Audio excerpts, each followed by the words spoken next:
Hello! Hi, it's Twi. Do I have my audio plugins on? I do. Hello! Hope y'all are doing good. Happy Wednesday. It's an early start today. Cause we got a lot of gaming to do. Today we're gonna be playing some Terraria and just kinda chatting like all day.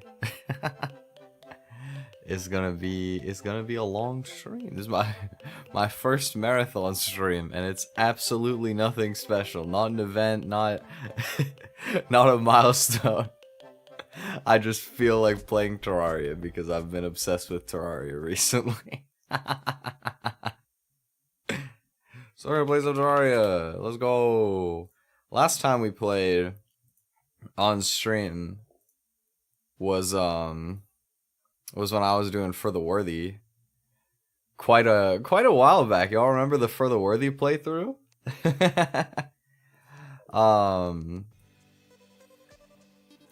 That was a very different experience because, you know, For the Worthy is a very grindy mode, but I've been enjoying kind of racing one of my friends at Terraria recently. I'm underneath my overlay right now. I've been enjoying just kind of racing with one of my friends, and so I'm just gonna I want to try and do an entire playthrough in one day. And the way that YouTube VODs work is they die after 12 hours, so we either have to make a second stream or I have to somehow shave like 2 or 3 hours off of my PB. We're gonna try anyway. Also, I don't have my Terraria skin anymore. I lost it when I redid my computer, and I went to go and re-download it, and the download link died. So I have to try and get back in touch with Ethel and see if they can resend it to me. But for now, we'll just have to do with a regular Terraria character. Everything is just kind of like black clothes really on me.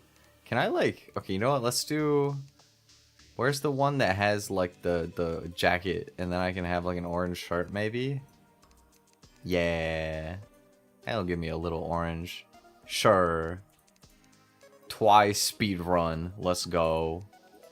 And then let's see. Hello Mayna, hello Cheen. Oh Cheen, what's up bro? Here to spy on me perhaps? Twi speed run. Twi go. We'll go with that. Medium master. Corruption or crimson?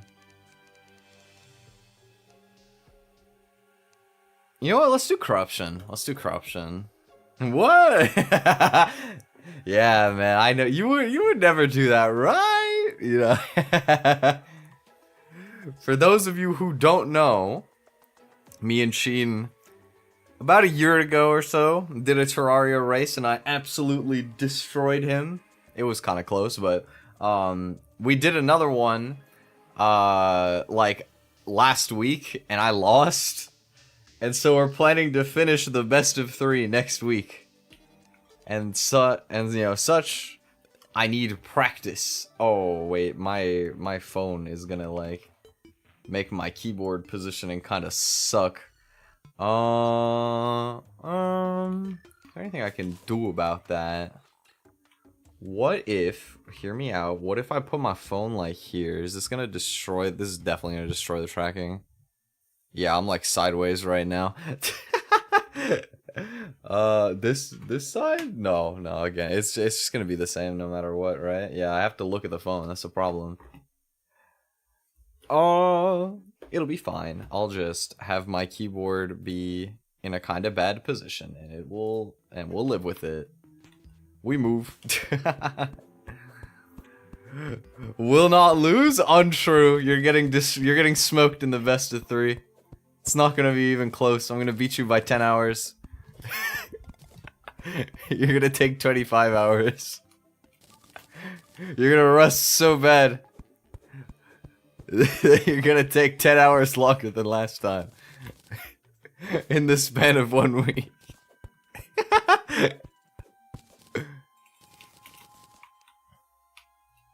Let me see. We got desert biome, perhaps. Got some cacti. I wouldn't complain about an early cactus armor, you know. I don't have any weapons though. It's kind of spooky for me to try and. That's 3 vultures. Like, come on, man. How am I can't fight that. That's literally 3 vultures. All right, well, we're gonna go the other way. We're gonna go this way. Actually, I've changed my mind. 3 vultures. You know what? I don't think we need to go to the desert. I think I'm good on the cactus armor. I think we're gonna go check out what's chilling on the right. But on a kind of off the note of Terraria topic real quick. I don't know if any of you guys tend to keep up with Hololive, but right before stream today, I was watching the Aqua graduation concert because I missed it live. I was sleeping, but it was so emotional, man. I think after like 6 years or something, this is like the first time that somebody has graduated Hololive, like pretty much because they've done everything, right? Like they just decided that they wanted to go a different direction. Aqua graduated today, yeah. She had her final stream. It was a concert. It's so crazy, right? I didn't realize it's been 6 years. To be fair, I didn't know about Hololive for 6 years. I found them in like early 2020, but it's crazy to think because Aqua, like, I never watched Aqua like all the time. I was never like a huge fan of Aqua or anything, but you just like always like see her doing stuff, you know what I mean? Yeah, I know that Coco and Sana left on their own terms, but what I mean is like Coco left, I would say partially because of like the whole like Taiwan situation. Sana had like back problems or something, right? Aqua didn't have anything like that.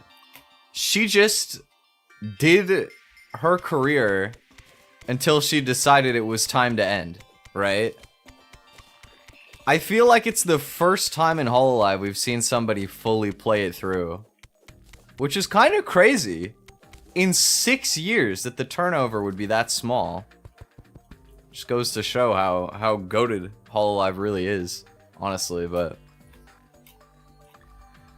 you know, like I was just kind of like thinking about everything, because you know, even though I haven't been like a massive fan of Aqua or anything, I've still always liked her stuff, and you know, like she's always been doing like music. She was huge with like games, you know, there was always like Starden doing V-Psycho, and did they win at some point? I feel like I don't remember if they actually won V-Psycho one of the times, but they you know, like there was that. She made it like a visual novel, right? The aquarium game. Like she like solo live, she did everything, man. She literally like pretty much just filled out like everything generically that you would think of ever wanting to do as a VTuber. Which is kind of awesome, honestly. Like, it's understandable why she would choose to graduate after all that time, even if it is really sad. So, you know, I was kind of emotional just because, you know, Aqua's been around for like so long, and it's the first time that this kind of thing really happened in Hololive. I feel like I haven't experienced anything like this since Sonic graduated, which was also a very emotional time. But this time was kind of a little bit of a different experience in some ways too, because just because like I was able to understand it in like Japanese, which felt like really different to me too. I don't know, man. It's like the processing in my brain is a little different sometimes depending on like what language things are in. I feel like that's normal. Easy to feel attached to the cover ship as a whole. Yeah, exactly. You know, like, I think Hololive has such a beautiful culture in general. You know, like, back in the day, Niji Sanji used to have something similar. And this is no shade to if anybody still likes Niji Sanji. But, you know, like, I think back in the day, Niji had a similar kind of culture to it in some ways, but the turnover was still way higher. Like, you would see people come and go. Graduation is a thing that happens down there. But, like, Hololive, it's such a family because, like, nobody leaves. Like, everybody just seems, like, so happy to just work there almost indefinitely, you know what I mean? Because the, like, I don't know, it's just like such a powerful like support network in a lot of ways. And it's not very often that you can see something like that. I think it's really special what they have there. And so, you know, it was pretty emotional to see somebody finally leave from that system, but at the same time, I feel like Aqua had her career very fully, and she should be very happy about how everything went, you know? Oh, yo, 90 damage, what the hell? Oh, did it just, like, lodge itself in there? That's nice. At least I can go and get this lead that I thought I was gonna have to leave behind. Yeah. I don't know. It was really nice to see everything, to be honest. I'm glad that I watched it. And I'm really glad that I started like studying Japanese again in time that I could experience this. Because I don't feel like in the past I could have appreciated this. I feel like my Japanese was too weak. So I'm glad that I was able to study enough to enjoy some of her last streams. And, you know, her final concert and everything.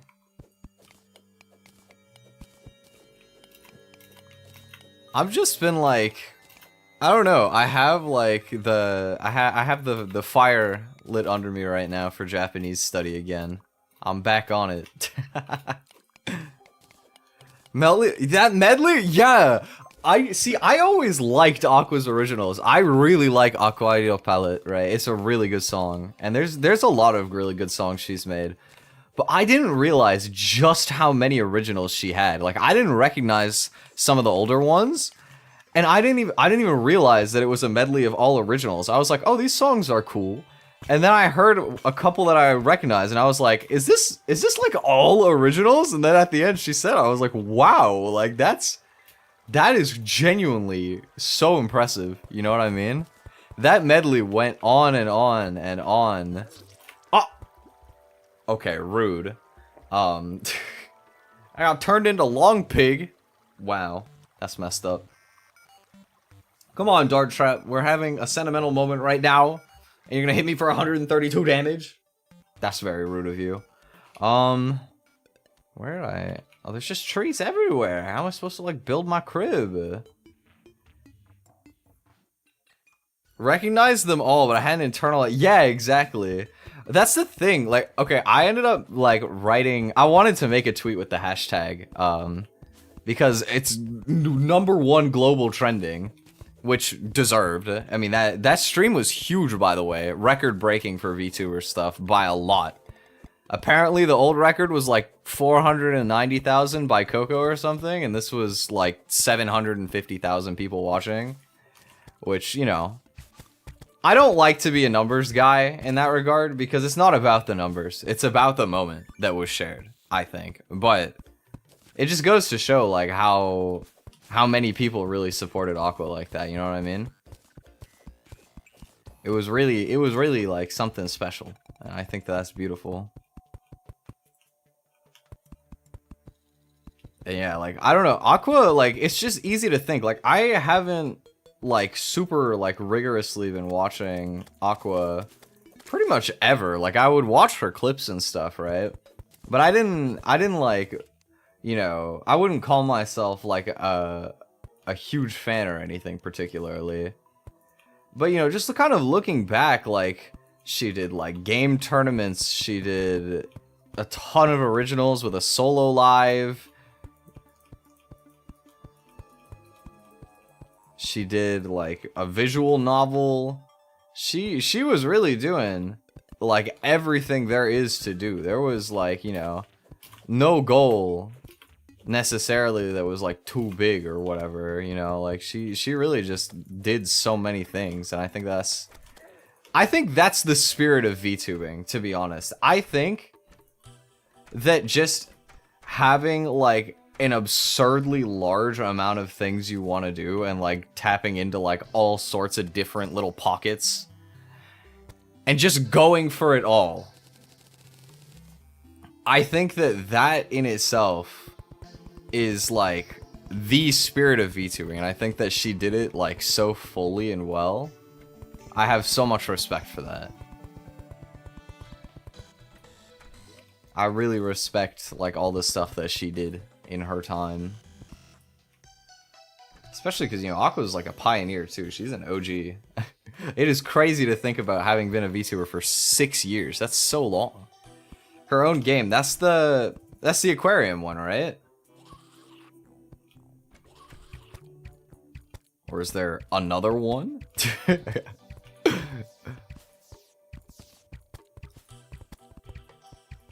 Yeah. I want to play it at some point. I never did actually get around to playing it. But maybe I'm gonna have to. Oh, I'm dying. Oh, the guide is still there? Why aren't you helping me, Ryan? I'm getting bullied, bro. I got hella enemies on me. Oh, well. Wait, did he die? No, he's still there. Ryan's chilling. He did kill the zombie after I died, mind you, but he got him eventually. Okay, do I have webs? No. Alright, well, let's dig a elevator, I suppose. There was a sequel, but it got canceled after the graduation announcement. Oh man, that's sad. Yeah, I feel like as much as Aqua did everything, like everything pretty much, she also could have done a lot more if she wanted, but I understand, like, the choice to kind of draw the line and wanting to, you know, I think it's an interesting thing that a lot of content creators kind of think about. Like, one thing that I kind of always remember is Ludwig has, like, talked a lot about, like, wanting to go out on your own terms instead of, like, falling off or whatever. And I feel like, even if you don't necessarily think about it in that way, wanting to go out on your own terms after feeling like you've done enough is very understandable. Ah, hello. Hello, ah.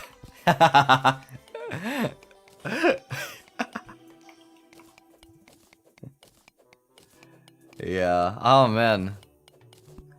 It was emotional. I like didn't even know what I was gonna get myself into, because I wasn't even really thinking that much about the fact that Aqua was graduating for a while. Because like I said, I didn't like watch Aqua like rigorously for the most part. but like maybe a week ago, the main way that I've kind of picked Japanese studying up again is I've just been watching Japanese VTuber streams and like no like subtitles or like translated clips or anything. I just put the VOD on and listen and try my best to understand, right? And after doing that, of course, with everything kind of coming to a close, I started to watch Aqua's streams. And it hits so much more emotionally when there's not like the wall of translation sitting in front of you. Like you're actually just sitting there and soaking it in the same way when like an English streamer would be graduating or something. You know what I mean? It has a different like there's like a different appreciation I feel like you can have because of the understanding. Like, I watched the whole VOD of her, like, playing Minecraft for 4 hours and writing letters to every Hollow member. And, like, that was so sweet, by the way. That is, like, I really hope that somebody goes and translates that entire... Honestly, that entire stream should be translated. But at least the letter... I hope somebody translates all the letters so that people can see it. Because it was very wholesome. It was very, very wholesome. And, like, not only that, too, but, like... There was, like, an ending part of that stream with her and Pekora. And they were... the, like, very last things they even said to each other were just, like, them trolling each other.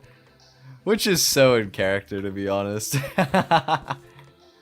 But I think it's kind of sweet when stuff like that happens, you know? Like, it's better to end it off the same way it's always been sometimes than to have, like, some hugely emotional moment. It's kind of sweet in that regard. Bittersweet, maybe, but, you know. There's something nice about that.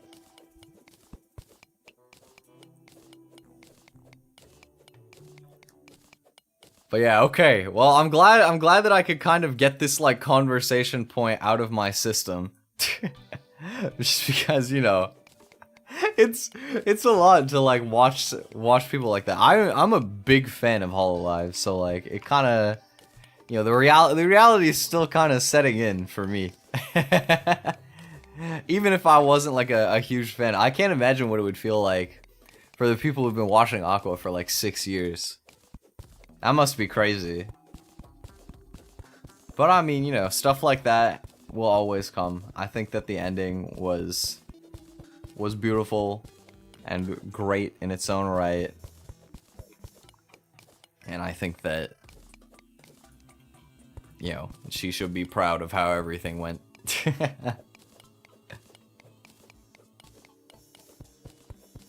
I still need to watch, there's one more stream that I still have to watch, and it's gonna feel weird because now I'm out of chronological order, but I need to watch the chatting stream, the final chatting stream that they had as start-end, like Suisei, Toa, and Aqua together.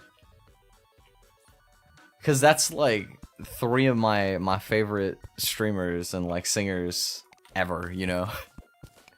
I need to experience the one last piece. So that I can like set it down and move on, you know?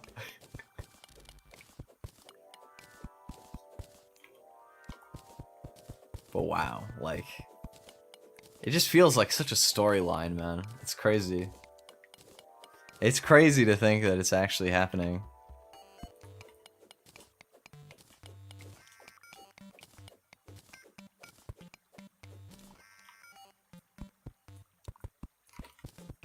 It is so crazy to think that way. You know, sometimes I'm gonna share something personal about me that I wasn't sure if I would ever talk about on stream. But you know what? I'm gonna say it. And I don't want to like speak too in detail about it for various reasons, but sometimes I have thought about potentially in the future trying to join an agency. That's not to say that if I ever did that, that I wouldn't come back to being Twi after. I think I probably would. But, of course, I feel like pretty much every VTuber you've ever seen has thought about it, right? I don't think that that's particularly a bold statement to make. And something I think about is, like, there are people who I'd love to meet that it would be a shame if they quit before I managed to make it. If I were to end up taking that route, right? But a lot of the time, people stay in, like, the VTuber industry for so long that almost doesn't feel real. You know, it doesn't set in the same way. So, like, seeing somebody who's just been around, like a huge titan of basically the longest standing agency in the industry, finally actually quit, it kind of puts some sense of time into perspective that maybe I've, like, lost after a little while. You feel me? I don't know if you guys would really understand that feeling, but there's, like, a feeling, it's kind of like a FOMO in some ways, you know, like fear of missing out. Where, you know, it's just like, you know, these people, you know, in the same way that I wouldn't expect myself to be there forever, these other people also aren't gonna be there forever, you know? And there's like there's an aspect of, like, you know, how many people that I look up to now might still be around by the time that I've done enough to, like, earn my place to stand among them. Because in a lot of ways, that's part of how I feel about streaming, is like, you can go almost as far as your brain can imagine going. You just have to like, earn your spot. Everybody is, like, out there doing their best,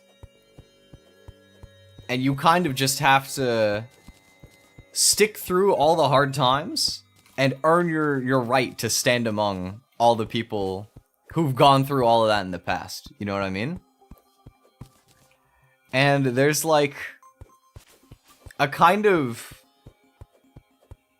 sobering sense of reality to the fact that, like, somebody who maybe wasn't, like, one of my favorite VTubers or anything, but somebody who's just been around as, like, an icon for so long that I look up to, is, like, done now. Like, it's over. No matter what happens, I will probably never meet that person. It's a weird thought to, it's a weird thing to, like, think about and, like, process. Because it's not the same as, like, death by any means. But there's definitely some parallels, you know, to, like, that, you know, the person behind the character is very much gonna still be out there and thriving, but the character is gone. And any, like, scenario that you would have to get to know them in that, like, pretext is also gone. It's an interesting thing to think about that I don't feel like you really get to think about in most cases. I mean, it's really just retirement in a lot of ways, right? It's not like most other people who end up going into entertainment or anything like that are necessarily gonna be, like, in the head of the spotlight after they're done. They're gonna be laying low, obviously. But you still probably see them around whether they want you to or not most of the time. Because you can't hide. That's the best part about VTubing, is that you don't have to carry it with you forever. You can, like, channel yourself into it and then move on, right? It doesn't have to be like a forever thing. Oh! I'm trash. I should have just recalled, I knew it. I got enough ebonwood for armor though, so that's good. But yeah, I don't know. It's just an interesting thing to think about. Not every day you get to experience stuff like this. It's kinda, in a lot of ways, we're lucky to have the opportunity to experience something like so fleeting. It's kinda beautiful.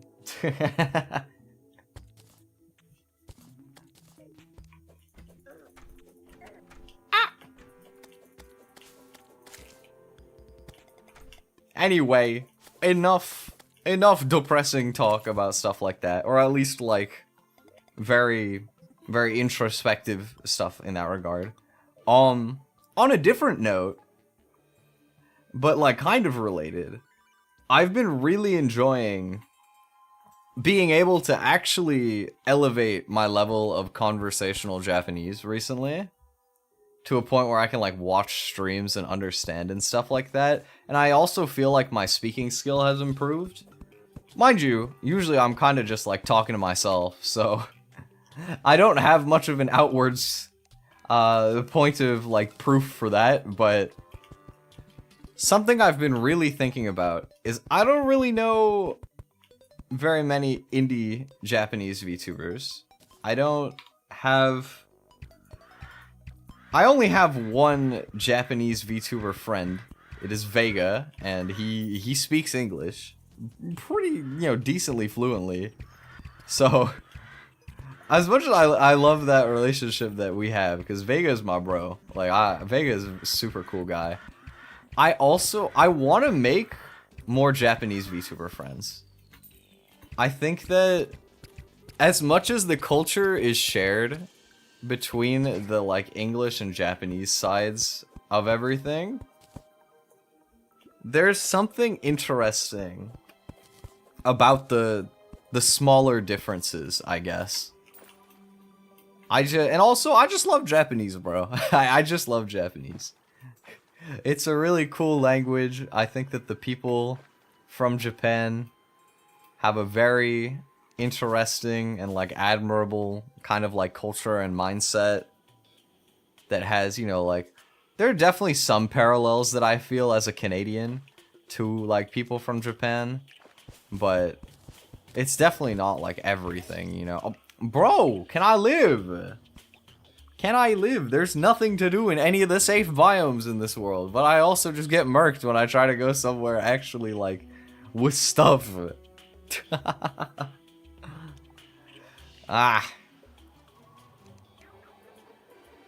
I need money, I need a merchant, but I can't get money because I keep dying. Yeah, see, I 100% agree with that. I think the salaryman culture in Japan is like bad. I think in general, work culture in Japan kind of is like really, really bad in some rights. Not to say like out here in the West, there's not problems. There's a lot of problems with work culture here too. But it's nothing compared to Japan. I would never, ever want to move to Japan and work a regular job there if I'm being completely honest. But outside of that one aspect, there's not much that I think is like bad. Sure, like there's obviously other things. I think that Japan is still a bit like xenophobic in some ways. I think that there's like problems with like stalking and things like that, and just overall people can be very I don't know, a little bit. I think that Japan errs more on the side of a polite culture than a like overly friendly culture, which is not a bad thing. In fact, there's a lot of good aspects about that I like. But I mean, it is a factor in like certain issues that you see there as well too. But like, no matter what place you're looking at, there will always be things that are undesirable. I think there's a lot of beauty in Japan, and I think that that's really, really dope, and I love it.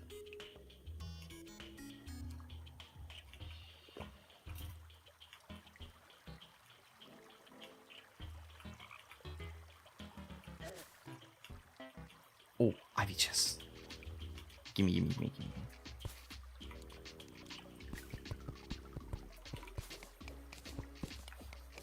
Can't imagine clocking in 1 hour early and leaving when the boss leaves 4 hours to unpay. Yeah, exactly.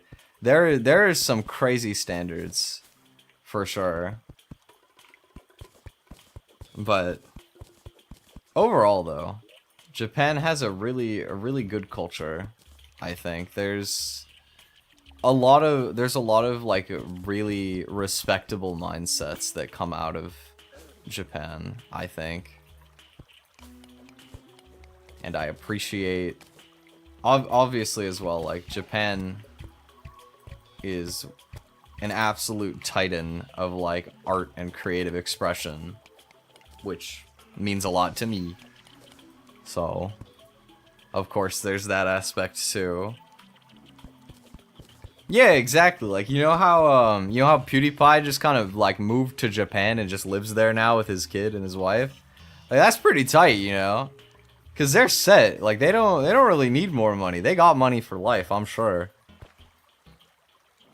And so they can kind of just kick it and enjoy pretty much all the best parts of Japan at no downside. And that's pretty cool.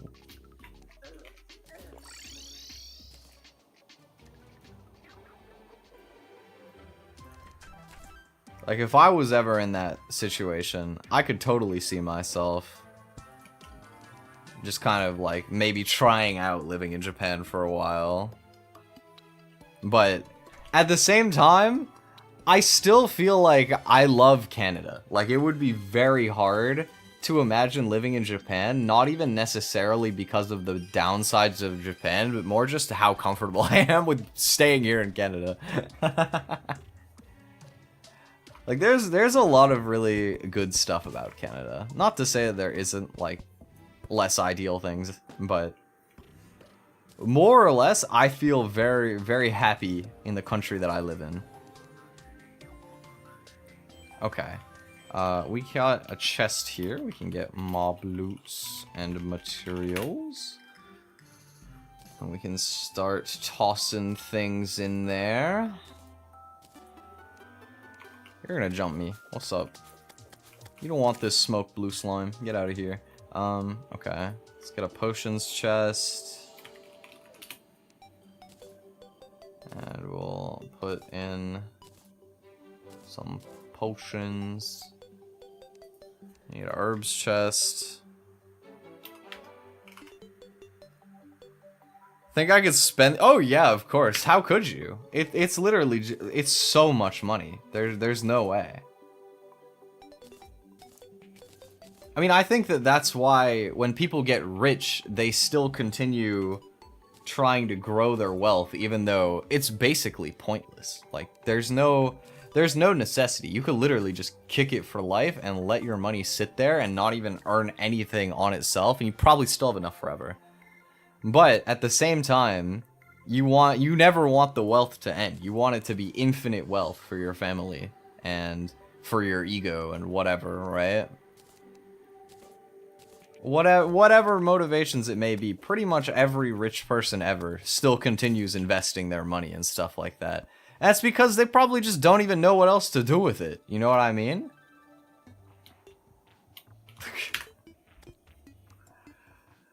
Yeah, exactly. It's just like a mission. It's like a goal. It's a thing that you can do that most people can't do.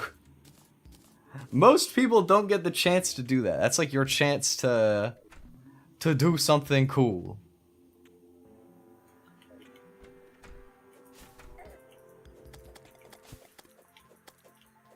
And I guess because a lot of people who have money like that are usually like older people, it would kind of make sense that they're not going to be the type to just like be satisfied like playing games or something like that and like just kind of chilling on the money front. They go with what they know, and what they know is getting that bag.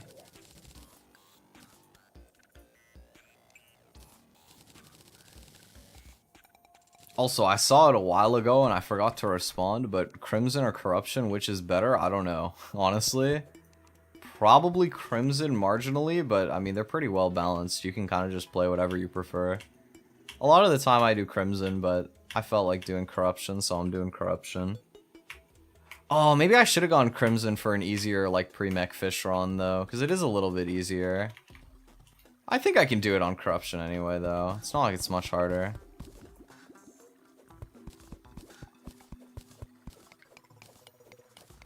Yeah.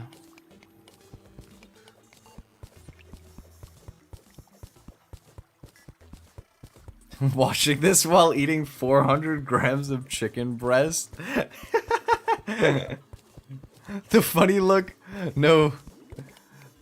You're not supposed to notice me looking over at the chat like that. Don't mind the funny look. 400. How much is 400 grams of chicken breast? I don't like.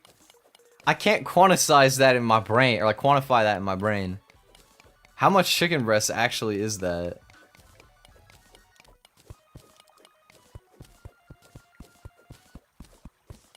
$400 is a pound? Oh, damn.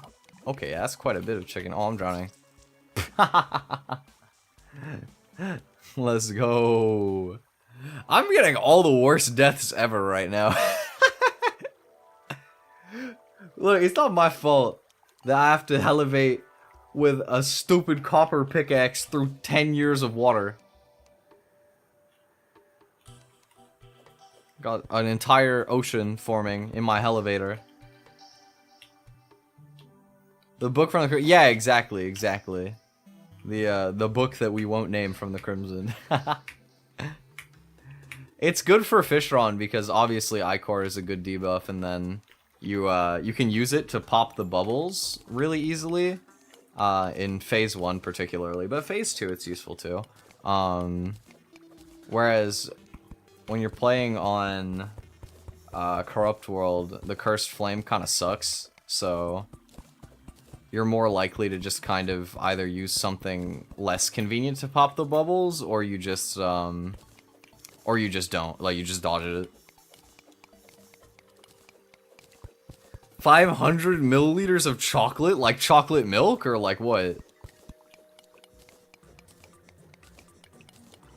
How expensive eating real food is? 400 calories of chicken, it cost me €6. Yeah, chicken is really expensive. I mean, just meat in general. Meat in like animal products are always really expensive, but they're also like so good, bro. Like, what are you supposed to do? Not eat chicken? It's too tasty. Yo, can this worm, like, pull up, bro? Oh, I'm just gonna die. I'm just dead. 1,000 calories of Oreos for, like, €1? Yeah, that's a terrible 1,000 calories. Like, I feel like you're better off... If you're gonna compare it to something... value, I think better than comparing, like, calorie density, per se... It's better to compare it to something that's very, like, cheap, decently healthy, and spammable, like rice or something like that, or like beans or something, I don't know. Something that you can buy a lot of and get, like, actual meaningful calories out of, because, like, comparatively, you're never gonna choose to, you're never gonna choose while you're, like, calorie counting and stuff to eat Oreos instead, right? Like, that's just not gonna happen, because that's stupid. That makes no sense, right? But you might choose to, like, eat beans for protein or something instead of like chicken or like whatever else you're gonna eat. Beef, I don't know. Pork. Fish. Just depends what your preference is, I suppose. What class are you planning to play? I'm not necessarily gonna, like, lock myself into one class, but generally I tend to, like, mostly use ranger weapons. I think ranged is, like, the easiest class to play this game. I like playing mage though. I mean, the realistic answer is I'm gonna play ranger until hard mode, and then I'm gonna attempt to fishron. I'm gonna attempt to sequence break with Duke Fishron before I do any of the mechs, and then I'm gonna pick whatever class the weapon drop I get is and roll with it.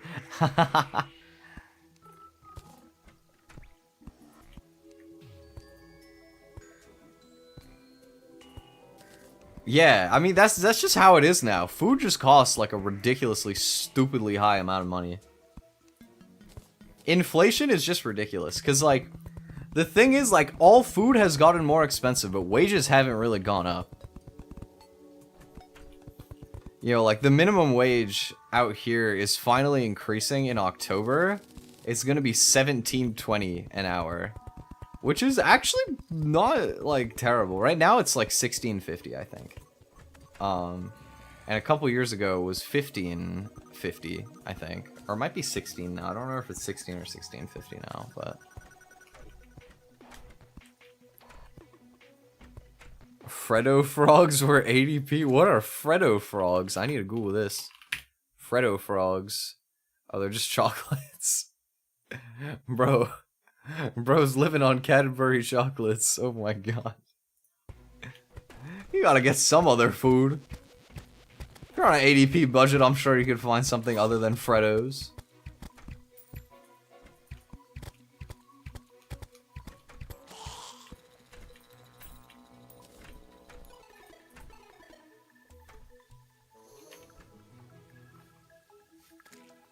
But yeah, it's kind of interesting. Like there are a lot of like, it's interesting how expensive some food that we eat all the time is, instead of like going for cheaper alternatives. But at the same time, like it doesn't matter how cheap beans are. I'm still gonna eat chicken more often until I can't afford to do that. Like chicken is just too good. Haggis. Oh boy. I've never tried haggis. But I have a friend who reigns from the Scottish lands, who's told me about haggis. It sounds kind of gross, not gonna lie. I don't know. I don't know if I'd want to eat it.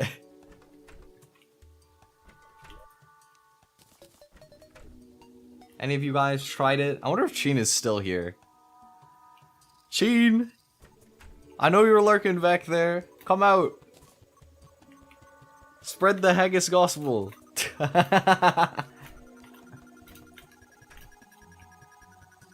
I don't want it to be like too... I don't want the houses to be like too claustrophobic, so I'm gonna build some of them on this side. Maybe he's not actually here.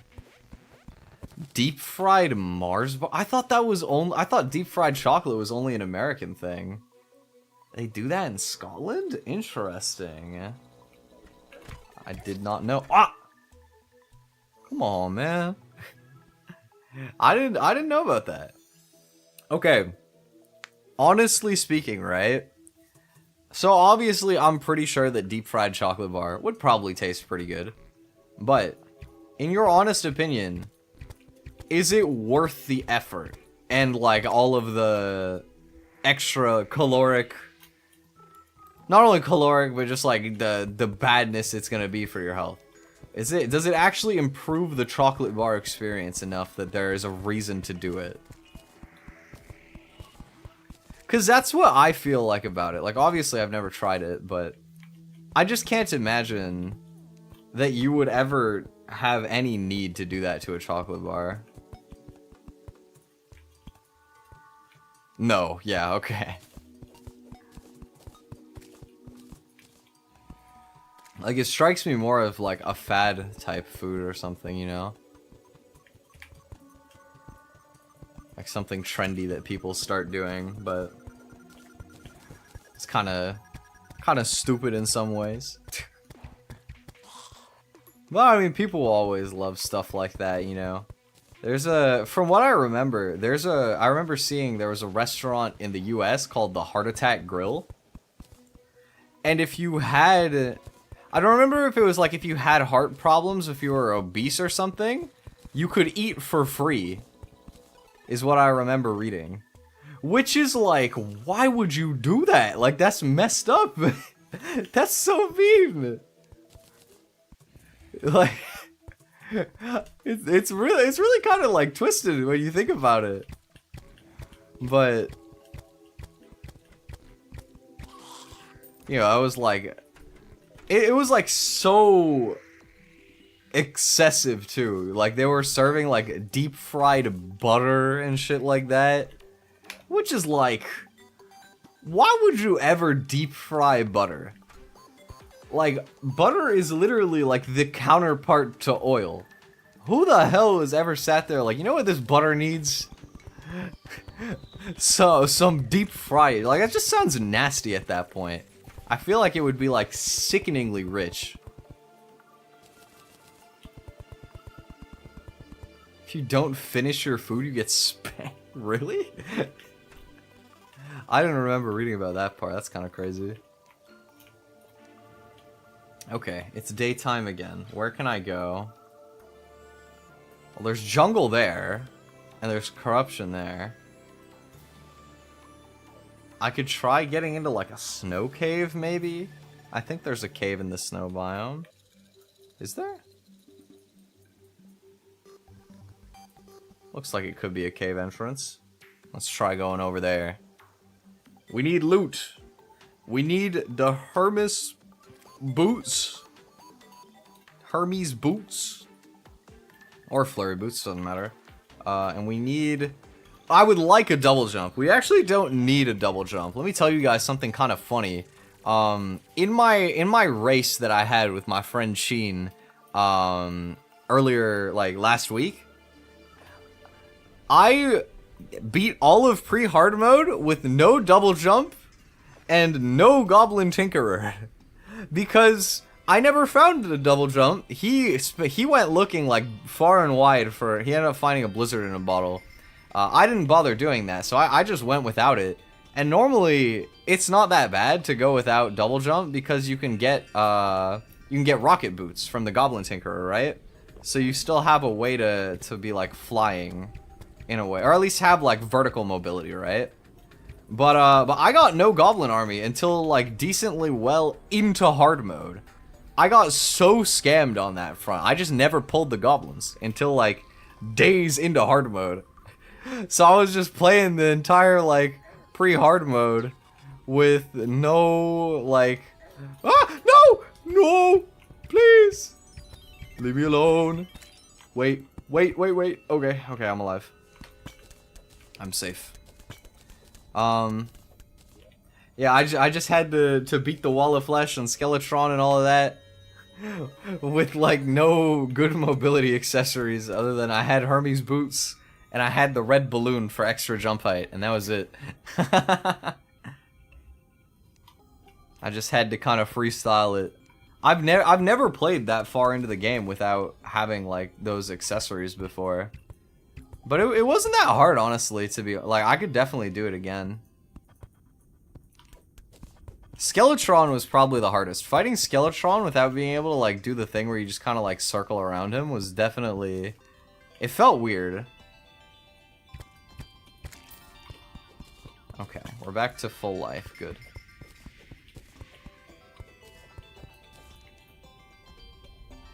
I don't like that there's umbrella slimes, because these guys are quite large.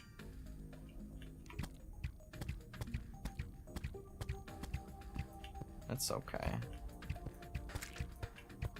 Uh-oh. No. We're good. I mean, it is good to be collecting slime. Slime, you can never have enough. Or gel.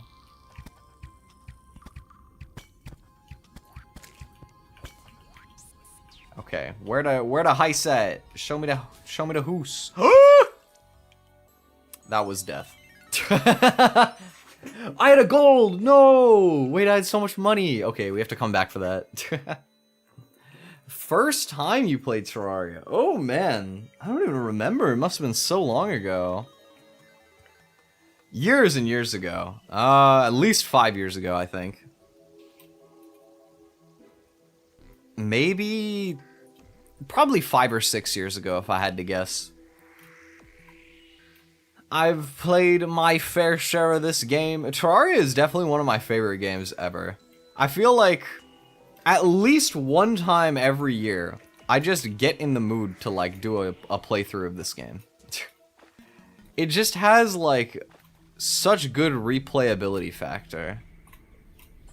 In a way that I don't normally find for, like, solo games. Most solo games, I feel like they kinda, you know, they're really good. Well, I mean, if you get a really good one, they're really fun on the first play. And then, you know, they can be pretty fun after, but I don't necessarily find myself, like, craving to, like, go and do it again. But Terraria is one of those games for me, where I can just play it over and over again, and I just don't get bored. Well, I mean, surely if I actually do, like, play it enough times, I will get bored, but then if I wait, like, a year, it's like the boredom resets and I can go enjoy it again. Solo, sometimes with friends, sometimes, like, racing friends. First time I beat it was with, I think, 2 friends in classic mode. But nowadays, we've already, like, done enough, like, group playthroughs. Most of the time, we do a race, because it's fun. It's fun to race the homies. This entire stream today is motivated by the fact that I'm gonna be racing my friend again, and I need practice. Need to practice my strats a little bit more.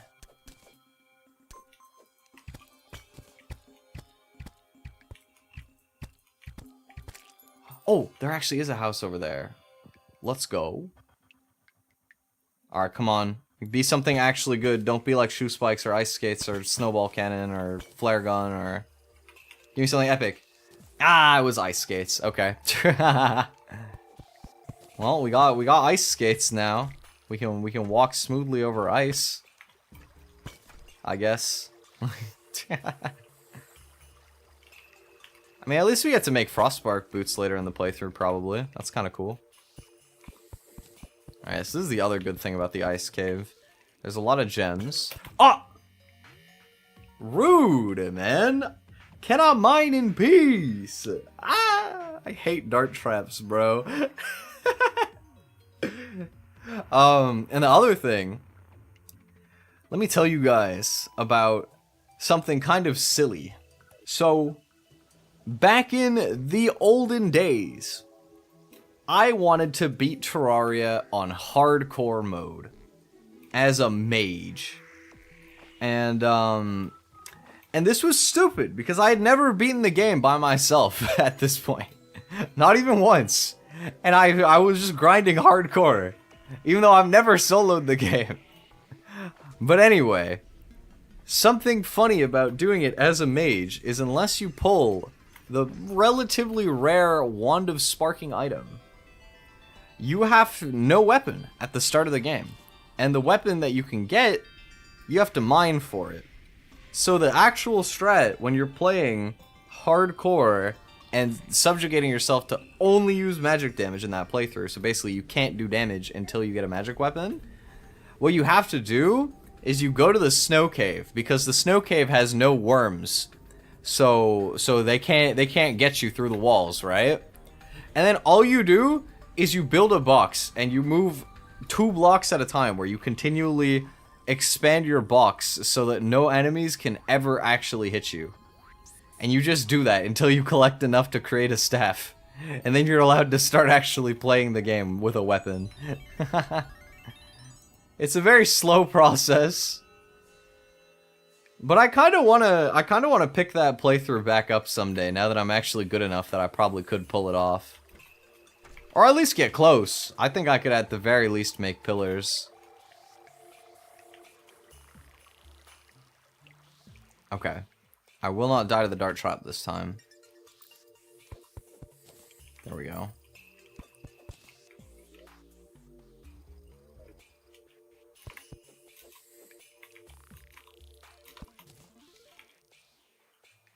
Next play Animal Crossing? Maybe next week? Next week or the week after for sure. Animal Crossing is just kind of like... It's just like a fun, like, chill game for me, to be honest. Like, when I play Animal Crossing, it's like one of those streams that's like not actually a just chatting stream, but it kind of feels like it's a just chatting stream. Just because, you know, you're not really like... I've done a decent amount of the progression again. No, not like a ton. There's a lot of stuff that I haven't done still in the game, but... Okay. We got another chest. Come on. Second ice skates. Let's go. Bruh. Why ice skates again, man? This is my skater arc. I gotta say, this is my Olympic training. Twi 2028 Olympic skater. I mean, I live in Canada, like, I would be able to practice. 3! Okay, bro. 3? Really? Why? 3 pairs of ice skates. Why not? Can we get a 4th?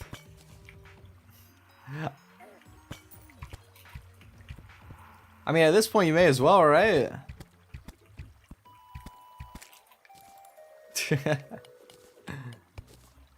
Tried speed. How do you even speedrun Animal Crossing? What's the end point?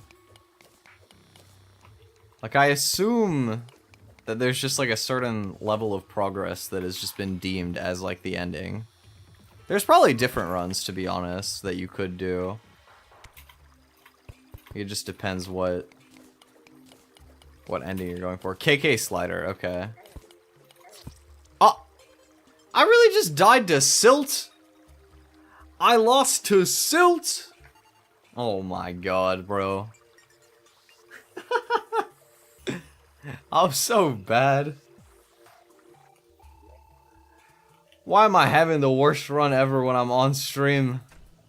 This is an embarrassment on my name. Oh man. Okay, let me sell off these ice skates. I don't need these. Okay, and then we've got some stuff that I can put away. We can put the fallen stars in here. Oh, cactus should be in here too. Potions chest. I got some new potions. I don't have a blocks chest right now. I can make one. I got 3 chests in my inventory. Got a blocks chest going. We can just start throwing these things in here.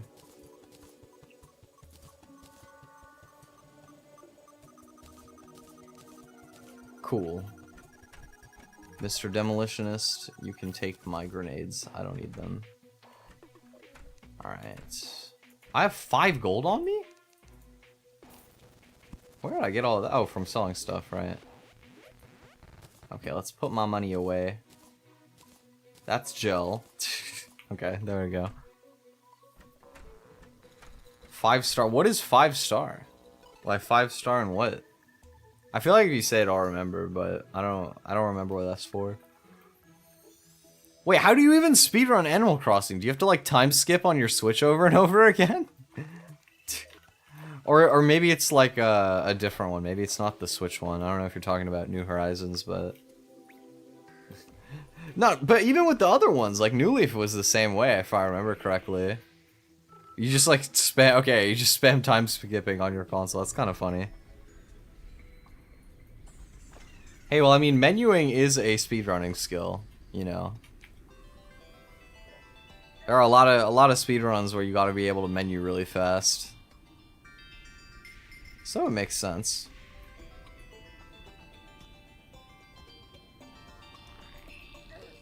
Ah. I just want to make it back to the cave before it's nighttime. Please. Don't mind me.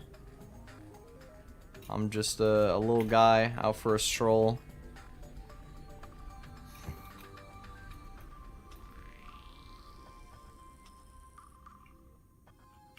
There we go, okay. Yeah, on the topic of like other streams that I'm planning to do, I think I want to do a Japanese stream. I know like most of you guys don't speak, but I do have like some people that come by that are Japanese sometimes. And I just feel like it would be good practice for myself. I might do it like maybe I would do YouTube shorts on the off chance that I get like more people if I use the right tags or something to see it, because sometimes I've gotten Japanese people on the short streams too. But I don't know. I feel like it would be a fun thing to try out, because I've only ever done a Japanese stream once before in my life. And it wasn't like a generalized stream. It was like I studied a lot of words for a specific game, and then I streamed it. But I feel like I could actually do like a chatting stream nowadays. Oh yeah, the title would definitely be in Japanese for a Japanese stream, of course. But yeah, there's that stream that I want to do. I've been sitting on this stream for a while. I don't know when I'm gonna do it. But I have Euro Truck Simulator from the summer sale. And I do want to play it. And for anybody who doesn't know, I don't drive. I lack driver license. But I mean, what could go wrong, right? I've played Mario Kart before. What could go wrong? I think I'd be able to drive the truck perfectly fine.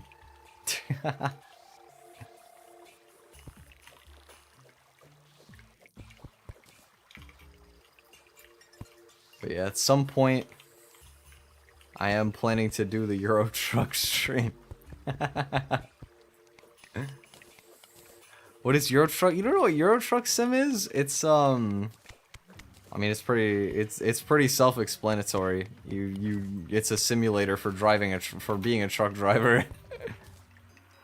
you take the truck, you drive it around. It's like you work for like a truck company.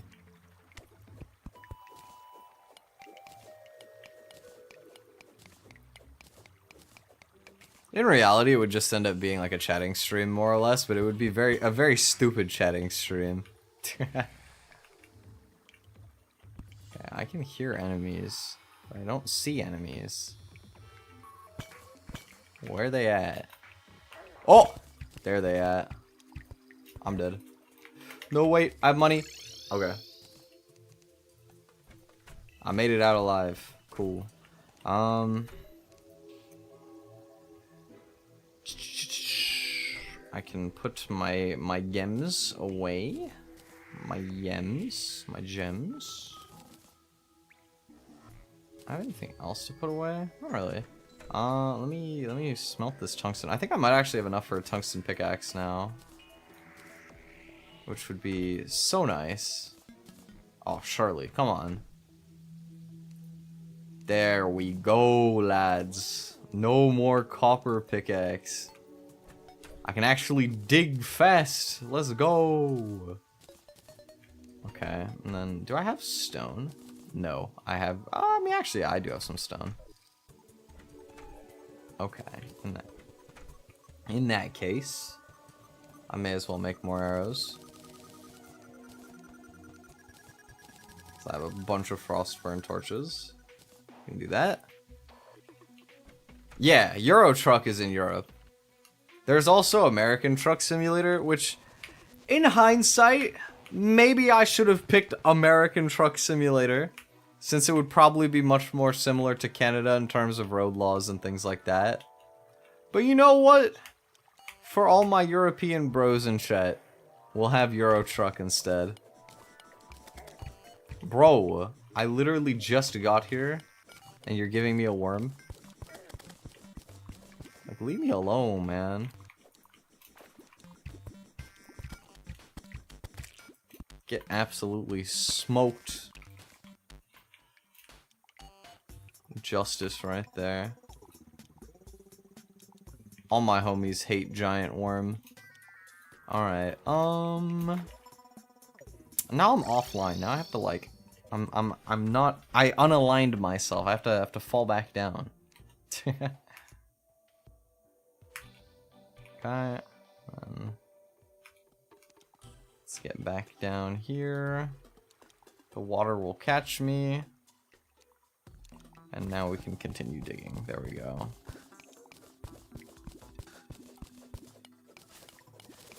How can that be said? That implies that your mom plays Terraria. That's sick.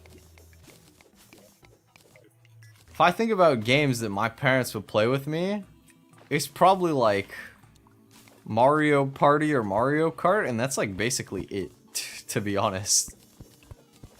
Even then, nowadays my dad is too old to play Mario Party most of the time. I can convince him occasionally. Occasionally, the two of us will hop on the Wii and play some Mario Party 8, just like the good old days. Or the other game that we both play is Diablo. We haven't in a while, actually, because I haven't really been playing Diablo since Diablo 4 came out.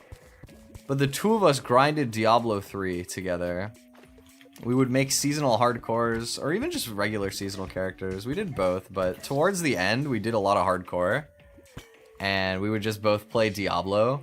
It was really fun, because we'd both just make characters on the Xbox, and then, like, we'd have a shared, like, profile stash, so we could, like, share items that we got with each other.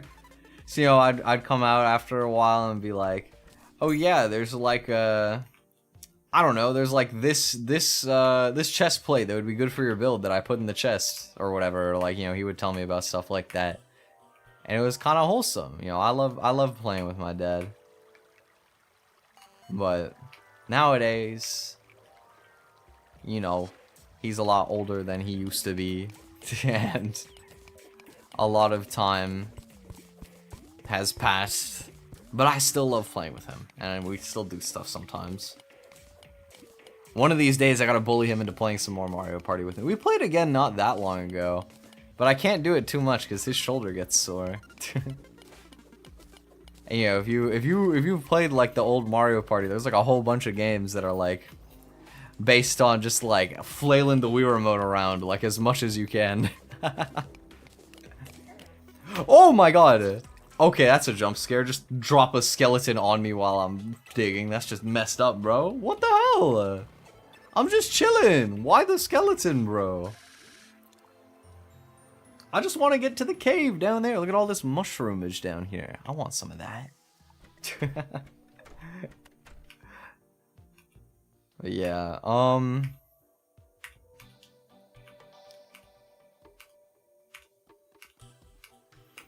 plays Fallout too, damn. It's a pretty cool mom that you got there, not gonna lie. My mom, well, it depends which mom I'm talking about. My stepmom doesn't really play games, except for maybe like on her phone or something. But, I don't know, we've played like cards and stuff a few times, it's kind of fun. But, my actual mom, she like doesn't even have a TV. She's like about as far from being somebody who plays games as you can be. She didn't own a computer or a TV, I don't think. She has her phone, I guess. But... You know, I got so spooked the other day. I got so spooked, you guys. Because I started my, my chatting stream on Monday, right? At the start of that stream, I mentioned, like, oh yeah, I got a job interview tomorrow. And I kid you not, like 2 minutes after that, my mom texts me, good luck with the job interview. And I was like, huh? How did she know that? Like, I was freaked out. Because I thought she found my channel. Somehow. But no, it was just a coincidence. Because I did mention to her, I got a call from them while I was at, like, their cottage. So I did, like, mention that, that I got a call back from one of the places, right? And it just happened to be a really funny, like, timing coincidence. But it still spooked me, though. Because I was like, you don't even have a TV! How did you find me? Like, at that point, it would be more than just, like, the fact that she found me. I would have, like, security concerns for myself.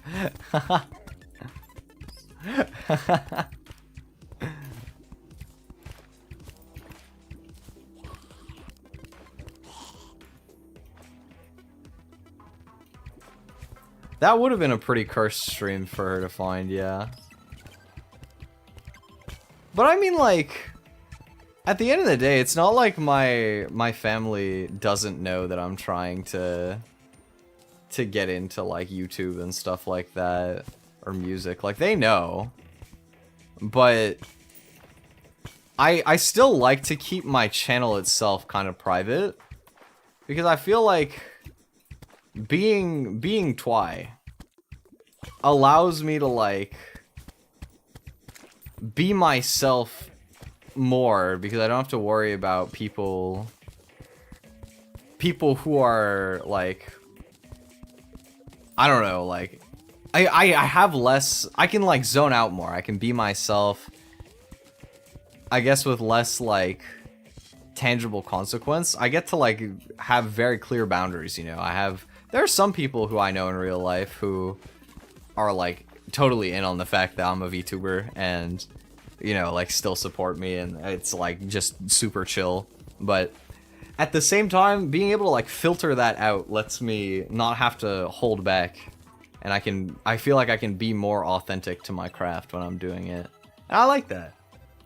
That being said, though, I kind of didn't like some of the vibes in yesterday's stream, which I will say, I've had that happen a couple times with short streams, and I don't necessarily know what I want to do about it immediately, but I might start moderating those a little bit more intensively at times, because, you know, as much as I like just silly jokes and, like, messing around in chat, it was kind of, you know, there was a point where it's like, I'm just trying to talk about, like, food, and people just keep talking about, like, eating other people, and it's like, yo, like, it was funny the first time, but I'm trying to, I'm just trying to talk about food, man. I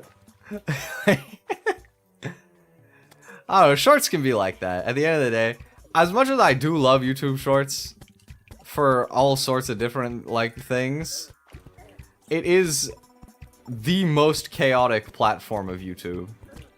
You never truly know what's gonna hit you when you're in there.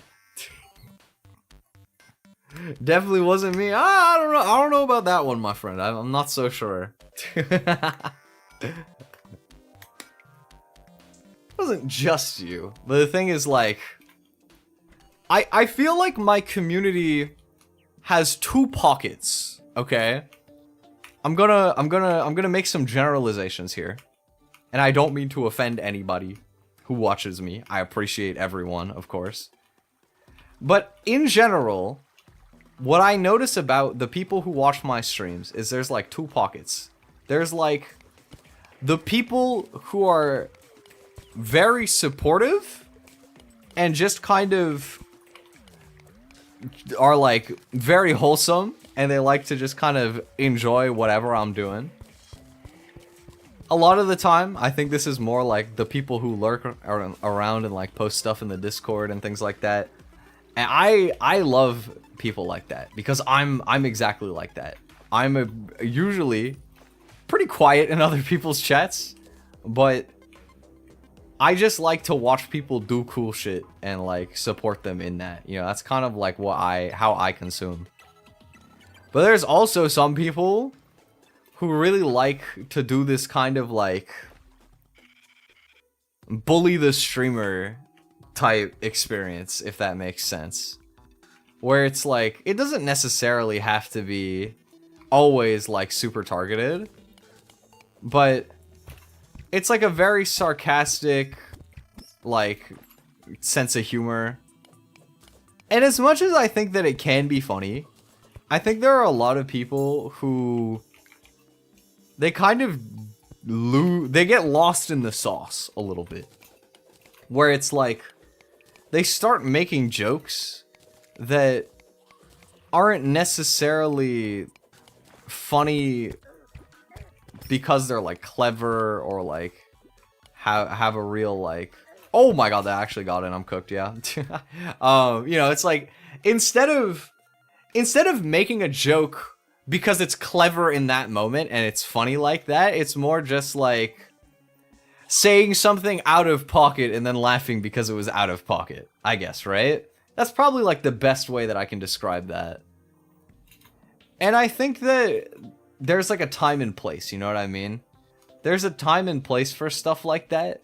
And sometimes I feel like I've noticed some people who don't necessarily like respect that as much, which is not like anything that I didn't expect coming into streaming. Again, like, of course there's going to be people who, you know, maybe take jokes a little far and things like that. It's fine at the end of the day. But I just felt like while we were on the conversation topic that I may as well just share my input a little bit, because I know I've been like kind of absent from doing YouTube shorts for a couple weeks.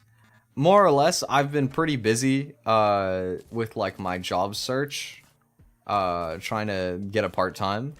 I'm really hoping that the interview that I had yesterday is going to go through, because I think it went well. I think I actually had quite a good interview yesterday. And my availability seems relatively in line with them. So I'm holding out for hope. But you know, I'm kind of going to step back from like spamming job applications for a bit, see what happens with that. And then if it doesn't go through, then I'll go back to it, obviously. But I kind of want to take a bit to come back to doing more like YouTube shorts and stuff like that. And I have other projects that I'm working on too, but they're going to take a while to come together. And I need to make sure that I'm going to have funding available for some of it too. So, you know, I got some shorts planned and stuff like that I haven't done in a while. And at the end of the day, I do like focusing on shorts. Because YouTube shorts, it's like, it's really cool how quickly you can make content. Like,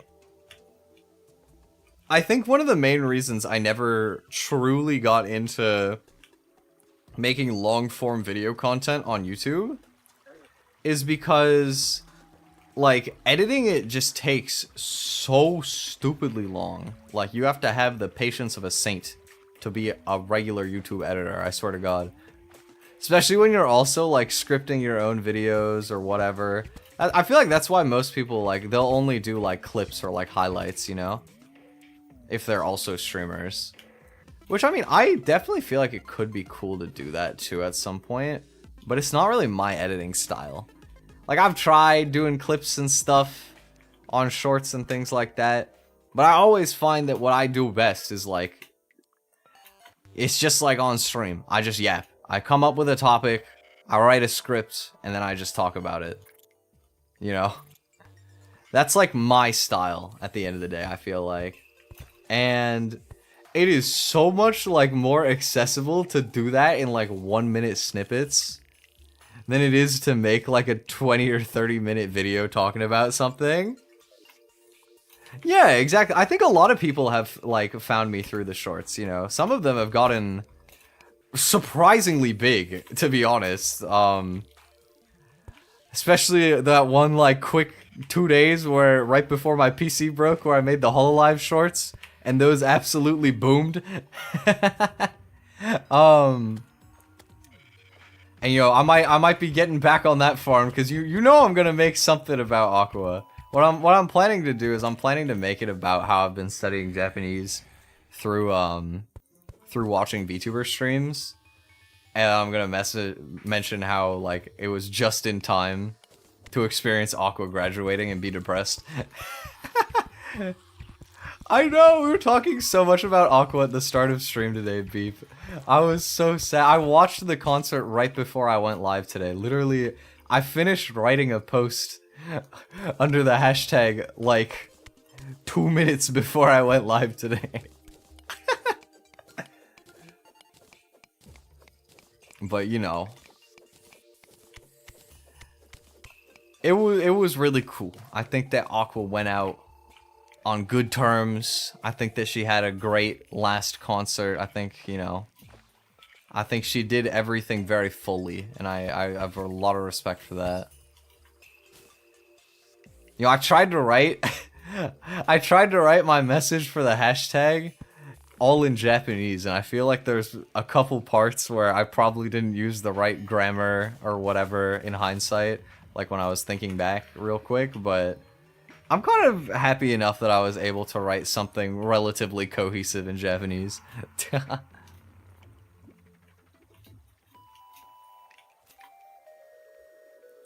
think a lot of shorts are scams, so people just go through live. Really? I haven't really seen that. I never get scams. Well, not never, but I pretty much never get scams on my feed. That might just have more to do with what you're watching, like, specifically.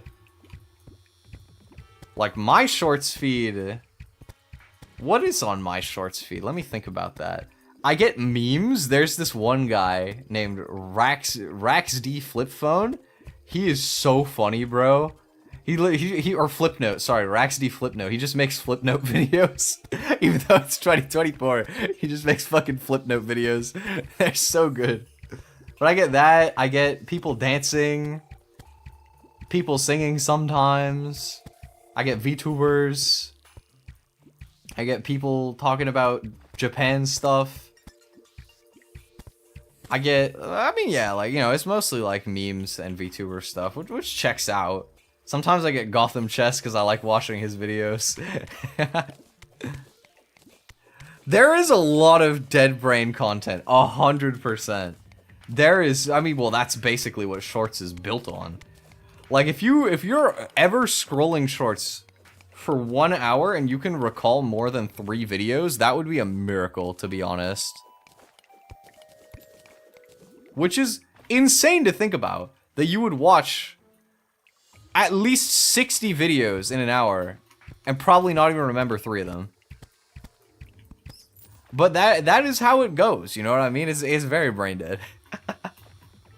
Which in some ways it can be nice to flip your brain off. I have to be really careful because as a content creator, it's actually important for me to watch other people's shorts very intently. Like sometimes I will study how other people make shorts because I make shorts and I want to make them good. So I have to like study what works, right? But it's very, very easy to accidentally enter that like state of like brain flipped off where you're just not at all like thinking and you just start consuming kind of blindly and you stop and you're like, wait, I was supposed to be paying attention right now. Like that's the dangerous trap of being a content creator. Is when you go to study, if you're not careful, you just end up consuming content normally. It's like, oh, I was supposed to be working for the past 2 hours, but I was just watching YouTube without it being like for work reasons. It's weird, you know, it's like I still watch YouTube as a hobby way more than I watch it for work reasons. I love YouTube, but from time to time, it is kind of important for me to like watch it in a more like note-taking type manner, I suppose. Hey, no, Shorts, the AI voiceover? Oh yeah, 100%. With like, yeah, with just the like mindless gameplay running in the back, of course, yeah. I mean, some of these people now, the entire thing is automated. Like there's a YouTuber I watch sometimes. His name is Caleb Hammer, and he runs his own little show on YouTube called Financial Audit, where he just like, well, he does financial audits for people on YouTube who are in debt, usually. But I saw in a sponsored segment he was running on one of his videos an advertisement for a website or a program or something. I think it was a website that you can pay for a subscription to and just input your parameters and it will literally AI generate your whole short. And you can either use like AI voices that they have or you can like basically upload your own voice and then have it do it in your own voice. Which in some ways it's like, that's kind of cool. And in other ways, it's like, what the hell? That's so scary. Like, you know what I mean? Like, that's crazy. Like, imagine having, like, a program that does your video editing for you in your voice. Like, you don't even record it yourself. That's kind of scary to me. I would never want to sign off my voice to a service or a company like that. That's so terrifying that they can basically make you say whatever you want. I mean, like, there are people that will do that regardless of if they have legal permission. But usually, like, you can get those videos taken down nowadays if you want. But, I mean, it's just signing up for it. It feels so dystopian to me. Oh, I 100% am on the side that AI is going the wrong way. I mean, at the end of the day, it's not regulated. We're taking away artists' like jobs and people's creative expression for basically like nothing. We're doing it so that like some tech bros can feel like, you know, they get to enjoy art without having to have any of like the trial and error, the process, the journey behind all of it, or without supporting people who've gone through that, you know what I mean? It's crazy, but at the same time, like, it's not surprising, and it's not necessarily, like, ethically or morally wrong to enjoy something like AI art. I don't think it's as black and white as a lot of people make it out to be, but I personally, like, hard disagree with it. Like, I hate it. I hate the idea of, like, using AI to, like, fully replace creative work. But, you know, at the end of the day, I don't think it'll ever fully replace things, no matter how good it gets. There will be times where it will be used where a regular person could have done the job. But I think that there will always be room for human creation, because it has a level of nuance that I don't think a robot can ever replace. That's how I feel about that anyway, but I'm very passionate about art, even though I don't draw much. Yeah, there are people who trace. I mean, it's just a new form of tracing, right? How do you like try and pretend that you're good at art without actually being good at art? You trace. How do you trace without having to worry about people figuring out that you're copying someone? You copy an AI. Now, the you know, downside of that is that in some ways it's worse, because those AIs are usually trained unethically on like other people's data sets that they don't have legal permission for. But completely redraw it. You mean like, okay, so are you talking about people who see an AI drawing and they instead draw it in their own style? Kind of just to be like, how about instead of supporting AI art for this, I actually drew this thing or whatever. Because I've seen that, and that's kind of cool, I guess. I don't know. I kind of don't like it in the sense that it's still platforming the fact that AI was used somewhere in that process. But I mean, using AI, I think that using AI as a reference is going to become more and more normalized. Like, realistically speaking, if you give it like 5 years, people will probably start using AI for drawing references. I wouldn't be that surprised. Why use AI for reference when you could just... Yeah, see, I agree with that. I 100% agree with that. I think that people are going to start doing it over time anyway, but I think it's dumb.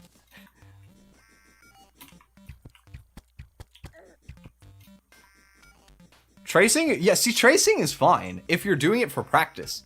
Tracing is a good way to practice art. But you either don't post it, or you post it and be like, I was doing some tracing practice of this person's art and it's like really good. You should go check it out or something. You know what I mean? Like, if you're gonna post it, you gotta at least like be transparent, right? But most people won't do that, because if you're just doing it for practice, there's not much need to like necessarily share it anyway. And if you're trying to like look cool, then of course you're not gonna just be like, hey, I traced this person, like. You know, it depends what you're in it for. I think in general, a lot of people nowadays are so scared. Yeah, Pinterest is really good. Pinterest has a lot of good refs. What was I gonna say? I think a lot of people nowadays are scared of like being bad at stuff. They're like afraid of something being a process, which is such a shame, honestly. But I'm saying this because I was one of those people in some ways. Before, you know, I used to be very frustrated because I would play a lot of really difficult competitive games with my friends, and they would always be better than me, without fail, every time. I was always the worst one in the group. And I got really frustrated, and I hated games for a while. Eventually I came back around, but sometimes you feel like you have to be good at everything. You know what I mean? You're not allowed to enjoy things without being, like, good at it immediately.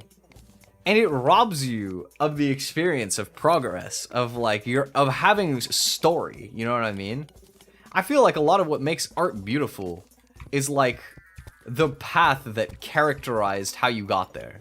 What influences did you have? What kind of things did you draw? Who did you take inspiration from? And that can go in, like, a billion different things. Like, you can have that for basically any creative process, like singing, songwriting, video editing, streaming, like, just playing an instrument, whatever it is, you know, like, if it is a creative process, you know, there's a story in the journey to whatever level you're at. And that could be literally the start, and it could also be somebody who's been doing it for, like, their whole life, you know what I mean? And you can, like, that's the part that I think AI can never truly replace, is that AI just is gonna have, like, you know, you can like plug a style in or whatever, but there will never be that, like, emotion in that journey in that person's style that can be conveyed through, like, a prompt or something. I don't think. I mean, who knows? Maybe they can. Maybe I'm wrong. But I don't think that part will ever go away. But it's like, stuff like AI art sucks because it steals work in a lot of ways. It's kind of like cheating in games, except, like, imagine if, like, those super, like, niche cases where somebody who cheats in a game does it at, like, a high profile tournament and, like, robs another team of, like, winning the tournament and getting their prize and all of that stuff, right? It's kind of like that in a lot of ways. But it's a shame because, you know, with AI art, it's not like necessarily every time somebody's using it, they would have been commissioning art or, like, learning to draw instead. They might have just not had that art, right? That's a thing. And that's why I think it's nuanced. But it takes away from the market to have that option, and it takes away from the effort of those people that they put in to be able to actualize stuff like that. And it's kind of sad. It's not about accomplishing the journey, it's about living it. 100% agree with that statement. 100% agree with that statement. Best developed for specific purposes to give professionals more time to do the important stuff. Exactly. The main problem that we have with modern, like, AI in artistic fields is they're no longer being used as tools to get you to an end product. They're being used to give you an end product. That's what it is. And it's like, there's no point in doing that anymore. Like, it takes away the meaning. And that's what I think people really have this, like, visceral reaction to, you know what I mean? Yeah, exactly. Like, nobody thinks it's bad that we're taking away from doctors by having scans or, like, stuff like that that can tell you, like, that you're gonna develop cancer, and if we do something now, like, you're gonna, you know, you can fix it. I 100% agree with that. But at the same time, people would be complaining in some ways, I think, if, like, we started replacing all the human doctors with AI doctors who were, like, not nearly as good. And like, doctors is, like, not even the easiest, like, comparison to make, because healthcare isn't, like, a creative expression. It's a means to, like, helping people, you know what I mean? There's not necessarily, like, an individualistic component to it. So it's, like, even more nuanced than that. But even then, I feel like there's a good parallel to be made. Also, climb the battle, let's go! Yay! I have a double jump this time. I still don't have Hermes boots, but... Detection. Yeah. Super useful for all sorts of things, but unfortunately the most unethical uses give it a really bad... Oh, 100% agree. I agree. I mean, even within the art field, AI is used all the time. Like, think about how if you are, like, using Photoshop or some art program, and you use the magic wand tool to clear out a clear lot of space. That is the program knowing, like, okay, these are the lines that I leave in, and these are all the ones that I delete everything around, right? And that saves you time from going in with an eraser and hand erasing everything. You might still have to, like, clean it up around the edges, but, you know, you get it, right? That's a situation where it's not, like, taking away from how it turns out in the end. It's just accelerating a process, right? And I think nobody is mad about, like, the magic wand tool existing. It's a useful tool. And it's not like it's taking away anything particularly. You could argue it's taking away people who got really good at cleanly erasing around the lines, but at the end of the day, there's not much expression in that, so people can get over that very quickly. You know, maybe you have some people with, like, a sunk cost fallacy over it or whatever, because they spend a lot of time, but it's very, like, different, you know, to, like, when you actually just replace the whole process with a robot where you just type in a few words, and that's that, you know.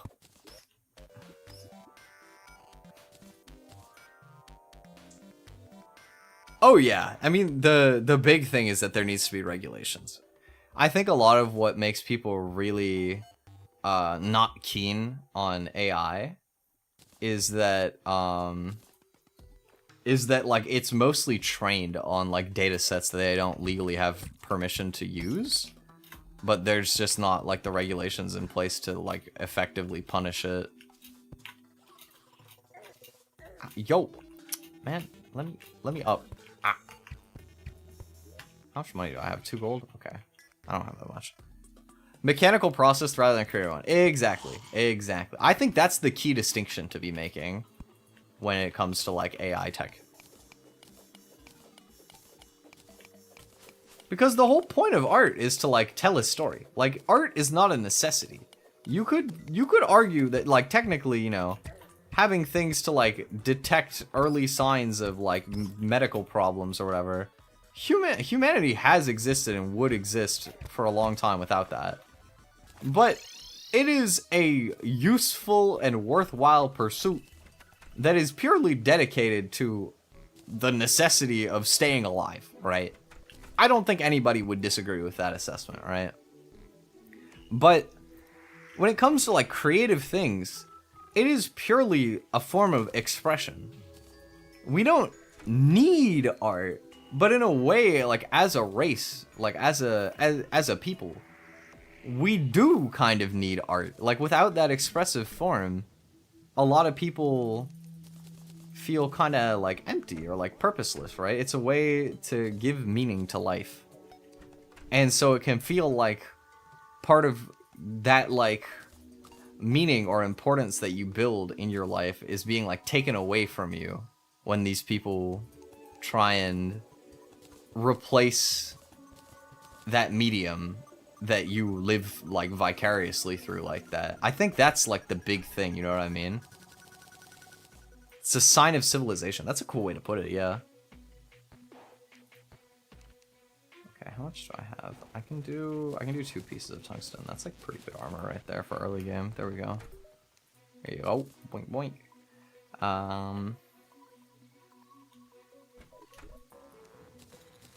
Field I'd like to see AI thrive in is video game NPCs. There are some academic projects on that, but nothing really commercially successful I'm aware of. Video game NPC. Hold on, what do you mean? What do you mean by that? Like what? So like in terms of video game NPCs, is that to say like the AI writes them, or oh wait, do you mean like you basically kind of like a chat bot where it's like the character in the game would have interacted? Yeah, okay. Yeah, see, that's actually interesting. That is kind of cool if they could figure out a way to do that, which I mean they obviously could, because I mean stuff like character AI and shit like that exists. I mean the technology's not great. The technology might not be great, but it is out there, you know. Like it does exist, and it's being developed. So I could see it becoming a thing. I do agree. It would be pretty cool to like be playing a video game and you can like actually talk to the characters in the video game.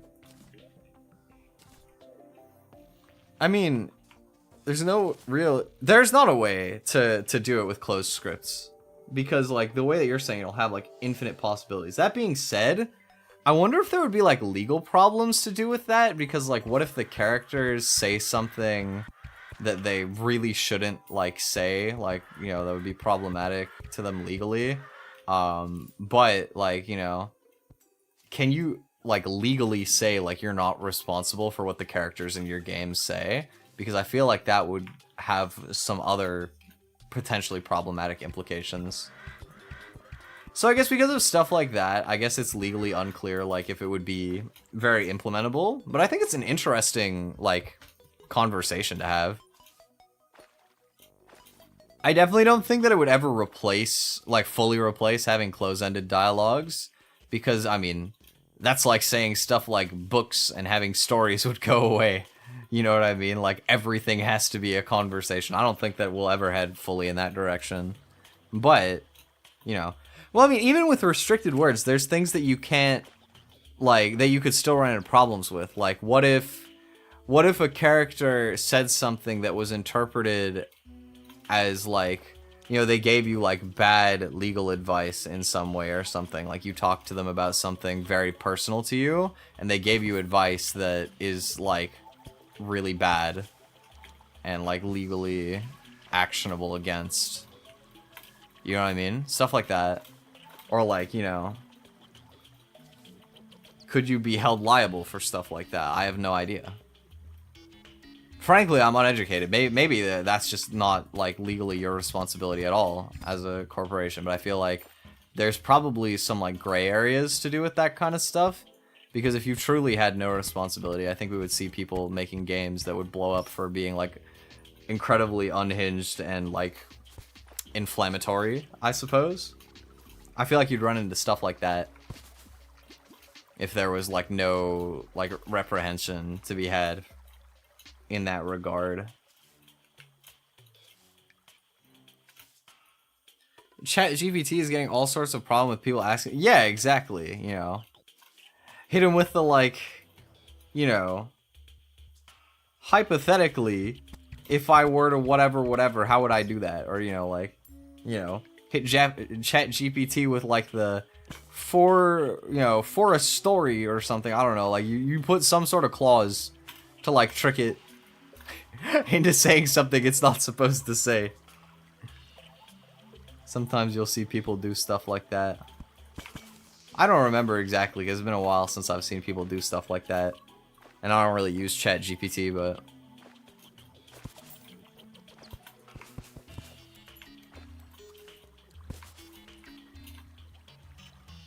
it kind of, like, trips me out how many people, like, use ChatGPT for stuff now, because I, like, never use it for anything.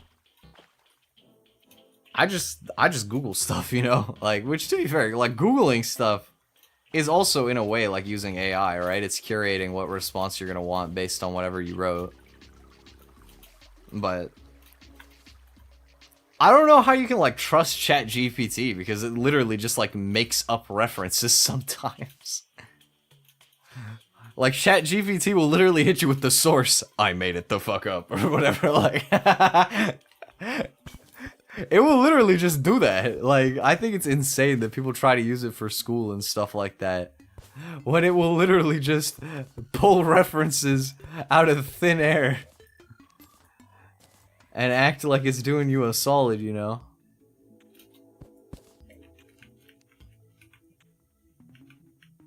Living tree.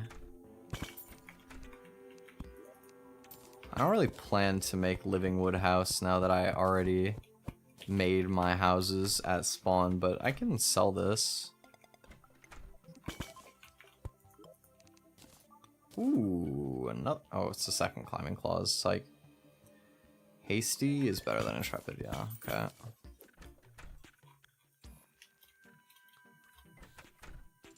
Yeah, I don't know. AI stuff is interesting. A lot of it's very ambiguous. Don't really know how to feel about it. I don't think it really matters how you feel about it, because it's gonna happen anyway. You kind of just gotta Brace yourself for whatever goes down in the next few years, eh? Not much else we can do on that front, I feel like.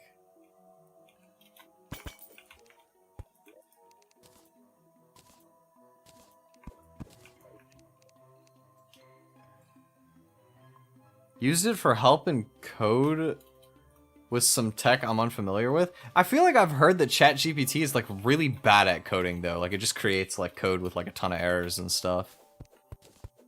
That's just from what I've heard anyway though. Fast and I'm sure it would be faster. It's just a question of like if it's faster even if you have to fix all the stuff afterwards, right? Because I guess most of the people I've heard talk about it are more experienced with programming, so maybe if you're not as experienced, it could have like a usage case for that. I could see it. Good at coding popular, simple stuff, because that's what it's trained on. Yeah, that's fair.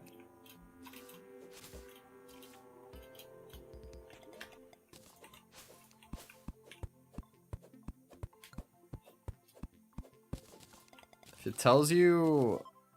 If what it tells you is wrong, your code just won't work. That's easy enough to text. Yeah, exactly. That's true. That's true. That makes sense.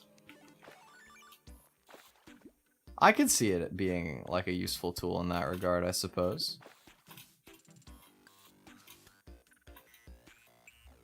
Stuff like that is always interesting. I feel like as the technology gets better, it'll become like more and more normalized to use stuff like that. But I haven't dabbled with it too much. I'm not much of an AI bro. I think that using it to create tools is cool. Using it to like replace people is kind of not. But I mean, there will always be arguments for like people replacing other people, you know? Like is it like morally okay to end up laying off all the people that have like factory jobs because you can make a machine that does it? In some ways, like working a factory is a terrible job, and it's a good thing that those people don't have to do that anymore. In other ways, it's not necessarily like doing that creates more jobs or even like an equal amount of jobs, and maybe they now have no job, right? There's always like nuances to stuff like that where it's hard to necessarily draw a line of like correctness. But I think that you can at the very least argue that like as work becomes less of a necessity in society because more things can get automated, like the value of having like a creative outlet and having something like AI take that away will be more and more felt, if that makes sense. Don't think we should use AI for low-wage jobs. I think what it really comes down to in a lot of ways is it's really not a good thing for it to be stealing low-wage jobs while work is still a necessity in society. You know what I mean? The UBI problem with technology... Wait, what is UBI? I don't know what the UBI problem is. Enlighten me. I actually feel like I probably do know what this is, but I don't know it by name. Like, in terms of the concept. Universal basic income. Ah, yes. See... I don't necessarily think that's the correct move immediately. I don't know if it'll ever be the correct move. But we can't necessarily deny the fact that while basically every business is trying to automate as many things as possible because they want to save money, eventually work cannot forever be a necessity in a system like that, right? It's just not possible. There won't be enough jobs. But like the business can't exist without consumerism, right? If you take away people to buy the things that businesses are making, they can't exist. But you can't also replace all the people and not give them money to consume, right? So it's not necessarily like something I know would even happen in my own lifetime. I wouldn't be surprised if it happens in my lifetime, but I wouldn't be surprised if it doesn't either. But it's interesting to think about something like that in some ways, you know, like how long will it be a necessity of society that you have to work some dead-end job to make ends meet? You know, in some ways we kind of have something like universal basic income. We have unemployment money. Mind you, it's not really that much money, and it's on the pretense that you're looking for a job that they'll pay you it. But it does exist, right? To where, like, if you're unemployed, they'll still, like, pay you to look.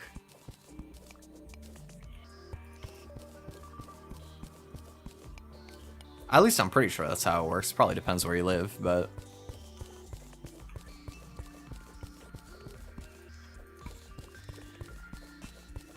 I don't know.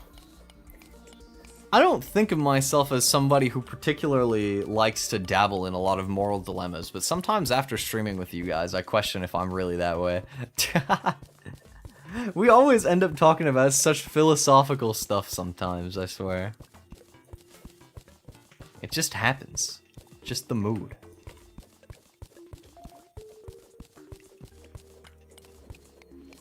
My bad for going into a existential societal tangent. The consequences of yapping, of course. We live in a society. We truly do live in a society. How's the weather? It's so hot, man.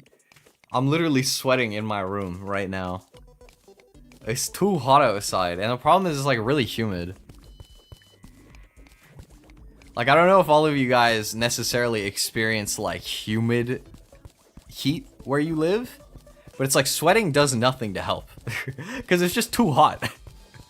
You just kind of sit there. And, like, that's that, you know? Like, it is what it is. I'm gonna drink some water, actually. Thank you for reminding me. Hydration check. Are you guys drinking water? You should drink some water. It's pretty good. Yeah.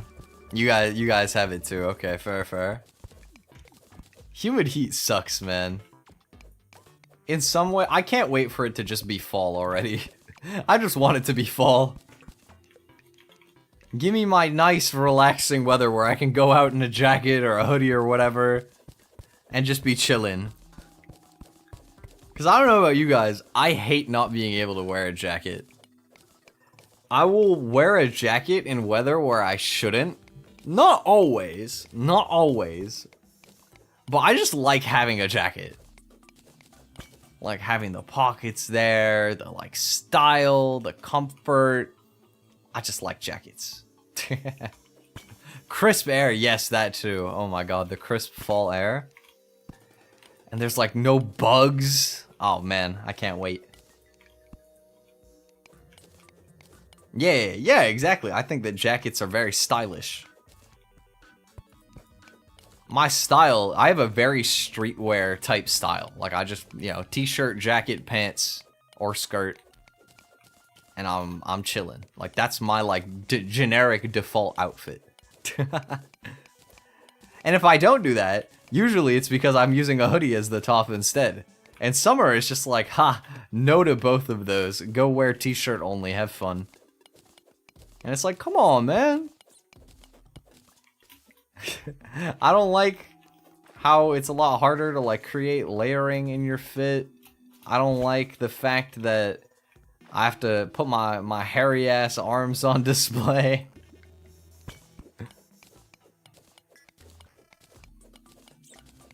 Cause my arms do be hairy. My legs too, but there's like a cool life hack for that. Where you can just wear tights, and if you want to wear like a skirt or something. And then if I want to wear shorts, like I'm a guy, I can just do that, you know, I don't have to worry about it.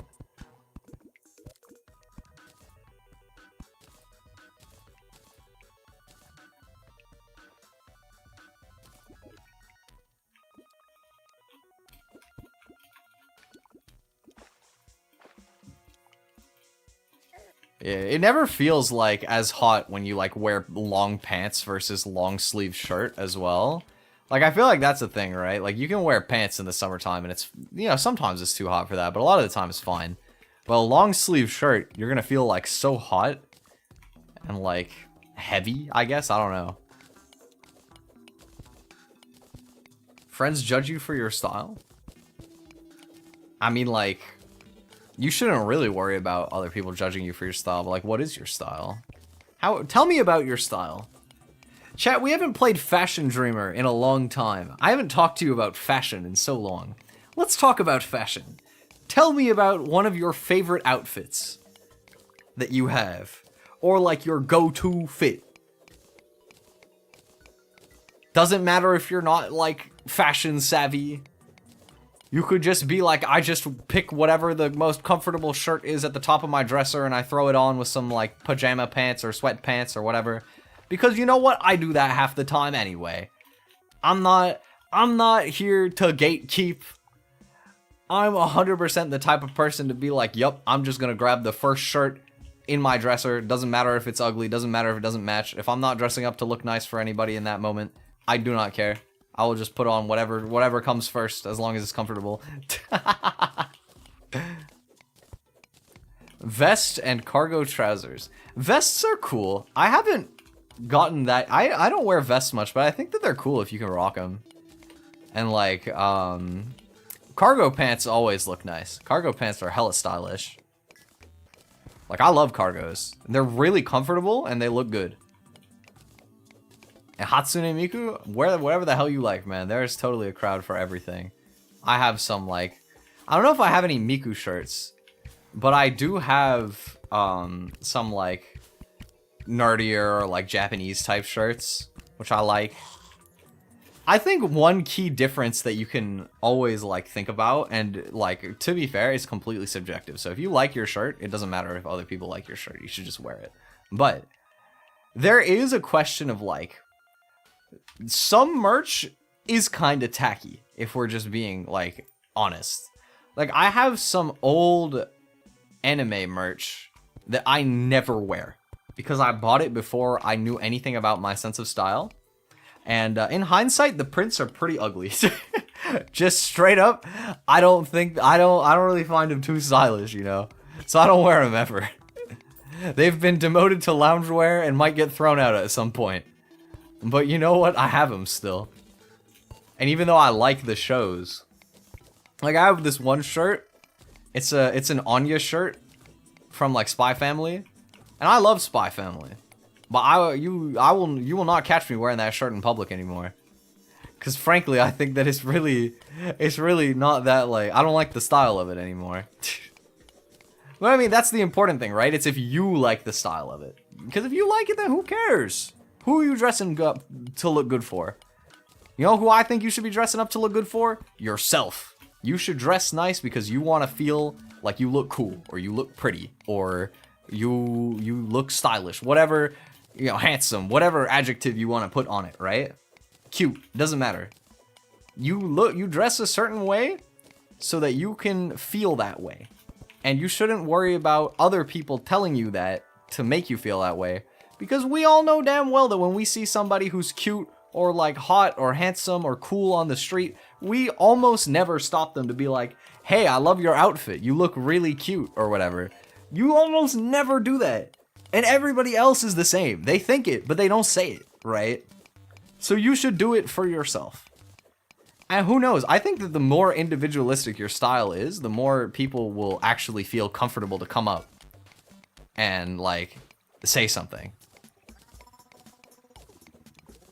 White and beige and light blue with ruffles? That's a cute style. I like that.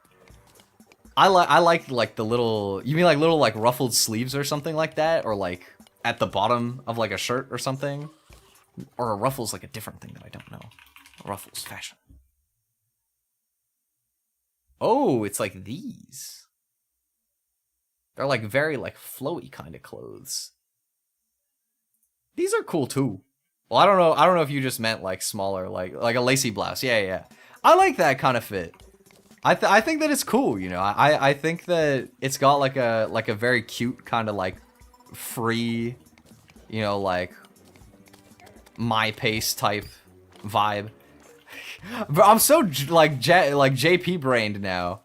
I'm trying to like think of an equivalent in English for like the term my pace, which is literally an English word, and I can't think of a good one. It doesn't have the same like nuance that it does in Japanese. You know, that's something funny about Japanese that none of you guys would know if you don't study it. Is there sometimes loan words from English that there's not even like it doesn't feel the same as using it in English. You would stop as in like stop talking about it, or like you would stop me on the street and tell me that you liked my style. Also, hello, Semi. Can still fit my baby hats? I do this with shorts.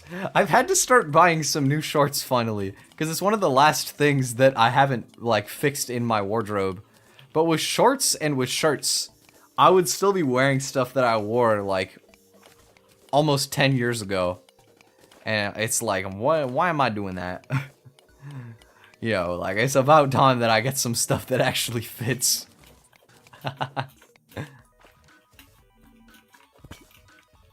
I don't know, sometimes like clothes can be expensive. I gotta thrift for some more stuff maybe. Yeah, exactly. Some of the loan words in Japanese are like a whole new word. It's kind of funny. Thrifting is really fun. I went thrifting with my mom like a couple months ago, and I got like a couple nice pairs of pants. Like I got a pair of jeans and maybe like a little bit of a dressier pair of pants in like a lighter color, like I think kind of beige-ish maybe. And I got them both. They were like $4 each. It's like so cheap. And you get to like find that, like, I think that what's cool about it is that like there's a lot of stuff that's kind of like meh, you know, it's like not necessarily great clothes. But you can find like little gems at like an insane like deal. And that's pretty sick, you know. I think it's really fun when you find something like that.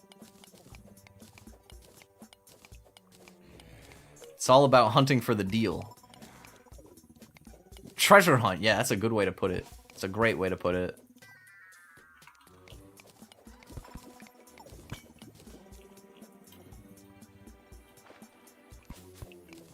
Put on now what, the Miku shirt, or?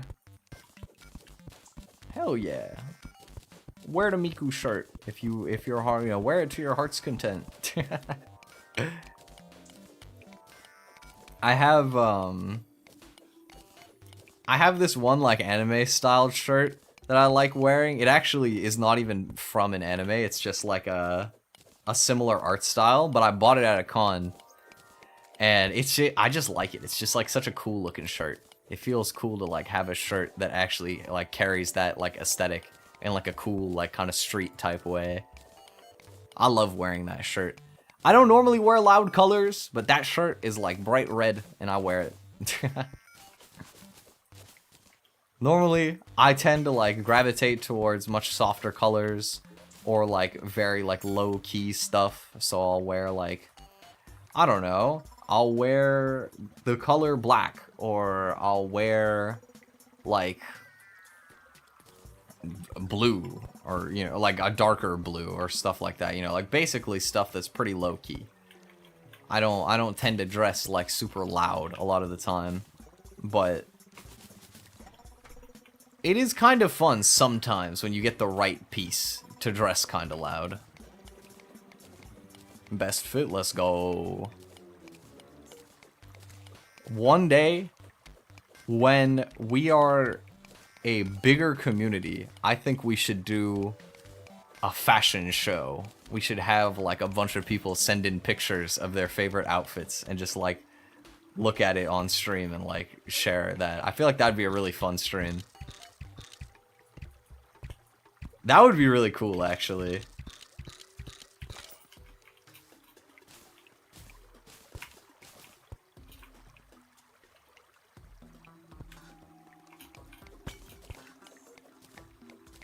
Maybe at some point I could even like, I mean, I don't know how I would feel about it, because I would kind of wanna, like, join in and, like, show a fit of my own in some ways, I think, right? But I'm kind of nervous about stuff like that because my hairstyle is very identifiable. And I don't know if I want people to know what I look like in real life too much. Maybe I'll have to do something with a hat. Do my best to hide everything.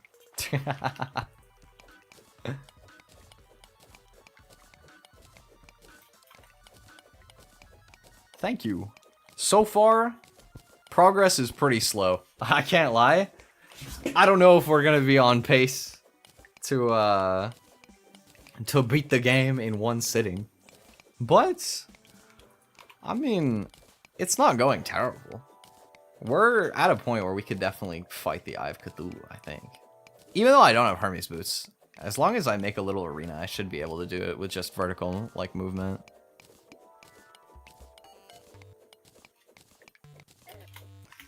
Ah! Get off of me, stupid bat. True dedication never fails. True. I agree with that.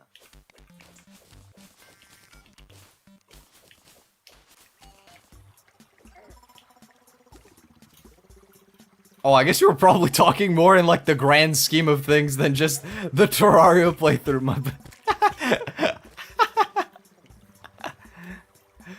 Thank you.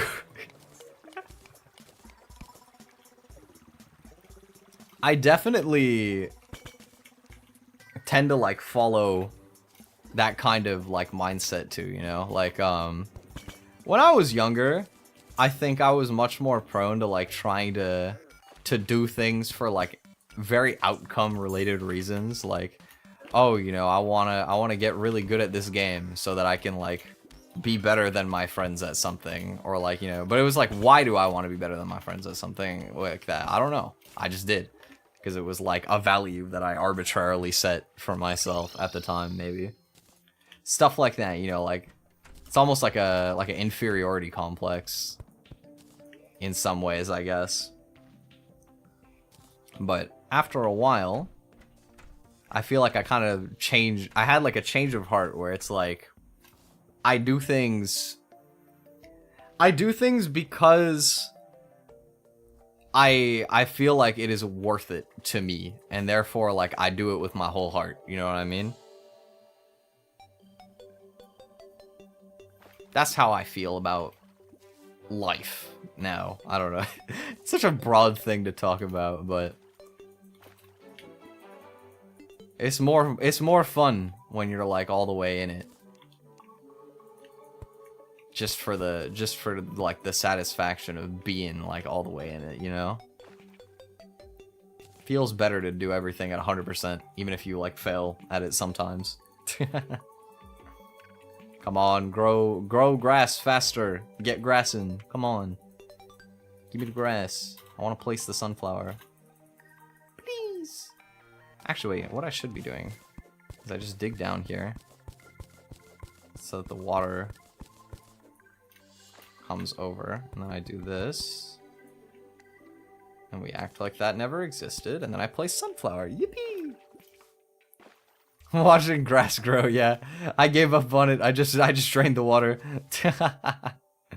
This is real speedrun strats right here. First, you gotta wait for the grass to grow. You gotta stand there doing nothing while the grass is still blooming.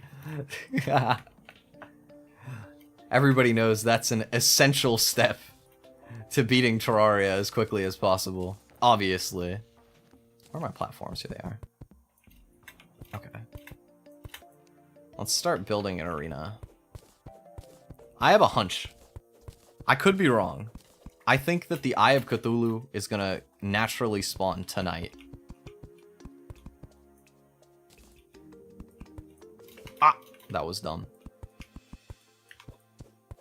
Okay. I don't know if we would actually win that. Because I don't know if I can build my arena quickly enough. I can try. I can do my best. It grew while... Oh, did it?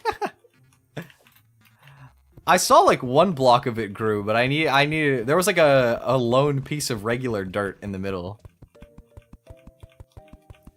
That's okay though. I think there was like I think there was a small small area in between the two sunflowers where there would have been no buff.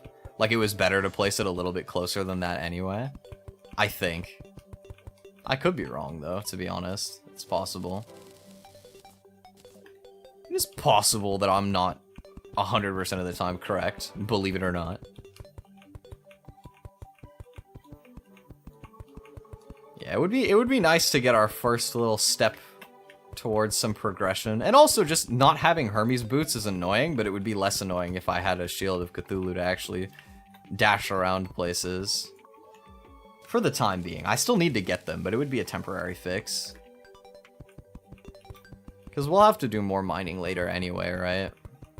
Still not full life. I still gotta finish, like, getting down to hell. And all of that. Okay, we can have these, like, pretty far apart, because I have a hook. And a double jump. So I'm gonna make this with the fact that I will use this arena in hard mode later in mind. And therefore I would rather have extra, like, vertical space. Goodbye, Abraham. Or Afrim. Afrim? That is a weird name. How do you pronounce that? Ephraim? Maybe? I don't know. Ephraim? There's no H. I don't know how you pronounce that name. I'm not gonna lie. I'm stumped. Okay,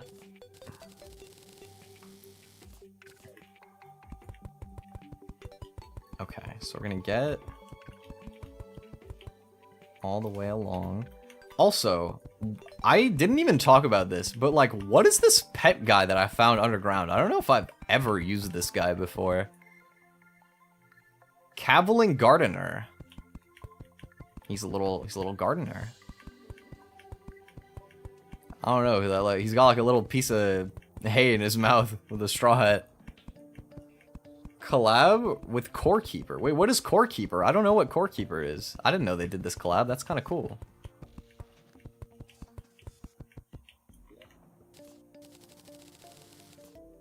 Should totally play because it released the 1.0 recently. Oh, okay, okay. What's it about? Enlighten me. You have my interest. Underground top-down sandbox game. Oh. That's kind of cool. Wait, I feel like I've actually maybe seen it. Hold on. Core Keeper. Have I seen this? Oh, I have seen this game! Wait, yeah! I know what this game is. I don't know much about it, but I remember one of my friends sent this to me. Oh, that's kind of cool.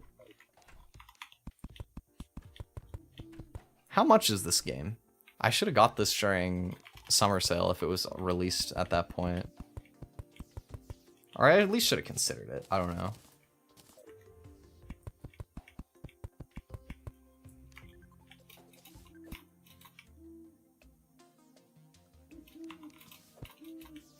One longer on this side for now.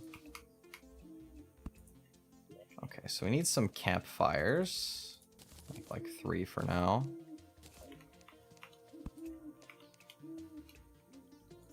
€16. Okay. So it's like 25, 30 bucks probably. Not like not super cheap for an indie title, but I mean it's pretty average. I feel like a lot of indie games nowadays are around that price range. Nothing too crazy. Could be a good one to snag on a sale.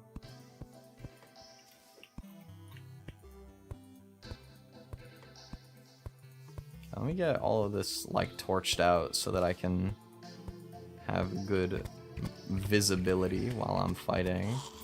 Okay, come on, give me some lenses. Give me lenses. No? Okay, very cool, thank you. I didn't want a lens anyway. It's not like I was asking for it because I wanted it or something crazy like that. Okay. Let's get an accessories chest. And throw the climbing claws in here, because I think you might be able to shimmer climbing claws later into shoe spikes if I need to. You can take this, and this, and you can take this. I really don't need silt. Oh, I can finish making tungsten armor, I forgot.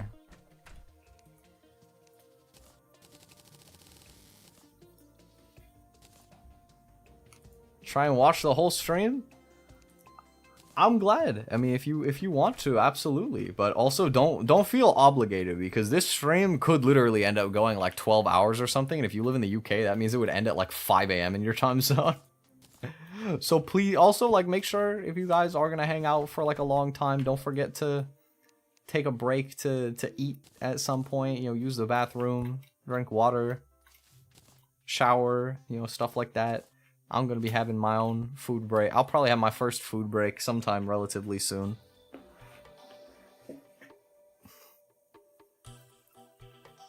The plan is, I have leftover pizza in the fridge, chat. I know it's not time for the pizza party yet. But I mean, I just love pizza, so of course I just have pizza. So I will be enjoying the rest of that thoroughly. Shower never okay, dude. Base, yeah. I got pepperoni and onion. One of my favorite combos. The pizza. Please share. Yeah. Are you guys the type of person to shower every day, or like, I don't know, every like couple days? Because for me, I guess it kind of depends how often I'm going out. I don't usually shower every day, because I find that it's kind of like, I don't know, it's not great for my hair. Although I guess you could shower without washing your hair, but it's kind of hard. Because I have a lot of hair. I'm just bad at like routine related stuff like that. I don't know. I tend to shower every 2 or 3 days usually, unless I'm like really stinky, and then I'll just shower anyway because I feel gross. Every day, every other day. Yeah, I feel like, I mean, those two are the two correct answers, right? You can kind of go either way.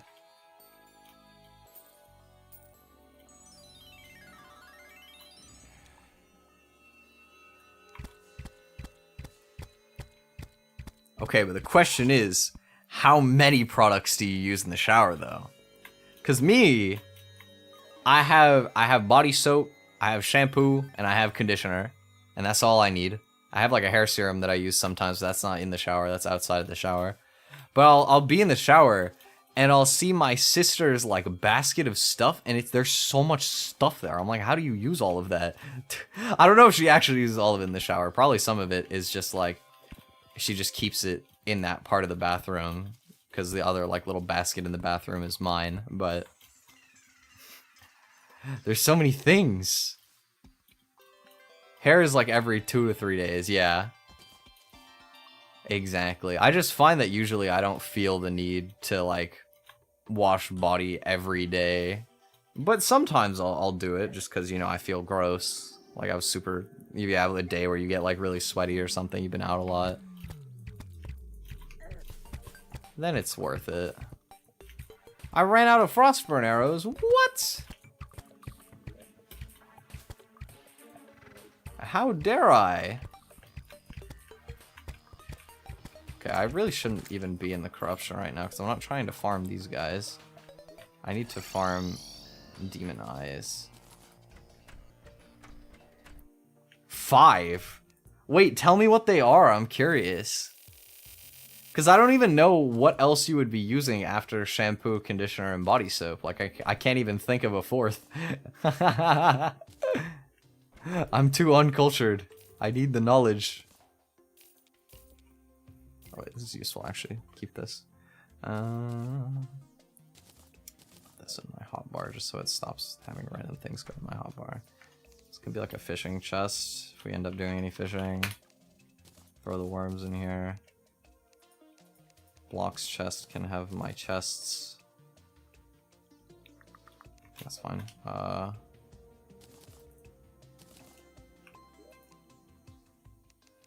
Let's make some ice torches. make some more frost burns. Body wash, face wash, shampoo, conditioner, hair treatment. Okay, having like a separate face wash could make sense. I could definitely see that. What is hair treatment? Like what does that do? I'm curious. I used to work with a lot of people where like our store was split, so we had like a beauty side, but they never teach me about this stuff really. To be fair, I didn't ask very many questions at the time, but not important. They should have forced this knowledge onto me anyway. Because now I always wish that I knew stuff like this more. Every 2 years, but I'm lying to sound clean. Oh, okay. You guys. It's a keratin thing. Oh, okay. It's like a mask with keratin. That makes sense. Okay, that makes sense. Yeah, I use like keratin enriched like shampoo and conditioner, so that makes sense to me. I could see doing that. To be fair, I don't know if the one that I use actually has enough keratin to do much, but it felt better than when I was using a different one, so I was like, okay, I'll roll with it. I really started using the like shampoo and conditioner that I use right now because my mom took a picture that she took with me and sent it to her hairstylist friend, and she was like, oh, you need to get him using this shampoo and conditioner. So then the next time we met up, she just like was like, all right, we're gonna go and buy this. I'm like, oh, okay. and then I got it. You know what? It was worth it. It was honestly worth. One of the times where I actually appreciate the suggestion. There have been other times where she's tried to like get me onto certain like things where I'm like, there is just no need for this. Like, she got me this nice deodorant, like a fancy deodorant. And it was like $20 or something. And I'm like, I do not need $20 deodorant. That's so bougie. Like, who cares, you know? But she insisted that it just felt a lot nicer. And I was like, oh, okay, I'll try the deodorant, right? And it is nice, but it's not there. I don't feel like there's much of a noticeable difference between that and my generic manly dude bro regular deodorant, you know? So like I can't ever seeing myself needing to buy it again. But I mean, like, the scent is marginally better. It's nice. It's like aloe and green tea. I love aloe, and green tea is a nice smell too. But the problem is you can never actually smell deodorant, hardly ever, I swear. At least I can't. I don't know. Like, I can smell when someone's not wearing deodorant, when they stink, obviously, but I don't actually notice, like, the scent of a deodorant, like, basically ever, I feel like. You need, like, cologne or something like that to really actually tell that there's, like, a different smell than usual. So I don't see much point in it, you know? It's not like I'm just sat there putting on my deodorant like, oh my god, dude, this smell is so worth the extra $10 or whatever. Just in that one moment where I can smell the bar while I'm applying it. I don't know, maybe her armpits are more sensitive than mine or something. I have no idea. Only stand outside when it rains to shower. Oh my god. Okay, but you guys ever seen that meme where it's like Toho players after memorizing the shower's attack pattern? And it's just like that's so stupid. Wait, let me see if I can find it. Toho player dodging rain. I found it. Do I have like a I think I have a split for this on OBS. Wait.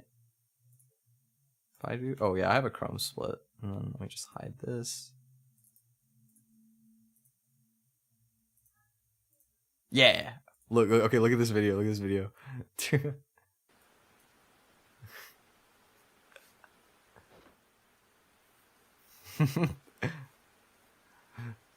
Check this guy out, watch. Nah, I'm good. Here we go. I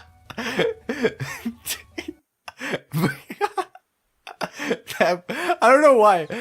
That animation just looks like so stupid to me. I haven't even played Toho, but I just think it's so funny.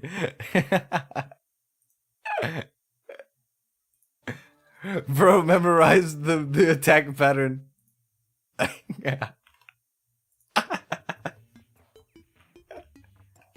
What a giga chad. I've seen like variations of that video, but it's like instead of just being like a regular like dodging the rain, it's like he's dodging the shower attack pattern or whatever. I think that one's kind of funny too. Okay, man, I really need some Hermes boots.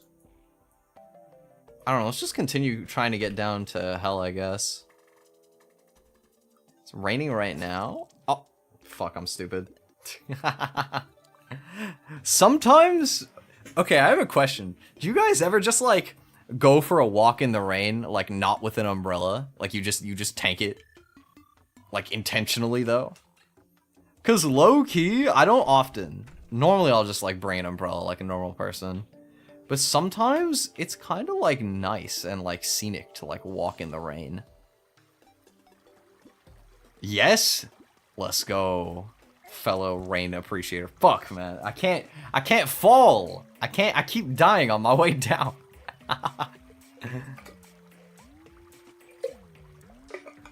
Used to a lot in Japan. Well, I mean, okay, you know what's funny? I was about to be like, it probably rains a lot in Japan. Meanwhile, I forgot that you literally live in England. Like, bro, probably rains more in England, to be honest. Yeah, I mean, Japan has like so many pretty places to walk, so that would totally not surprise me. It floods all the time, yeah. 6-year-old main character me would do it. I'm still the same, it's just that I'm not 6 anymore. Nothing wrong with a little main character syndrome. Never hurt nobody. Rarely a warm rain here in the UK. I ain't trying to get ill. Understandable, true. Does the temperature of the rain really have anything to do with that, though? I feel like that sounds like it would be more of a... like a myth, kind of, than, like, actually how it works. Because I've always done it, like, knowing that, like, I might get sick. But I don't know. I don't usually find that I, like, get sick if I go out in the rain or whatever.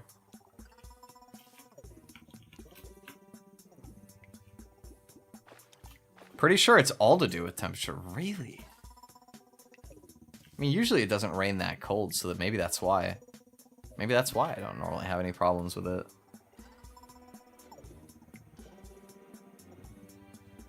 You get ill because the water robs the body of heat. Oh, that's why? It like throws off your homeostasis and then you can't defend yourself. Your immune system gets clapped. I see. It kind of makes... Ah! No, I don't want to die. Wait, I want... No, I want the life crystal, please!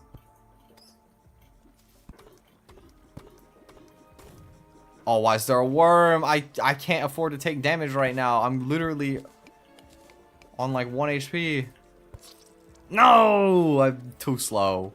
A lot of your immune functions slow down. Yeah. That makes sense. That makes sense.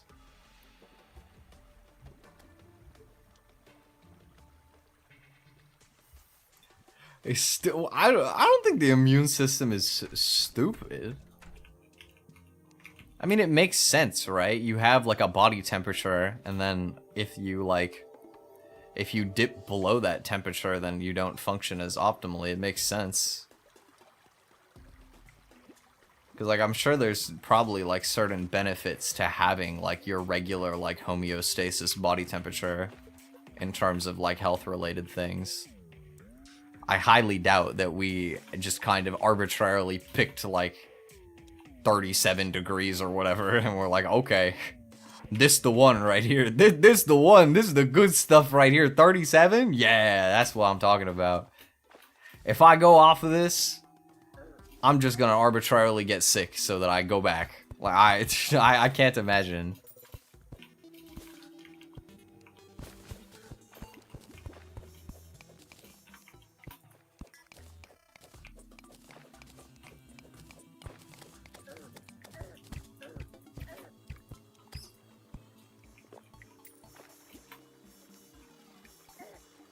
Molecules vibrate less in the cold. That's actually also true. That makes sense, yeah. Right. Wow. Remembering the things that they taught in science class. That is truly a rare experience. But yeah, I mean, it makes sense. Everything tends to function better when it's, like, warm. Obviously things move even faster when it's hot, but I guess that there's like other problems that come with that in terms of health stuff.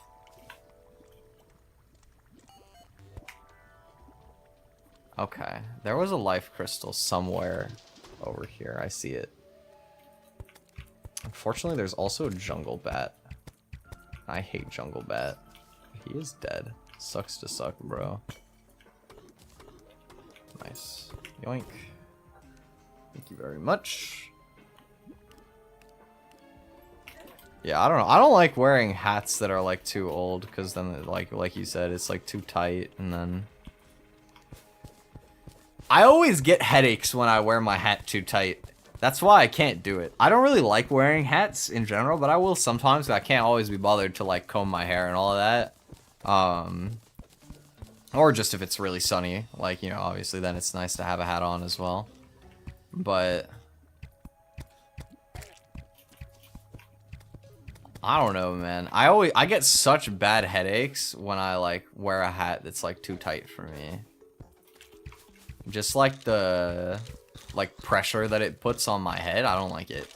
But I get headaches really easily compared to most people, so probably not something most of you guys would even have to worry about. Ah, shit, I'm gonna die. This is so sad. Can I at least keep the stinger? Thank you.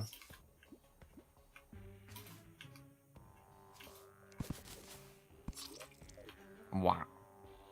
Not my 17 silver! Oh, man. Okay, well, there's like no chests over here either. Yeah, I know, the poison. It's okay. I think maybe you'll try going right on that lower minecart. I'm still just trying to find Hermes boots right now, like straight up. That is like the one drop that I still need, that I just am not getting. This is like the opposite of last time I did a race, and it's the worst version, because last time I could never find a double jump, but that's fine, because you don't really need a double jump. But you kind of need Hermes boots to beat the game in a lot of ways. Like, technically, like, need might be a strong word. But, like, they are pretty integral, you know, it's a very big deficit to not have it. Because you just stop using the double jump in hard mode anyway, you just get wings, right? But in you know, like, you never grow out of having lightning boots. They're useful for the whole game. Like S tier, like SS tier accessory, you literally always run it. God, you know what I'm just thinking about right now? There are probably people who never found Hermes boots in their first Terraria playthrough and just played the whole game without that. That's so insane to think about. Oh, that's true. I will need to do some fishing. I could try and get sailfish boots. That's a good shout, actually. Because I do plan to have, like, endurance potions and, like, seafood dinners and stuff are usually one of the easier ones to craft for, like, medium well-fed.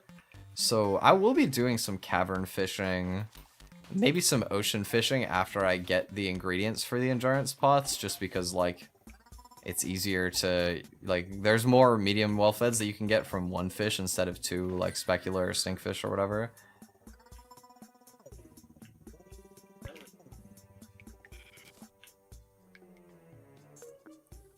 Technically, fish for them, Yeah. I mean, it's all luck based. It's just about like trying whatever's gonna put more odds in your favor, I suppose, at the end of the day, right? I kind of think of it similarly to when I played competitive Pokemon in that regard, in the sense that sometimes, like, you will be in a bad spot where objectively, like, stuff kind of sucks, but, like, the best thing that you can do is just, like, do what you can to add extra probabilities into your favor.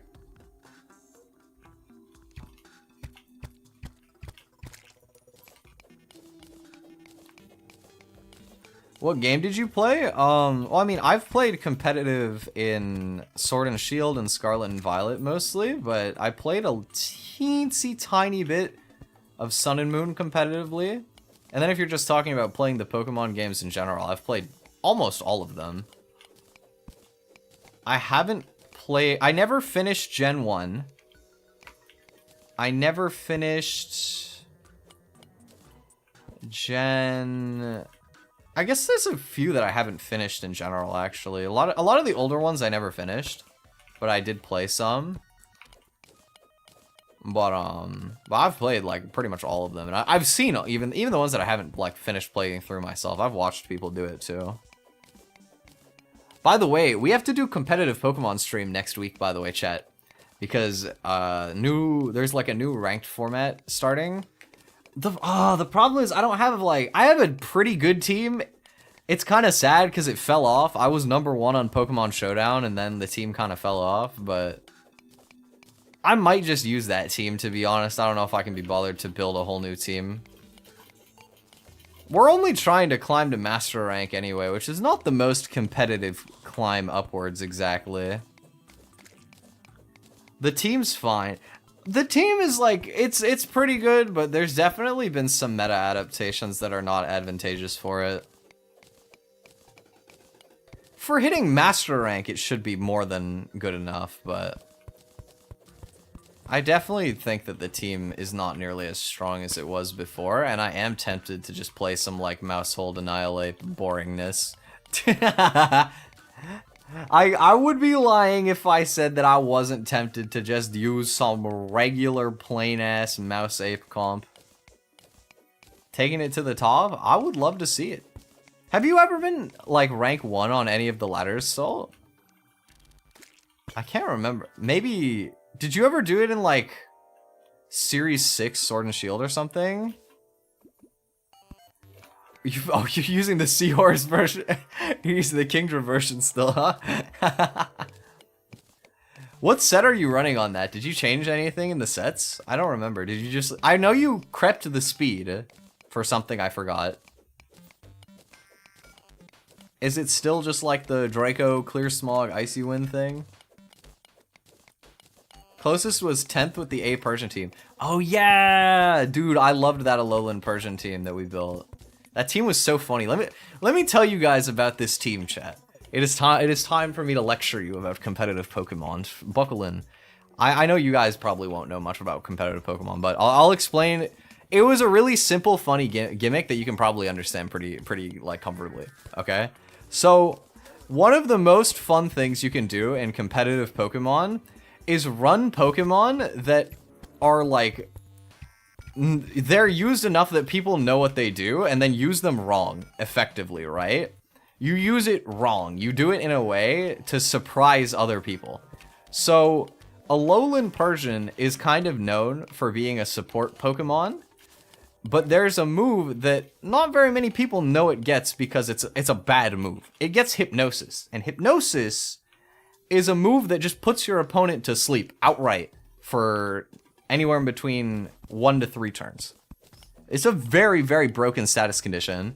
But the problem is, Hypnosis kind of sucks because it's 60% accurate. So there's a 40% chance every time that you click it that you just did nothing that turn. Which is very not good, especially when you're using Persian, which is not the most optimal choice, usually.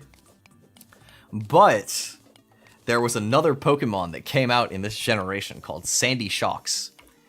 And you can make it really, really fast, like faster than almost every other Pokemon in the game, and use a move called Gravity that increases the accuracy of like every move practically.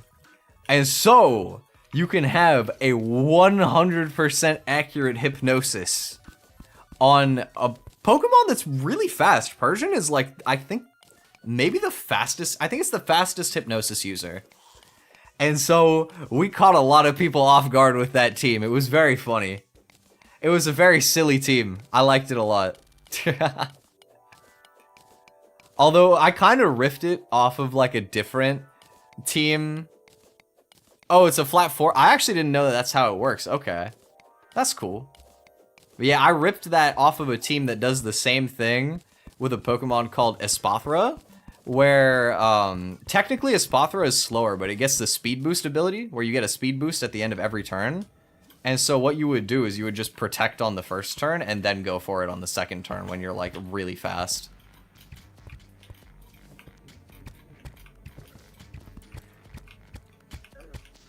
Move out the way, let me get down here.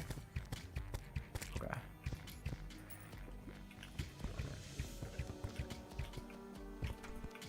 Yeah, that team was funny. You know, me and Salt were talking about it. There was a crazy team that top cut the Pokemon World Championships this year. Oh, right, we did have Blizzard Iron Bundle on that team. I forgot about that. Yeah, that was kind of funny too. Instead of Icy Wind. But there was this crazy team that top cut the World Championships this year. It used Sableye with Gravity. Sableye gets Prankster, which makes all your status moves like move faster than usual. And so you could get you could use Gravity before your opponent could attack. And he did it, like, Sableye is already a pretty off-meta pick. People don't really run Sableye, right? But he did it with an Altaria. And you never, like, ever see Altaria in competitive Pokemon. It is, not only is it, like, kind of mid, but it's a flying dragon type. And there's, like, a billion really good flying dragon types. Like, there's Dragonite, there's Salamence, there's, I feel like those are the main two, to be fair, but... You know, like, it's a very competitive role. And it gets the Cloud 9 ability, so you can turn off other people's weather, which is cool. Against, like, Kyogre, for example, you could, like, use it into, because it was a legendary format. It's even crazier that this worked in a legendary format. But he had Sing Altaria, so he would do the same sleep strat with Altaria Sableye, which is kind of funny. Now, that being said... I'm kind of surprised it worked because it's a really passive strat, and the fact that it's like a 40% boost to act means that you could still miss the sings. It's 95, so you usually won't, but like, you know, throughout the course of a tournament, you probably miss at least one, right? Kind of interesting. That team was crazy. It's always really fun to like see super like off of the wall picks succeeding. Especially at World Championship level, you know? I feel like the iconic one that everybody remembers is like when Pachirisu won the World Championships, but there's a lot of cool stuff like that that happens all the time. Nino tried to run that team only to get uber clapped most games? That is so unsurprising. I feel like in general, it's the Japanese team builders, man. They always come with the sauce and it looks so stupid. But they just make it work. They just know, they know the ins and out of their techs. But when you try to pull it off, you're dumb. But when they do it, they're genius. That's actually what it is. Like that's how it feels. It's like, it's stupid when you do it, but it's genius when they do it. You know, your Japanese opponent on the ladder, winning the tournament with Snowscape Tornadoes and Terra Ice Blizzard Covert Cloak Kyogre. That right there sounds like a 1000 like baby Elo Shret, but it literally won like one of the GCs or whatever, one of the global challenges. I'm now realizing that just was 100% like a bunch of gibberish to 7 out of 8 people in this chat.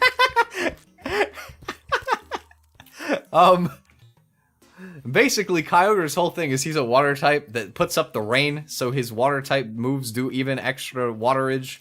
And he just waters really hard. And but in the current gen, like the whole mechanic is that 1 time per battle you can change your type. So this guy just decided to run a Kyogre that's built to run in the snow with Blizzard, and he just turns it into an ice type.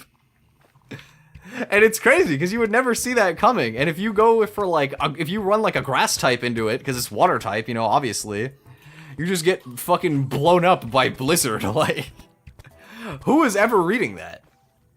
And it's so funny because it's so unnecessary. The Pokemon that's setting up the snow is literally a flying type. You could just attack the grass type with the flying type.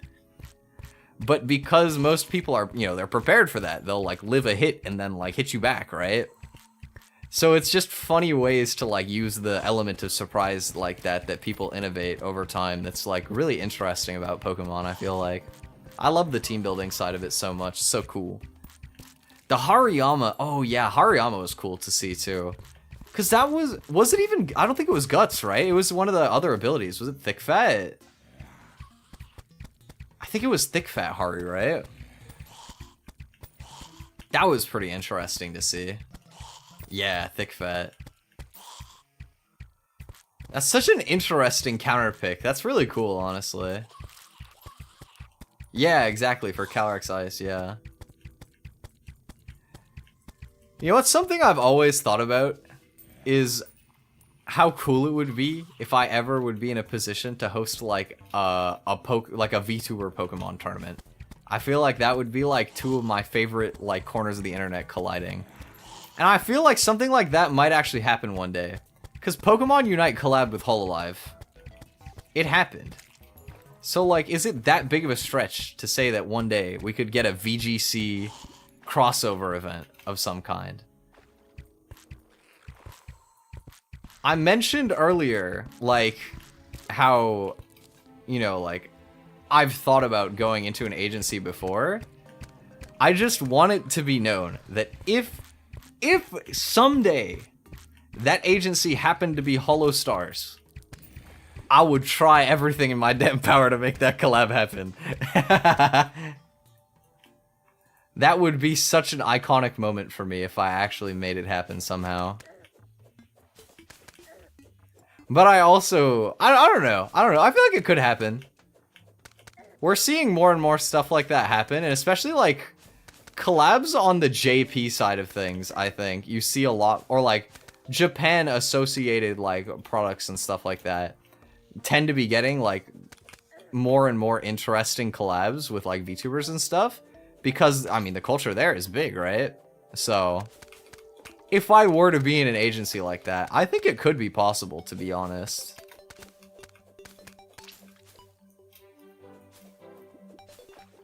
Heard somebody say if I ever graduate, no, it's because I got a deal.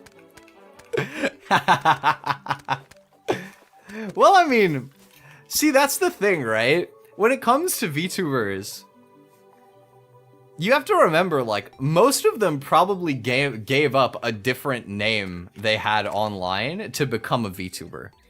So, like, if they happen to disappear one day, do you really think they're gone? Or do you think they're just hiding, or they're somewhere else, right? They've got a new thing, right? VTubers love to have different little fixations on stuff in general, I would say. You tend to see it a lot in the sphere, so... I mean, I agree with that. It's not like there's a chance that that if I graduate, it's 100% because I've found some other deal, necessarily. But it's also like, look around, maybe.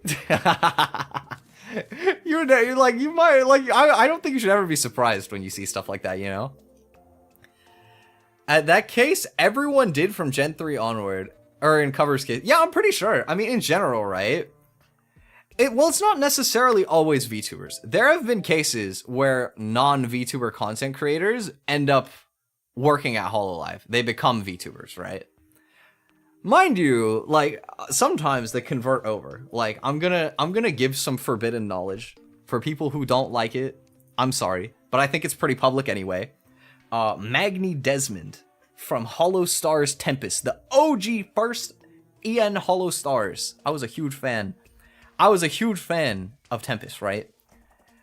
He was Professor Lando, who is not a VTuber. He's just like a guy on the internet that makes videos about usually anime adjacent topics. And now he's a VTuber again. If you liked Magni's stuff, he's actually back. He's got a new VTuber persona, which is sick. I think it's so cool that even though he was doing really well as Professor Lando and he totally didn't need to do that, he was just like, I want to be a VTuber again, so I'm gonna be a VTuber again, and then he went and VTubered. Pretty epic. How many lenses do I have? I really need to fight a boss. Only 2? Okay, let's fight King Slime. Let's go fight King Slime. Fuck it. Yeah, right? He's so funny, man. Different changes. That's like a little bit more forbidden knowledge, but yeah. I agree. I think I wasn't like a huge viewer of Pick-a-Me, but I was very surprised when she graduated. But then it made sense after seeing, you know. Oh no, that's a thing. That's a thing. Coco, like they talked about it in like official streams before, I'm pretty sure. Coco applied to be like a manager and they were like, Are you sure you didn't mean to be a talent? You know, it was like, okay. Ended up doing that. Thank God, by the way. Coco was like such a domino in the VTuber like sphere. Like, God, it could have taken way longer for VTubers on the EN side to pick up any traction if it wasn't for her, you know? The case on lore is incredibly amazing. She is totally a pioneer, 100%. I think a lot of what, you know, we stand on the backs of giants here today, you know what I mean? And she was definitely one of those giants.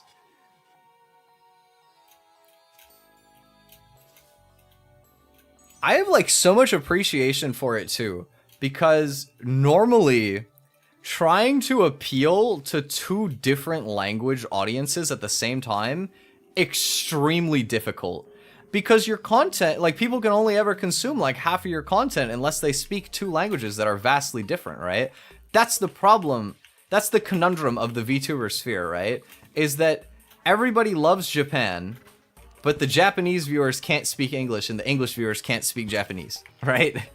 And so, unless you have clips where it's translated, there's nothing that they can pick up. I forgot to craft the stupid platinum crown. I have to run all the way back. Fuck. Yeah, like it's really hard to build a multicultural like base in that regard. But you know, she did like such a insane job of like being that bridge at a time where it didn't exist for like EN and JP. It was huge.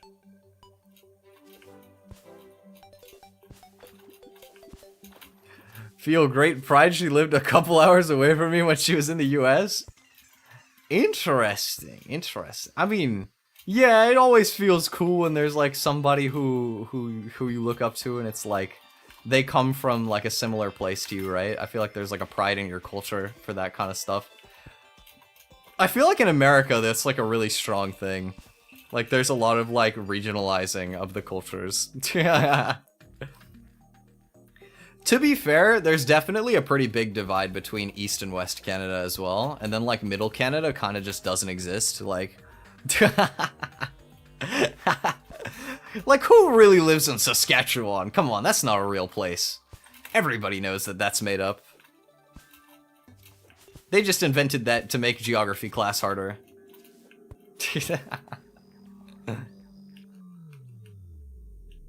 Canada is like such a trippy place to live in because it's so massive, but like all the population is condensed into like 2 little dots. Bro, get off of me! I'm trying to craft! Thank you. Goodbye. I actually got bulldozed into crafting an extra workbench by accident. Okay, heal. Oh wow, 4 whole silver. I'm gonna go broke for that one. Okay, you know what? Let's eat a fruit. Let's have something. She was at Coco grew up in Atlanta? Dead ass? That's hard to imagine. Well, I mean, you know what? I mean, I guess she's kind of hard like that. You know, I could see it. I guess I don't know. Like, there's probably areas of Atlanta that aren't necessarily as infamous as well. I'm sure. Cause Atlanta's got like a pretty like rough image in my head.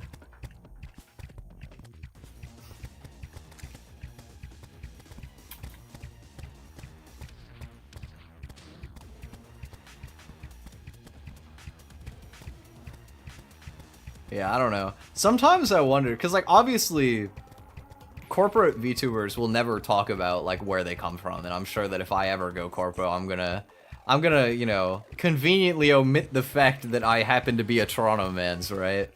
I feel like that's one of those things where I can enjoy having it be part of my identity because I'm an independent creator, but I probably wouldn't be able to do that if I wasn't. It might slip at some point. I don't use much Toronto slang, so there's a decent chance that people wouldn't figure it out. But I also definitely feel like people could figure it out. The NDA, yeah. But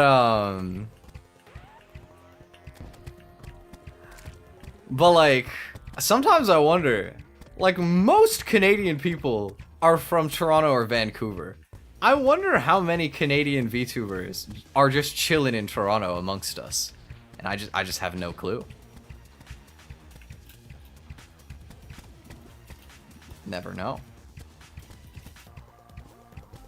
Cause man, it would be so sick to be able to like hang out with people from your agency in real life.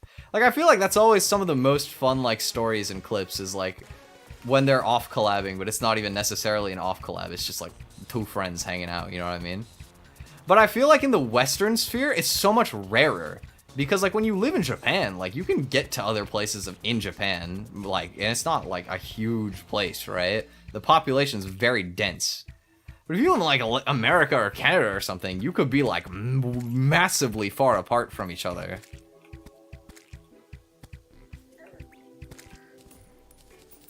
Plus the trains, yeah, exactly. Trains out here, I mean, they're around, but, you know.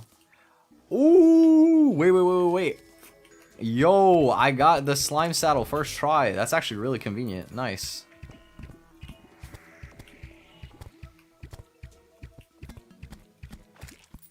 I got like every drop from that. I almost even got the full ninja armor set. I'm not gonna wear the ninja armor, but that's cool. Quebec? Oh yeah. Quebec is really close. You know, it's kind of crazy. I've never actually been to Quebec. Because, you know, it's like right there. I definitely could.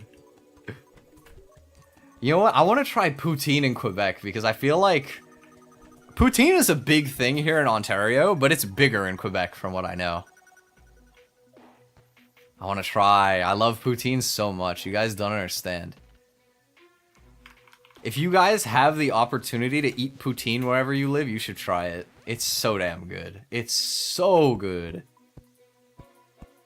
One of my favorite foods, easily.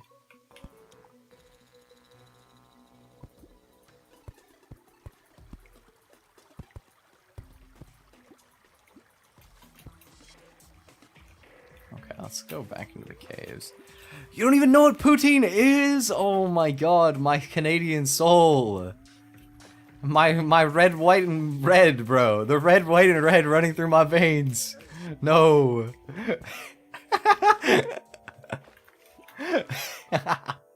Poutine is a very iconic Canadian food. Perhaps even the most iconic Canadian food.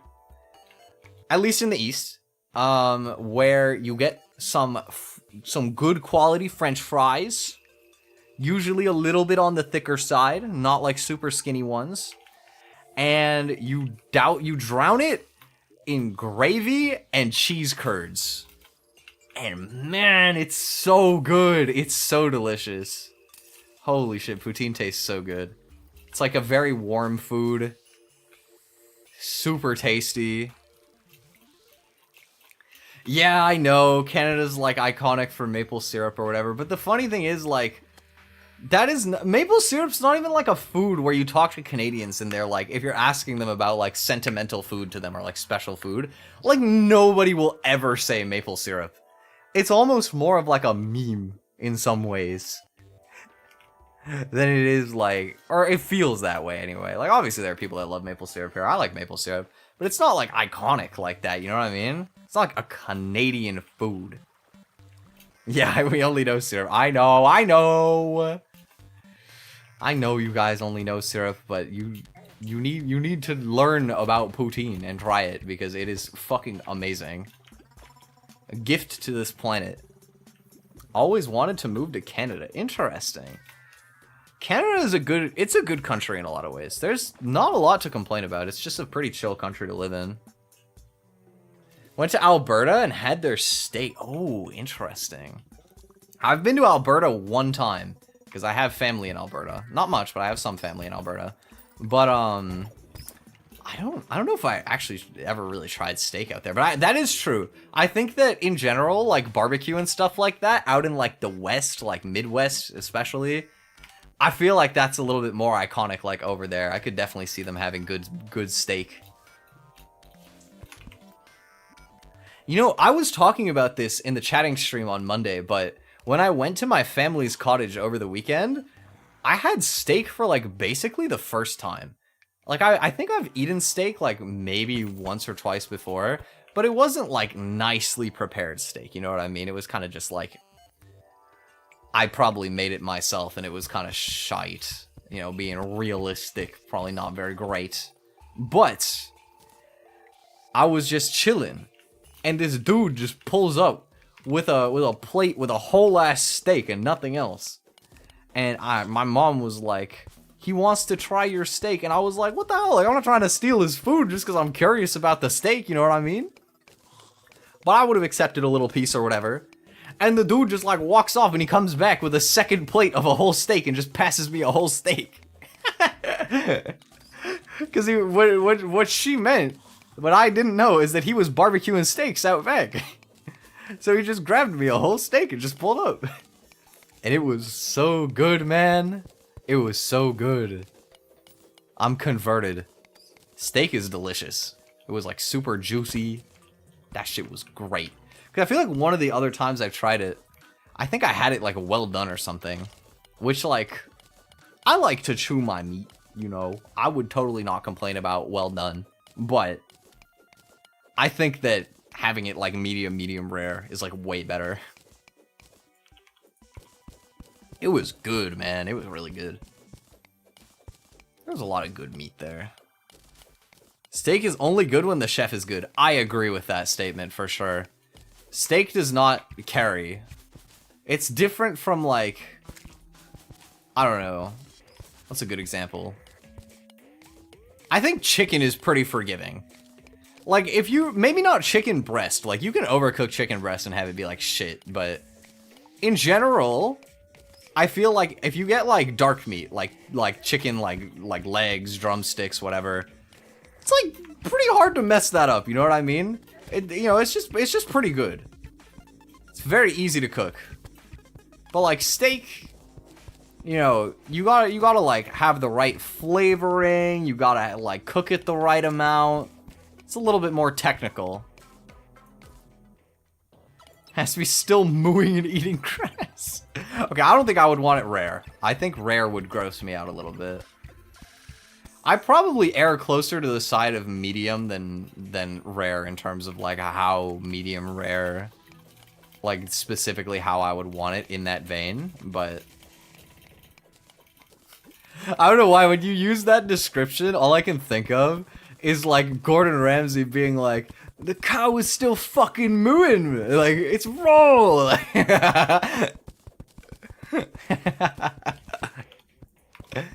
Man, I haven't watched Gordon Ramsay in so long. Takes you back to simpler days of the internet. And just TV in general. Rare is so... I mean, I haven't tried it. I'll try almost anything once, because, you know, like, rare steak, as long as it's cooked properly, is not necessarily dangerous. But I can't imagine, like, just based on how I tend to prefer, like, textures and things like that, texturally, I don't think that it would appeal to me very much to have it be like that. But I can understand. Because I literally have a disorder in that regard. I'm not like most people. Oh yeah, I mean, I'm sure I'd eat it. It's probably good. But I would rather just err on the side of having it more cooked. Maybe I'm just blissfully ignorant, but...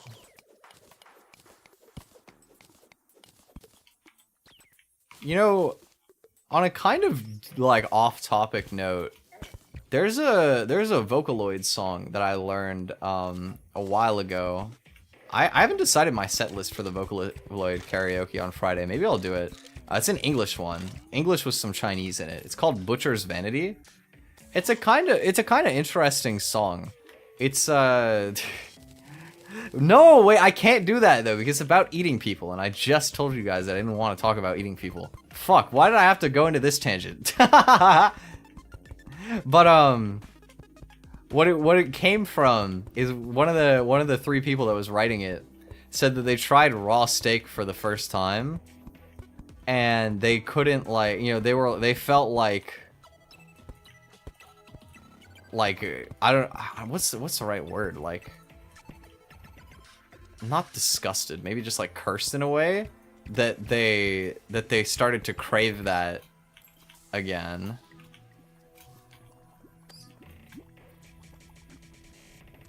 The consequences of yapping, episode 2. Yup.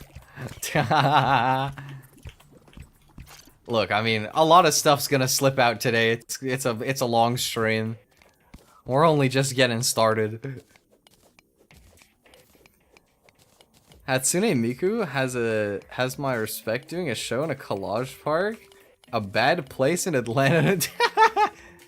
Look, nothing can stop people's love for Hatsune Miku. You could bump Hatsune Miku in the hood. I'm sure there's some people who would still pull up. The other thing is there's some fearless ass fans out there. Like, there are people who would come out into the hood just to go and watch the show. Best believe the show is of course. I love Miku. I want to go to one of the Miku expos one day. They had one in Toronto, but I didn't go because it was really expensive. This is why I need to make it, so that I can have money to watch Hatsune Miku. This is the real important things in life. Being able to afford Hatsune Miku tickets, that's when you know you've made it. Nah, but I love Miku though. I love Vocaloid in general. It's just like so cool.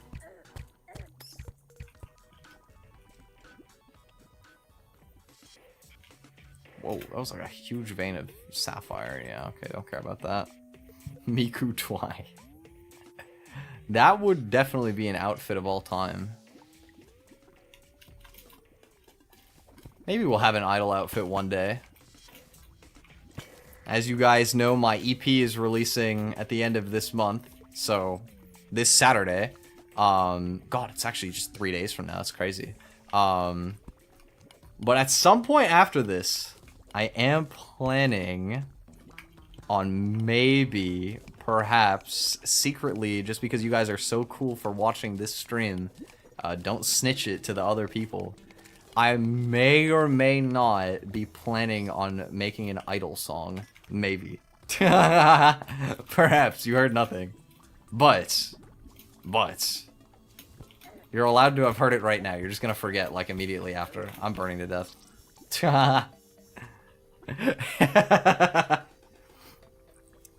But yes. This is... You know what, I've already said it, fuck it. Alright, we'll just talk about it a little bit. Why not? When I said I need to get a job so I can get more money for certain projects that I'm planning, this is one of those projects. I have other projects that are cool and have nothing to do with music that I'm also working on right now.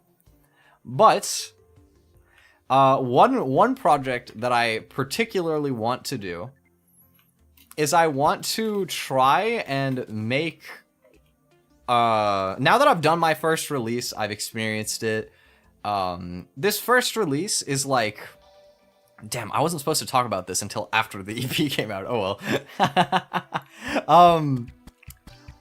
I've talked about it loosely anyway. Like, as you guys know, the first release, Starfinder, it is an EP that is built on leased, like, beats that I found on YouTube. So I don't technically, like, own those songs, you know what I mean? I'm allowed to post them on, like, Spotify and YouTube Music and have, like, do, like, performances and things like that. I'm allowed to do all of that. But the lease is good until, like, a certain amount of listeners, and then I have to, like, reevaluate things. And if somebody else were to go out and purchase the beat, with exclusive rights, if they were to negotiate exclusive rights and buy it on one of these songs, I would be reimbursed, but legally I would be forced to take my song down, right? That is how leasing works, and that's why they can afford to, you know, sell you a decently high quality instrumental for like 30, 50 bucks, right? Is because a bunch of people will buy it, and if somebody offers them high enough to sell it as like a custom, like, one song, then now that person will have rights for that, and you no longer have rights for it, of course. So you'll get refunded, and then that's kind of that, right? So I want to make a song that I own, like, fully, or at least, like, split ownership. I want to work with a producer to make a song that we own from scratch. And I want to, you know, instead of having me do all the mixing, I want to basically get a team together and do a more professional production. That is the idea. I want to have, like, somebody who's way more experienced than me, like, do the mixing, have somebody, like, you know, help produce it, get a music video done, like, probably pay somebody to make the music video. Like, I'm basically, in that regard, the main project that I've been like, I need to get a job so that I can secure this thing happening, is this, like, song project idea that I have. Is I really want to, I want to be able to afford to do that. Because I'm really proud of Starfinder. I think it is a great first release. But I'm also curious, like, if I tried to make something in a, like, more industry adjacent, like, workflow, how it would come out. What is the gap between these, like, industry professionals who work with a team of people and me if I take away the fact that I have to do everything? I'm curious. It's not something I can afford to do all the time, but I think it would be worth the experience for me to try doing it early in my career and learn from it. Metro Boomin? Oh, I can't afford Metro Boomin. Ain't no way I could afford Metro Boomin. I mean, not only that, I don't want it to be a rap song next time. I love rap. Rap is very personally important to me as a genre, because I started writing rap at a time where I wasn't confident that I could be a singer. And so it was given that I wrote Starfinder about a lot of my past experiences, it was very, like, healing to vent it out in that, like, medium. At the end of the day, I want to be more of a singer than a rapper. I want to be a singer that can rap and not a rapper that can sing. If that makes sense, you know? I want to branch more into pop. Like, I might have talked about this on stream before, but you guys know that, like, I like to study Japanese, and that, you know, I've been studying for a long time. And the reason I started studying Japanese is because I wanted to learn to write J-pop. That was my original reason. I think my reasoning has changed over the years. There are definitely other things that I care about that have to do with being able to speak Japanese. But the OG motivation for me was exactly that. It was being able to one day write my own J-pop songs. Because I love J-pop with, like, my whole heart. It is my one of my favorite things ever. I'm such a fan of J-pop. I'm such a hopeless fan. So, One day, if I could actually do that, it would be like such a dream come true, like full circle moment for me. I don't even know how I would react. It would honestly break my brain. Cause like I've tried songwriting in Japanese a little bit, but it's still very amateur. There was actually, originally when I planned Starfinder, the first song, the title track, like Starfinder, was gonna be on a different instrumental than it ended up being. It was a completely different song, and it was supposed to be in Japanese. But I was working with a Japanese friend to help me try and like see if my lyrics made sense, and I could not get it. I was just, no, I was not good enough. Frankly, it was gonna come out just very unnatural and, you know, not with a clear meaning to it, and so I was like, alright, this project goes in the back pocket. Let's just make this in English. Oh my god, what the hell was that? Sand trap. What? Underground desert is scary as fuck, not gonna lie. There's also no fucking houses down here. Why is this seed so bad? There's like no houses anywhere. I can't find Hermes boots. This seed sucks. Okay. Let's get some worms and let's go fishing. Oh, I can't even, bro, I can't even make a demonite rod yet because I haven't beaten the eye yet. I have to use lead. I have to use the lead reinforced fishing pole. Alright, it'll do. It'll do. Okay.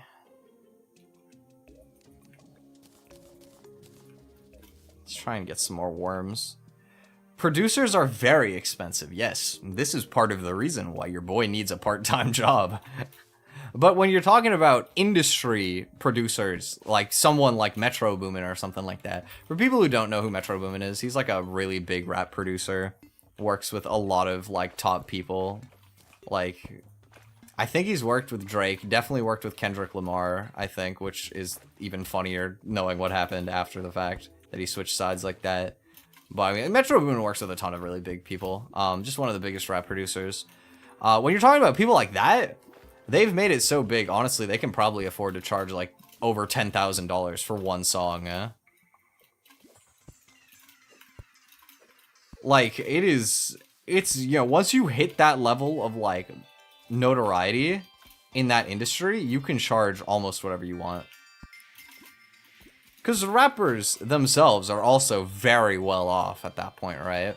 So, if you got that sound and they know that they need that sound for their idea, they will pay you out the ass for it. Like, you can make big money being a producer.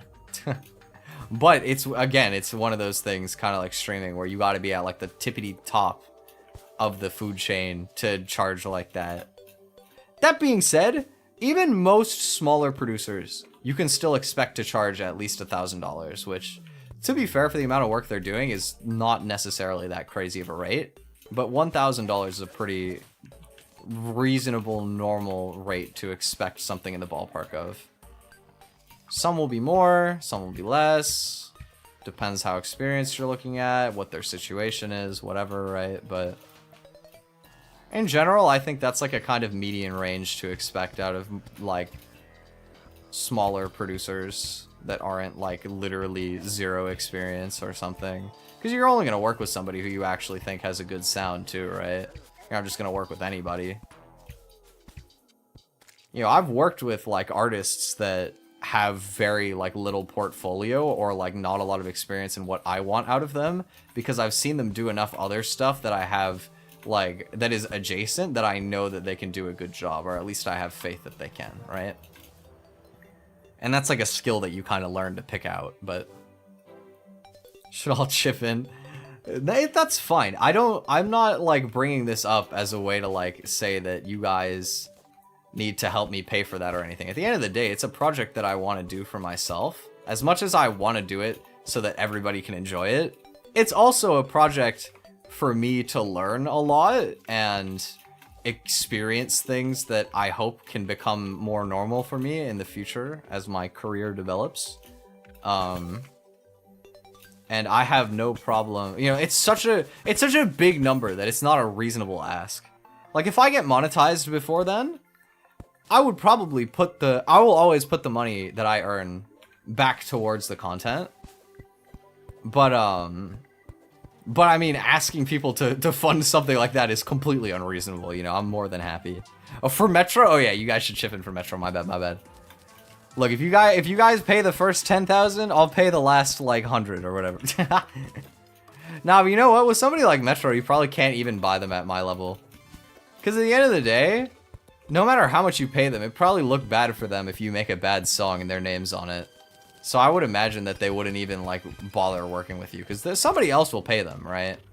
There will always be somebody. You have to like make a personal connection for stuff like that. You have to like meet them or have them find you or something, and they're like see it in you. They're like, yo, wait, we need to like make something. And it's like, okay, and then you do it, right? I feel like it's one of those situations. More so. Too unknown. Exactly. They're not on the wave. They don't understand that Twi is the next big thing. Even if I was, I don't think that whatever I would get big for would lead me to fucking Metro booming. That's hard to imagine.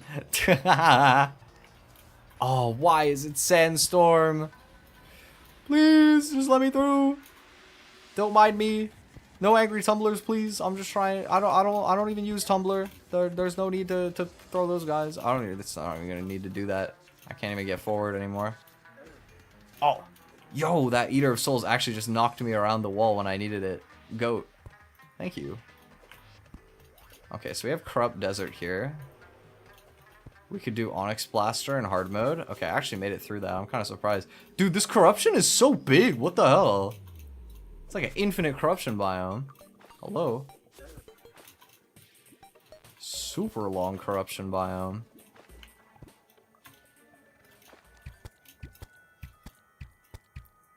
Okay, note to self, Fishron gotta be on the right. Wants to be your friend? No. I don't need any of these guys as my friends.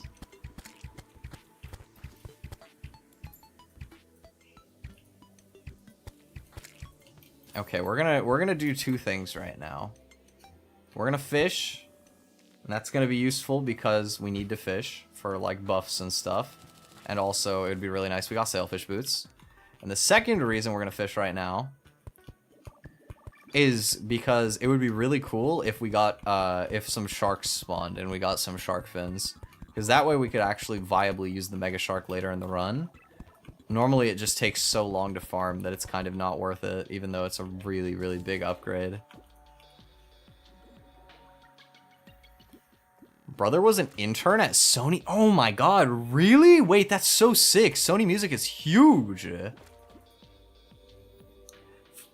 For being an audio engineer and got to see how big producers work and even met some of the big rappers. That's so cool. Oh my god, wait, we just pulled a golden crate out of nowhere. Okay, it's 8 gold. Well, that could have been a lot more useful. Oh well, not bad.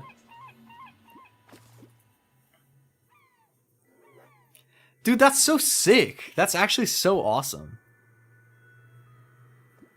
No enchanted night crawlers. I forgot to bring the stars. We're already all the way out here, so it's okay. We move. Here, I'll eat some potato chips. That'll improve my fishing luck slightly. Do that. Man, I haven't had chips in a while, actually. I say a while, it's probably been like 2 weeks or something, but you don't understand. One of the other iconic Canadian foods that you guys don't know about is all-dressed chip. There's a lot of really iconic Canadian potato chip flavors, actually. Canadians do love their chips, but all-dressed is the like super iconic one that you absolutely, without a doubt, have to try if you ever come. If you guys ever come to Canada, you have to try all-dressed chips, because you can grab them at any convenience store, any grocery store, does not matter. It'll be there. They are the best chips to ever chip. They're so good. Undisputed, undefeated GOAT of potato chips. I do not take any alternative answers to that question.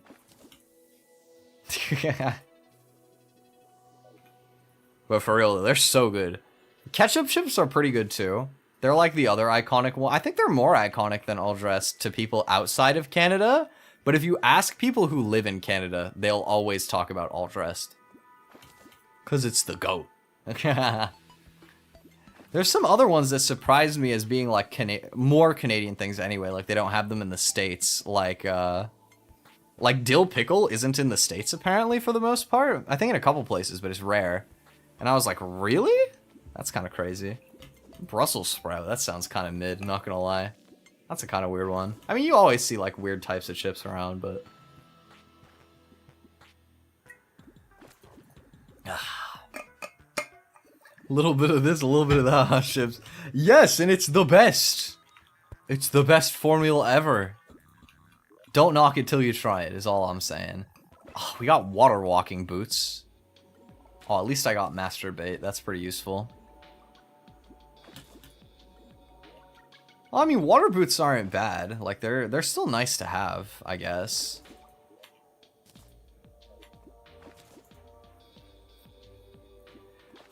Since it's done now, he told me how Metro worked. Basically, he rented a studio out for 6 months to work on the Spider-Verse. He said he basically treated it like an apartment and even had dogs. Oh my god.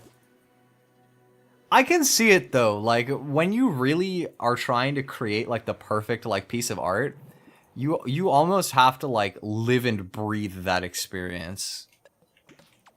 Okay, I need to make a big hut where stuff can't come and get me because it's nighttime. There, alright. Should be relatively safe now. Oh, don't think about it, chat. Don't think about it. It's just a regular fishing bait. Ooh, grav potions. That's really good, actually. Okay, grav potions is great. We can do Skylands next day. Speedrun Animal Crossing? Yeah, for sure, bro. Good luck with your runs.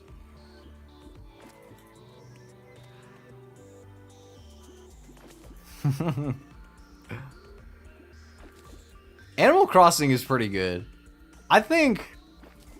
You guys want to plan some of the schedule out for next week right now? I have some ideas for next week. Yeah, I played New Leaf and New Horizons too. I got into it during New Leaf. Back on my Nintendo 3DS. I was thinking next week, I'm gonna do the Pokemon stream. And I was considering doing a Japanese stream. Like a chatting stream. I might even do 2 streams on like what I might do is I might have like a second stream on like Saturday night or something so that it will be like midday Sunday in Japan and then do that. Oh, you're talking about Shashingo. Shashingo is cool. I think it's a little bit like beneath my level, but I would have played it anyway, but it's kind of expensive for the amount of content that's in it, so I didn't buy it, but it's definitely like a cool game. If it ever goes on a good sale, I'll probably buy Shashingo because it's a really cute game. I was thinking next week probably do I'm pretty down for Animal Crossing. So maybe we'll do Animal Crossing and Pokemon. I don't have Psychonauts. I remember we talked about that on one of the other streams. I still don't have the game though.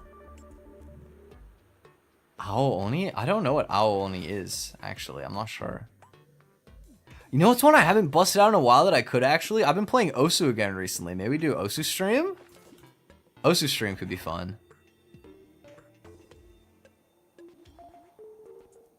But I also, honestly, I do kind of want to do Osu stream.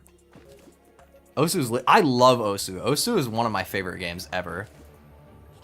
Also, last time we did it, it wasn't like a dedicated Osu stream. Like what it was is that I was playing all of the rhythm games that I've ever like kind of grinded. So it was Osu, Muse Dash, Taiko, and Eterna, like all in one stream. We played them all for an hour.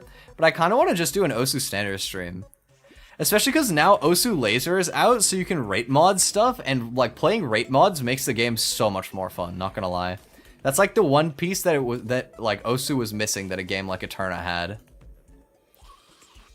My brother, I peaked at like nearly top 400 on Osu Taiko. I'm still almost top 500. I love Taiko. Taiko is sick. I'm a big fan. I grinded a lot in my day.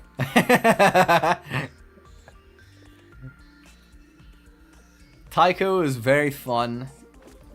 I mean, I came into Taiko, like, I mostly have, like, pretty much only played on like, keyboard. I think one of the craziest things is I still have never played with a real taiko drum with like the sticks. I want to so bad. Cause like, I love drumming too. I used to have a drum kit and I drummed for like a year. And I have like hand drums and stuff. And like, I've been into drums for like, at least loosely for like a decade. I think drumming is sick.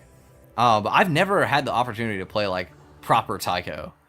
I've only ever just played it on keyboard, which was kind of just like an extension of me having played like 4-key stuff like Osumania and Eterna and stuff like that before. It is really different. I'm totally aware of that. I really want to get into it. You know what's the one thing that I like really can't like do? I feel it might be partially just because it's like different to play on keyboard in some ways. But when you look at people who are really good at taiko, something they're so insane at that I envy so much is their ability to like freestyle in between the beats. They're like so nutty at that, and I'm like trash at it. I'm so bad at playing off of the rhythm of the song, like just freestyling it. On like the hard stuff anyway. How do you upgrade Nook's Cranny again? I don't remember. I forgot, bro.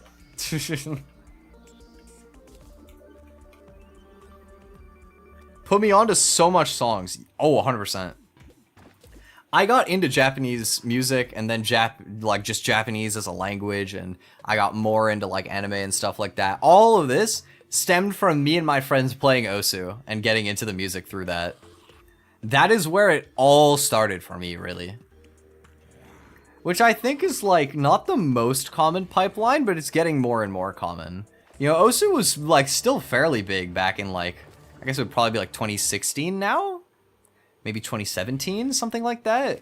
But it's definitely grown like massively in that time, you know what I mean? It's so much bigger than it used to be. And just rhythm games as a whole, I think, have picked up a lot from being like a super niche to where only DDR exists in people's brains to like people actually knowing about it. But you know, back in the day, Osu wasn't like, obviously you would sometimes see the videos of like someone like Cookie Z or something just being an absolute beast. But you know what everybody got into Osu for back in the day? Counter-Strike Aim Trainer. I was one of them. My friends were all ones of them. We all started there back in the day. If you came into Osu back in the day, I say there's a solid 70-80% chance that you started it as a shooting game aim trainer. And it was probably Counter-Strike, because back then Counter-Strike was what it was all about, you know?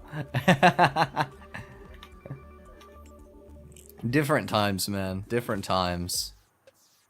Seeing an Osu tournament at an anime convention before COVID. Dude, LAN tournaments for Osu are so sick. I think it would be really fun to play in one sometime.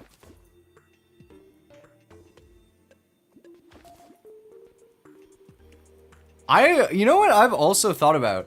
Would you guys ever be interested if I set up some show matches for Osu and like did some commentary on this channel?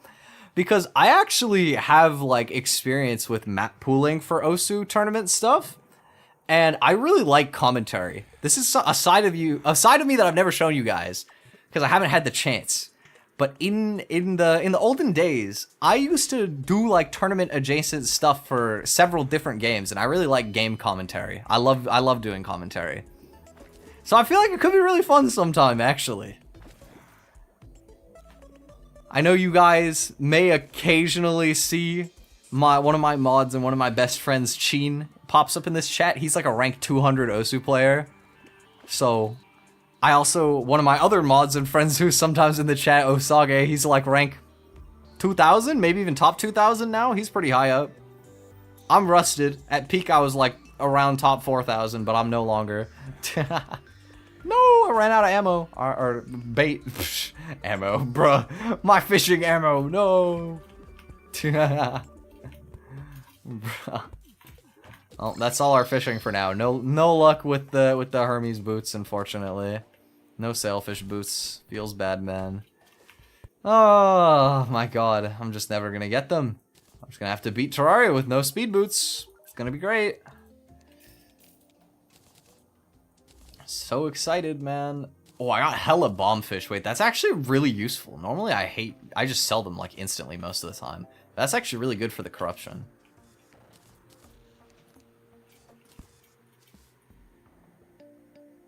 Have me? That's just above average. Well, I'm mostly like just above average at a lot of games that I touch, but I tend to play the same games for so long that some of them I get pretty high up. I played Yakuza, which one of the games had Taiko as a mini game, and I was like, wait, this is fun low-key, and boom, fell in the rabbit hole. That's really interesting. I wonder how many people have fallen into that. Or like have gotten into it because of something like that. That's kind of cool. I didn't even know that Yakuza had a mode like that. That's pretty neat. Okay, I'm gonna make a platinum watch because I want to be able to tell the time. Let's do that. What? Oh, chains. I need chains. Boop. Warding. Ooh, okay. Nice. We can throw some of this stuff into here. Alright. So we can put the ores back. Also, oh wait, I need my iron again, or lead, or whatever. I need to make a cooking pot. Are you ready to cook, chat? It's time to cook. I'll put it over there. And then we have a lot of fish that we can cook here. So we got some shrimp, sashimi, more sashimi. Psych, it's just sashimi, but we have cooked fish too. Okay, we have enough miner well-fed for like the entire game, straight up. We can just permanently be well-fed for miner buffs at least. That's kind of fun. All right, let's go sky islanding.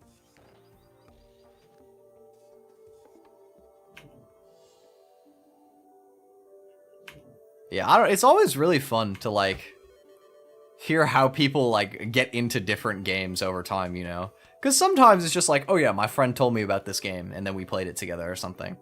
But I feel like a lot of the time, we have like funny ways of getting into stuff, you know what I mean? Just like one thing leads to another, and you just have like an interesting sequence of events type thing, you know?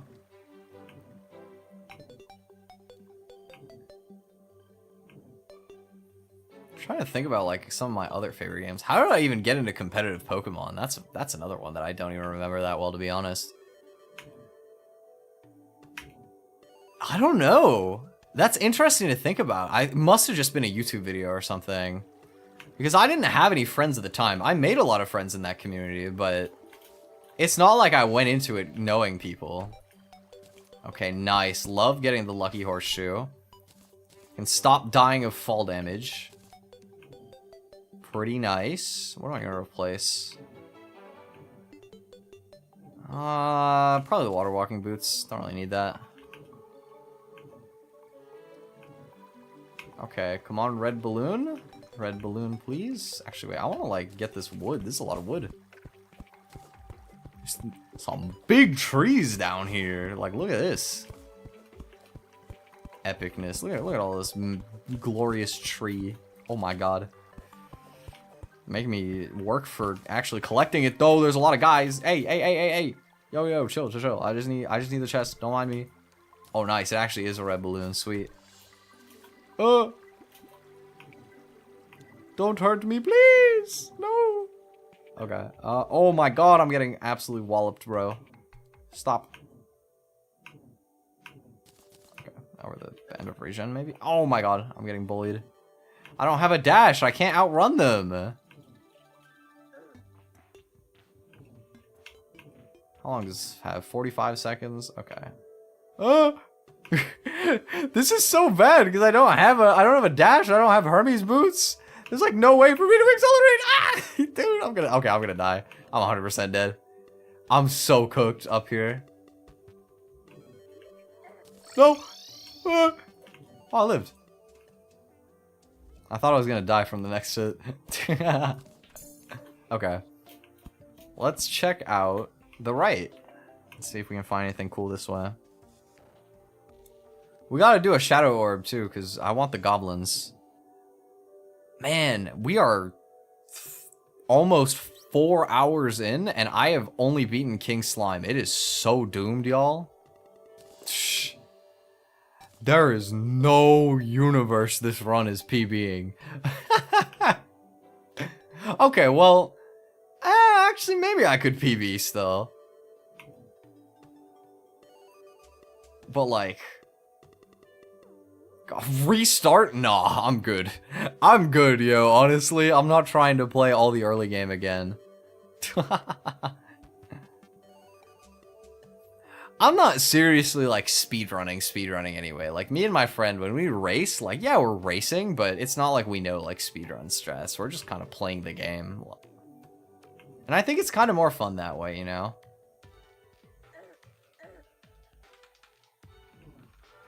Okay, it is so BS that I can't outmaneuver these guys. I have no way to get extra horizontal like momentum. There's nothing I can do.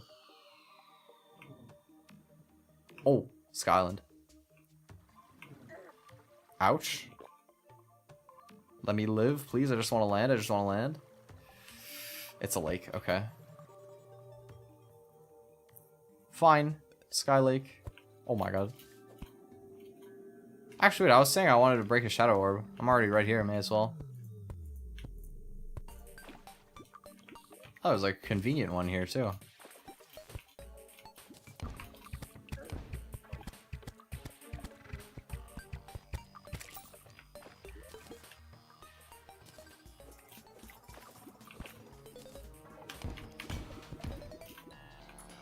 Got a nice little musket going.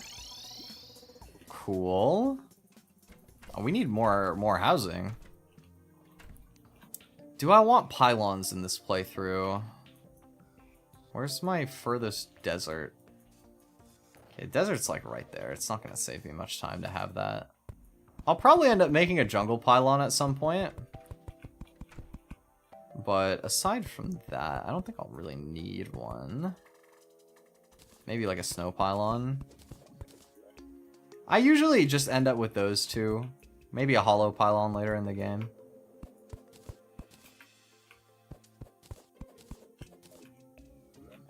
Man.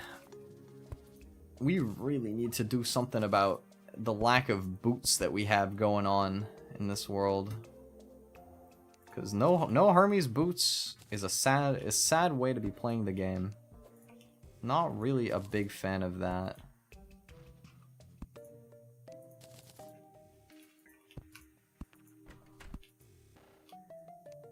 Okay, well, maybe I just go down the elevator again, but with Splunker Potion. See if I can find some more houses. That's definitely an idea. Okay, so we got the arms dealer. What's up, Trevin? I think the Dryad might move in too, if I remember correctly.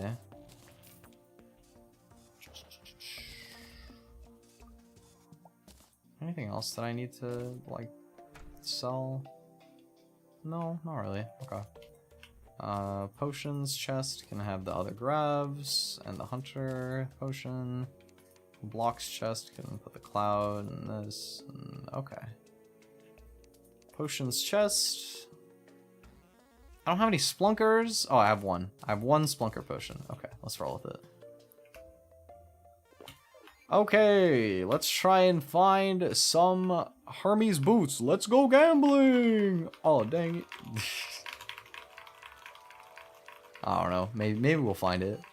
I hope so. This run is getting a little bit dire, you know. It would be much appreciated if I managed to find some Hermes boots.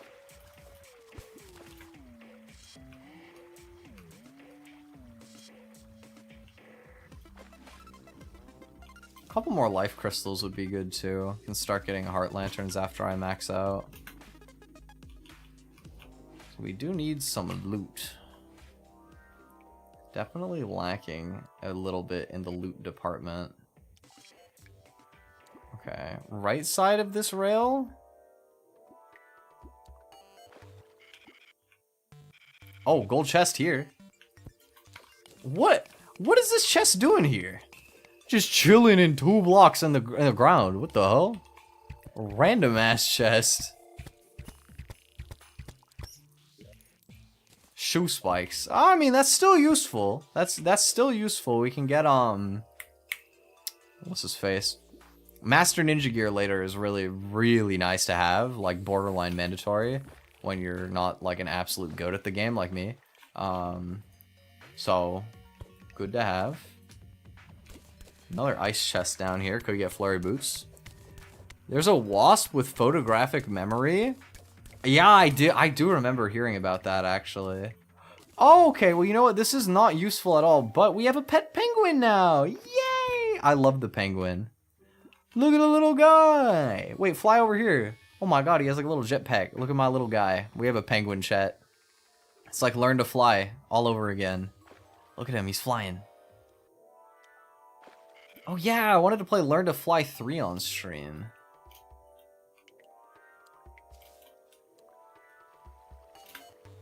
I love penguins, they're so cute. Such cute animals. Big fan.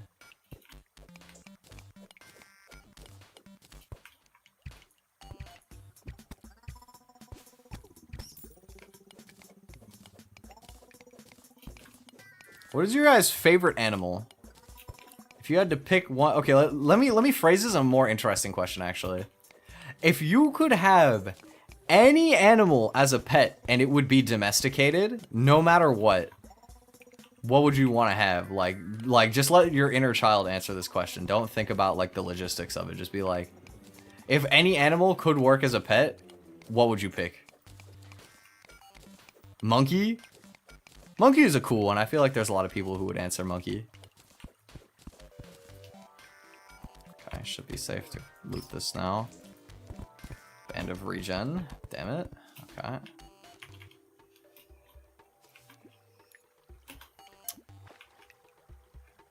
Okay, come on. Need more chests. Red panda is such a cute answer, actually. I love red pandas. They're so cute. Bun. Rabbits are great. I love bunnies. I mean, you could already have a pet bunny. They're kind of hard to deal with sometimes, but people do that. Oh. Could get a ruby hook, I think, if I loot this. I don't have any need to farm more king slimes anyway, so. Said not to think about logistics. True. My fault. Otherwise, I'd have a cat. They're easier to deal with. Yeah, cats are obviously a really good choice. Who doesn't love cats?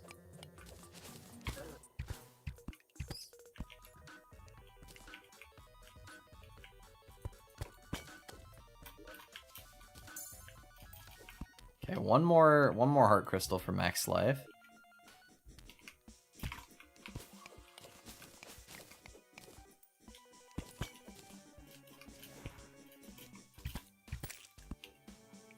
Cats are not domesticated, they domesticate you. Oh, it's a bit of a give and take, I would say. Right? You know, you both kind of act like you own the other person, but like mutually agree to just like put up with each other.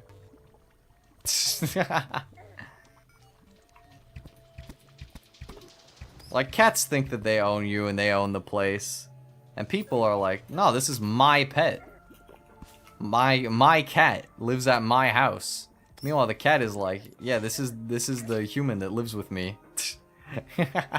My cat owns me, not with my cats. Fair enough. I feel like you adopt the mindset more once you decide to deal with the little guys. Also, damn, we did all those chests and I still didn't get any Hermes boots. This is getting to a point where I'm not sure I'm gonna be able to get Hermes boots in this playthrough, but I have to get Hermes boots. Like it's not really negotiable.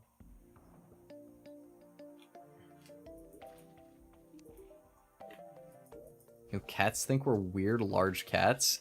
I have like heard about that, yeah. Oh, finally we get the Eye of Cthulhu on a Nat spawn. Let's go, dude. Oh, about time. Okay. Hold up.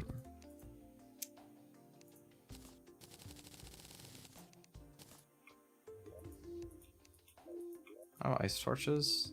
No, can make some. Alright. At last, we get to make some progress, y'all. It's probably a waste to actually get, like, medium well-fed. Probably better to just use minor here, because I don't need medium for this. No, my cat owns me. Yeah, yeah.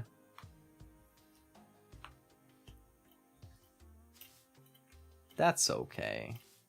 Cats are cute, so they're allowed to own everything. Even though they're just freeloaders that just kind of sit around and sleep. My friend always calls his cat a freeloader. It's really funny to me. When does this spawn? 9? 8:50. Okay, I thought it was 8:40. I was off by 10 seconds. Alright, let's go. Eye of Cthulhu time.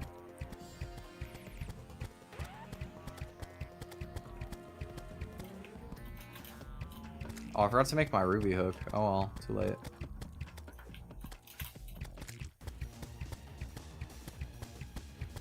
God, fighting this without Hermes boots feels so scuffed. This is only phase 1 too. You're gonna feel it more at the end of the fight.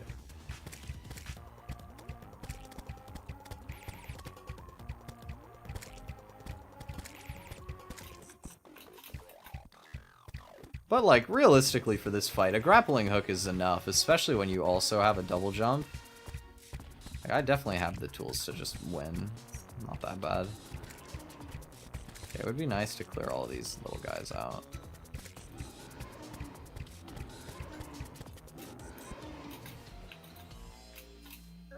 Oh shit, I know my no-hit. Come on, man. I was not gonna no-hit this. Not with this mobility.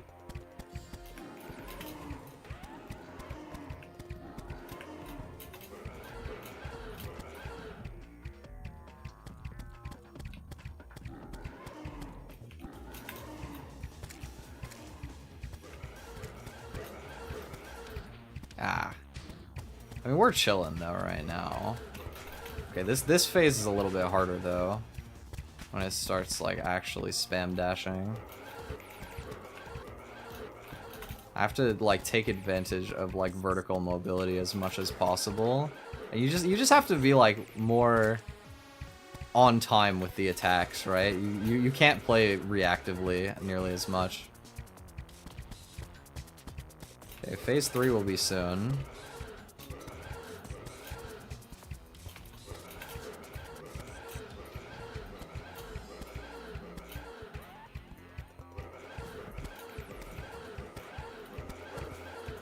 Yep, there's phase 3.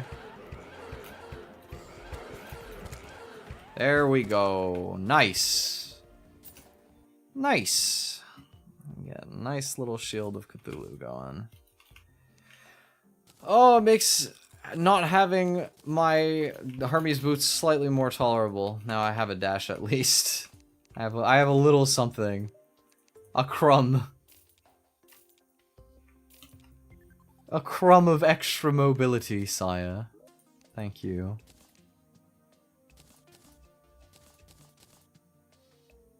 Okay. Cool. Sell the musket balls. Honestly, I'll probably just sell the musket. I really don't need it. Taking up space in my inventory.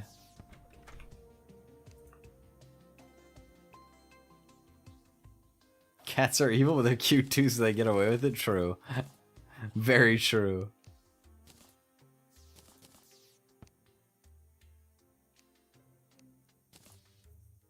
Okay, we're gonna upgrade to a demon bow. It's actually only even an upgrade of 1 damage.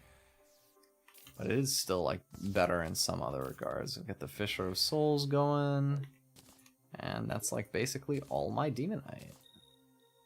I can sell pretty much all of these gems. I'm gonna make my ruby hook because that's a nice improvement, and I don't have much mobility to work with on the whole here. And now I want to keep the rubies. I'll keep the diamonds too because it would be a minute upgrade. I don't need the money.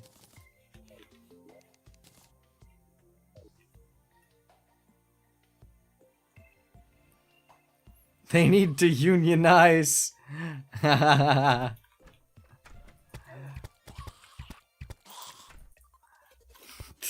think cat unions are the last thing that needs to happen. We need to put them into hard labor. Hard feline labor. Make them work for their spot in the house. Walking around like they own the place. How about you start paying some of the bills, huh?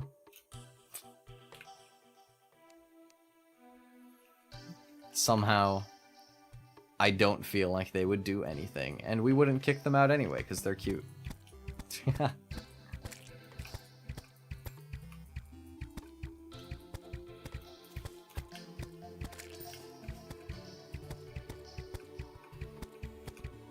Okay, what do I do? What do I do? I need to get boots.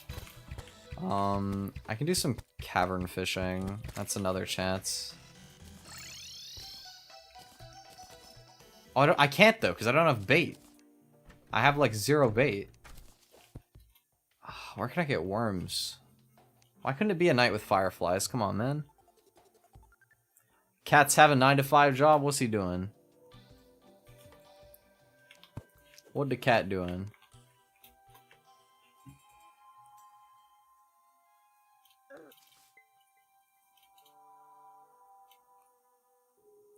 I need bait. I mean, we're gonna be able to find bait in the jungle if it comes to that.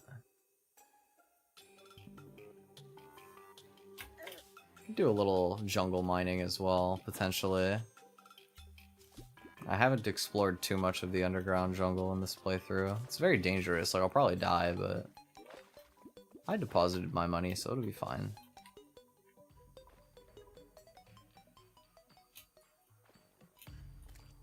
Catnip factory. Really? They get free samples?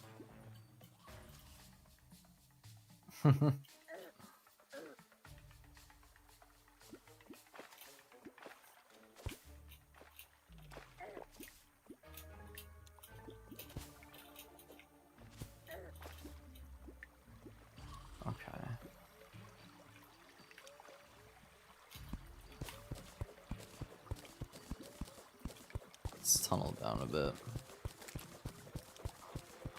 Why don't we give the homeless our jobs so we don't have to work and they get money? Vote me for president. Because then the cycle just like shifts. You still have to buy food. Unless you can make all the everything free. And then if everything's free, then we don't even, there's no point in having homeless people, because then like, why are you homeless? Just to get a house, forehead.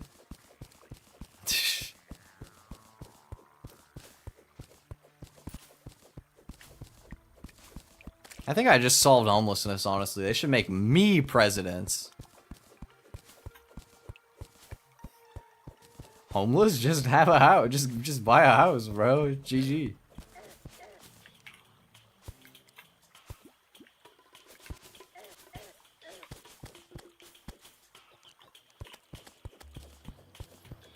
Elon Musk and Jeff Bezos pay our food. Now, wouldn't that be nice? Something tells me that one wouldn't pass.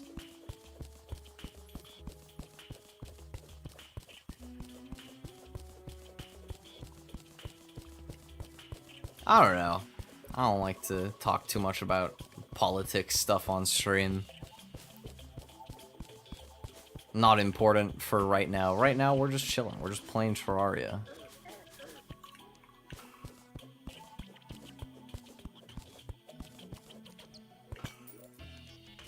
Feral Claws. I like that.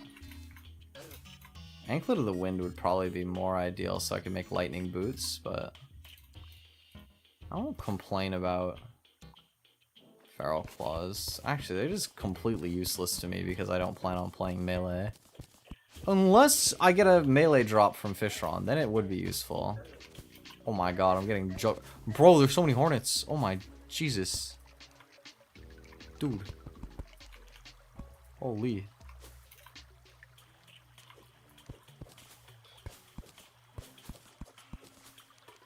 Wait, Sluggy, come here. I don't want to kill him with my pickaxe by accident. But he just keeps falling into like little crevices.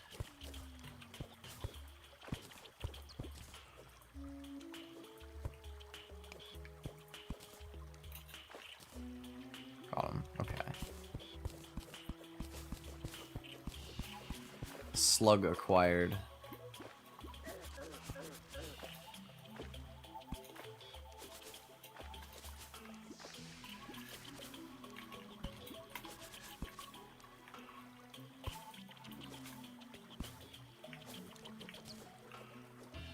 Grubby. Cool. We're like getting a little fishing bait. Favorite Pokemon? That's a tough question. I have a lot of Pokemon that I really like. If I had to pick one, maybe Turtwig was my first Pokemon ever, and there was a time when I was younger when my friend gave me a shiny Turtwig for my birthday. And I still remember that. I don't have him anymore, but I do miss him. Oh, I still have the friend. I meant the Turtwig. I hope that came across, but but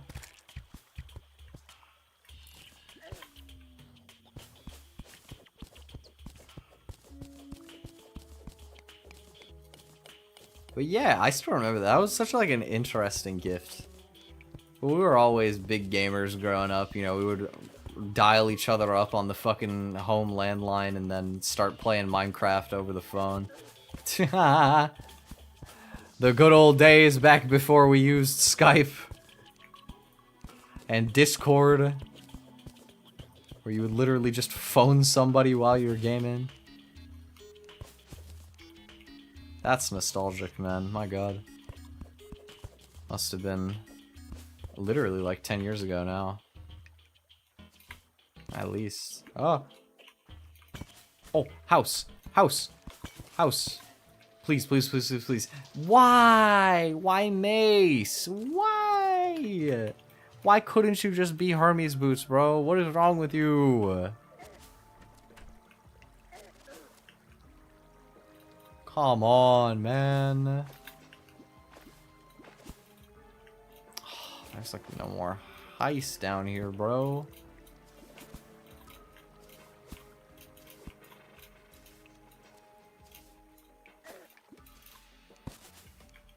I'm just gonna have to go back to just digging aimlessly. Womp womp. Got a mace.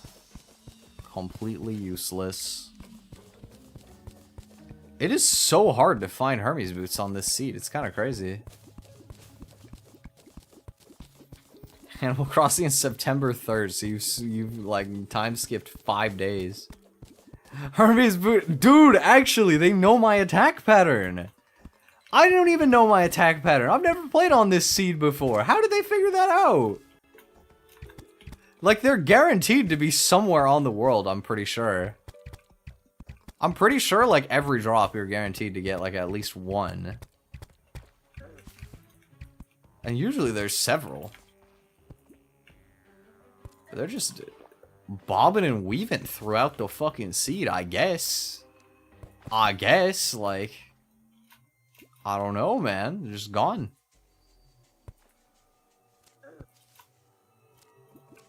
Ain't no Hermes boot. Oh, I'm getting absolutely griefed. No. Okay. Let's build a campfire and maybe live. What? What? Oh, the torch. Please. Okay. Let me heal up a little bit. I want to try and go in the marble cave on the right. Sometimes those have houses. Maybe we could find it in there. I mean, literally everywhere in the game sometimes has houses, but I'm hopeful that if we go that way, perhaps that's where they're hiding. Maybe. It is quite dangerous, though. I may die. I might not even make it. Oh, please, leave me alone, leave me alone, leave me alone. Okay, we're good. We're good. These, like, man-eater guys, they're so scary because they can attack you through walls. But all he has is that dinky little vine, so once we're out of range, he's useless. He's just stuck being a little bozo over there in the corner. Can't reach nothing. Can't do nothing. Sucks to suck, nerd. You know, I had an old world back in the day where I dug out like an entire marble cave, and I made a big castle out of smoothed out marble brick, and it was really sick. It's like one of the only times I've actually tried to make a nice building in Terraria. And it was because I was doing a mage playthrough where I thought I would collect every weapon. I did not end up collecting every weapon. I don't even think I finished the playthrough. But it was really fun to build, though. I want to do... I don't know. I think that it would be nice to take another, like, short break from streaming Terraria after this again. Especially because, like, the For the Worthy series was so long. But I do kind of want to try and, like, pick up the old hardcore mage, like, win that I was trying to get back in the day and do that now that I'm actually probably good enough to win it. I need to learn a strat for the Nebula Pillar. That is the only part of the game that I'm not confident that I would be able to live. Well, obviously, I don't have, like, a ton of confidence that I'd be able to beat the pillars. They're pretty dangerous. Like, you can easily mess it up and just die. But... Yo, that dude got snipes. Oh my god. Okay, no chests here. Feels bad. Psych! Ah, fucking Band of Regen, though. How dare you. Really got my hopes up just to give me Band of Regen. That's messed up. Gonna have a food break? I will very soon. I'm quite hungry, but I'm also in the middle of the cave. And I would like to finish my mining expedition.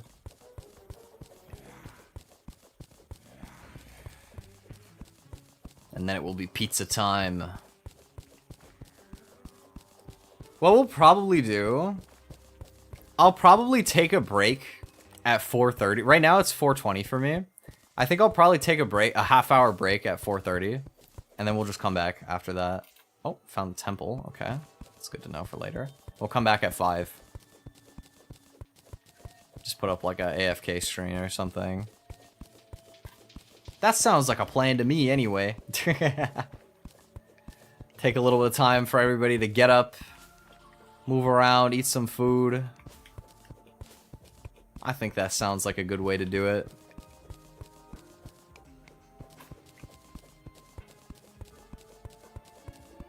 Besides, then it'll just be like we'll be coming back at the regular, like, starting time, which is kind of funny. Okay, I actually do want this water walking potion. I'm gonna take that. Please, chest. Please, please, please, please, please. Come on, come on. Show me Hermes boots. I met Hermes when I was playing Hades, and he was there around. He was around pretty often. I don't know why his boots are so hard to find. Allow me the boots, fam.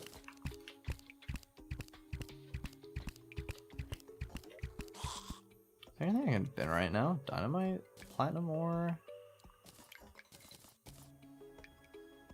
Honestly, I don't need the fucking marble brick. That can go to. Okay.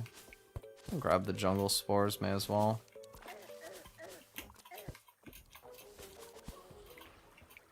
Come on, show me a house. Show me a house somewhere. Nope, I'm not seeing one. Oh my god. I'm trying to out-schmoove these hornets. Okay, life crystal's good. That's max life? 380, almost.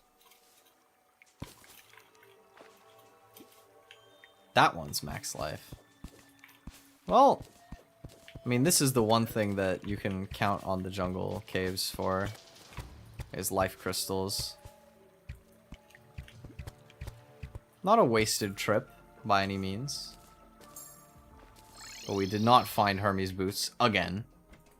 And I only got 2 bait as well. I didn't even get that much fishing bait. You can have this, and Boomstick's kind of good, actually, but I don't need it. I really don't need it. You can have the mace for sure. I don't need another band of regen. Cool, and then herbs chest, moon glow, and then mob loot chest. Got some spores and a vine, and probably... Okay, that's it. Accessories got feral claws. Got a sharpening station here. Put that up on the arena, I guess. And then potions, we got a couple of those. Cool. Anything else I want to do? I'm not gonna put on Happy Tree. That's such a random request, bro. How do you even remember Happy Tree Friends existing? That was like so long ago, I feel like. Wasn't it? Feels like a pretty old thing now. And besides, that's just also like way too graphic. There's no way I would fucking put that on stream. Nah, you can go and watch your own Happy Tree Friends. You're allowed to tab out during the AFK screen. As long as you just like...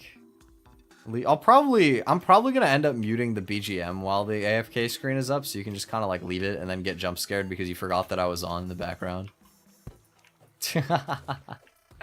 I think that's the strat, to be honest. I think that's the angle.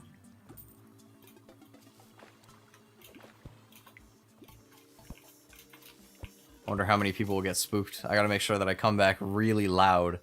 Nah, I probably won't do that. Would be kind of funny, though.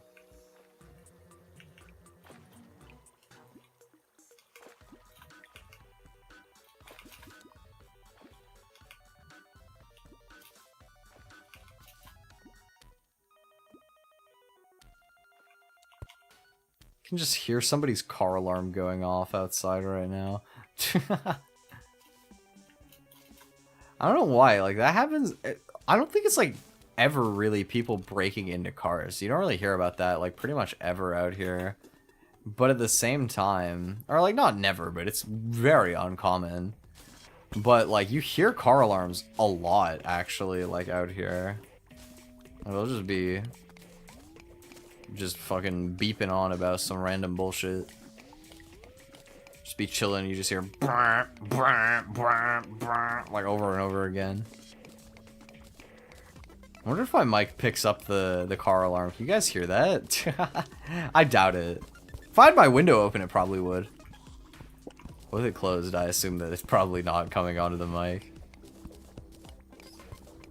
Which is a good thing. I used to get so annoyed when I would be like recording stuff and like a random motorcycle outside or like a really loud car engine would just pick up on my mic. I'm like, dude, I'm recording. Like, why? But it would happen all the time. Because there's been a real uptick in the past few years of people with obnoxiously loud engines. I don't know what's been like prompting that change. But there's been a real increase in people with just unnecessarily, just so excessively loud engines. It's so annoying.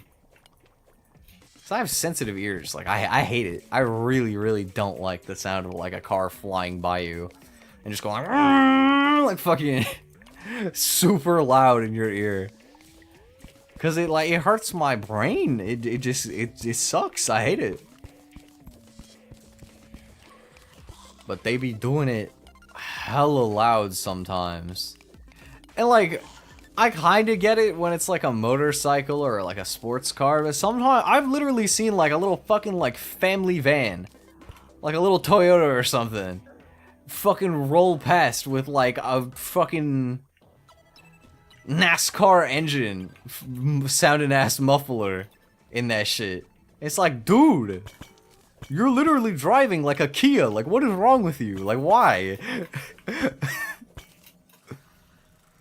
I don't know, man. Some people just like love to have the most obnoxiously loud fucking car engines, and I don't get it. Cause like, I feel this way from the outside. Like, I swear to you, actually must just develop hearing loss like so fast having one of those that you drive in all the time. Straight up just the hearing loss speedrun. Any percent. They found the skip.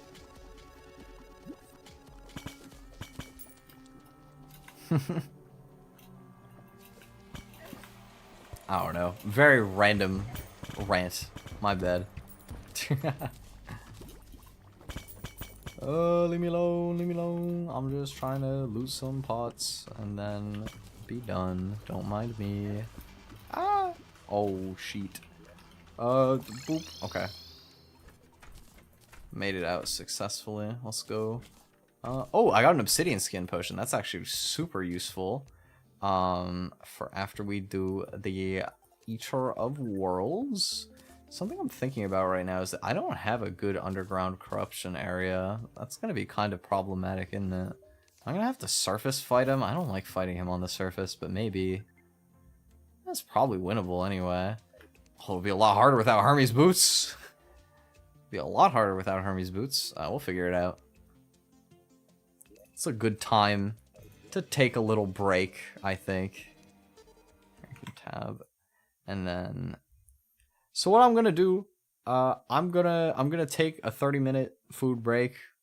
We'll be back on this same stream. You can just leave it open. And then at 5 I'm gonna be back, and we'll continue. But I'm gonna go get some food. You guys should eat some food if you haven't been. Just get up for a little bit. So we've been going for a while. But okay, I'll see you guys in half an hour. Enjoy your little break as well, and I'll see you in a bit.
Boo.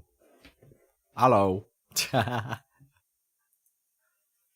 Hope you guys had a nice little break. Hope everybody got some food in. Ate some good food. Yo, can my like game show on the thing here?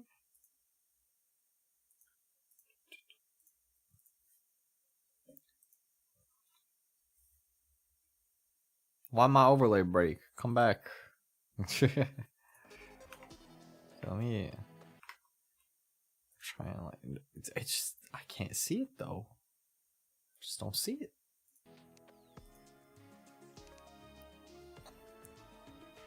Okay, what if I click into the world?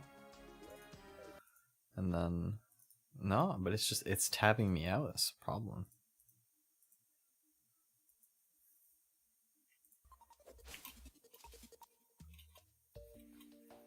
Psst, OBS, please, bro. There we go. Okay, cool. Jump scare, sudden try moment. Yeah, yup. Hope you guys had a nice little break. I didn't do it too loud. I could have came back and like yelled into the microphone or something, but I had the courtesy to just be like, boo.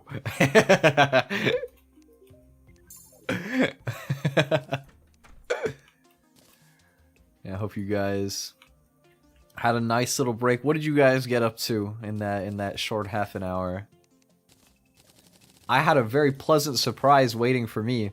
I thought I had 4 slices of pizza left in the fridge. I had 5.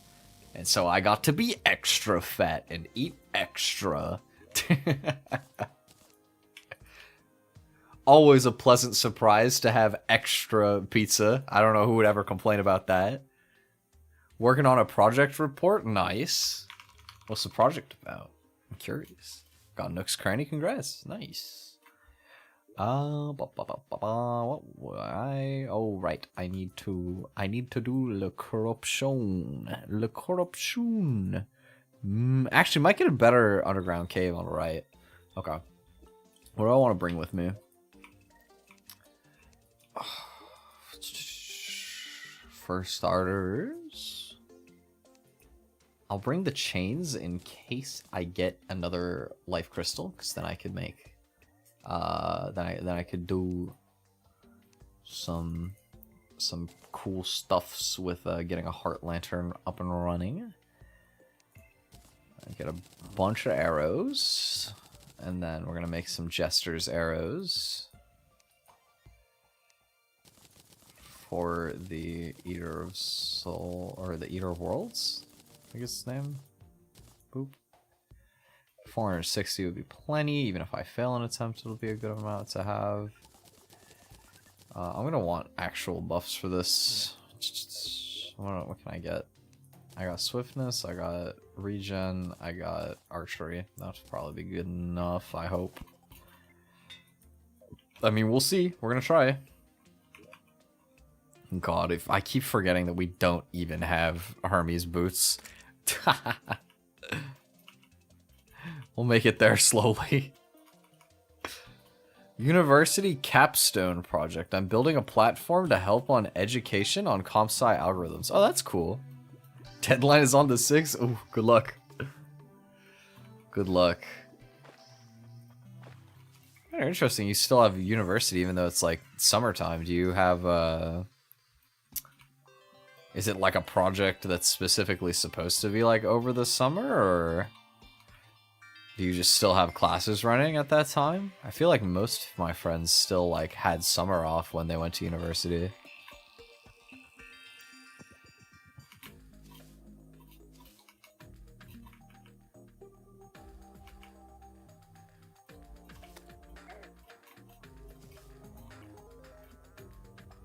I definitely get the feeling of like procrastinating on projects though. Back when I was in school, I literally couldn't get myself to do the work until the deadline got close enough that it like put some time pressure on the situation, you know. If I didn't have that little kick in the ass from the deadline, I couldn't get the work done. Not a good way to work, by the way. You guys shouldn't do that. I was just very ADHD. And I no longer have that problem because, I mean, I actually like working on this kind of stuff, but I'm just better at, like, regulating myself now anyway, but back then, oh boy. Oh boy. That's about all I have to say on that.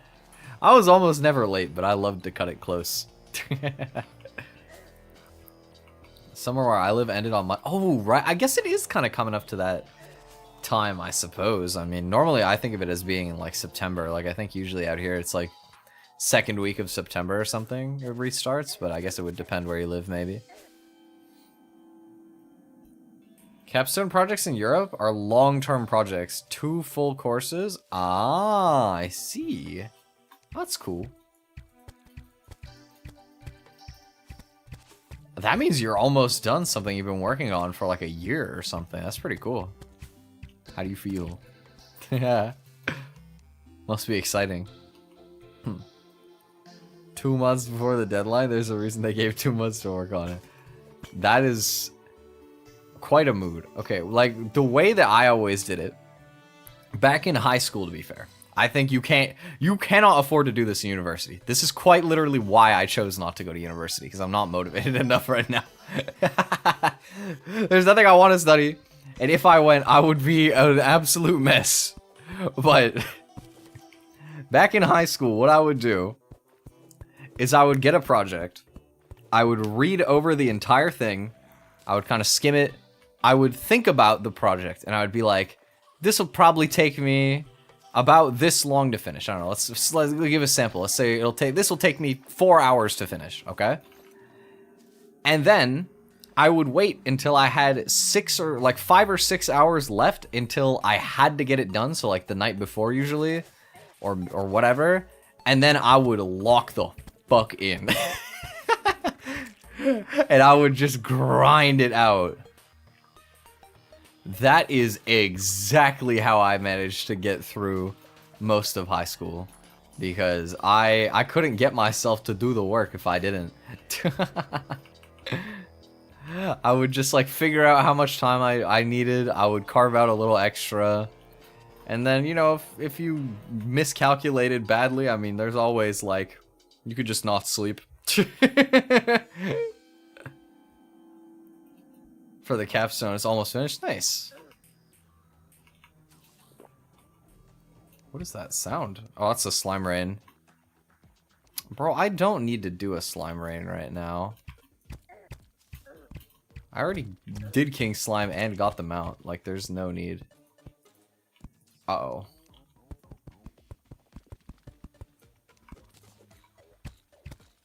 Yeah, we can farm these guys a little bit while we're healing up.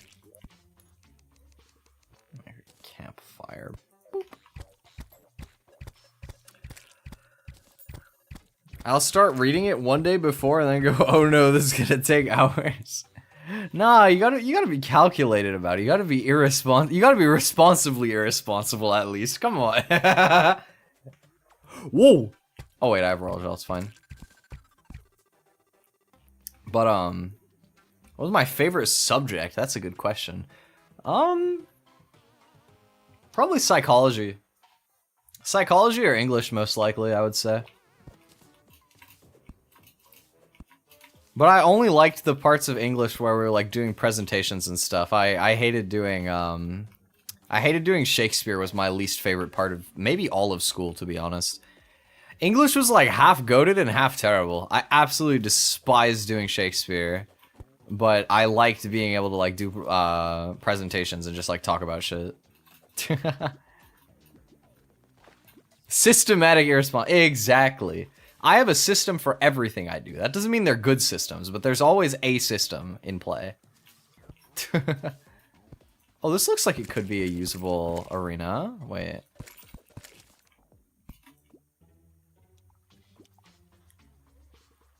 Love the linguistics side, but I can't understand the literature side. Yeah, I'm kind of the same. I love like talking and like understand like social psychology and things like that. Very interesting to me. But I could not care less about like reading a book from like 20 years ago and being like, What did the author mean in this passage? It's like, I don't care, bro. Who asked? How about you try enjoying the story like the way that they wrote it to be? You know. There's definitely, like, room to appreciate nuance in written media. But they just be doing way too much in school, man. They be trying to make something out of it that it's just not. You know? French said nobody ever. Okay, well, the reason that nobody likes French class in Canada is because it's mandatory to learn French because it's the second language of the country, but you never ever get to speak it, and they spend like 2% of the class letting you speak.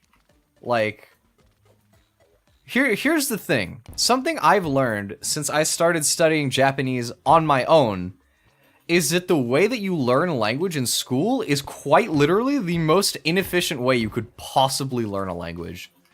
Like, it's the irony of the whole like situation is just incredible, to be honest.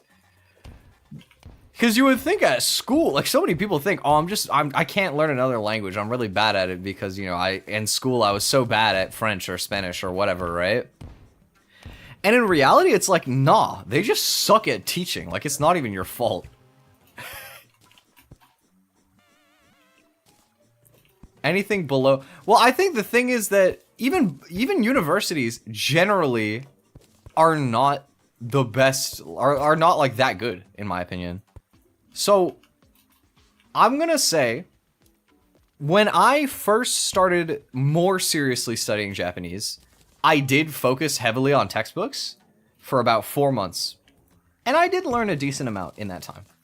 But what else I will say is that although it's not like perfectly ideal input, because I was watching things like anime with subtitles or like listening to music where, you know, in a foreign language, the voice just is like even more so like an instrument in that scenario than it is like words, right? But I know what the language sounds like. I had a comfortable feeling of what Japanese is supposed to sound like, right? Which is a big part of things in terms of language learning. Actually, wait, the platform does need to be this tall. But at the end of the day, my level of conversational language ability was very, like, not very, but pretty low relative to my academic potential for it, right? I think. And so recently, I've been reapproaching my study with a sort of mentality that I've been seeing become more and more popular in like online language learning communities, which is basically a like full-on immersion-based method. And the idea is like, you can do a little bit of textbook learning, you can throw some Anki in there if you want some flashcards or whatever, right? But the point is that like 90% of your time, quote-unquote, studying at the very least, is time spent listening to things in the language. Could be podcasts, could be TV, could be streams. Doesn't really matter. Just as long as people are speaking and you're listening and trying to understand, that is the criteria. Right?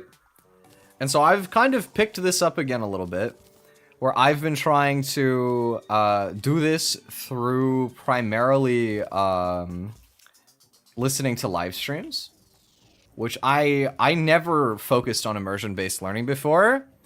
And what I've found is that my level has like come back so fast, and my conversational level is much better than it was.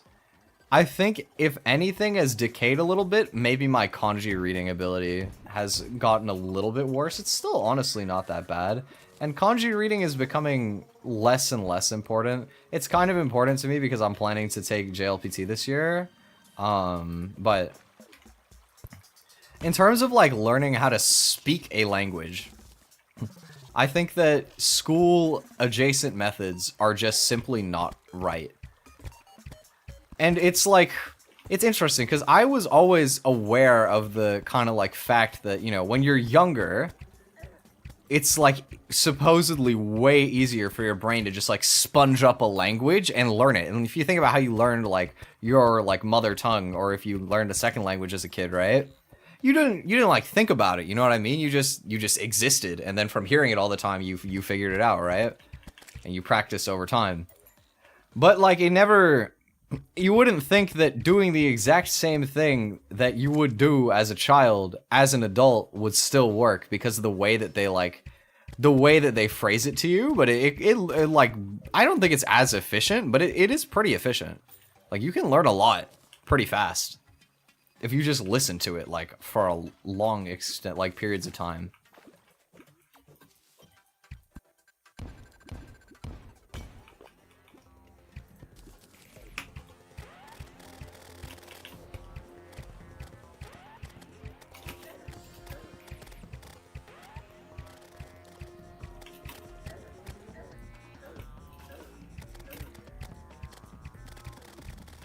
God, this arena is so small. Like, I have no good areas in the Corruption Cave to do this fight. Oh, it's already split segments. Ah, okay. This is gonna be a messy fight. This is definitely gonna be a very messy eater fight. It's going okay so far, though. I still have potion available, too. I think I probably should use it soon. Oh, wait, I might farm hearts here, yeah. If I can get over here, then... No, I need to use it. Okay, it's fine. We're okay. Oi, oi, there's so many. The splitting is really scary because there's like extra head segments that can hit you. You can get cornered like so easily. Ah! I'm getting juggled. Oh my god. I kind of need to like get down here and grab some of the hearts, but it's hard to safely do it. Oh, they're vile spitting too. It does so much damage. How long on heal? Don't know. Oh my god. I'm so cooked. Dude, I'm so cooked. Oh, I jumped into that. That was really bad. Oh my god. How long? 5 seconds. I can live. I can live. Come on, heal, heal, heal. Heal, please. Okay. This is winnable. It's low.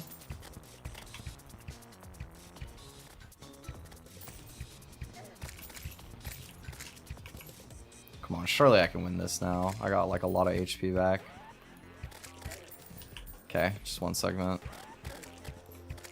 Yeah, we got this. Okay. Man, being past the Eater Worlds with no Hermes is so weird. Let me not speak too soon. I don't know. I could lose my entire health bar to this 2 segment. Come on, man. There we go. Alright. Nice. Good dub. Good dub. Worm Scarf. Replace. Well, I'll just get rid of the having the watch on. I know it's 4 armor points or whatever, but Worm Scarf will give me more reduction than that, I think. Cool. Another boss down. Let me see. What did I get out of that, like, last Shadow Orb, too? I'm curious. Like, leveraging grammar and linguistics. See, I think it's important. I think that the right balance to have in terms of approach is that you learn a fundamental understanding of the grammar of your language, and like some basic words and stuff is also good to have. Because a lot of the way that you can learn from immersion is basically you contextualize the things that you don't know already, right? Like you just listen and you're like, oh, I recognize most of this sentence, and something within, like, you can infer like the words that you don't necessarily know by heart and learn them, right? That's the idea. But obviously, if you understand 0% of what is going into your ears, or 10% even, right?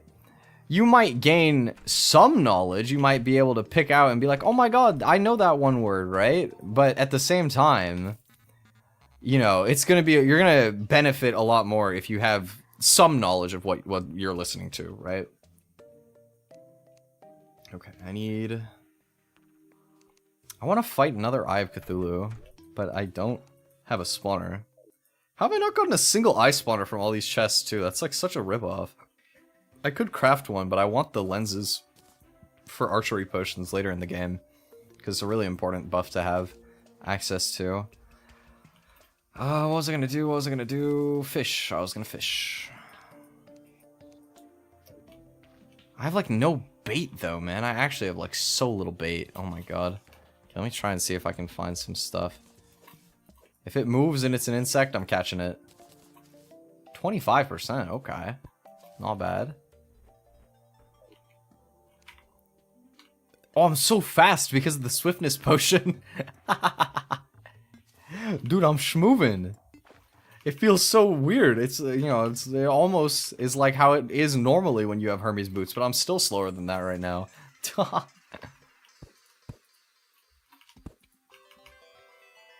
One day we'll find our boots. But yeah, I think like leveraging grammar in terms of language learning is definitely like very useful. It's just that if you spend all your time learning like grammar rules and trying to drill them without hearing them being used and stuff like that, it can be a lot harder to process that into like actual learning instead of just like memorizing and then you forget as soon as you put the book down. That was kind of my experience of things anyway. Is that there's a lot of value in trying to like learn more applicably, I suppose. Exactly, yeah. It's a balance at the end of the day, right?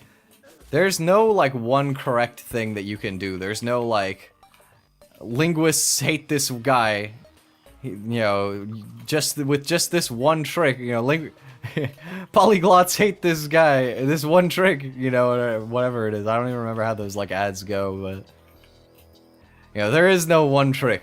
It's just you can do a bunch of different things in whatever balance you decide on going for. But I think that my learning has sped up a lot since I started focusing on like getting as much input as possible. That being said, part of it's probably just me derusting from like not using the language for a while too. I'm sure that that's part of it.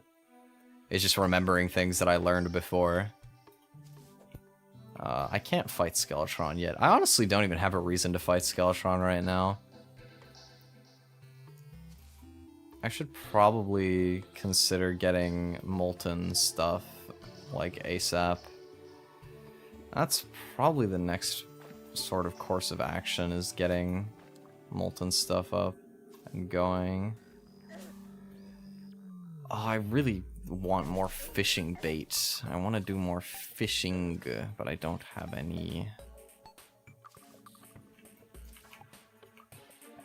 I also really want to do the goblins. They would be cool if they would like show up. At least then I could like combine some of my accessories. So I can make a horseshoe balloon. I could make... That's the main one, to be honest. I can't think of much else that I'd be making yet, but having rocket boots would be pretty nice. You know what I'm thinking about right now? In Master Mode, can you even beat the Wall of Flesh without Hermes boots? Like, are you fast enough? I feel like you would just get juggled way too quickly and you would die. I don't think I can do it without it. Pretty sure I have to find them at some point.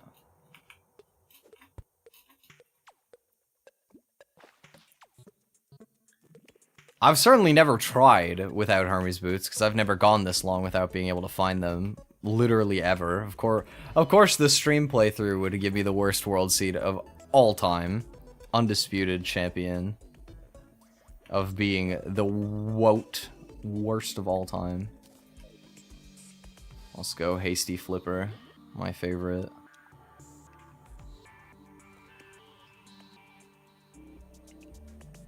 Dude, this goes hella deep. Oh my god. Okay, I'm just gonna recall.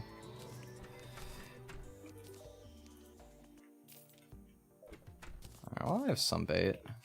Maybe I can get some stars. Might be able to use a grappling hook and dashes to out. Yo, I mean, that sounds really hard. Because the other thing too is you have to be grappling in the direction opposite of the waft, but then you can't be aiming at it if you have to put your cursor on the other side to grapple, right? I can't imagine it's. I don't even know if it would be possible. It would be really hard, even if it is, but. I have enough materials to craft exactly one Splunker potion for now. I need to get the Dryad to move in so that I can... Wait, do I not have the Dryad? I don't know why she hasn't moved in. I need to get the Dryad so that I can make some planter boxes and then get farming for herbs and stuff. This, and then I need to fill my bottles with water so that they are watered bottles, because these are just regular bottles right now. I wouldn't want to try it. Yeah, I'm not exactly keen on it either. Because the thing is, even if I can make it past the wall of flesh without it, I'm not making it through hard mode without it. There's pretty much no unit. Well, actually, I suppose. Nah, mid hard mode would be so hard. Like late game, if you could somehow beat the Empress, you could get the Soaring Insignia. I feel like wings give you more room to actually exist without Hermes boots, but it would still suck so much. Like I just wouldn't want to. Oh, I'm stupid. I filled all the bottles, so I don't have a placed bottle to use. Okay. Here, let's make a bunch of glass. I'm gonna want more bottles than 14 bottles throughout this playthrough anyway, so we're gonna make metric buttload of glass bottles. By a metric buttload, I mean 60. Meteor's about to land. You can see it in the background there. Pretty cool. We're going to put this here. Then we're going to go fill the other 59 with water. I can't even remember the last time I've actually bothered digging up a meteor in a playthrough. Especially not to use it. Like, I remember back in the day, every playthrough you would go meteorite armor, space gun, and it was like the most busted shit ever. It was so great. Nowadays, I don't even bother. It's just like not even that useful. Okay. Let's make a Splunker potion. And then decide where we're going to use it. I go fishing before that too. We can do some fishing first. I got more musket balls because I picked up a second musket when I was smashing orbs. It's kind of funny. Okay, we'll deal with that in a sec. Fallen stars, please. One more. That's fine. Okay, Mr. Arms Dealer. Here you go. And I'm off to the Cavern Lakes. Where's my closest Cavern Lake? It is a little bit further down this way, right? Yeah, like down here-ish. Okay.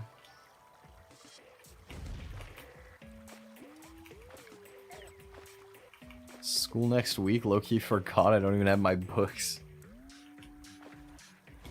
Man. I mean, how do you forget? I feel like when I was in school, I would like count the days down like dreadfully as it would slowly approach closer and closer. I would just be like sad because I didn't want to go back.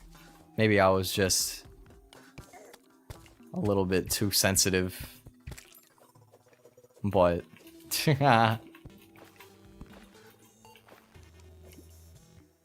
I never liked being in school back when I was a kid.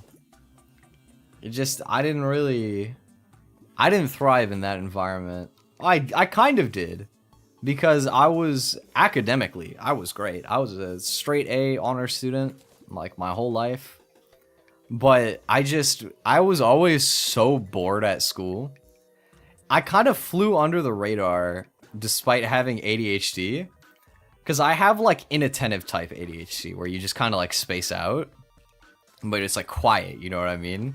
You just, like, have trouble focusing, but, like, it's not because you're, like, bouncing off the walls, necessarily. You're just bouncing in your chair. And so, because I was always, like, a good student, I always did well in school, I would never, like, nobody ever noticed, really, right? In hindsight, it was very obvious, you know, I couldn't study for the life of me, I had to wait until, like, projects were about to be over, because the only way I could motivate myself to work was time pressure. Like, in hindsight, it's easy to see, but at the time, I had no idea, and I don't know that most of my teachers necessarily did either. I want this lake to be a little bit bigger. Because the problem is having blocks over top of the top of the water like this lowers the fishing power. So I need to like open it up a little bit more, and then it just filled out even more, so now my effort is in vain. It's okay, it should be tall enough here that it's fine. It's a lot of water. But yeah, I don't know. School just never was like really my cup of tea, even though I always did well in it. I constantly was like in a state of like, I can't wait to be finished high school. And then in the end, I didn't even bother finishing. You shouldn't be like me. You should just finish it because it's not difficult. At the end of the day, high school's like, you know, it's not like you won't have to work for anything, but it's fairly easy. Anyone can pass high school, right? Or well, basically anyone. Like 99.99% of people could. But I ended up just getting my GED instead because I didn't really plan on going to university or college like right after the fact. And, you know, I didn't really care. I don't think it makes much a difference being able to say, oh yeah, I scored 80s in high school grade 12 versus like, oh yeah, I was a honor student and then I just wasn't feeling it, so I just went and I got my GED instead. Like, may as well, like, at the end of the day, nobody's checking. Like, half of the time, I'll just say that my education level is high school, even though technically it's the equivalency. Because, I mean, they're equivalent, and nobody's looking anyway. Like, what are they gonna do?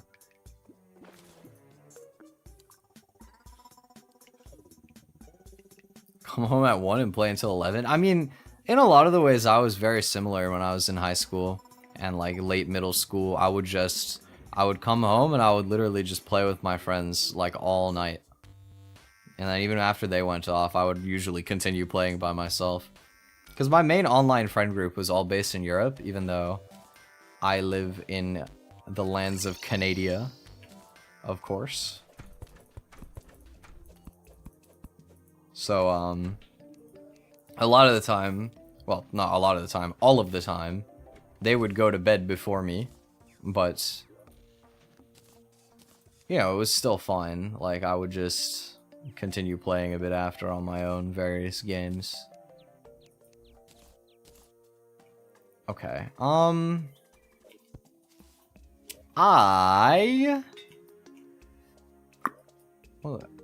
didn't even get any armored cavefish. That sucks, or whatever they're called.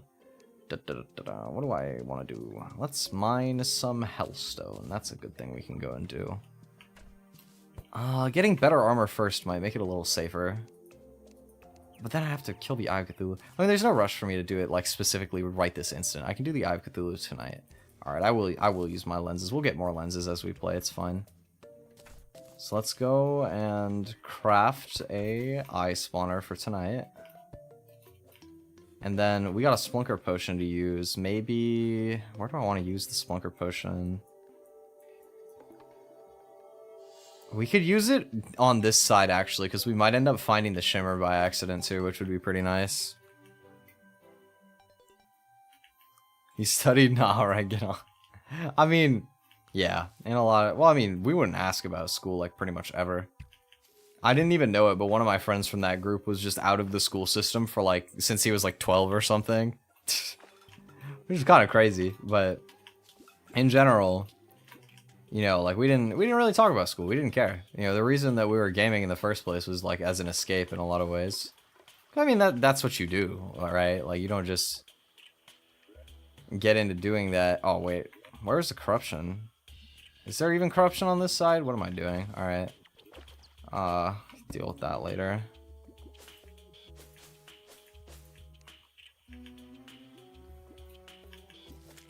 Like homeschooling, nope. He was just straight up not in the education system for like many, many years. If you ask me how that's possible, to be honest with you, I don't know. He had really, really bad social anxiety, and he just wasn't in school for like ages. But he's doing well now, though. He's in college. Wow, rude. That was 2 worms. I wanted those. Yeah, he's like totally 180'd it. Because at the end of the day, high school's not that important. I don't think the stuff you learn in post-secondary often has a lot to do with the stuff that you learn in high school. And depending on the major you pick, you can make it not matter literally at all. But, you know. I didn't know when I was a kid that was like the situation. He didn't tell anyone, but as the years have gone by, I found out.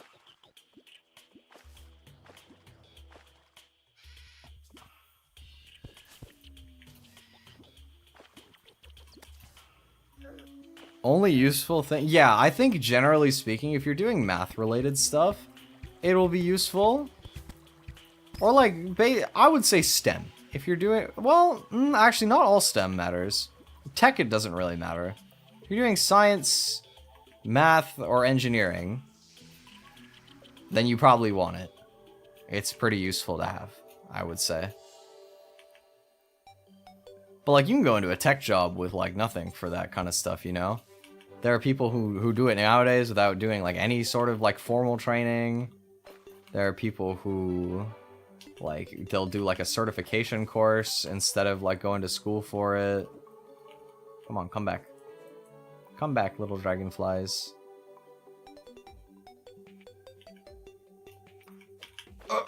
No, I can't catch them without Hermes boots. They're too speedy, man. Okay, well.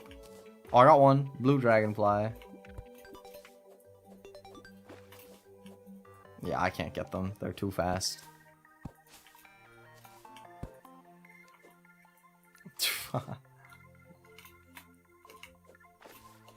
Yeah, I could have got some there, but it's okay. I'm done trying my best to catch these stupid guys. It's fine. Yeah, I had a friend who did math in university. He was studying to become a teacher, but he ended up dropping out of teacher's school after as well. Which is, you know, unfortunate, but he just kind of realized like teaching wasn't for him, even though that was like his main plan. That's why I think that I'm a big advocate for like, it is way, way, way better to take a gap year or two and just try like very entry level things in a lot of careers that loosely interest you and see if anything sticks with you where you're like, yeah, that would be a nice job to have or something, right? And then go in on that in post-secondary if you want. I'm way more apt to that, to like go to post-secondary and find out if you like it or not. Especially when you live in countries like Canada and the US where tuition is absolutely bonkers. Like, just stupidly expensive. I think it is way better to try first and then buy in instead of buying in to try. You know? Like, I met up randomly just walking outside with a guy that I hadn't spoken to in ages from my old high school. And he was like, oh yeah, I was studying business for like a year. I don't remember if it was a year or 2 years. But he just said like it was super boring, so he's switching majors, right? I don't even remember what he was switching majors to. Honestly, I forgot. But, oh, I already looted this. But like, you hear about it a lot. Like, I feel like most people nowadays switch majors at some point. Which is crazy when you think about like the financial commitment that you're basically intending to make when you sign up for like a bachelor's degree. Like when you start on the path towards a bachelor's degree. Oh, there's Shimmer. Nice. Cool. I didn't bring fruit with me, but I can get the life crystal buff.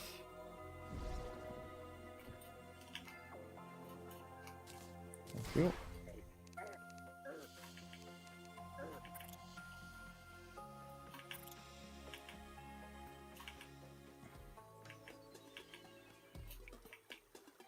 could have checked out the right side of that instead of walking backwards this way, but it's okay.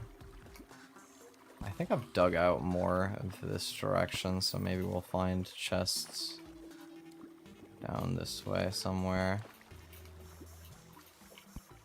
Get more value out of the splunker, hopefully. Yo, step off of me, bro. But yeah, I don't know. I thought about, like, wanting to be a teacher for a long time. That was when I was younger, that was always what I saw myself doing in the future, was I would become an elementary teacher. That's what I thought I would do. And it's because I had a really, really good teacher in elementary school that kind of, like, shaped my life at the time a bit. And I was like, I want to do that for other kids, you know what I mean? That was, like, how I felt. And to be honest, I still think I would have been relatively fulfilled in a teaching career. The main reason I didn't want to go into teaching in the end was because you need to go to teacher school, you have to get a bachelor's degree. If you're only teaching elementary, it actually has nothing to do with, like, studying what you're going to teach. You'll learn that in teacher school anyway. But to prove your competence or whatever, I guess, I don't know, you have to get a bachelor's in something. And I simply had literally nothing that I wanted to study a bachelor's for. So I was just like, well, you know what? What about this little streaming thing here on the internet? What about that one? But, you know, nah, it was obviously a lot more of a complicated decision than that, but in a lot of ways, like, you know, I think that teaching is a really important job. I think it's a great job, but the process is very long. The pay is not as high as it should be. It's a job that you do because you love what you do. It's 100%. Through and through, it is one of those jobs. You don't necessarily, you're never doing it and being like, oh, well, you know, the pay is good or whatever. You know, it's easy. Absolutely not.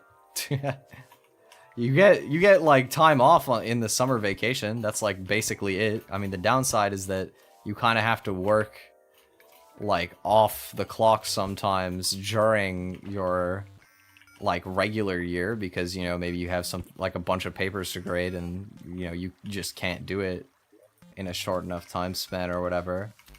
There will be stuff like that too, so it kind of balances out. But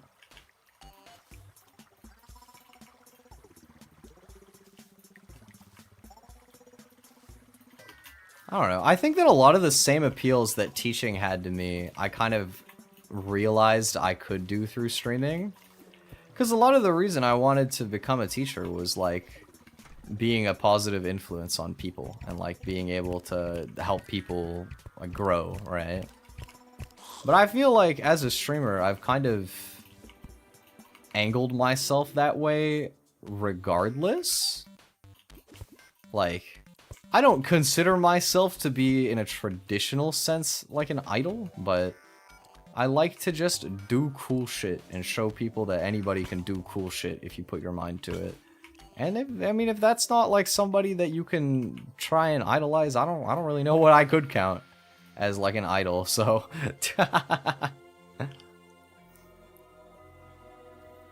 ooh, we falling through the stone. Where are we gonna land? Down here. Anything over here? Anything cool? Please? Literally nothing. Okay. Thank you, have a nice day. Alright. What was I gonna do? I have Cthulhu spawner. I was gonna do that. Let's go to the corruption. Get a nice little ice spawner going. We're gonna beat him up and then we're gonna make shadow scale armor. And then we're gonna immediately go mine molten stuff and probably replace my armor instantly. Actually, wait. I might stick with shadow scale for the time being because it gives me a movement bonus that I could really use right now, to be honest. Not often that you think about that part, but man, I could really use it right now. Because I'm still Hermes bootsless, which sucks. We need to build Hellbridge. We need to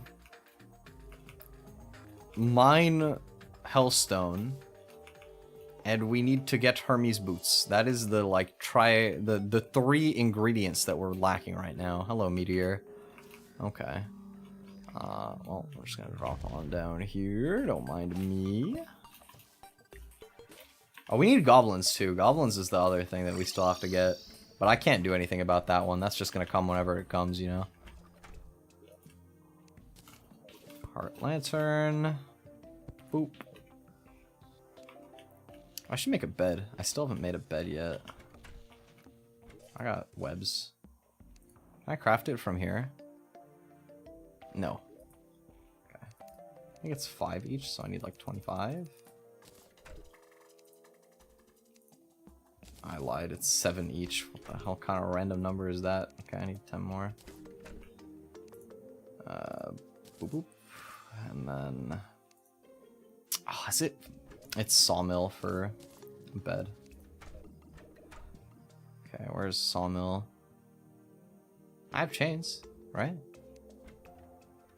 Oh, the chains were in the chest. Duh. Oops. Was it 10? Do you need 10 chains? Of course you... No, you don't. I lied. Okay, sawmill. Put it like over here, I guess. Bed. Where do I want my bed? Have it here. Okay, it's nighttime. Eat this for minor buff, and then let's just go. Come at me, Eye of Cthulhu. I already beat the Eater of Worlds. This is gonna be so free.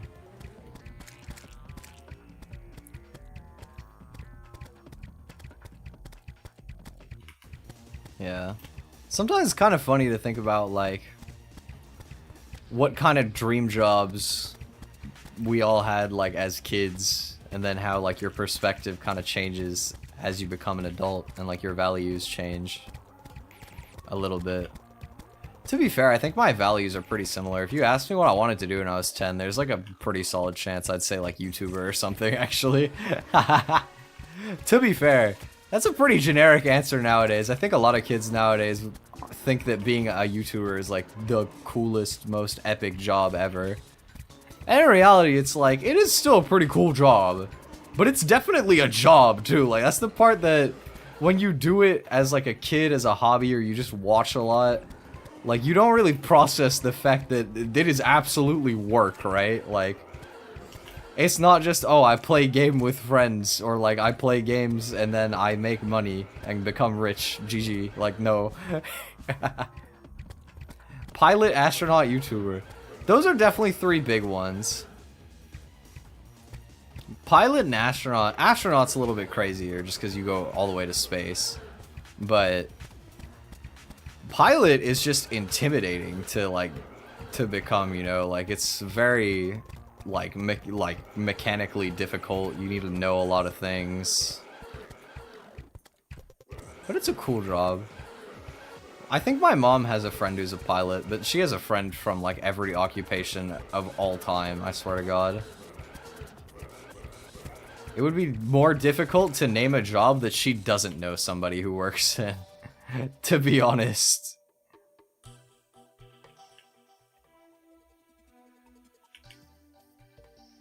Okay, so we got some more demonite here. So now we can grab this out the chest.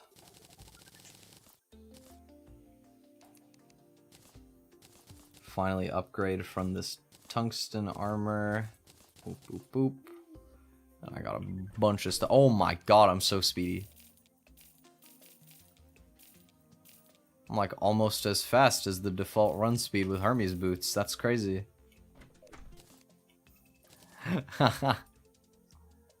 Okay. I need to put back ores. Oh, I got some bait. We could do some more fishing. Do I have stars? I have a few. I'd like a couple more. One more. Lens, please. Nope. If you're a pilot and you know what to do, it might be the most relaxing job ever. Yeah, I could see that. being a pilot is like, it's for a certain type of person, in my opinion. Because there's like 2 categories of job fulfillment that exist, in my opinion. There are people who want a job that introduces a lot of variety. So like you have the same kind of systems, the same skill set, but things change. You have to like be adaptable and like, you know, work based on what the situation calls for, right? You build your specialty and then you apply it in a variety of scenarios. And then there's some careers where it's like you become really, really good at one exact thing, and then you are just like the guy to call for that specific thing. Like, your whole job is just like, I spent all my time mastering this thing, and then I just spend it for however long I feel like to make my money, you know? And it's not like one is right or wrong. It just depends on like what you value in terms of like your own personal interest. Like me personally, I think I could become like perfect like at something like that, like flying a plane or something. If I did that, I think I would just get so bored. I don't know that I would be able to do that as a career. But for some people, it's just chill, it's fulfilling, and then you can just go home after work and enjoy the rest of your day, you know? I think that's like a clear divide that a lot of people don't necessarily respect as much as they should nowadays, which is like the idea that you have to have like an overflowing, like massive sense of passion and or like justice or something with your work. When it's like, there is nothing wrong with working a 9 to 5 or whatever schedule it happens to be on, and then afterwards just going home and enjoying the rest of your day. Like, because a lot of the time when it comes to passion-related jobs, you are like almost 24/7 on the clock in some way or another. Like, your work-life balance is trash. That is kind of the like trade-off, right? Is to have a job that you're super passionate about a lot of the time, especially the more self-directed your career ends up being, the like less divide you have between when you're working and when you're not. Which can do things to your brain, you know? And so like for some people, it's great to like turn one of your passions into your job, and then for other people, it's like way better of an idea to keep that as like a hobby so that you can enjoy it in that context and then just have your job and be done. I don't think you should ever hate your job, but you don't have to love your job either, I think is the main like kind of idea. Never home, that plane is your home? Really?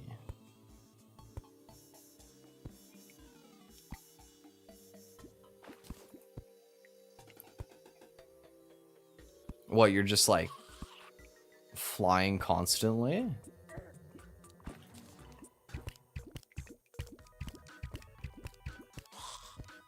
Surely like there's some sort of time off that you get.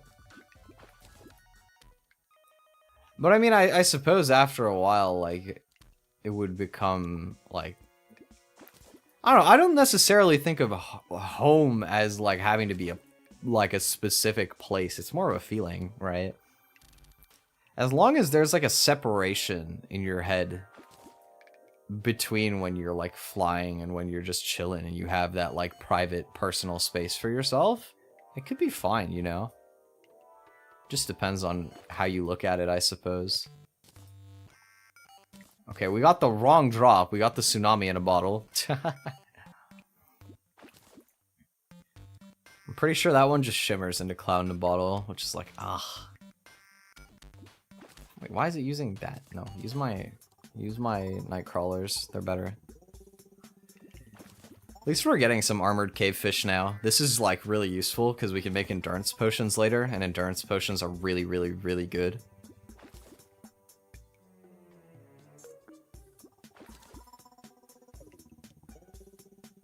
Getting a whole bunch. Stinkfish, my goat. I love stinkfish. Just what we needed. Yeah, I don't know.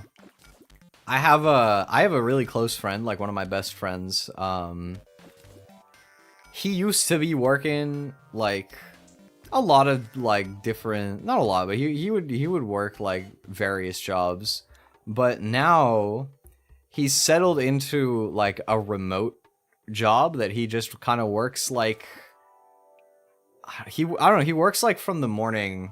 I don't know exactly when in the morning he starts, but he finishes at like 7, I think. 7 or 8. But like, you know, it's just a remote job that's pretty chill. Yes, goblins. And like I feel like he's definitely seemed on the work side of things to be a lot happier because, well, you know, obviously he's making more money than he used to, so that's gonna obviously help. But being able to work remote, especially when your job is like, I think it's kind of what he does is kind of adjacent to like being a call center, not a call center in terms of like scams, but like customer service, maybe something closer to that.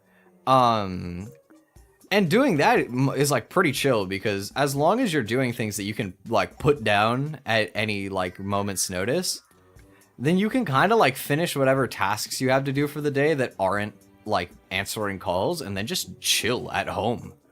As long as you can pick up the phone and like start working in that moment, like that's pretty tight, honestly. You're just vibing. Okay, Goblin Army's here as soon as I go up.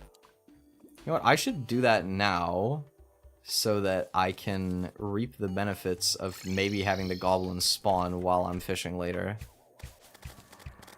Alright. We should be well equipped to deal with the Goblin Army because we have Jester's arrows. And Jesters are kind of like the secret sauce for doing the Goblin Army. I mean, really, it's just that having a piercing weapon because they just line up on the ground.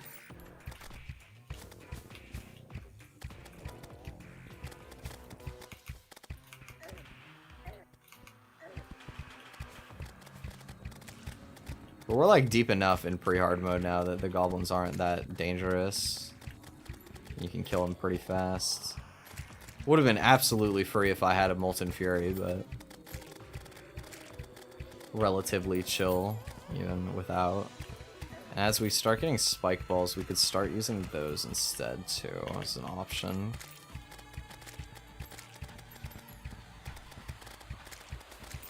Because they're also pretty good at beating the goblins.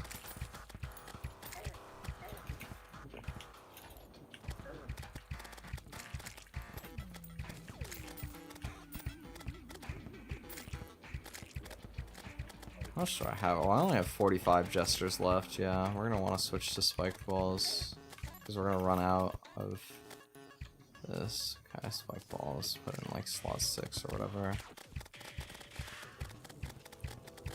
No specific time. Some every day. Some are 2 months away. That's fair. I mean, yeah, it would just depend on the scenario, I guess. I don't know. When you're a kid, you don't say like, "Oh, I want to be a pilot," because you're sitting there thinking about the logistics of it. You're just like, "Oh, it would be so cool if I was flying a plane."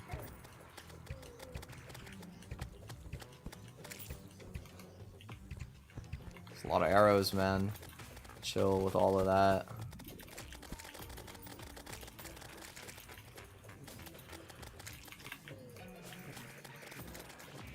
Bro, 4 in a row? I'll chill with that. Crazy.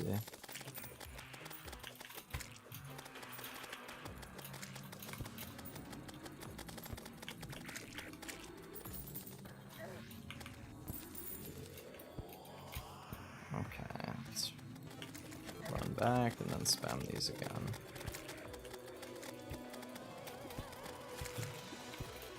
I hate Goblin Archer, man. Most annoying enemy in the invasion. Ah! I ran out of spike balls. Uh-oh. Oh! No! Stop juggling me!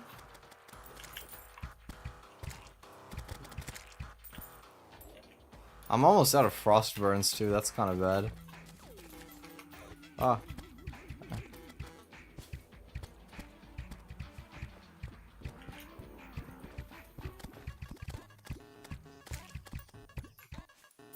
Okay. Can I pick these up? No. I can, like, try and run them back over it, though. Come on, come this way. Yeah, there we go. Okay, I got him. I figured it out. Oh, God. Oh, unholy arrows have pierce? That's kind of cool. I, like, never use these, so I didn't even realize. Okay, we're, like, 86% done. We're schmoving.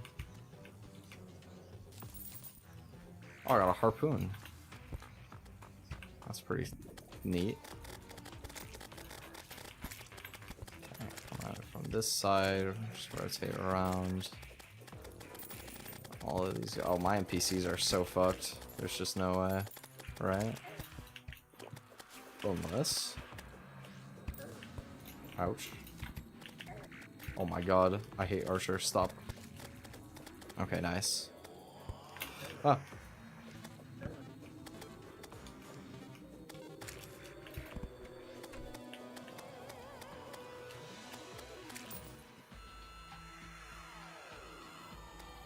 Bro, they're gonna get killed by the goblins after the invasion's already over. And honestly, I might too, if I'm not careful. Okay, there we go. Cool.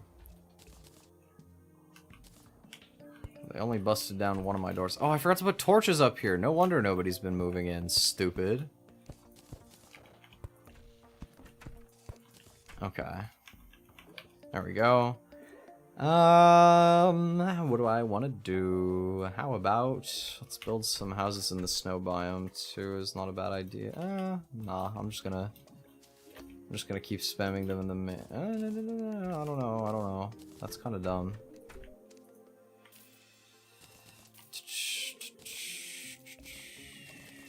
What is the best choice right now? Actually, wait, I need more ice, don't I? Okay, we can build some snow houses, sure. Gamble. No, don't gamble. Do not gamble. That's stupid.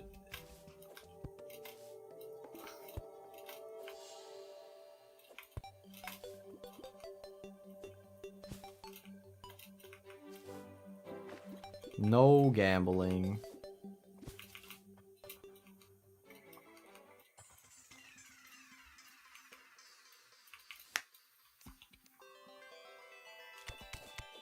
You know, I've always felt like the, gambling related memes are, they're funny.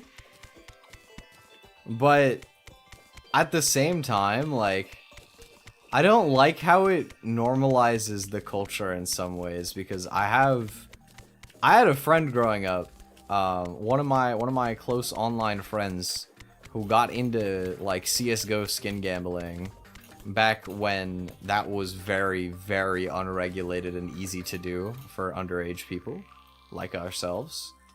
And he lost over the course of a couple years, how much was it? Over $1,000. He lost a huge amount of money over time.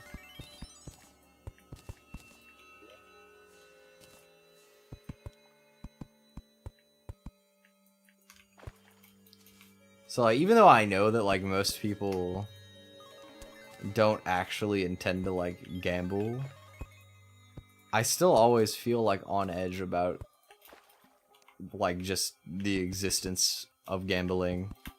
Because I've seen it, heavily affect people that I know.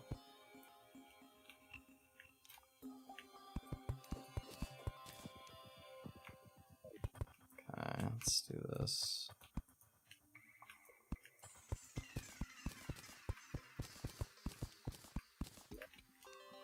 Alright, so we need 2 workbenches.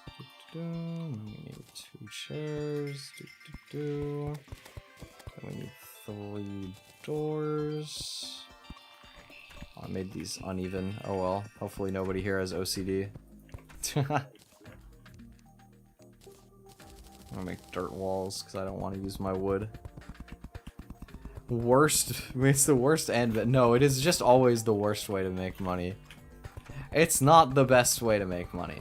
And the reason that gambling is not ever the best way to make money is because technically There is a very, very small universe where you do it and you get really lucky and you win big, right? Like you just hit a huge dub. But the problem is, the only people who will ever gamble enough money that would ever give them a significant win are the types of people to keep going and end up losing it anyway. That is why it is just always the worst. Because anybody who's smart enough to know logically when to pull out of gambling is already smart enough to know that you just don't do it in the first place. There's simply no point. It is just straight up dumb.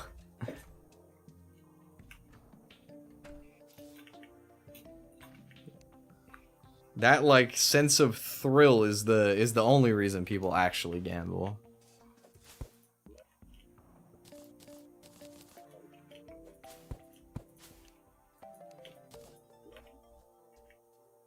Okay, anyway.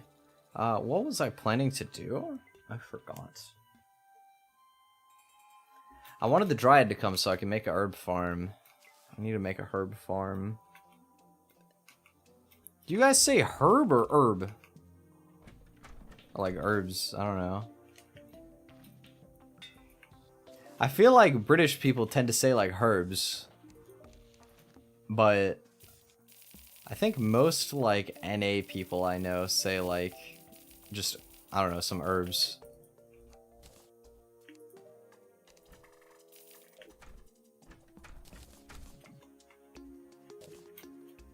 Say it without the H? Let's go. Same.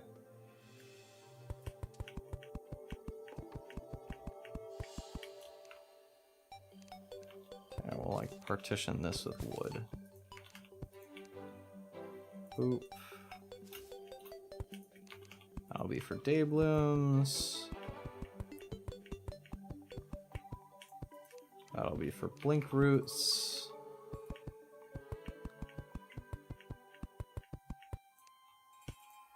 That'll be for moon glows.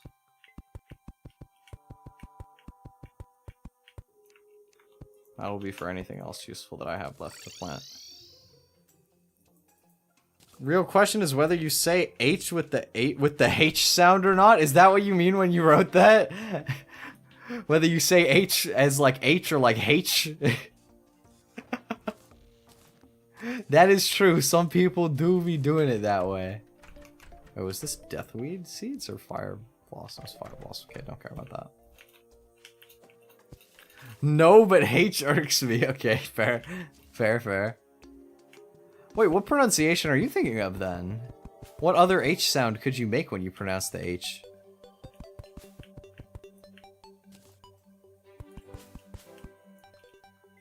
Because that's the only one that I can think of.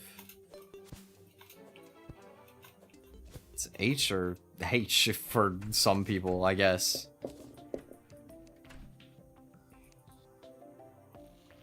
Saying the letter H with the H sound. What? The only way I can even think of interpreting that is like H.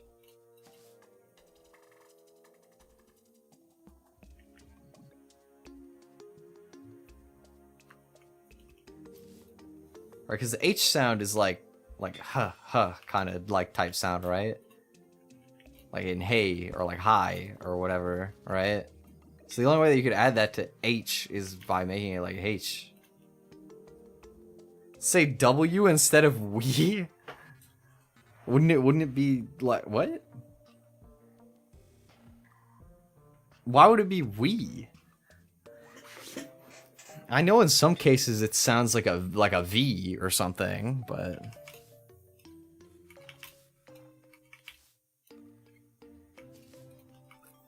I need moon glows. Do I just run all the way to the jungle? Sure, why not? Let's go on a jungle trip. Because your boy needs splunker potions, because I still haven't found my damn Hermes boots. So we're gonna go and grab some moon glow to craft some splunker potions, and then we're gonna pray that we get lucky, basically. And find something, somewhere, somehow, some way. V in German is wild? How do you pronounce the V in German?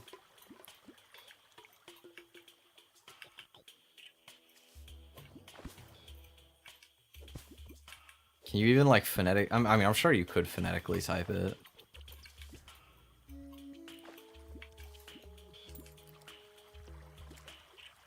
Okay, I need Moonglow. Where Moonglow?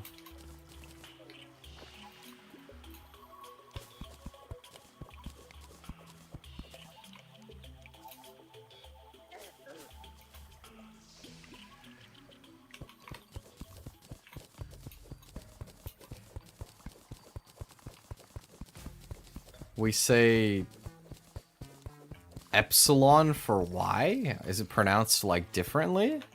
Or is the Y pronounced like an E? Ypsilon, I don't know. I don't know much about German. It's like upsilon. Interesting. Okay. German is like one of those like really cool sounding languages. I don't know. I don't know what's going on most of the time, but it sounds pretty neat when people speak it.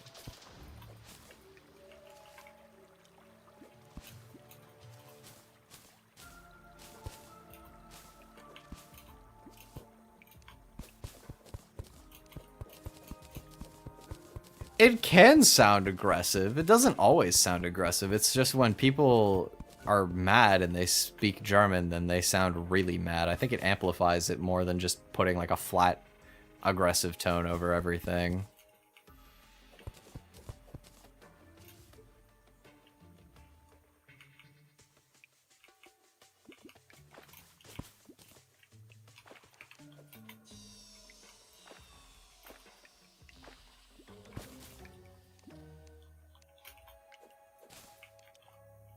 Okay, we got a good amount of Moonglow here. Good haul, good haul.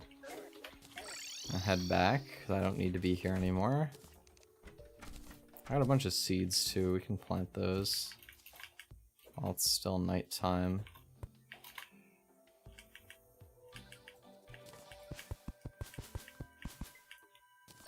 Go. Nice. Let me put this away. And this, and then craft the rest of this bass into more of these. Okay. So we need blink root and bottle water and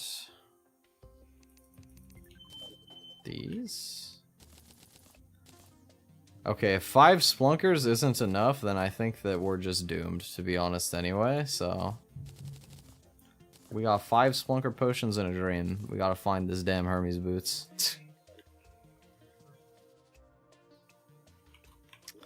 Where do I check? Where could I look?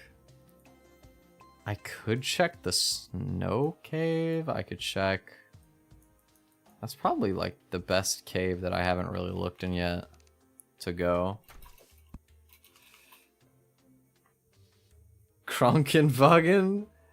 Like, just say ambulance like the rest of Europe. That's kind of funny. No, but the Krankenwagen, bro. How can you not have that? It's so much more fun to say than ambulance.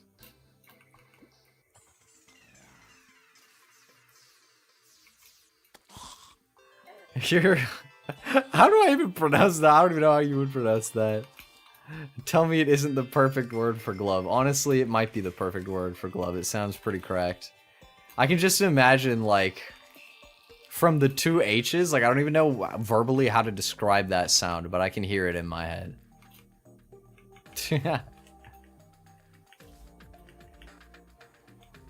Like a very thick sound, kind of, you know? And shoe? That's based. Nah, that's a based naming choice. I like that. I like when languages do stuff like that. Okay, so I checked this house already.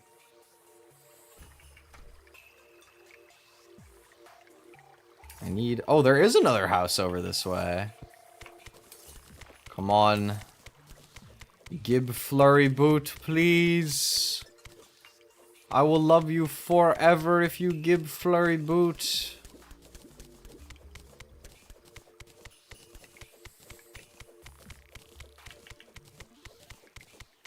I'm literally begging you right now. Let this be Hermes Boots. Oh my, fuck you, bro. Ice Blade, why? Why? Who asked for Ice Blade ever? Come on, man. Okay, well, we did not in fact get Hermes Boots yet.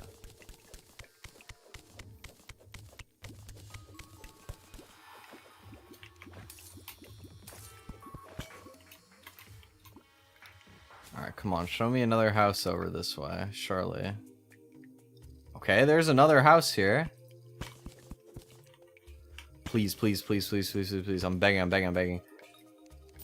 4th ice skates? Why, bro? 4, wow. Is it even 4? It might be 5, honestly, I don't remember. That's crazy. Wow, okay, okay, no problem. That's just great. That's just what I wanted. Tebukuro is very similar, yeah. Bag for your hand, yeah. Tebukuro is like the exact same idea. Well, it's just the word bag instead of the word shoe, but yeah. Same idea for hand covering. They just took a different initial inspiration point.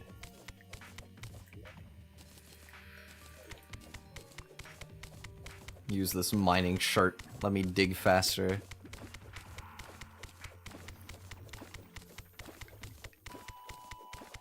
I wonder, like, what other words I can think of that are kind of like that in Japanese. Like, the one I always think of for this concept is the word, like, kazan, like volcano, being, like, mountain and fire. Just, like, stuff like that. Just, like, I don't know, because they use, like... There's a specific term for it that I kind of forgot, but basically the idea that a lot of, like, Japanese words are built off of the 2 kanji that you spell it with. Hanabi. I never put that together! Oh shit, wait, that's true! Dude, wait, that's sick! I never even thought about why it was called Hanabi, but that makes sense. Oh my god, yeah, because it's like... flower and fire, yeah. That's so sick. How did I never think of that? That's kind of funny. Thank you for unlocking that in my brain. I never considered this. Ow. Come on, man. Rude. Oh my god. Hello. Dude! What is with all these enemies? Stop. Stay out.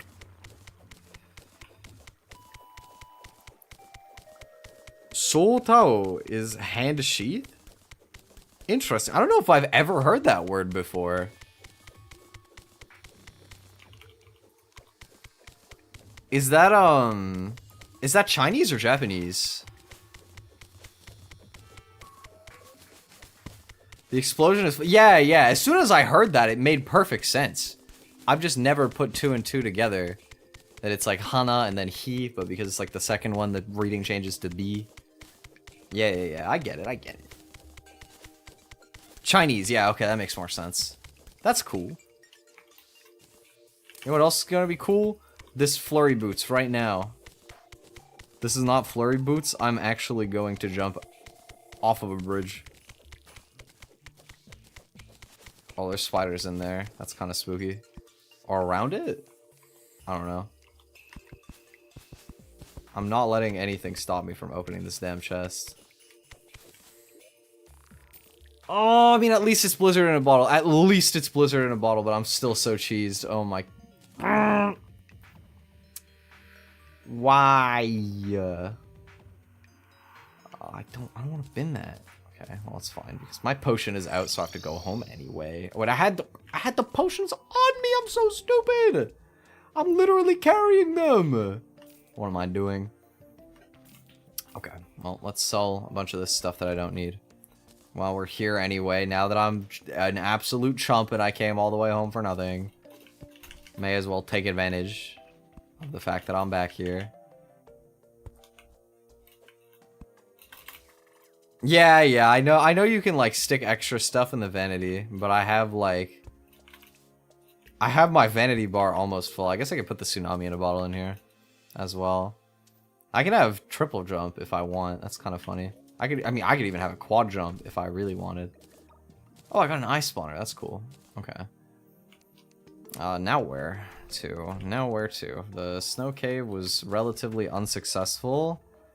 I mean, fuck, desert cave, I guess, right? Not like I have very many other better options. Sets 2 and 3 are completely empty. Here? Or are you talking about like this? Oh shit, I should have brought a hunter potion with me. But also those are really, really valuable later game. I kind of don't want to use them right now, but I need to actually get later game before I worry about that. Hello, golfer. I will allow you to live in my world. Because I'm so friendly. I hate mining in the desert, but I'm kind of running out of ideas over here, to be honest with you. So, like, it's a place where chests exist. Oh, shit.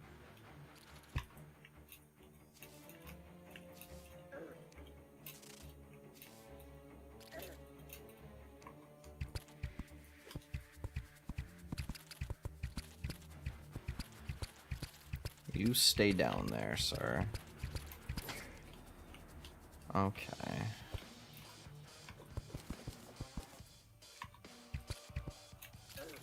Ouch. Oh, shit. I'm gonna get comboed if I'm not careful.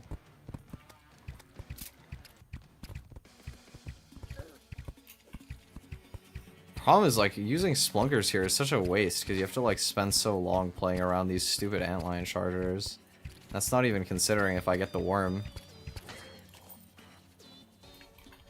Just show me where there's a chest. Surely there's a chest somewhere. Oh, I see one. Okay. Okay. Please just let this be Dune Rider boots. I'm actually begging. It is crazy how long we've been playing with no fucking Hermes boots. I don't know when I've ever had to spend this long.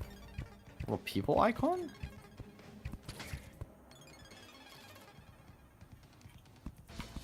I don't even know what area you're talking about. Okay, well, we got the fucking snake flute. Great. The people icon. This thing? That's an emote window. I don't know. The right side of your armor slots? Oh, what? You can use different presets to have extra vanity slots. I see what you're saying. Okay, I got you. Can try that if I have more things to use later. Oh my fucking god, I took so much damage. Oh my god. Okay. It's another chest this way. I have to be so careful to not just, like, let a bunch of sand fall on my head and kill me.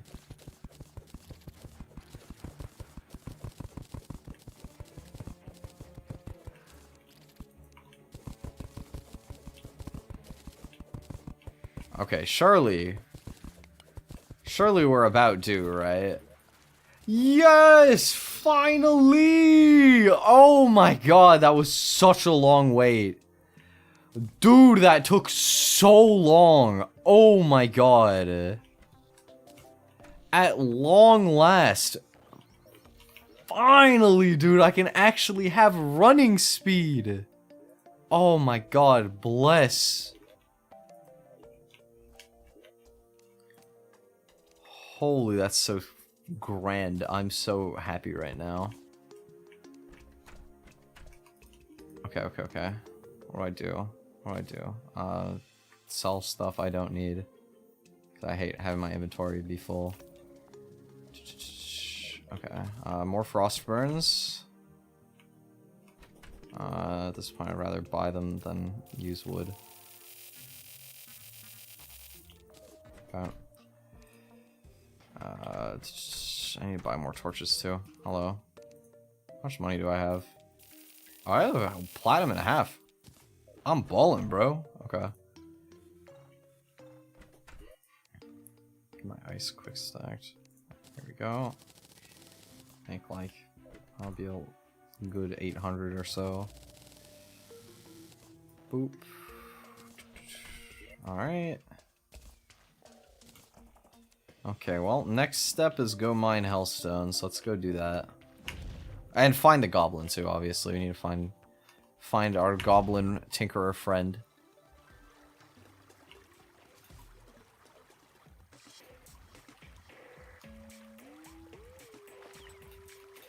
Come on, Mr. Goblin. You know you want to just spawn somewhere around here in a illuminated spot so I don't miss you. If only. That would be very nice. Doubt it'll be that convenient. Man, I can't believe that we actually had to play for like 6 hours worth of gameplay to get a damn... to get the stupid Hermes boots. I've never taken anywhere near that long. The fact that I had to go to the dungeon is honest, or not the dungeon. The fact that I had to go to the desert cave to actually find them is honestly crazy. I don't know if I've ever had Dune Rider boots before because I never minded the desert. Because why would you ever do that to yourself? You have to hate yourself to go in the desert cave.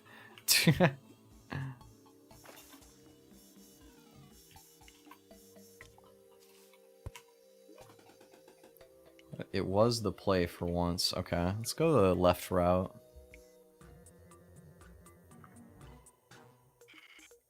Oh, I'm so relieved that I actually found that. We're like on terrible pace this run because of how long it took to find these, but that's fine. Ah! That's right from here. Come on, where's my goblin friend? You know you want to be somewhere over here. I really want to put my royal gel back on, so I need to be able to combine my stuff.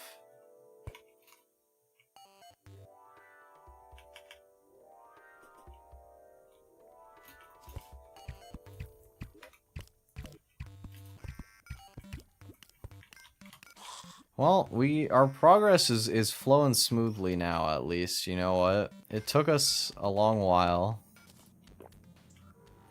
But we are schmoovin'.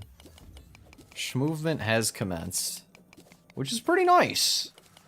Took ages, but I have run speed, finally. Only took almost until we were all the way for hard mode. Because like all we have to do left is finish mining some hellstone and then build Hellbridge and then fight Wall of Flesh.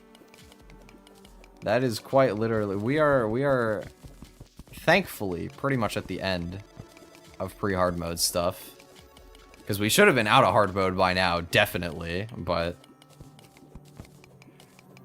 assuming that I actually pull off the pre-mech fish run, hopefully that'll like allow us to kind of speed run through early hard mode like more than usual. And we can just kind of like zoom by and make some really fast progress and just kind of like start boss rushing the rest of the game. I need to get wings too though.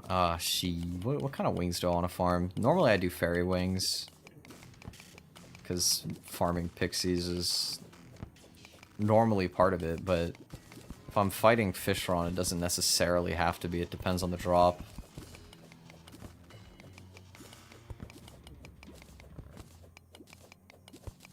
Really depends what drop I end up getting from Fishron. I just hope it's not Tempest Staff. I don't want to play Summoner. Any other weapon would be cool with me. Even like getting one of the magic weapons would be fine, or like one of the melee weapons, I don't mind. Tsunami would be pretty comfortable, but I could definitely make do with something else.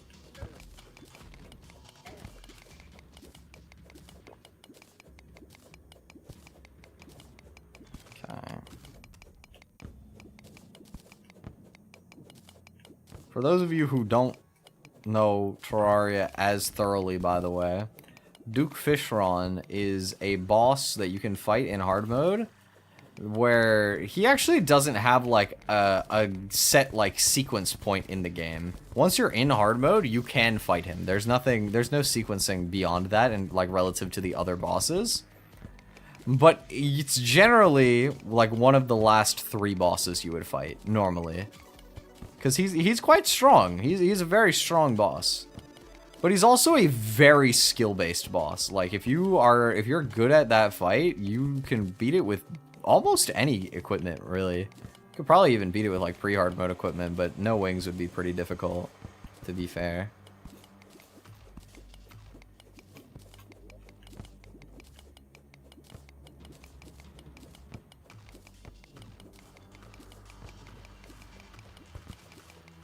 Bonk, okay.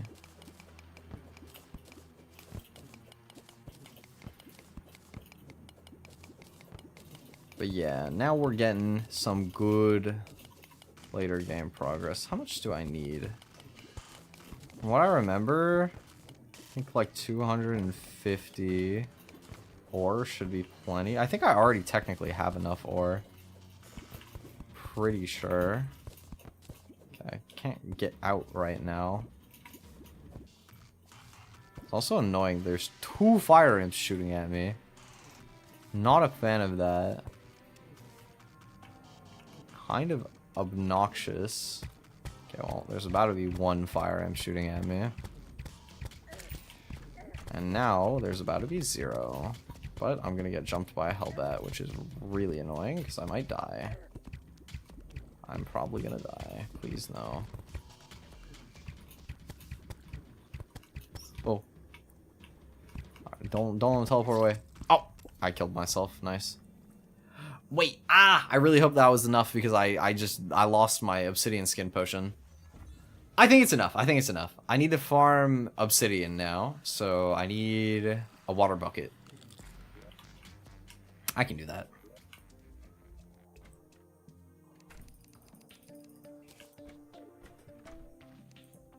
Bucket. Boop. And then quick stack that.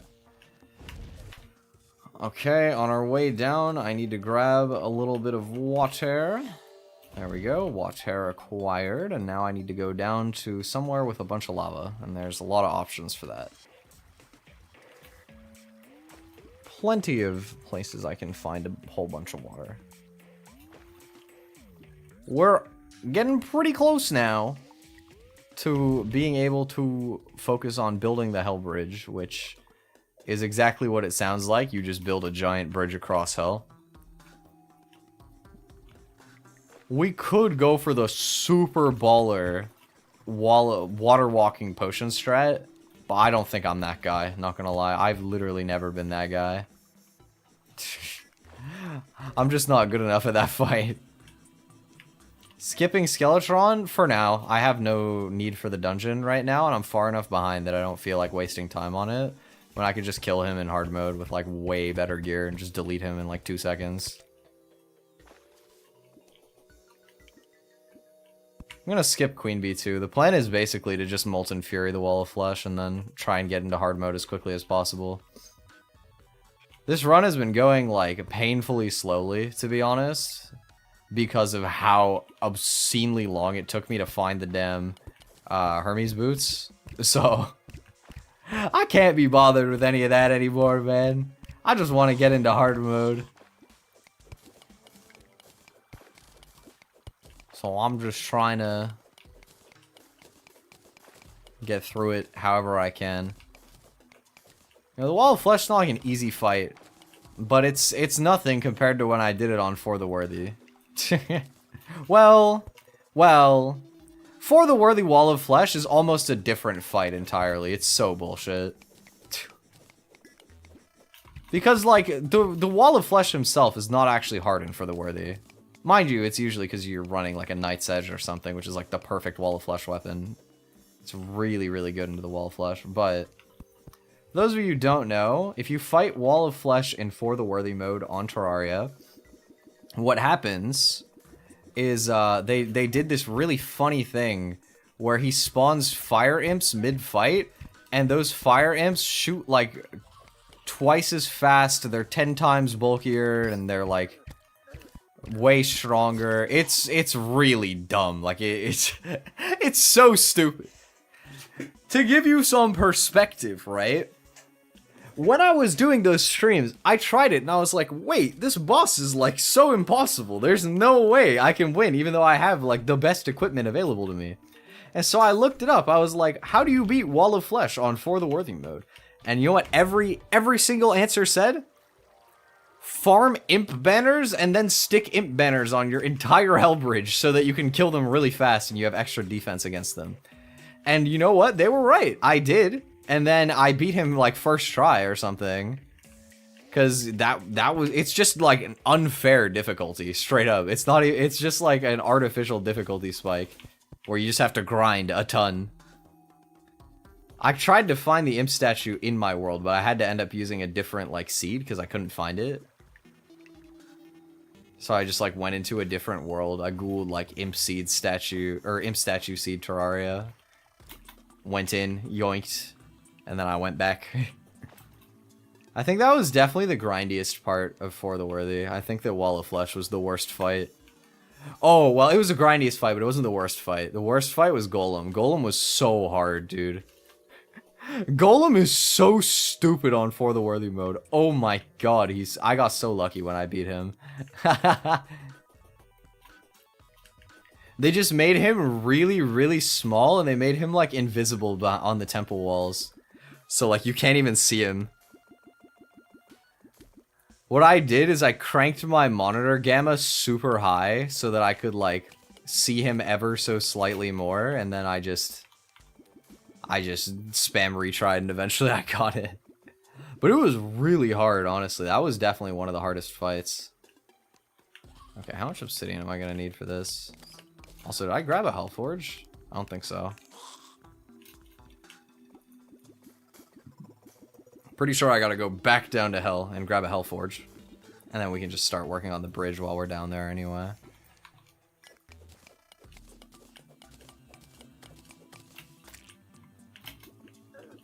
Ah!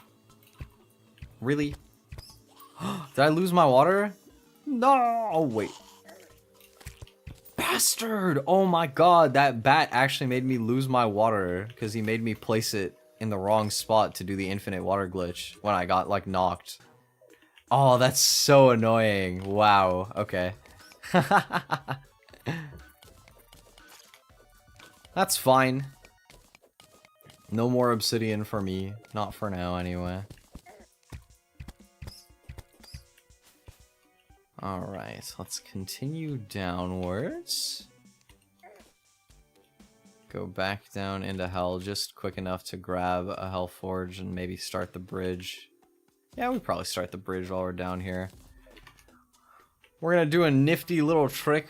It's not really a trick, where you build your bridge out of stone. And the reason you build it out of stone is because sometimes part of your bridge will become like hollowed biome. And you can get crystal shards to grow on your bridge where you can easily farm them for free by having it be placed on stone that then turns into that. Or even just like being able to know where the like corruption is on your hell bridge so you can farm Souls of Night is pretty useful too. Stone is the optimal hell bridging block of choice. I'm also definitely going to want my Royal Gel back, no matter what I have to give up to put it on. Because Royal Gel is really, really, really nice when you're hell bridging. I don't need Horseshoe right now. Oh, no. Please stop. I'm just trying to place block. Don't mind me. Don't mind me. I'm just placing stone. No need to, like, come around. Yeah, go over that way. Stay nice and far. They're gonna fly around here. Psych? I'm getting really lucky that I still haven't actually been able to fly over my bridge. Oh!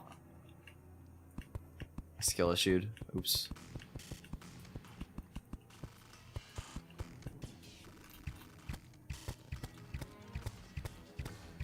Yeah, now we get to do the super omega ultra fun job of building a hell bridge And dealing with all these annoying mobs that spawn in hell. Very fun.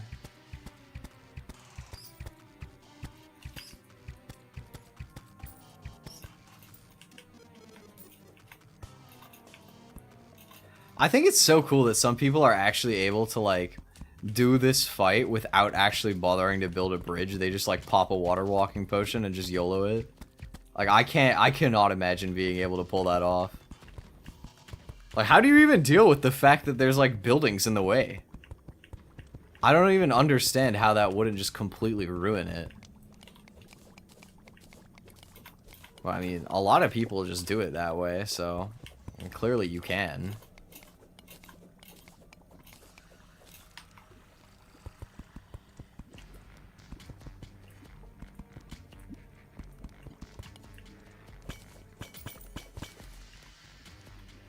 So we got, this is like not very good terrain. I don't like the terrain here very much, but it's okay.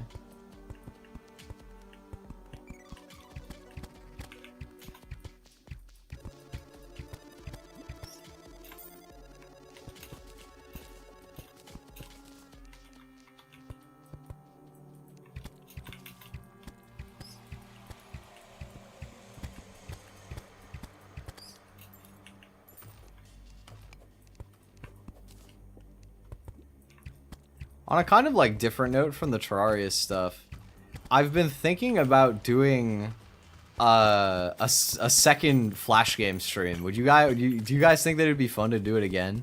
Because I had fun with the last one, but there's still some games that I kind of want to try that I didn't get to play last time.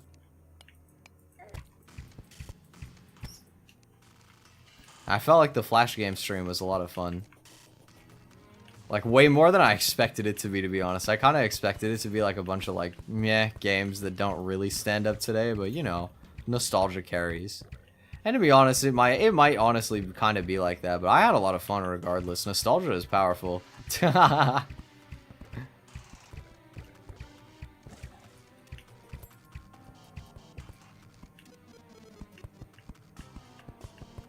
Yeah, I wanted to play Sushi Cat. That's one of the main ones I was thinking of. I want to play Learn to Fly 3, because I don't remember that one very well, and I want to play Sushi Cat. Prep a little bit and blow up the more obtrusive buildings. Yeah, that's true. You could... I didn't consider the fact that some people might, like, prep their runway a little bit with the water walking, even if they're gonna use it.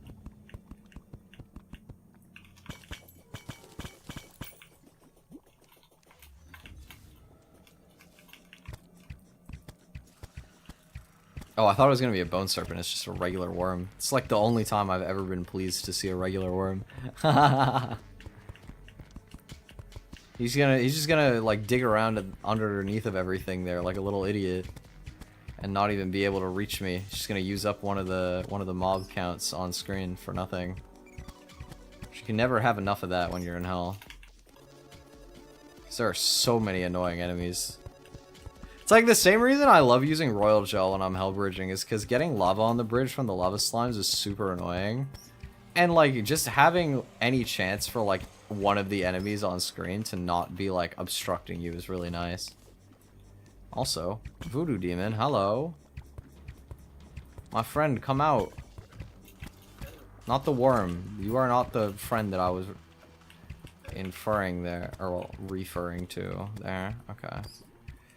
How do I get him out of there? I have to like dig a hole in my bridge, like a wider one, for him to come through. Here, come on, bro. I'm gonna dig you out. Come up. Pull up. Ow. Come on, man. Bro, I made the hole so big. Stop bouncing in like the one spot that prevents you. Oh my god. Dude. Thank you. Alright, well, we're getting a voodoo doll, which is really good. Psych, I'm gonna die. I might, but he died too, so we're good. Okay, we're chilling. We're chilling. Voodoo doll acquired. Nice. Yeah, I don't know. What other games would be a good pick if we do another Flash game stream? Oh, I was gonna do a Bloons Tower Defense stream too. I forgot I was gonna do that. mean, we still can, obviously. Maybe even next week. Do I want to do that next week? I could. I don't know. I'll see. I have someone I was planning to ask if they want to collab next week, but I really should have asked them sooner. I think they're probably going to be busy. A Cascade or Rally Drop? At this point in the game, that's kind of funny. Which balloons? That is a good question. Probably 5 or 6. I have both on Steam. 5 is the one I used to play a lot. 5 and Monkey City were the ones that I played a bunch when I was younger. But probably 5 or 6. 6 could be kind of cool just because like I haven't played it much. So we could like figure it out as we go type thing a little bit more. Probably BTD 6, yeah. Cause like I got it, but I never played it that much. I played it a little bit, but I didn't, for whatever reason, I never actually like put in that many hours. Oh, I used to like Bloons Tower Defense Battles too. I liked playing that with my friends. You know, from my like core friend group, there's actually 2 of them that met each other. I think it was the first 2 in the group. They met each other through playing Bloons Tower Defense Battles. They met in a game and exchanged Skypes. Like 8 or 9 years ago.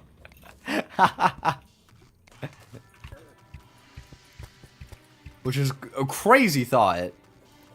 I don't even know like how a bunch of us met in a lot of ways. It was so goofy. 3 upgrade. Yeah, that's true. That's true. The 3 upgrade path is really cool because it used to always just be 2. Maybe we will do BTD 6 next week. Honestly, I'm liking the idea. I'm rocking with it on paper. And then we could do the Flash Games stream like the week after that, maybe.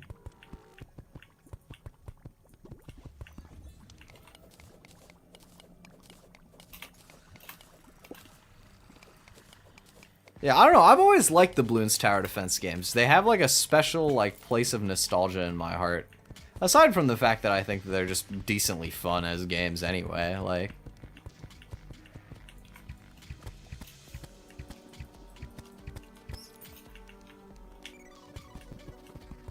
You know, it was one of the ones that you could play like even back in school or whatever, you know, you could hop on and just sign into Ninja Kiwi or whatever. Back when it was all on Flash. Oh, that's another Voodoo Demon. Sweet. That's actually really great. That we get to have either a retry if things go south, or I'm gonna want another emblem so that I can get like Avenger emblem afterwards, right? So it's useful.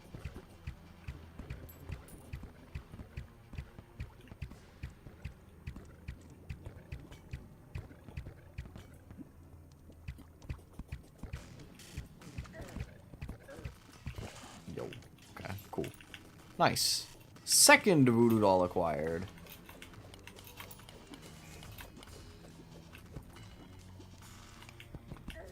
Oh, shit. I'm so bad at fighting demons.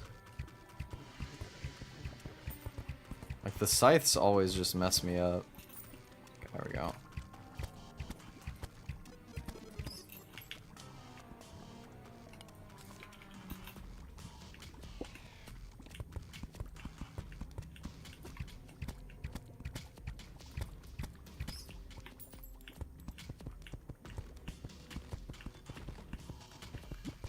Yeah, I think my favorite was probably Bloons Tower Defense, or obviously Bloons Tower Defense. My favorite was Bloons Monkey City back in the day. I don't know if any of you guys really played the games enough to like know about that one, because I would imagine it's a little bit less mainstream than the regular like just generic tower defense ones. But it was pretty much the same thing. But, you know, you would, like, have your own city, and then you would, like, clear... Every time you would, like, beat a level, it would, like, clear a tile on the map for you to build stuff. So you would, like, unlock upgrades and things like that through, progression. A lot of it was just, like, waiting progression. It was basically, like, a microtransaction farm in some ways, although I was always free to play on stuff like that. But it makes sense, because I used to love playing games like that Back in the day, on my iPod 4. The OG, the iPod. It's crazy that iPods, like, basically don't exist anymore. Like, you either just go all the way and get a tablet, or you just get a phone. Like... In a lot of ways, it makes sense. Like, it doesn't really make sense why iPods even had to exist, you know what I mean? Like, we could have just given people phones, realistically. But I don't know, back in the day, it was like, it felt taboo to have a phone when you're young. Nowadays, it just kind of, like, doesn't feel like that taboo is, like, the same, you know?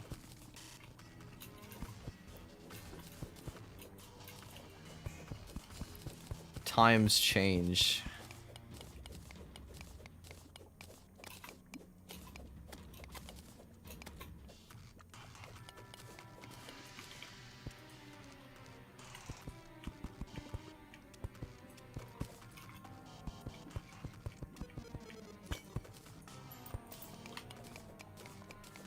You know, I remember, like, back then, like, the idea of having a phone, like, when you were younger would be, like, crazy. But having an iPod or something that has internet connection was fine, you know?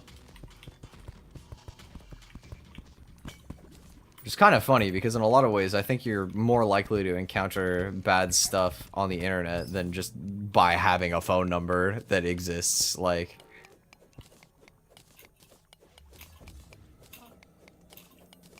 You know, there was a lot of stuff that I probably shouldn't have seen as a kid that I saw on the internet. I feel like that's like a shared experience of being like Gen Z, or like in that kind of like rough sort of like time, like age group, right? Is growing up with like effectively unrestricted internet access back before anybody knew what that was gonna like pan out to look like. And just, like, seeing a lot of, frankly, kind of weird shit growing up. But, I don't know, I still take that over whatever, like, the kids' content nowadays tends to be looking like. Like, I saw some, like, YouTube Kids show or something that one of my...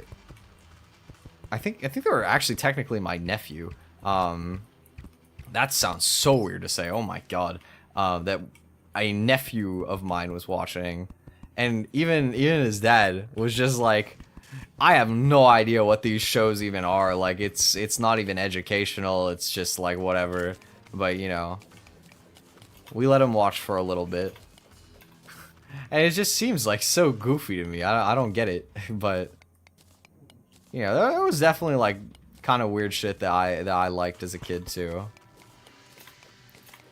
Just a different time, different era. Besides, I'm sure that there's people now who've like figured out like editing tricks to like make a child's brain just go absolutely like bananas, even if the content is like there's nothing happening of any substance at all. I'm sure they got it down to a formula by now. Being said, can you even monetize YouTube Kids? I assume you can. I know there's like no comments on YouTube Kids, but I don't know much about YouTube Kids, to be honest. I really don't dabble on that side of things, like, at all. You know, why would I, but... Okay, can I, like, stop spawning demons? Like, bro.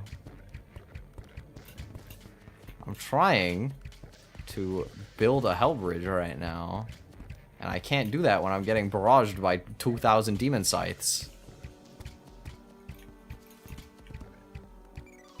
And also hellbats at the same time. Rude.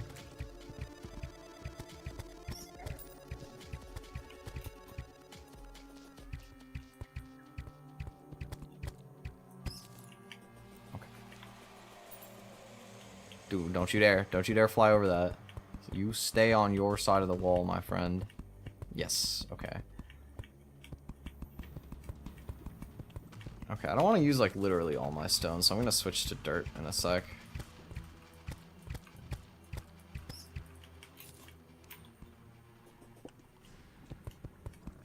Get the dirt plats going.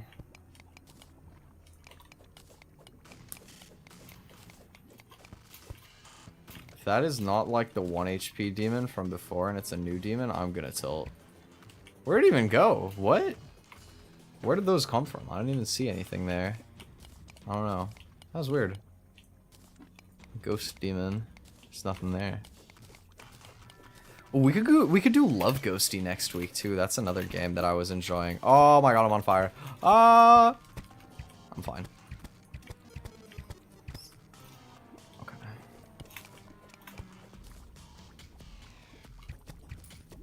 Oh, it is a new demon. Ah, I'm so dead. Yep. 9 gold! Wait, that actually would have been kind of nice to keep. Oh well. Okay, well. That was 1,500-ish blocks of Hellbridge, I think.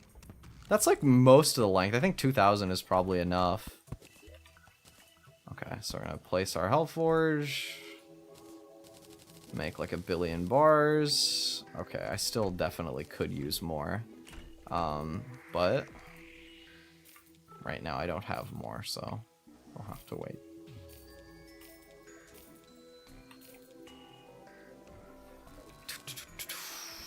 What can I make? What can I make? I, first of all, prioritize Molten Fury. Second of all, Molten Pickaxe. And then the armor set is 45 bars, I think, and I have 12. I think I'm just not going to bother with Molten Armor, to be honest. I don't think it's that bad to be missing out on it. Don't really see it as a big deal. Oh, okay, so we're gonna put these in here. Blocks chest, you can take the Hellstone bricks because those suck. I have no use for them. And then I guess I'll be back on my way down to hell. Oh, I forgot that my horseshoe's not on. Twi speedrun invented gravity.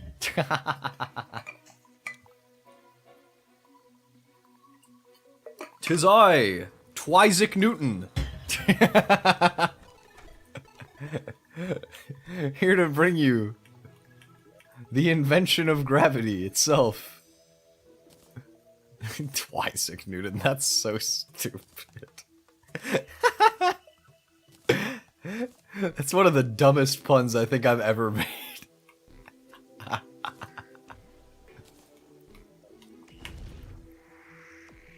God, that's so bad, but so good. Twizik Newton. Bro, my brain is so gone. The fact that I can't stop laughing at this. Deserved the apple. Wait, what happened with the apple again? It was like, did it like hit him in the head or something? The apple bonk. Yeah. Did like anything bad actually happen to him, or he just like it just hit his head and that was that? It's not even real? I mean, yeah, I'm not surprised.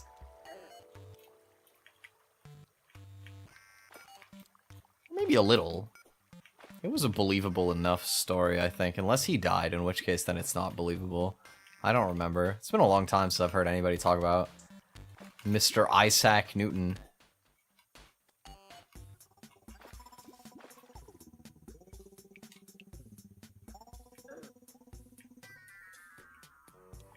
Okay, where am I going right now? This way. Ah! I hate fire. Stop. You know what I love, though? Goblin. Can I find Goblin, please? Any Goblin? Come on, just be chilling on the platform, maybe? No? That's okay, Mr. Goblin. I know you'll come out whenever you feel ready. Dungeon is good for finding him, but I just don't feel like beating Skeletron, man. I really don't. Oh my god, I'm like almost dead. Please. Not right now, man. Oh god. Why would you throw a demon at me? Literally frame one that I'm in hell. That's not cool. Okay, there we go. Alright, so I didn't even start the bridge from this entrance of hell. I started from the other one, so I gotta like connect them basically. I gotta bridge my way back.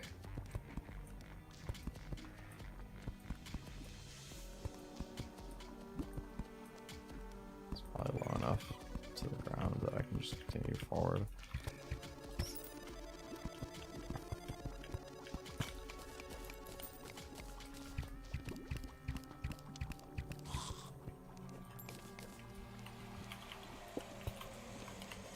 I want to look up what the story of the apple bonk was, because I don't remember it really. Like I remember reading about it, but I don't actually remember what is like supposedly happened at all, other than the fact that he got hit with an apple, or like how at all that related to him discovering gravity.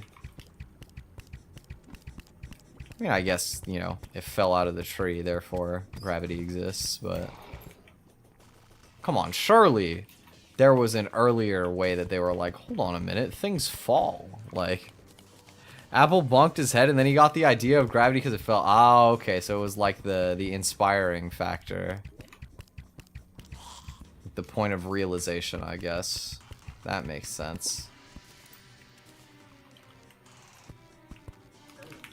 Oh my god. I hate Bone Serpent. Just leave me alone, man. I'm just trying to dig. Why? Who on the Terraria team decided to invent worm enemies? I want to have a word with them. I'm gonna stick a worm in their apple. How have I never heard anybody say that as an insult, actually? That's kind of crazy. It's like the most 1800s threat of all time. I'm gonna stick a worm in your apple. To be fair, they probably all had worms in them at that time. At least a good chance that there would be a worm anyway. You wouldn't be surprised. You ever think about that? How lucky we are that we just don't even like consider something like that anymore?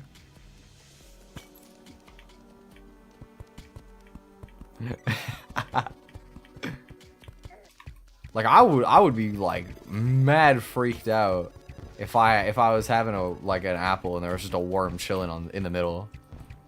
But like naturally speaking, that's like basically normal, I think. It's definitely not like anything insane.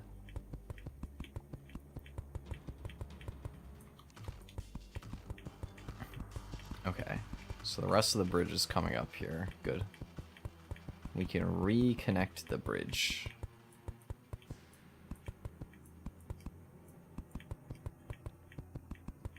You know what I'm just thinking about? Did worms live in other fruit back in the day too? Because I only ever hear people talk about worms inside of apples.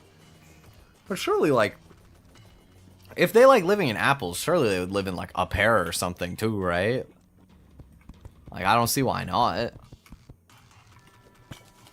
What is it about apples specifically that just have the worm factor?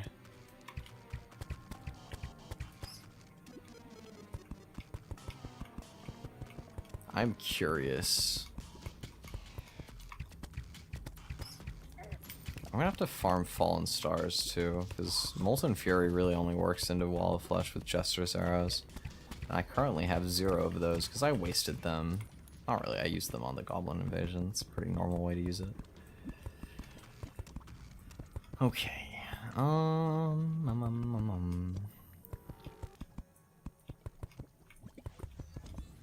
Maybe it has something to do with like the nutrients that you can find in an apple. Like I know apples have a lot of pectin. I don't know if pears really have pectin in them. I feel like most fruits don't have much in the way of pectin content, right? I don't think, anyway. I can't think of any other fruits that I've heard people say have, like, pectin or whatever.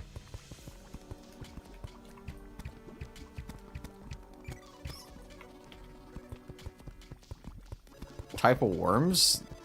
Oh, is there, like, specific kinds that were known to live in apples? I have no idea. I'm just rambling. Off the dome. Type shit.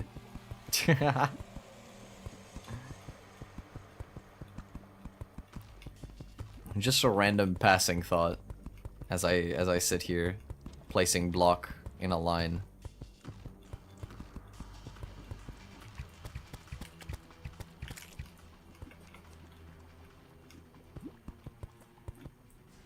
Okay. This is nice because it'll give me like a nice runway that I don't even have to like build out for a bit. Okay, I think our bridge is pretty much long enough. Should be a little over 2,000 blocks long right now. Ow. Come on, man. Okay, well, I was not gonna be done, but because there's two demons literally just destroying my existence, I guess I will be done with building that. Okay, these can go in here. This I don't care about. Did I have another kind of block? Ash blocks, I think it was. I don't see them, so I'm just gonna assume that it already quick stacked. Here is a Hellbat banner just for you, my friend, and some old tools. Anything else I need to do? No, let's beat up the Eye of Cthulhu. 'Cause we can. Come here, stupid. They live everywhere? I think it's something like a mouse only eats cheese. Oh, okay. It's just for whatever reason, people just decided like that was the one, you know. You gotta, you know, slice your apple in half and check for worms. Even though they'll live in like whatever fruit. It's kind of funny how culture does that, you know what I mean? Like over time. I guess it's usually as things become like less relevant to like modern times. Or like more outdated. But it is kind of funny. I just realized I have like 1 minute to finish this fight. I mean, it's not gonna be a problem. He's already like nearly dead, but...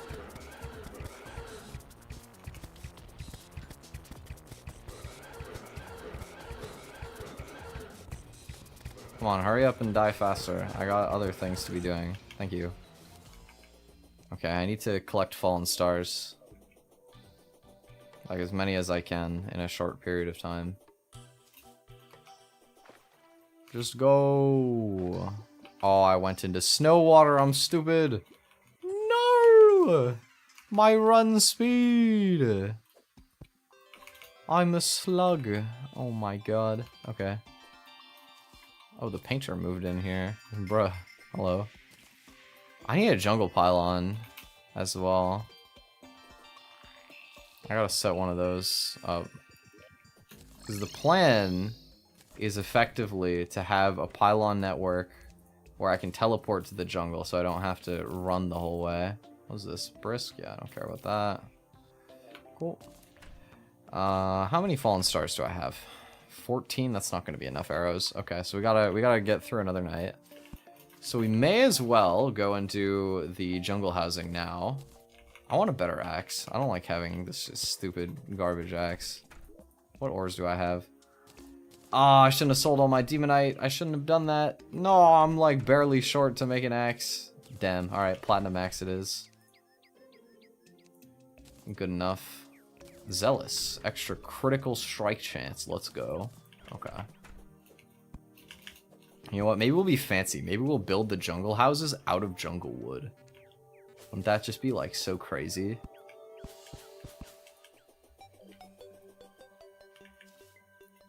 We've been doing too much of the boring building where you just walk in a line and place a block for okay, not an hour, but I want to do the fun building where you make house.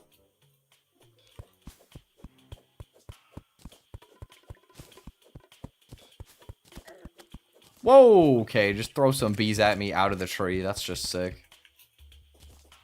That was rude. The heck? Did not expect to get assaulted by a barrage of bees for trying to chop down a tree. You know what I mean? If their nest was in there, I could understand the frustration. You know, it's a bit rude of me to just come in and bulldoze their house. I feel like I've talked about it on stream before, but I always just like... I always laugh when I think about this memory I have from when I was a kid. Of the time that there was a wasp nest that like got built in my air conditioner. I was just a young little child. I hated bugs. I was really scared of bugs. And then one day there was just wasps that started popping out of the AC.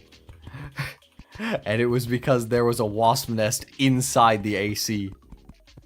Truly one of the most terrifying moments of my life. How does that even happen? I don't know, honestly. Yeah, it is maybe the most cursed thing that has ever happened.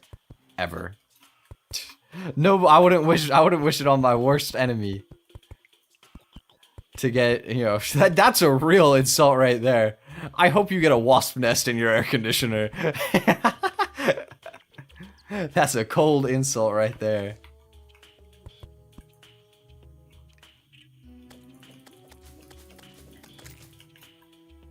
Alright. Do I have enough wood for 3 doors? I have only enough for 2. Damn. Alright, little tree. You will also be getting mined here. Boop. And then this one too, because it started itself, so why not? Give me a 3rd door. Jungle door. Boop. Boop. This is like my generic jungle house design. I just build this house when I need a jungle house, and I can be bothered to mine jungle wood. Because I like the way that the shape looks. It's fun to have a little asymmetry. There's a hole in the wall of my house, and loads of humblebees lived there. They used to, well, I don't even know what humblebees are. Aren't all bees pretty humble? Sorry, that was such a stupid comment to say. What did I just say? Used to enter my house. That's kind of scary, not gonna lie. Having bees just like living in your house, kind of spooky. I think I talked about it on stream before, but there was a time where I was really scared because I thought there was like a network of beehives in my wall because of these like amber like bubbles that were like forming on the side of my wall. But it was actually just like paint leaking out from the walls because there was like water damage. And when you add enough water to like a certain kind of oil paint, it just kind of like extrudes into this like amber little blob on the side of your wall. They're really creepy though. It looks like little like fish eggs almost. Okay, let me like not die of fall damage this time. Okay, we have a new target goal for right now, and it is find Mr. Goblin. I need him, and I'm yet to find him. Goblin man, my friend. Where are you at, bro?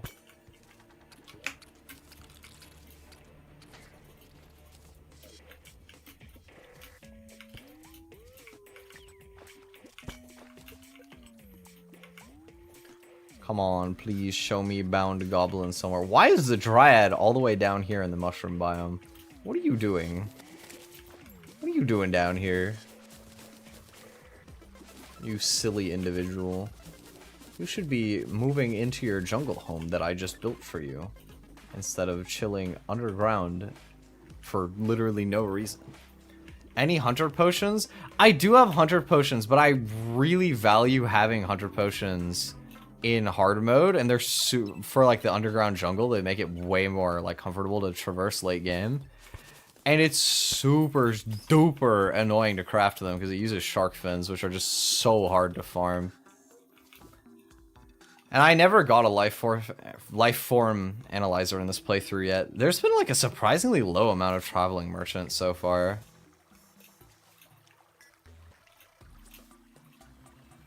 So for the time being, I'm kind of just meandering around underground in the caves, hoping I stumble into them. It's not necessarily the best approach, but I don't have a lot of like alternative tools ready at the moment for a better strategy.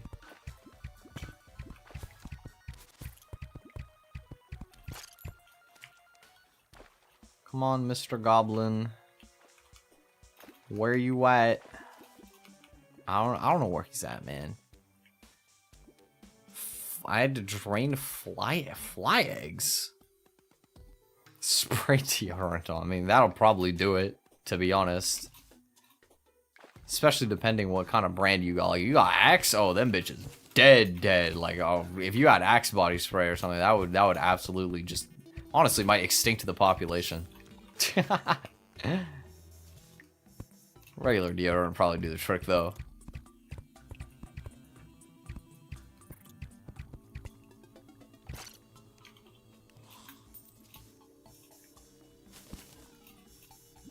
Where the goblin at?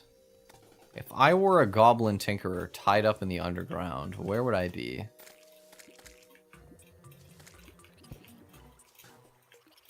I don't know. Probably depends on where and why I got tied up.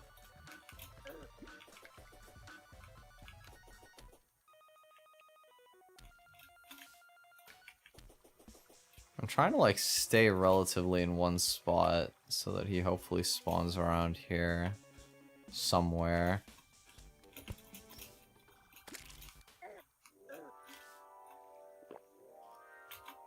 Black eggs on the wall. That is quite scary, yeah, not gonna lie. Bugs are creepy, man. They're just straight up creepy.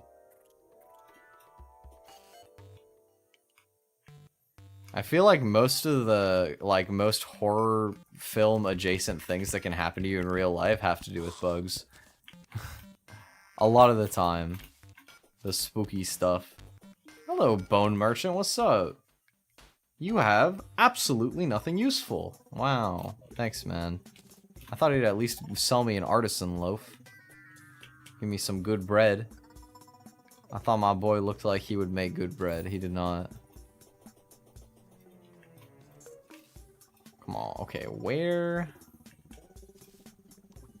goblin, bro? Please.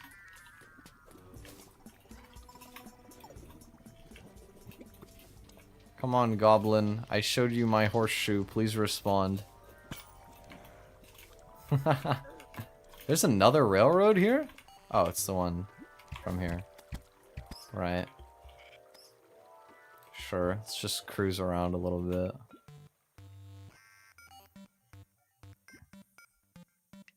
Earth the Goblin Tinkerer, where you at, G? Dude, I cannot find him for the life of me. Is it actually gonna be worth going dungeon just to get the Tinkerer? I mean, I don't need the Tinkerer to actually, like, win. I can beat... I can beat Wall of Flesh without it, but... Oh my god. Ah! Chest, wow. Extractinator. It's pretty cool. I'm surprised I've never been over here.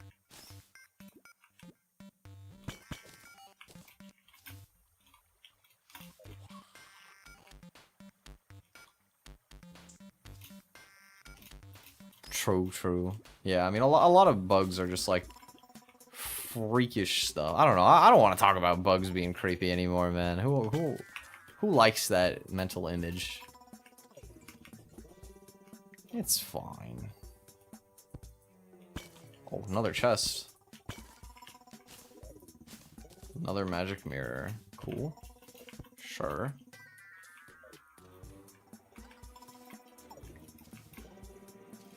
Mr. Goblin. Where you at, Mr. Goblin?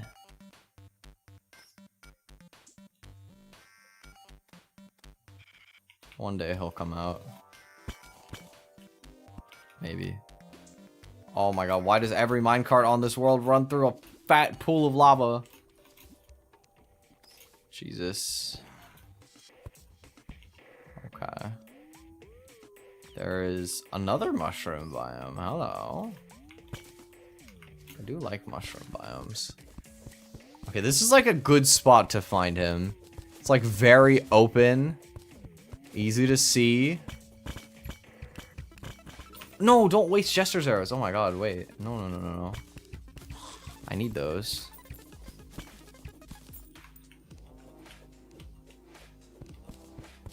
Heart statue? Ooh. Wait, where's the heart statue? Oh, down there. Oh, those are really, really broken. I usually can't be bothered to actually set them up, but when I used them in For the Worthy, it was very helpful, because, you know, For the Worthy mode is just stupid. I will definitely hang on to it. Goblin! Yay! Hello, my friend. Bless. Alright, we got Spectre boots. We can get a blizzard in a balloon. Or white horseshoe balloon, I guess. I think that's kind of it for now. That is what I was looking for. Thank you, sir. Oh, I also want to reforge. Godly first try? This is the best tinkerer ever! Okay, here's the part where he starts scamming me. Please. Armored? I'll take it. Hold on. Leave me alone. Spectre boots. Boop. Guarding, good enough for now. Royal gel, boot. Rash is so garbage. Oh my god. Oh my god. Dude. Angry. Thank you. Boop. Oh my god, this one's so expensive. Please, please, just give me something good. Give me something good, please. Okay, sure. Movement speed. I love movement speed. My favorite. Yeah, you know what? That's just... Boop. Boop. Oh my god, okay. Lots of movement speed. I'm the fastest to ever do it. Alright, thanks, man. Let's go back up. Okay, well... With this revelation, now that we've done this... let me move this loom, because it's not that useful. Oh, I have one singular mushroom grass seed. That could be useful later. Okay, let's see. I'll put heart crystal in here. Mushroom grass can go in here. Blinker seeds. I'll plant those in a sec. Blocks can put the heart statue in here. Can sell this. The loom upstairs.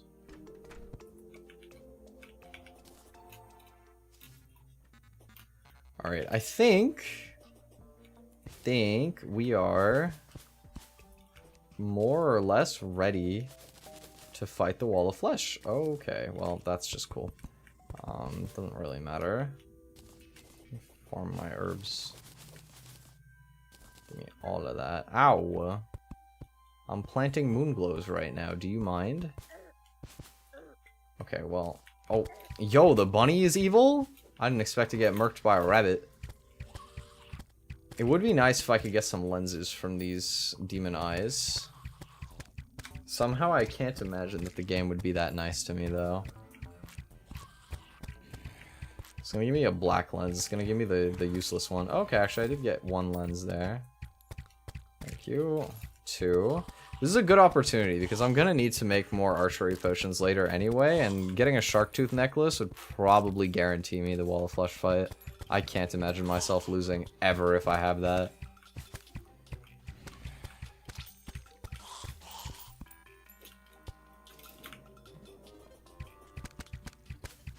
It's a chance to trivialize things, although I'm not gonna like sit here and farm super long.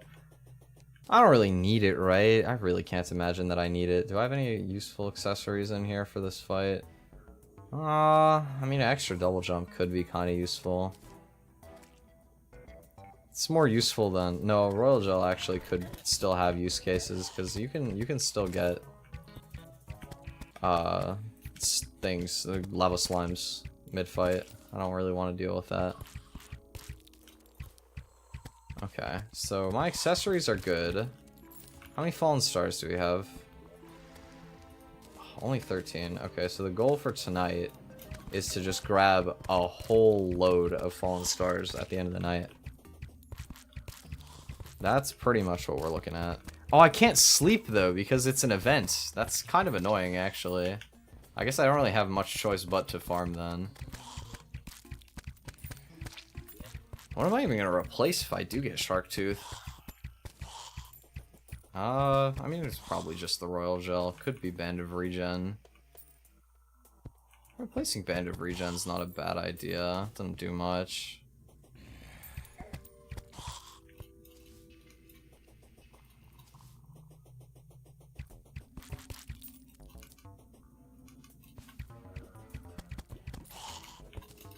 Man, the like progression of this playthrough has been so jank, I swear. We're like so behind pace. I'm glad that this is not. First of all, I'm just glad that I didn't use this seed for the world that I was gonna rematch my friend on, because this would be the most boring race ever. This world sucks. Being said though, we would never pick this. We'd pick something funnier. This seed was literally just like something like yep speedrun or something. Like I don't know.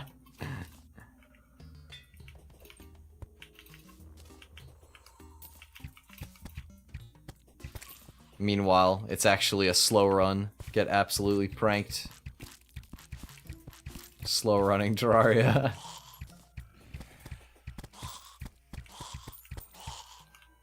Feel like it would be fun one day to like do like a collab stream series of like playing Terraria, especially if I ended up playing with somebody who's like really new to the game.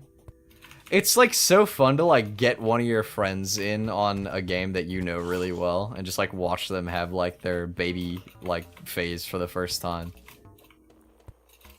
That or like teaching competitive Pokemon seems like it would be a really fun one too. Cause you just have no idea what's gonna like come at you a lot of the time when you're new. It's just like every game's a surprise. You can like teach people funny strategies with their favorite like Pokemon or whatever. I gotta do that sometime. That'd be a fun one. Okay. Note to self.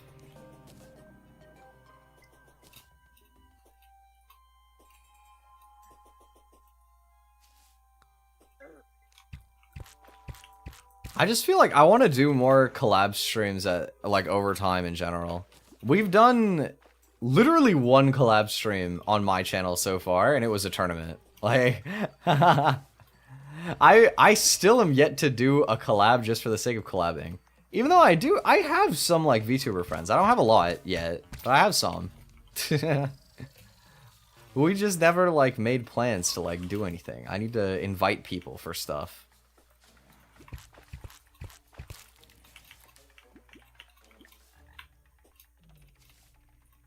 There's like too many like games to do. I feel like something that I've kind of had so far is I've met some super awesome people since I started VTubing, but sometimes I feel like it's hard for me to go and talk to them because like the games we play are kind of different, and then I'm just sat here like, oh, like I don't know what I say to them. Like, you know, I don't want to like bother them for nothing, even though I'm sure that it wouldn't actually be bothering them. I just don't know what to talk about, so I just kind of be like, oh, I'll talk to them when I have something to like bring up, right? I don't know. I do have one idea. I have one project in mind, but that one is actually, I have the opposite problem. I'm gonna have to meet more people to pull it off. Maybe I'll have to lean on my friends for that one a little bit. Be like, hey, you know, like this thing that I'm doing, you wanna like invite some people? I always wanted to meet more people in the VTuber community anyway. I kind of tend to like stay in my own lane a lot with streaming. Because, you know, I don't necessarily like to force collabs or like, you know, dip my toe, you know, get into drama or anything. I'm really against drama. I don't like drama. But, you know, I tend to like keep to myself because it's easy. But it's also like some of the funniest content sometimes is when you get like a good collab stream going. And I feel like I definitely want to try and do more of that from time to time.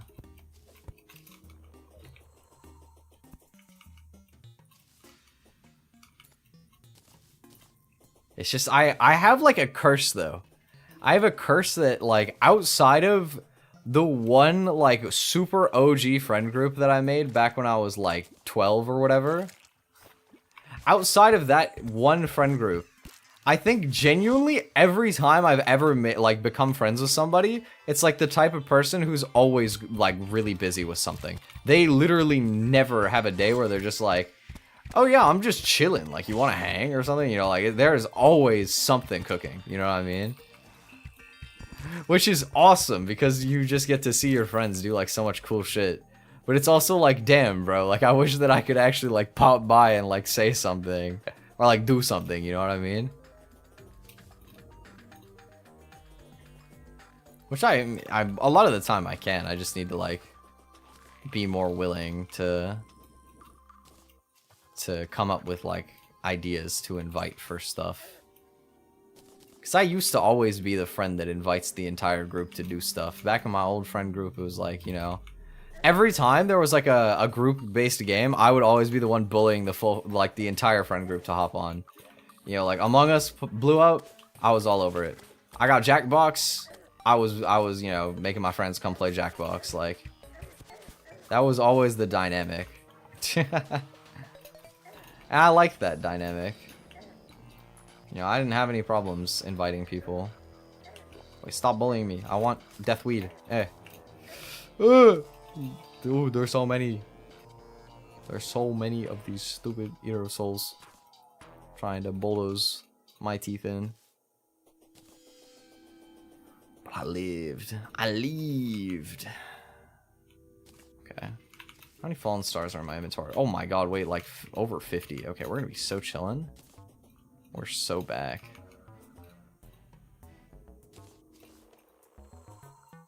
Okay, so I only have one more thing to prep then. I have one last thing to do.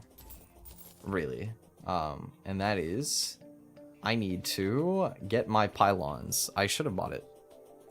Wrangling people together as adults, 100%. I feel like once everybody has become adults, it's like, it feels like a miracle to organize a hangout with more than 2 people involved. You know what I mean? It's like a whole event at that point. Even if it's literally just like 3 homies hanging out who have been friends for like forever. Or if you're like trying to make new friends, you know, it feels like it's harder than ever to like approach people in a lot of ways. D&D scheduling nightmares are, oh yeah. I had like a kind of similar experience to that, just like either trying to play like group-based games with my friends back in the day, or the other scenario where it would be really difficult is I used to, back when I played Pokemon competitively as like one of my main hobbies, there's a really fun Pokemon format for competitive that people like. It's not like there's no official tournaments for this, but it's really fun, so a lot of people do it. It's called draft leagues. And basically what it is you'll draft like a team of like, let's say 10 Pokemon to be simple, right? You'll draft like 10 Pokemon to be your team.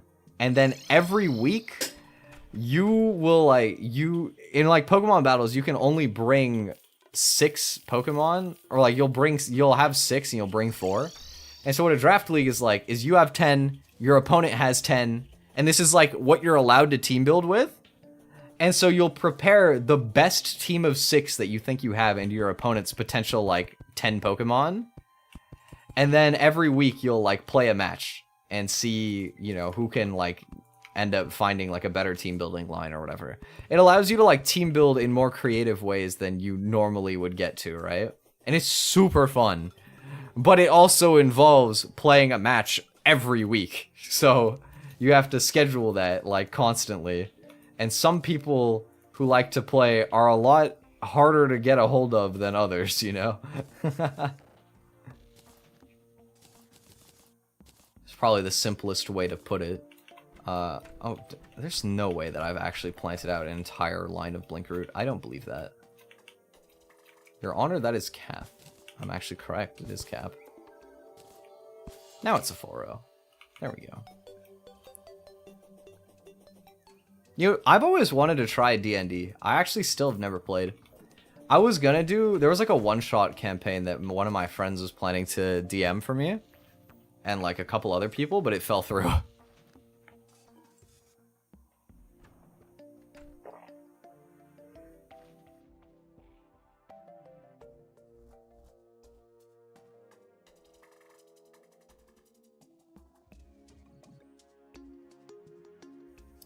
Sorry, I know my model looks like super weird when I'm drinking water. Yeah, no, I was excited. I still do want to try D&D at some point.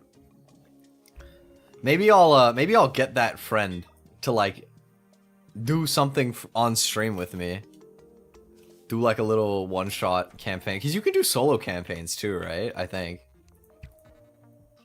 I feel like I remember seeing my friend Rita do a stream where like one of her friends did like a campaign with her, and it looked pretty fun.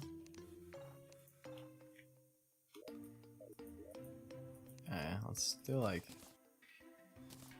I'm gonna take almost everything here and leave like 5 stars just in case I end up needing to make magic potions of some. No, but I'll just get more. This is fine. Just leave 1. Prioritize not running out of ammo. How about that? That sounds pretty smart. Okay, well I used them all. Oops. Okay, time for potions. So I'm gonna want regen, archery.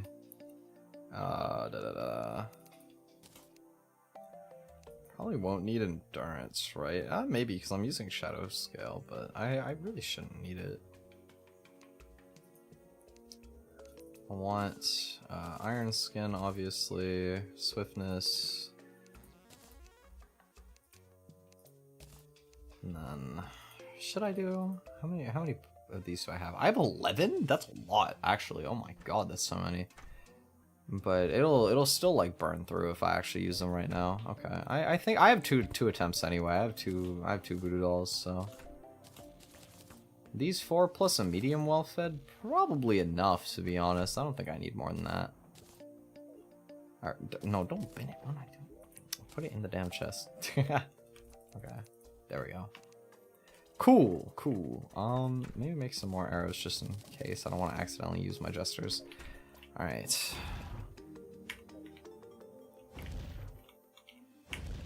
The chaos a group of players bring is invaluable. That is very true. That is very, very true. I do think that it would be the most fun option to get a group of friends and do it. It's just like hard to coordinate that in a lot of ways. But I'm sure at some point I will end up doing it. It's just a matter of whenever I happen to like, if something happens where I get into like a mindset or like a hyperfixation for a bit where I'm like really excited about the idea of it, then I know that I'll be able to like find a way to schedule things and make it work. But until it like piques my interest, I probably wouldn't bother. Unless somebody else invites me first, in which case then I would probably just be like, oh yeah, sure, you know, like why not?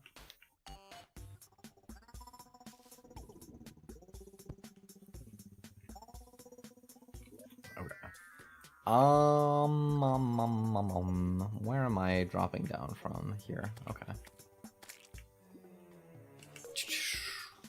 So we are going to be fighting the Wall of Flesh very, very shortly. I might extend the bridge a smidge, just a teensy bit, just to be totally sure that we will be big chillin'.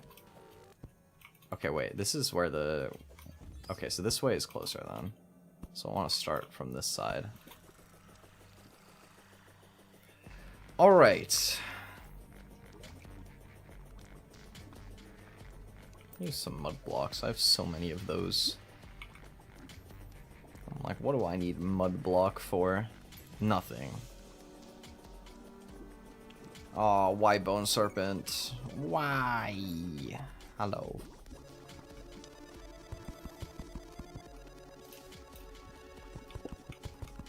Alright, just a teensy bit more bridge. And then we will commence Wall of Fleshing. The walling of the flesh, indeed. Indubitably. Alright. Okay, well, I'm getting bullied by random hell mobs right now, actually. That's how it's going. but I would love to just be in hard mode. Like, that would honestly be the greatest thing ever to me right now. Alright, you know, this is probably good enough. Switch to these. Let's make a campfire so that I heal a little bit here before we just kind of balls to the walls send it. Okay, double check that my guide is alive so that I don't make that mistake. He's in the jungle. Yes. Okay. Alright, let's go. Sorry, Jacob. It had to be done.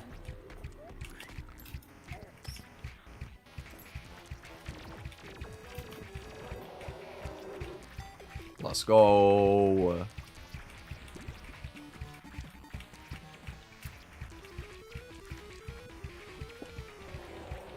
Dude, I cannot wait to finally be in hard mode. This is like the longest I've had to spend on pre-hard mode in a long while. Oh my. Oh, that did like 2 damage, psych.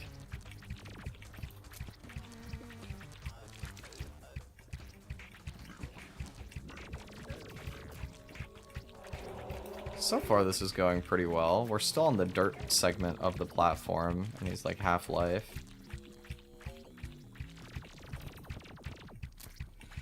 So we definitely have enough bridge, I think. Well, we should have enough bridge anyway.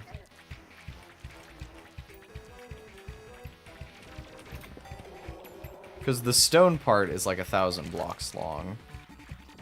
There's a lot of bridge over there. I can like start aiming at the top eye for a bit and get more damage in.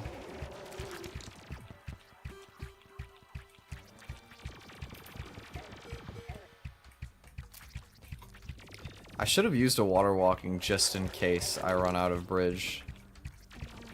Because I'm starting to think, I actually don't know if I have a ton of bridge left from this point.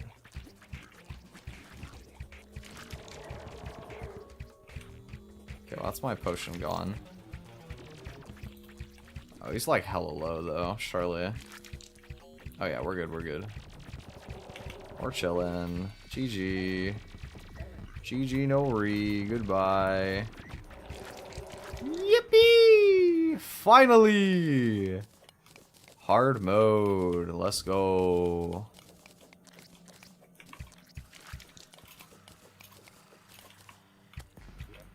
Nice. Okay, I actually did use a lot of arrows. It's a good thing that we prepped a bunch. Okay, we got a warrior emblem. That's an alright emblem. Ooh, we got a clockwork assault rifle, so we immediately have a hard mode weapon. That is also quite nice, not gonna lie. Yeah, I will be taking advantage of that one. Thank you very much. Let's get... Where's my arms dealer? Just chilling off to the side. Willie, my man, what's up? I'll be purchasing your entire stock of musket balls, 3,000, and then also an ammo box. Thank you, sir. Okay. Boop, boop. Alright, we got a pwn hammer. Pretty epic. We need to smash some demon altars. Let's go do that.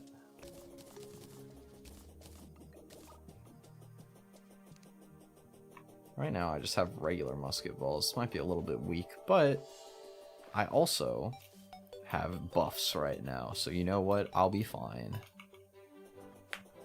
Nice! It only took us 7 hours. That's nothing. It's like we basically just started the stream, to be honest. Oh my god, this took so much longer than it was supposed to. Jesus Christ. Slow running for real, for real. Okay. Okay, this crimson, or this corruption is my closest one. I don't really want to, like, use up my like, the fact that I have an altar here. So, we're gonna go to the next corruption over, and then start smashing stuff.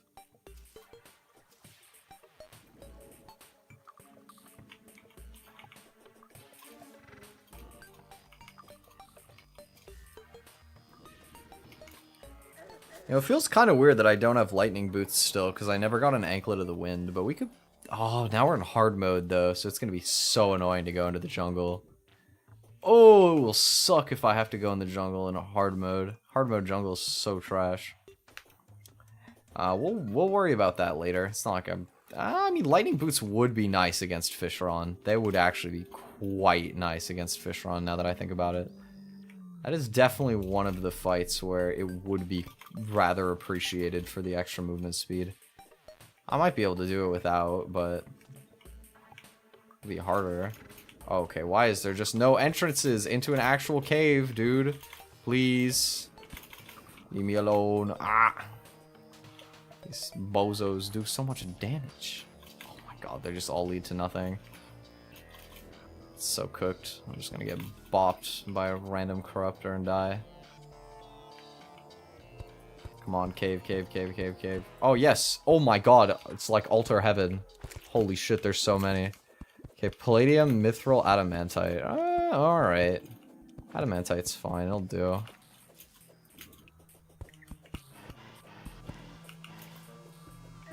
I'm juggling his ass with a pwn hammer somehow. I want to smash like as many altars as possible, because the altars are what make the ores spawn in your world. Okay, well I did not make it through that, but that was a lot. That was a good little like sprint that we had right there. It's gonna leave me a lot of ore to mine, which is really good. All right, next step: start mining palladium, so that we can get a palladium pickaxe, and also I want to find a hollowed cave and get some crystal bullets going. Oh, I need to farm truffle worms too. So I'll have to grab that as soon as we get down here into the mushroom biome. So truffle worms are the spawners for Duke Fishron. And we are going to be having Duke Fishron be the first boss that we do in hard mode. It's going to be pretty difficult, but I think I can pull it off. Oh, I'm doing so little damage. My buffs ran. Oh, of course my buffs are gone. I died. Stupid. Also, it looks like the truffle worm is gone. Damn. Ah! Those guys hit hard. Everything hits hard. We're in hard mode.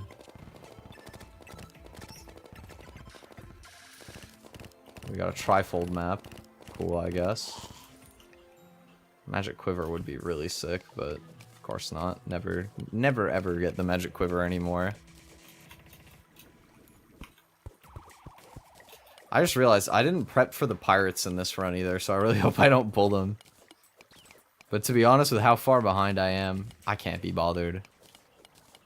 If they spawn, they spawn. I'll fight it legit instead of like trying to use a little cheese arena or whatever.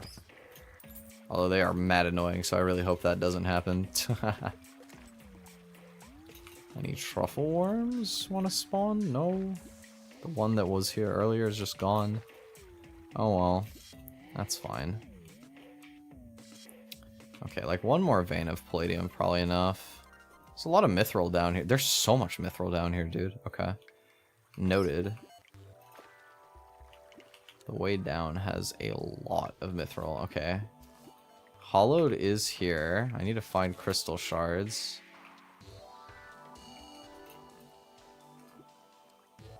They're over there. I think my cave will lead over here eventually. Anyway.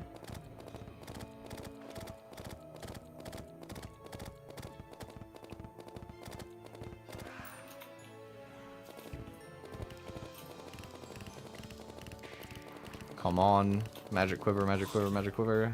Nope. Ah! What was that? Is there a boulder there?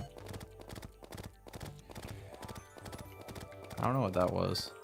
It's a mimic somewhere. You've got my interest now. Mimic, you say? Oh, he's gone. I'm just here for crystal shards, to be honest. To be H.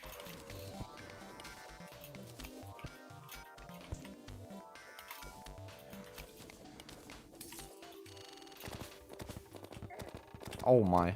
No. Oh my god, I'm sandwiched between these two. No, okay. Oh, I'm so cooked. Oh my god.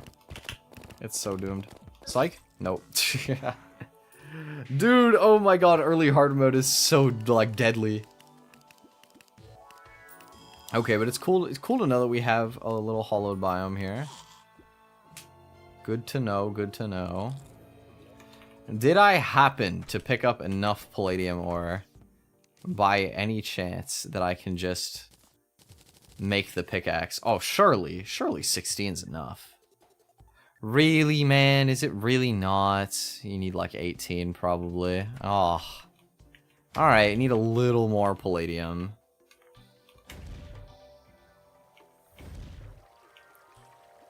Fine.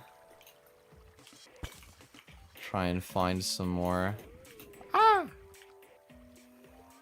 I love finding just one random enemy and immediately losing half of my health bar. My favorite. At least there's hella mithril around here. Like, as soon as I get the palladium pick, we can get the mithril one super fast. Could even be worth considering just doing mithril armor instead of adamantite, but adamantite is way, way better. Like, it is incomparably better. So it's kind of hard to want to commit to that. Okay, I got the truffle worm. Nice. Why did I decide to fight this thing instead of just running away? Ah, my god. There's like another skeleton. I have no, like, value for fighting that.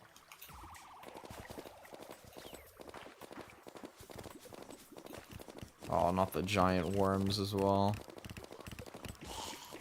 Zoinks. Nah, we're good. Chillin'.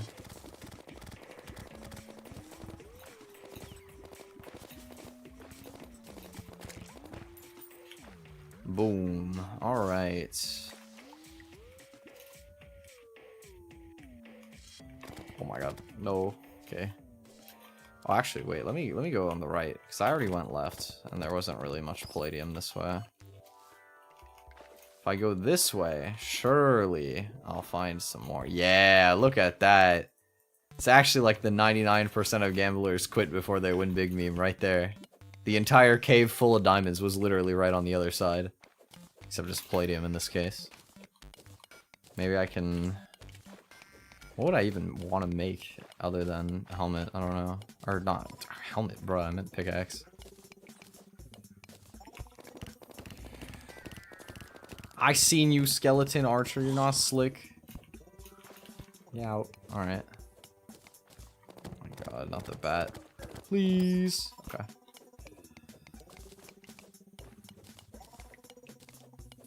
Boop, boop. Cool. Okay. That is plenty, I think. We need a hard mode chest. Can do this one. You go in here. You go in here.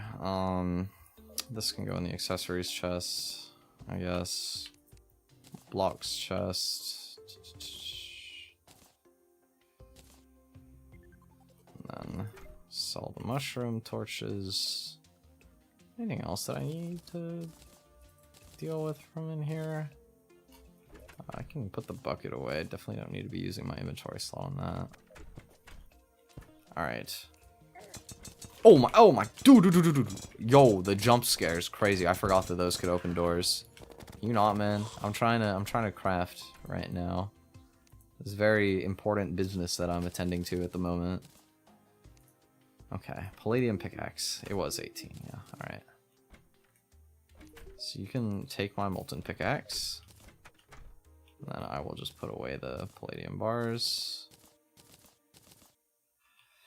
And it is now time to go get the mithril pickaxe. And then we get adamantite gear, and then we conquer the universe. Sounds like a plan, right?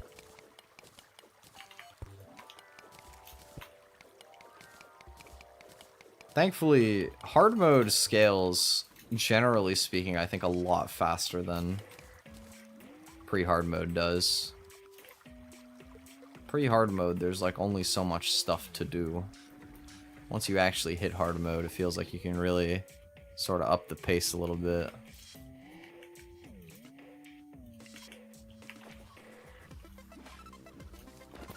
Okay. Where truffle worm? It is up here. Nice. Yoink. Okay. That's a lot of different kinds of jellyfish down there. Not really trying to deal with all of that.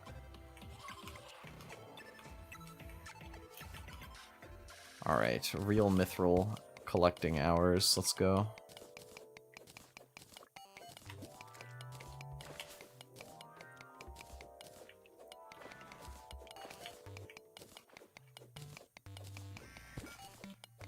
You know what's kind of like interesting to think about? I feel like mining in video games is like usually a pretty like chill like task. Nobody really ever has a problem with video games that include like mining.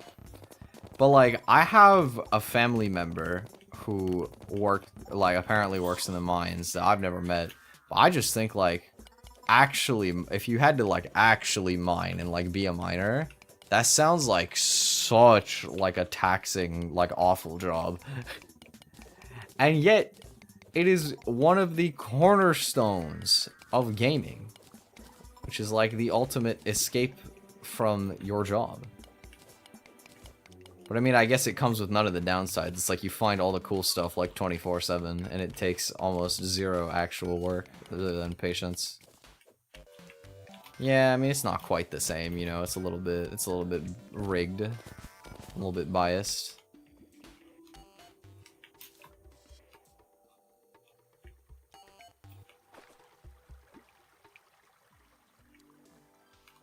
I suppose.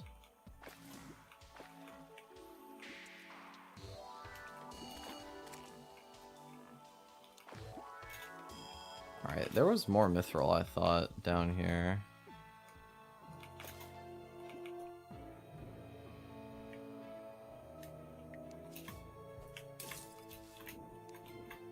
Oh god, Chaos Elemental. Okay, well, he's just sliding about. Typical Chaos Elemental behavior. Where are we at right now, chat? We are so behind, Jake. I, like, just got into hard mode. Somehow. I'm, like, this is the slowest run ever. Jake, you know it took me 6 hours of gameplay, I think, to get Hermes boots? This is the worst world seed I've ever played. Genuinely, this seed is so trash. I had to go through so much cave. I ended up finding Dune Rider boots in the desert because I couldn't find it in any other cave. That's how desperate I was. I actually went mining in the desert with Splunker potions, trying desperately to find some sort of Hermes boots.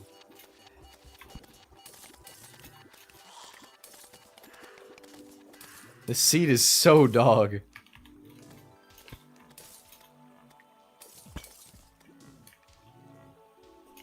Nah, I still am not at mechs. But, you know what's cool though? I'm not even gonna do mechs first. I'm gonna do Mr. Fishron first.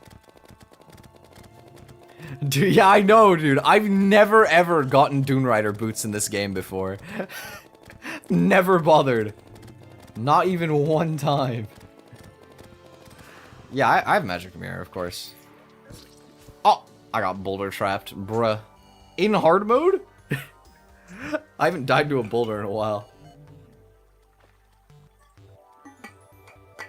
Okay. Do I have enough mithril for a pickaxe? Please.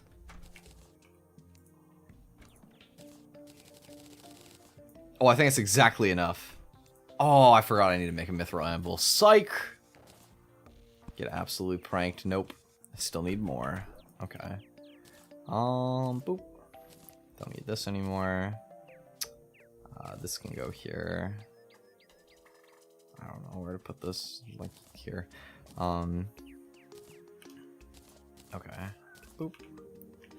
Yeah, Jake, look Look at how much different cave I explored in this world before, and I did this little bit last. This was the last part that I did.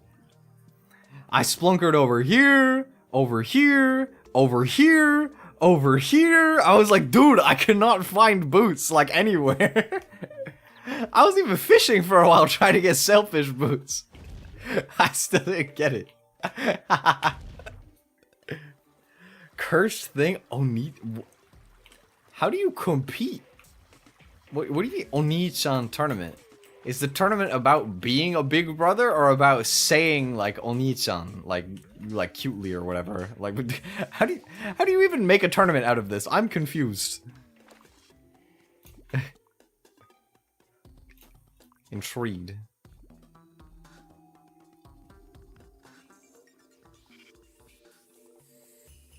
Yes, where do I sign up? No, I'm kidding.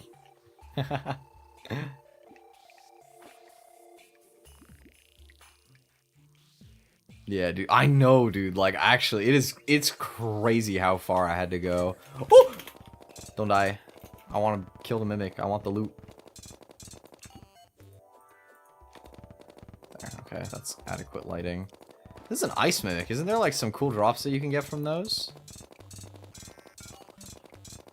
I feel like there's some drops that are different from regular mimics that you can pull from ice mimic. Oh, I got the Flower of Frost, which was the one that I didn't want, so... Jesus, 3! Oh my god, 3 of these. Yo. Come on, Magic Quiver, Magic Quiver. You know you want to drop a Magic Quiver. It would be so cool right now. Nope. And I got hit by a Dart Trap, because I suck. Let's go. Just say only. Okay, it is actually like the most boring possible route for that. Oh no, I forgot that you get 30 gold for that. That's okay, I can probably pick it back up. Oops. Yeah, that shit. Bro. The hell kinda. Who makes a tournament out of that? Like, that means that, you know, this implies that there's judges. There could be a prize involved. Okay, to be fair, you're totally gonna get, like, the, like, voice actor girls if you do that. I don't care about the glowing snail, but I do like the truffle worm. Does glowing snail have bait power? Oh my Jesus, what was that? Anglerfish? Mushroom jelly? I don't know.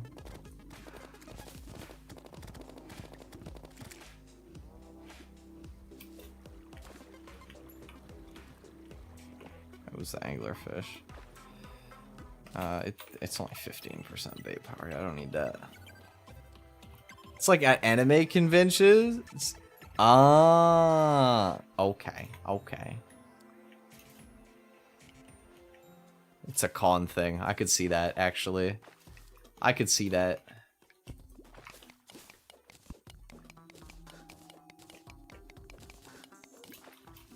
Okay, wait. I had 30 gold here. I would like to reclaim my money. Oh my god. Why are you... There's just never not Skeleton Archer. I see him in my nightmares. Look, there's another one coming to replace his fallen comrade, literally off-rip. Okay, I got my 29 gold back. Sweet. The audience is going like, oh, yeah, dude, oh my... That's funny. I'm just imagining, like, somebody just, like, being like, fucking, Oni-chan, or something, and then just the entire, you know that one video of, like, the fucking super hot fire? I spit that. You know? I broke up with my ex-girl. Here's a number. Psych, that's the wrong number. Oh, I'm just thinking of that reaction. That would be so fucking stupid. That would be so stupid. It's probably not even the same reaction. There's like a different kind of like, oh, reaction that I can think of that I would expect from like anime fans in this kind of competition. It's like the more Japanese adjacent one where it's like, whoa, or something, you know, like there's like the ooh sound at the front. That's how you say it, like in Japanese in that case. It's just like, I don't know, people abroad just like mimicking it. It's funny.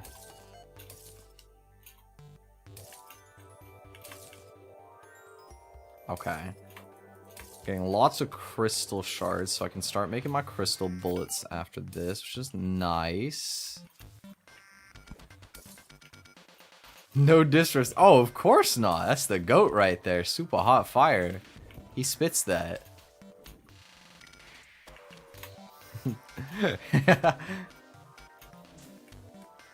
Super hot fire is a classic.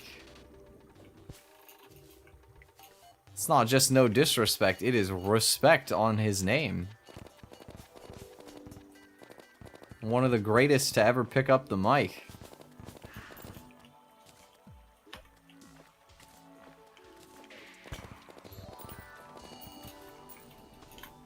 Okay, I need mithril. I need a little bit more mithril, please.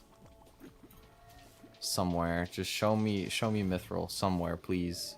I don't like being in the jungle. Okay, perfect. Box myself in and enjoy my profits. Thank you very much. Rune Wizard, are you serious, bro? That is like the only guy that could have annoyed me right now. What the fuck, man? Oh, I forgot I had 30 gold too. Bro, that is such a rare spawn. You think of Big Shack? Big Shack was kind of like the more modern Super Hot Fire, I guess. Except he was like unironic. I feel like that's the main like difference, you know what I mean? Super Hot Fire was definitely like an ironic kind of like bit, you know what I mean? But Big Shack, you know, was totally different, I feel like. Different kind of vibe, for sure. Okay, you know what's funny? Anytime I see like Big Shack, like his name, I cannot help but think of the fact that one of my friends has had their Steam name set to Big Shack for like at least like a few years now. So I always just think of him whenever I see Big Shack. Oh, do I seriously need more? Oh, I do need more. I need 18 bars and I still only have 14. Come on, man. Okay, let's go to a different cave then. Or do I don't even have another cave near me. I guess I could go jungle cave. This one is a real fuck it we ball moment. Oh, the hollow is here. Okay. So there must be hollow on the right of this then, most likely. That's convenient. There's a lot of hollow. Wow. Huge hollow jungle area. Okay. That's not bad. It's way better than corrupted jungle. Infinitely better than that. Okay. Show your boy some mithril, please? Pretty please, I beg? Politely? I'm inquiring upon thee for some rill of the myth.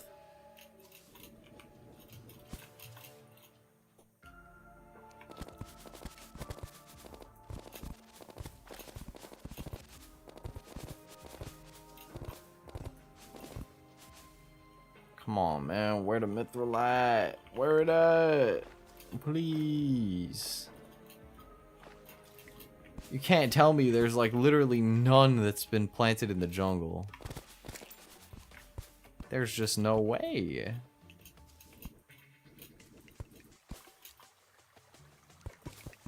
Bruh, I actually can't find like any. Oh god. Oh god, not the turtle, please.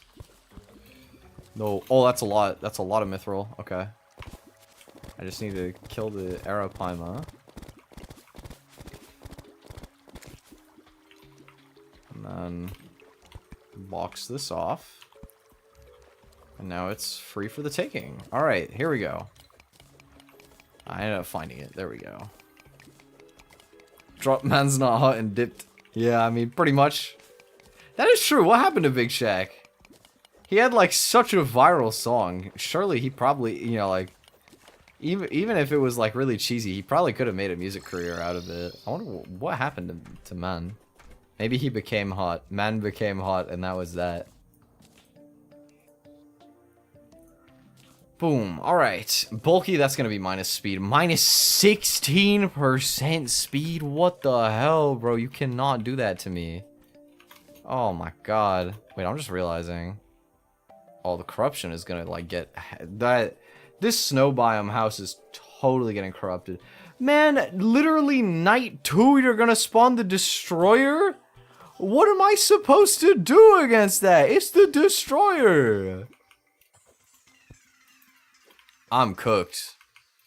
I can't live that. There's no point in me even trying to fight this. It's already over. Literally anything else? Okay, that's fine. Just get underground. Just go. If I stay underground, he won't spawn. Please, I'm not ready. I have a measly clockwork assault rifle. There was Mithril right here that I missed the whole time. I'm so blind. Okay, so the plan is to get adamantite armor. Oh, I forgot to grab splunkers. I can grab splunkers without it spawning still. I just need to be quick. Alright, I'm gone. Bye. No boss for me, please. Okay. Oh, there was more mithril right there, too. I didn't know that, of course. Couldn't reasonably have known that, but... Alright. Splunker potion up. We are on the hunt for adamantite. Let's see if we can find some. I feel like usually it spawns like quite a bit further down than mithril and palladium. Here's some.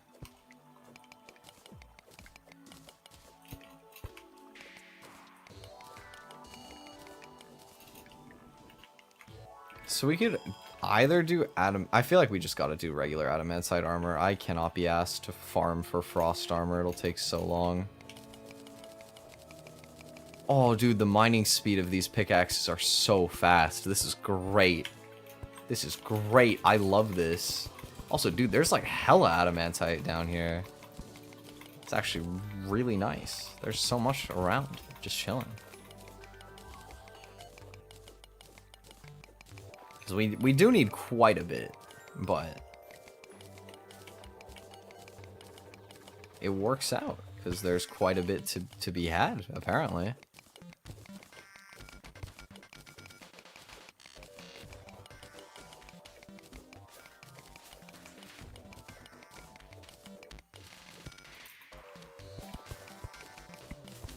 I just want to know something completely off topic. I've been thinking about doing some baking because I haven't done any baking for a while. It's been... honestly, I think it's been a couple months since the last time I baked.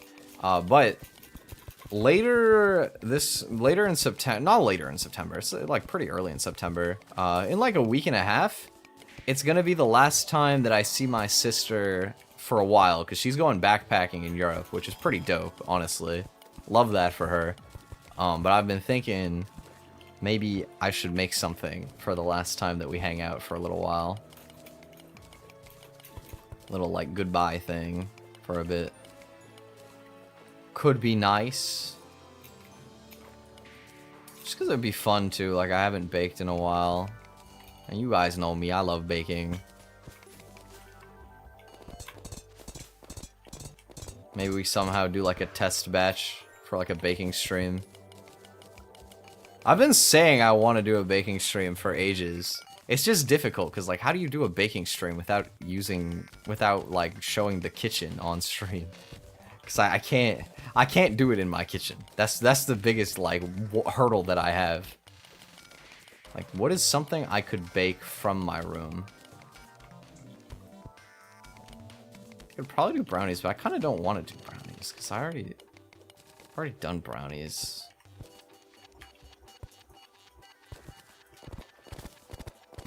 What I kind of want to learn to do is cinnamon rolls, because I still have never tried making my own cinnamon rolls from scratch. And I feel like it would be really tasty.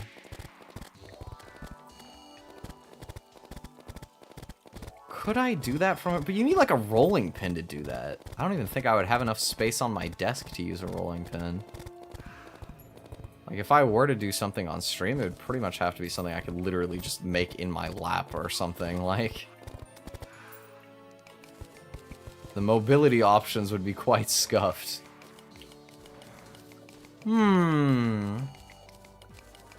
See, like, in terms of something that you can make in one bowl without a lot of, like, table space, the easiest answer for that is cookies.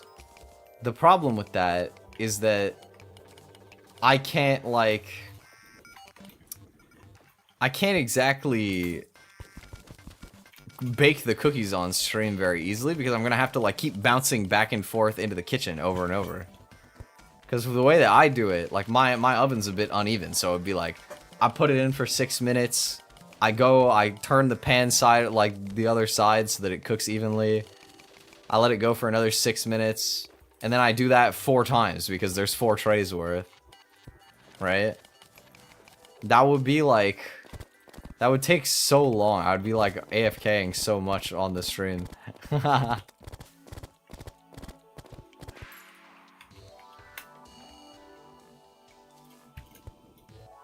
Oh, bound wizard. Hello, friend. Okay. Oh, not what I meant to do. That's fine. Yeah, I don't know, like, what else I could easily do. Usually brownies, you, like, do the wet and the dry in different bowls, and, like, I kind of... It would have to be something that I don't have to actually, like, use the oven for before they're, like, finished as well, right? Because otherwise, it would be a problem. If I had to, like, do something in a pan. Maybe the best option is to just end up trying to make, like, a no-bake cake on stream at some point. I feel like that would be the logical solution, right? Be fun. Soul of Light, let's go! Okay. I wonder how many souls I even have. I think like 4. It ain't much, but it's honest work. Okay. Oh wait, there's a huge vein of adamantite over there. I gotta go that way. There's a lot of lava. I'm not a fan of that. How do I even get around all of that? Bro, that's so much lava. Okay, I'll go up this way. Make waffles if you have one of those. I don't have a waffle iron, no. That could be interesting for one day, but at the same time, I also feel like I wouldn't use it enough that it would be worth buying a waffle iron, because I feel like that would probably be expensive. Or at least like it wouldn't be like cheap is what I mean. Not necessarily expensive, but I'm cheap, so my standards of expensive are like pretty low.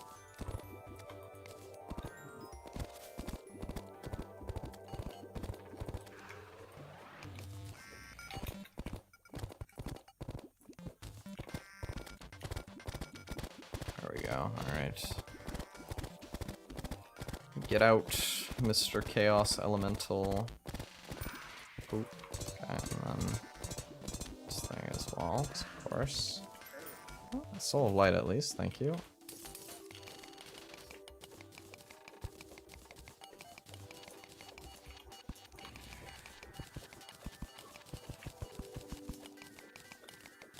Let me dig down to here. It'll take a bit of a roundabout route, but the adamantite is in sight. Oh, that was smaller than I thought it was. Wait, why did it look so big from the other side? It's like nothing. Oh, I think it's like average. It's fine. It'll do. Oh, another goblin army for real, man. That is like so useless, and it's gonna take me ages. Why, man? Ah, okay, well. I I guess we're doing goblins a second time, baby. Let's go. Okay. Wonder if I quick logged right now if they would just not spawn. I'm pretty sure they would, and I also just don't want a quick log because there's more adamantite over there and I want it. Oh! Oh, I'm dying! Oh, I'm so dead. No! Psych. Okay, I'm good. Another one? Oh my god. You can get a 2-in-1 toaster and waffle iron? But like, we already have a toaster. Like, who doesn't have a toaster? Obviously, I've got one of those already. I feel like it would just be kind of... so like a waffle iron is cool. How expensive is a waffle iron? That's the real question, right? How much money does a waffle iron cost?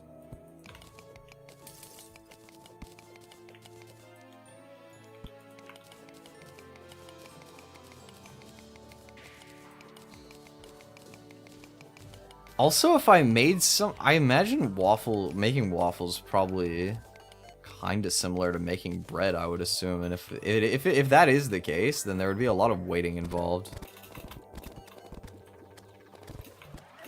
Ah! I'm so bad, please. These chaos elementals are like mad annoying. Just fitting for a chaos elemental, it makes sense. Ah! Bro, okay. I don't want to die to the fire. Oh my god, please don't burn to death, please. Just hang in there. No. No! No, you bastard! It was right there! That was a good vein. Ah, okay. Waffle iron.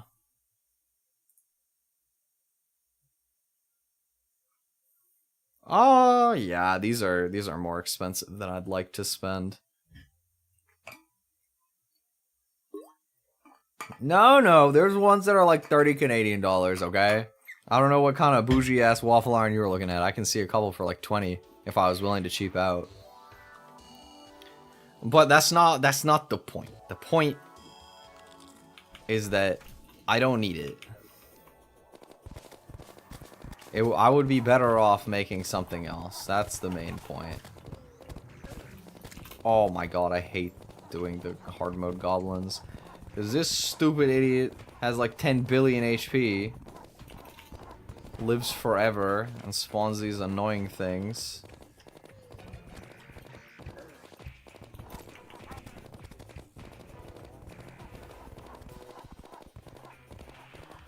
And why are you so tanky, man? Why? It takes so long.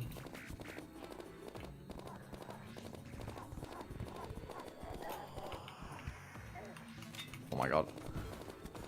Probably melt before. Okay, well. I don't think that's true. I don't think that's true. I don't know that it would be good, but I don't think it would be that bad.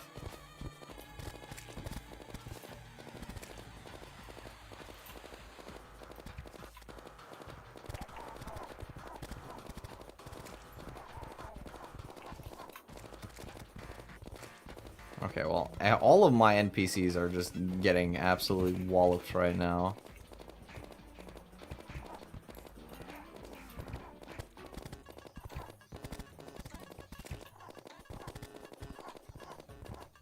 Come on, bro, just die, please. Please. Cool drop as well. Give me Shadow Flame Bow. Nope, Hexstall, of course.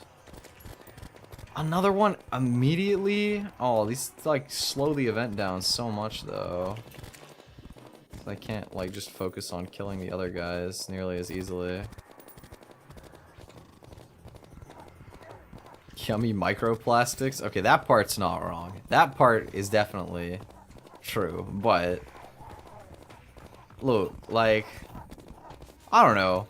Waffles wouldn't even like make sense for like, because I'm not gonna just pull up to someone and be like, hey, I brought you some waffles and give them waffles in like a container. I don't know, I feel like waffles are something where like you eat it when it's like fresh, you know what I mean? You don't like bring them, you know, like put them in a container and then bring it to people. Like I like to make stuff that I can just like share with people and like give them some, you know? That's more my style. I don't know, maybe I'll try and find a way that I could do cinnamon rolls. I also could just do it without streaming it, obviously, but I thought that it would be a fun opportunity to try and do the baking stream eventually. Just because, you know, we still haven't been able to logic it out. If not, I have like a simple plan, which is that I'll just do like some Halloween cookies or something. We can do like a Halloween stream for it. It's not like I'm going to be doing anything else on Halloween anyway.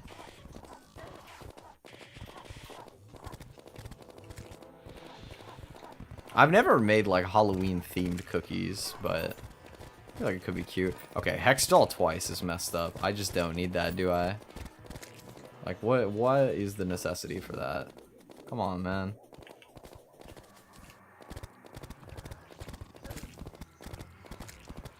I need to like kill as many of these enemies as possible before another summoner spawns. And by me saying that, I'm gonna die and then there's gonna be a summoner as soon as I'm back. Probably.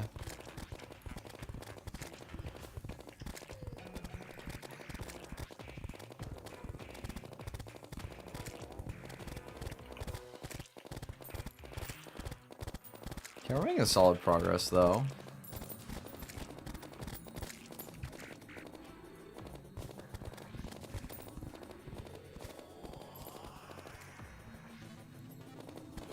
Okay, where is the other Hexdoll? Did I pick them both up? I do have them both, okay. Cool. Oh, okay, there's another Warlock. I mean, getting Shadow Flame Bow wouldn't be that bad, honestly. Like, if I do get the drop, then this event was not a complete waste of time. Because Shadow Flame Bow is pretty good, I think. I don't fully remember, but I feel like it was pretty good from what I remembered. But something tells me I'm not gonna get it.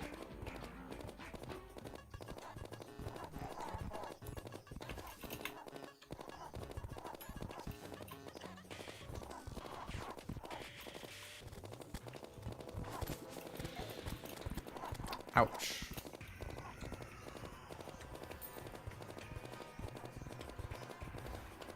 All right. Come on, it's a 1 in 3 chance. Surely I would get it on my third one, right? That's just the logical conclusion. It would only be fair.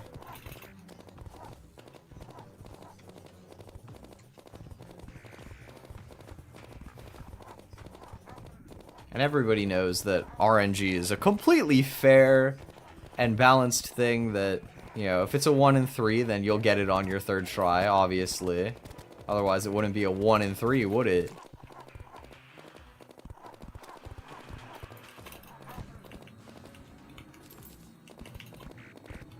That was awkward. It's fine.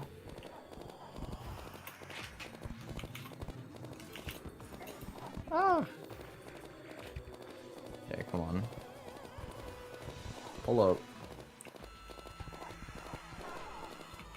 No, I would get 3 Shadow Flame Hexdolls in a row. Because of course, that's exactly what I wanted. Tiramisu could be easy to make your room? What is it? How do you make tiramisu? I've never really like looked into it much. Or tiramisu, I don't know how you pronounce it exactly, but like I kind of know what tiramisu is, but I've only eaten it like once, I think.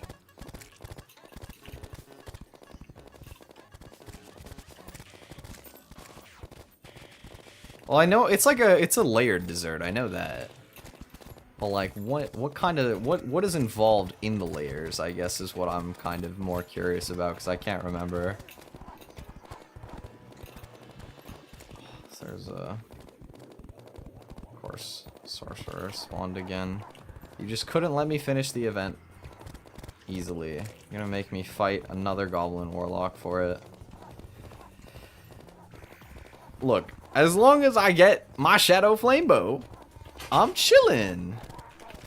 And the game wouldn't give me 4 Shadow Flame Hex Dolls, right? That would be crazy. That would never happen. It's probably gonna happen.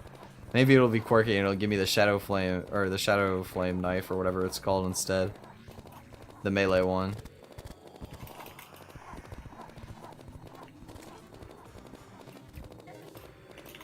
Oh my god, that's a lot of enemies on the platform.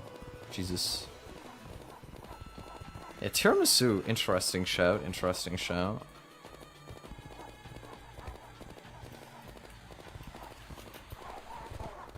I could also try and make like... No, I don't even know what I was gonna say there, honestly. I just completely blanked. I like started talking. I was like, I didn't even think about what other suggestion I had to say in that moment. I just wanted to feel like I had another point to add. What would be a good one? Okay, I actually did get the Shadow Knife. Of course. I mean, Shadow Flame Knife is not bad. I'll take it, I guess.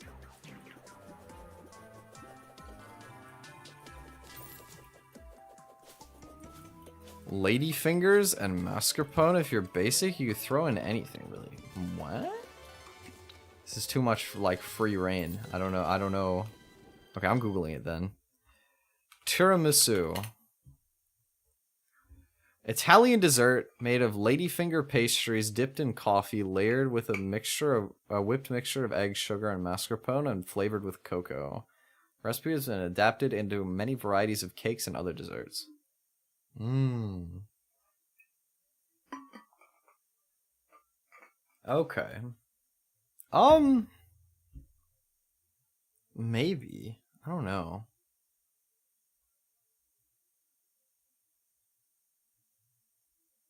I don't know if it's like really my style. Maybe. I mean, it could be interesting to try. I don't even really know what ladyfingers are. Like, what actually are ladyfingers? I'm kind of like stumped on that part. I don't really know what it is that I'm looking at. That's my main problem. Is I don't know what I'm actually looking at right now. Okay, adamantite forge. And how much do I have here? 32 bars. How much do I need? 12, 36, 54, I think is the amount that I need. Okay, well, we have a decent amount to do then. Any NPCs move back? No, just the slime. Tiramisu with ladyfingers? Okay, okay.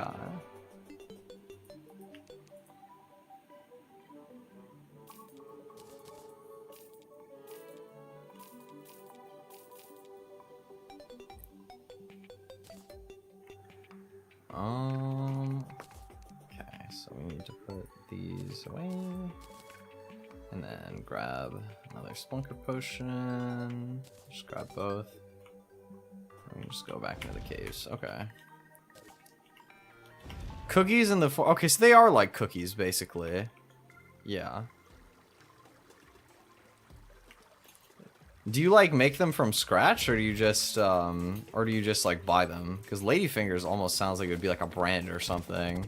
Although I know it's like based on like the shape, obviously. It just sounds like the type of thing where there would be like a specific brand that people are thinking of.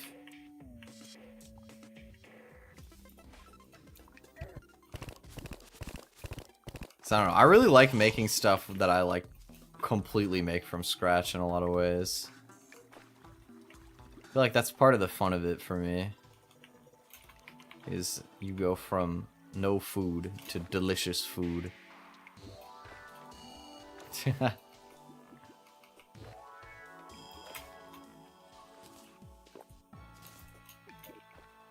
Sounds really cheesy when I say it like that, but you know what I mean.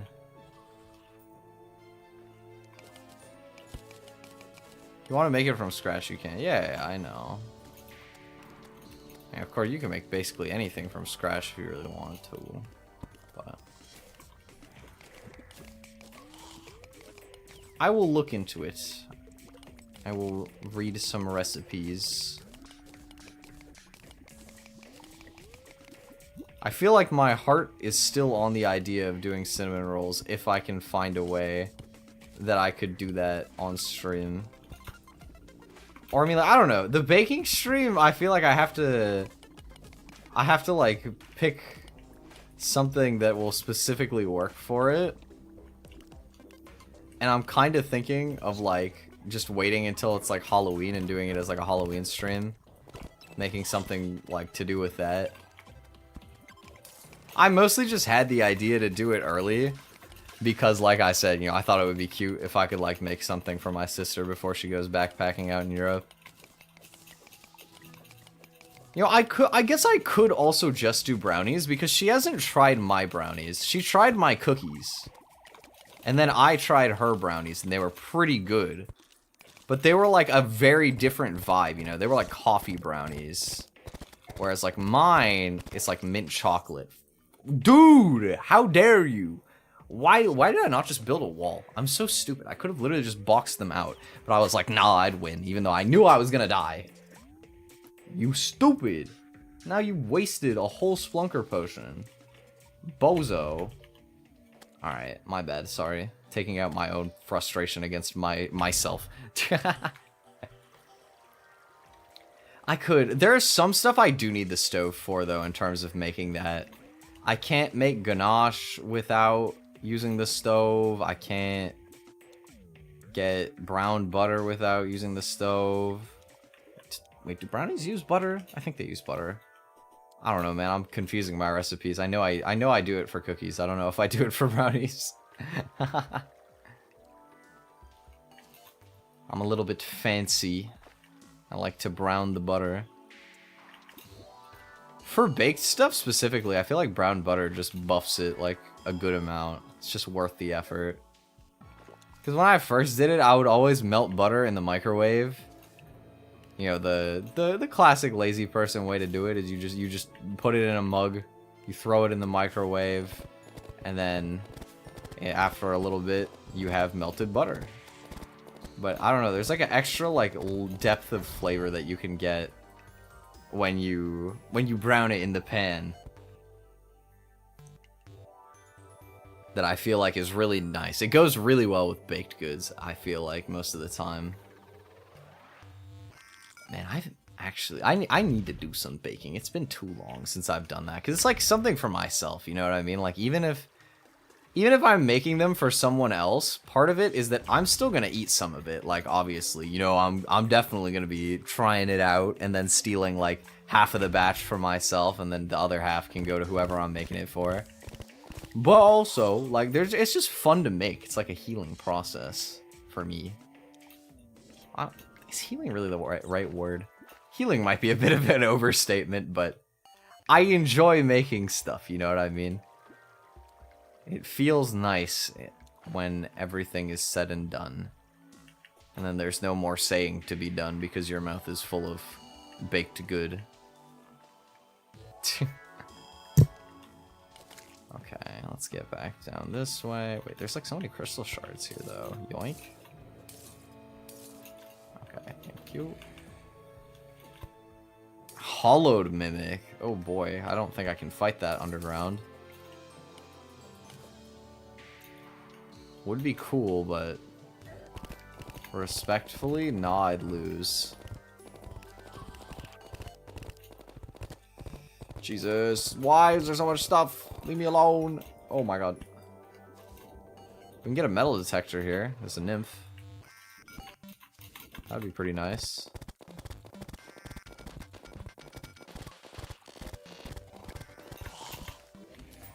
Never too late to appreciate having a metal detector. Okay, where did I die before? Oh, that's so annoying. I was gonna say at least I know where the adamantite was when I like died with my Splunker on, but I actually just don't. I just forgot. Surely it was somewhere over this way, I feel like. No, wait, this is where I was last time.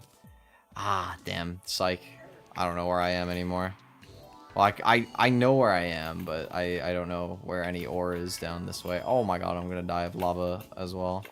Let's go. Okay, I'm alive at least. Okay, I feel like there was more around here. Yeah, there was right here. Okay.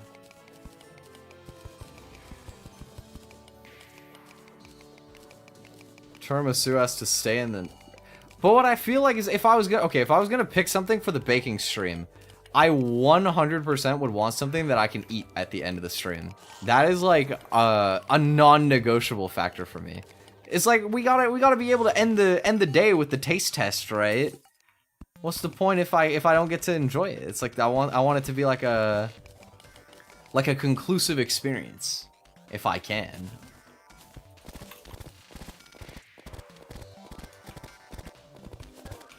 Oh.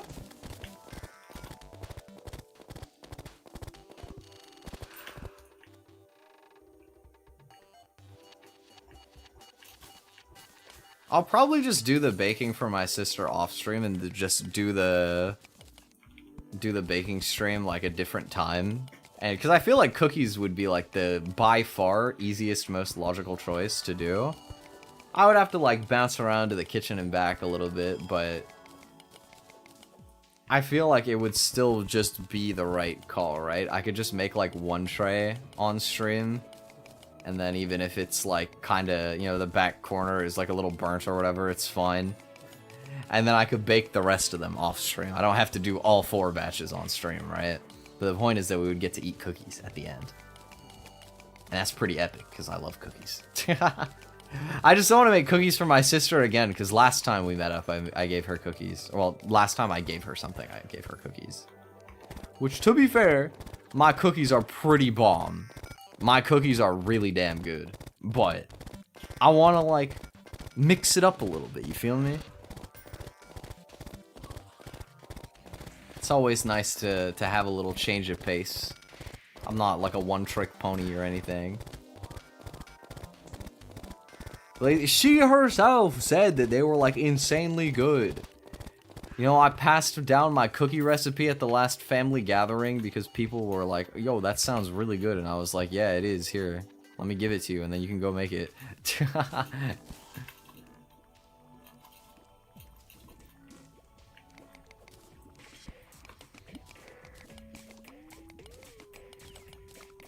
My cookies are amazing. They're delicious. It's all because I have the recipe down to a science. That recipe is goated. I'm of course talking about my ginger cookie recipe in the Discord for those who are unaware.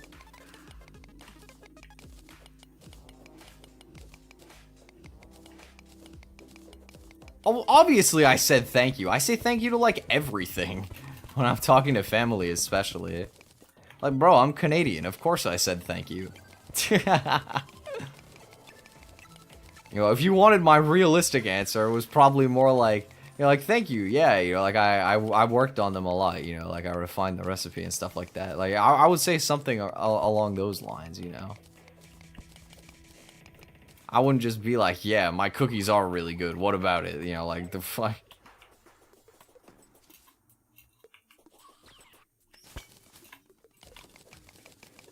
I mean, I wouldn't be wrong, but it would be rude.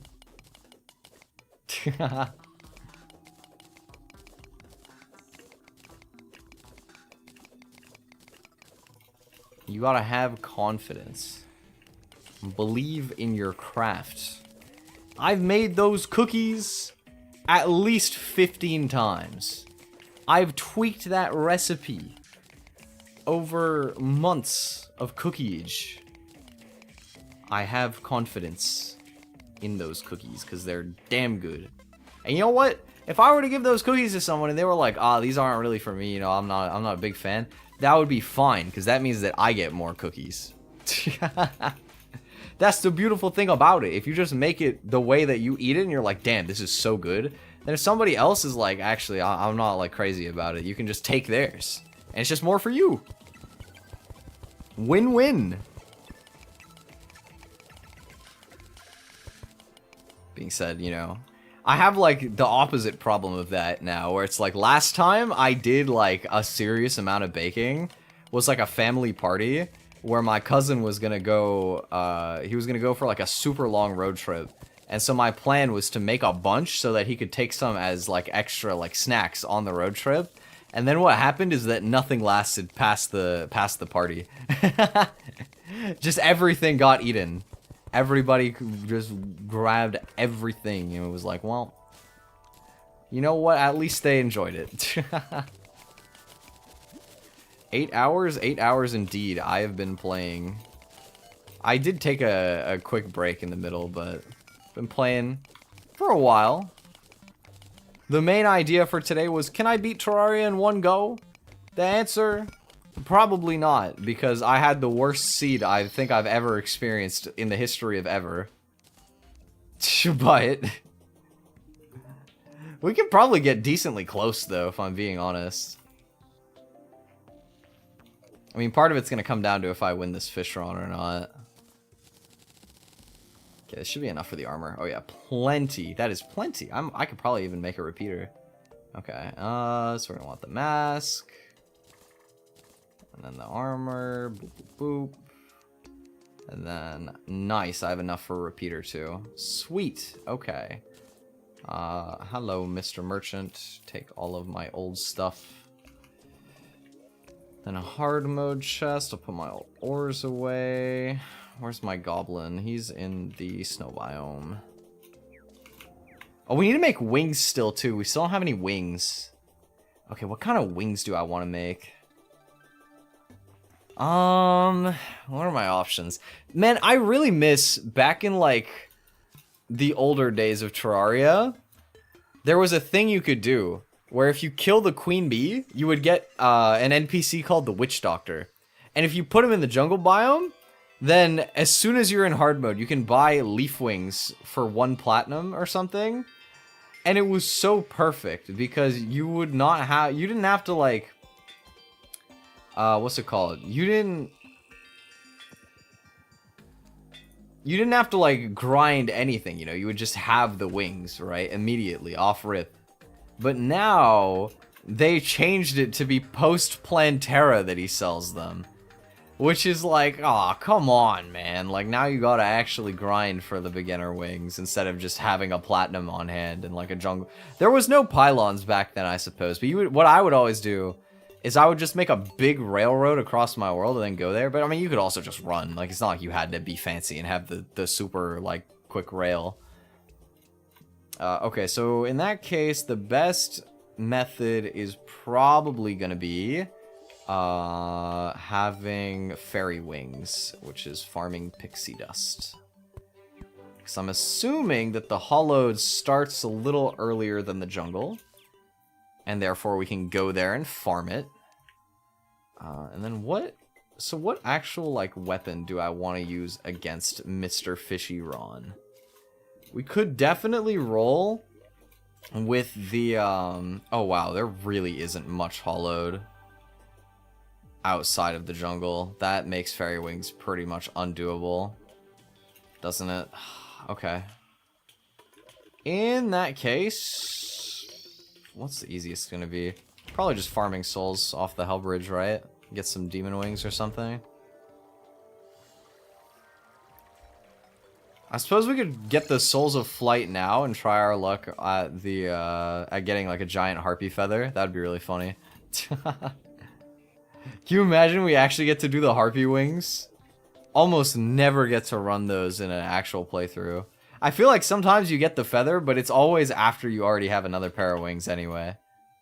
And like harpy wings are not good, they're just convenient if you happen to be lucky enough to pull the feather. I wonder if you can get them in pre-hard mode. Like, I wonder if it's possible for a harpy to drop a giant harpy feather before you actually enter hard mode. I don't think it is, but it would be really funny if you could.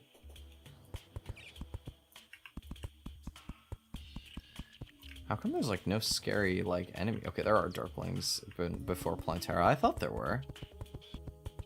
I'm just gonna, like, go up here and ignore the fact that the jungle is down there. I'm trying to go up to the Sky Island. So we can farm a wyvern. Wyvern. I don't know why I randomly had that accent. Whoa. Oh, it's hollowed up here.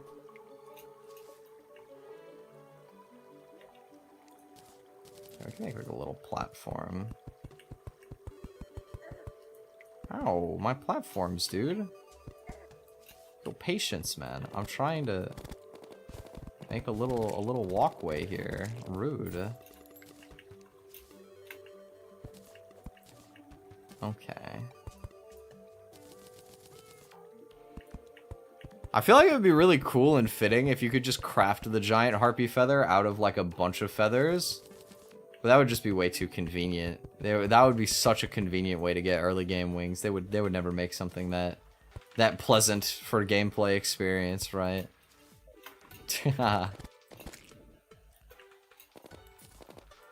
Alright, come on. Give your boy the feather. You know you wanna. Not the regular feather though, like the big one. The special one.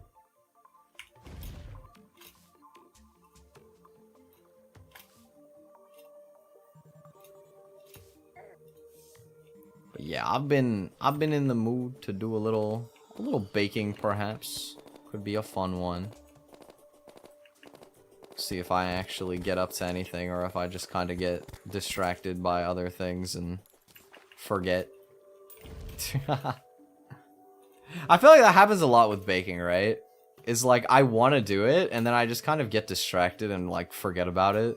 Because it's like a decently committed process, you know what I mean? Most of the time I'll have like almost all the ingredients I need around, but I'll still need to buy some of it and then I'll just kind of like forget to do that. For some stuff I have like everything, but I think what it usually is I don't use butter very much. So usually like I'll either be out of butter or there'll be like a teeny bit left, but it's like not really good anymore. Cause like usually there's eggs around and then like all the other stuff lasts like forever, so. You know, it's not like your flour or like your sugar or something's gonna go bad. That is the convenient part about it, is you can just kind of have like most of the ingredients just last like forever. But how is the unconscious man on the nearby if he's not on the Sky Island? Oh, he is on the Sky Island. He's just on the edge. Unfortunately for you, my friend, I have zero intent of waking you. There's just no universe I need the old one's army. I can't be wasting a house on this guy. I say, having picked up the golfer earlier for God knows what reason.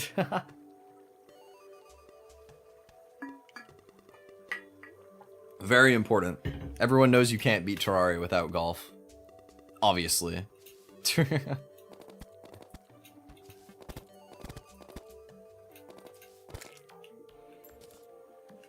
Okay, come on. Not even like a wyvern yet? Not even one? Look at that. There he is. Harry Madison the golfer. He's back. Might be the key to the speedrun, honestly. Oh, I forgot I need to shimmer my emblems still, too. Because I still have the melee emblem right now. I want ranger emblem. Okay, we can do that after. Because we're already, like, on the right side of the world. We can do that after we're done grinding up here for a bit.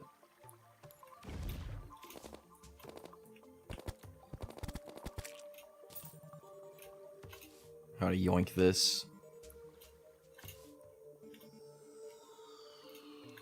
You know, something else I've been meaning to do that I haven't gotten around to for a while? Recording another song cover. It's been a while since I've done a song cover.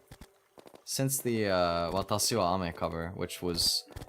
it was one that took a lot of work to do, mostly because of the music video. That was... I mean, it was... By my standards, it was pretty high quality. In terms of, like, what I can do, not in terms of, like, what I think is high quality, but... Yo, come back. Hey. New slime pet. Hello.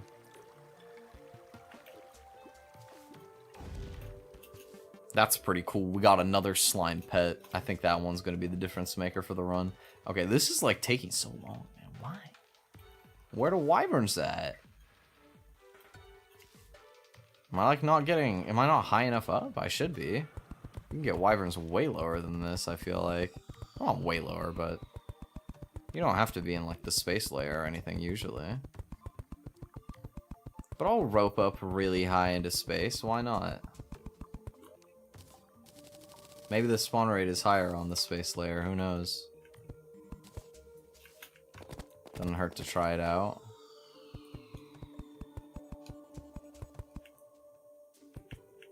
Make our little space platform.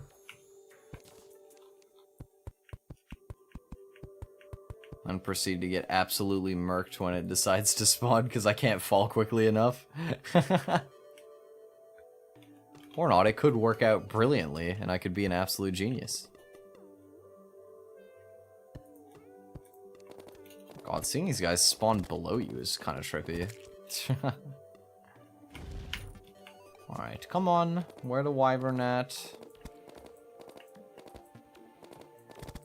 You know you want to spawn. It would be really cool. But yeah, I was saying before, I wanted to do a cover of Never Fiction by Suisse and Canaria, but I don't know who I'm gonna duet that with. I have no idea. And the problem is, I remember somebody, I think it might have been like Swearin, was like, just do it solo. And I was like, yeah, that's a good idea. And then I thought about it and I'm like, actually, Canaria's part is like low-key too low for my voice. Like the high part is way easier for me than the low part.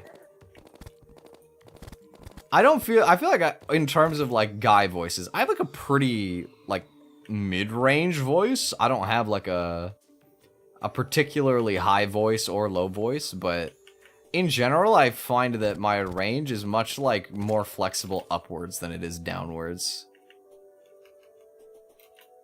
I can like, I feel like a lot of that probably has to do with practice, right? I've practiced being able to like increase my like upper range quite a bit, but I haven't practiced my lower range nearly as much. Cause it's not as flashy, it's not as cool, you know what I mean? But it would be kind of nice if I could go a little bit lower, more comfortably. Cause also like, if my lowest note went down like 3 or 4 notes, which is a lot to be fair, but just bear with me for a sec. If I somehow managed to do that, that would mean that what is currently like barely doable for me would become like comfortably doable, which would be really, really convenient, right? It would give me like a lot more confidence, because, you know, occasionally I can like hit like a decently low note, but the thing is that it might come out like really muddy and grumbly or whatever if I go to like the bottom of my range. So, you know, if I can push it like a little further down, it would be like perfect at where it actually like needs to hit the lowest notes most of the time. But it's easier said than done. I feel like training your range upwards is easier than training it downwards.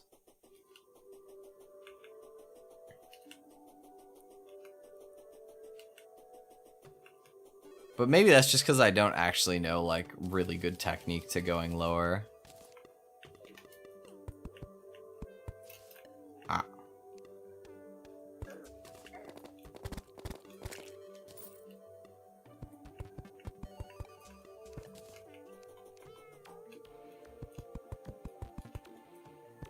Come on, if I place more platform, surely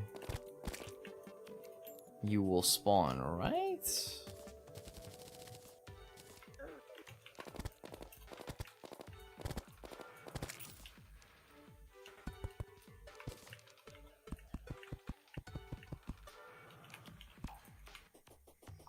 This is like a really long time to not get a wyvern. Like, not even one is crazy. Most of the time you'd get 2 by now. And 2 is all you need. Starting to feel like maybe the harpy feather will come first. Not that I've been getting a massively large amount of harpy spawns either, but...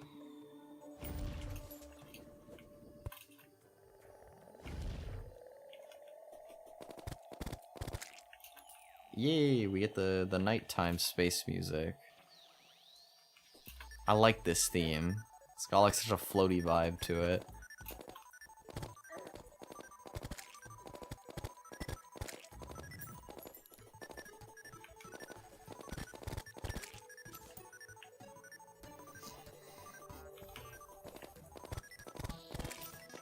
Oh, no way, I actually got the giant harpy feather. Okay, well, it's a good thing that I decided to farm wyverns first. Saving myself a bunch of time with that once I actually get the fucking Souls of Flight.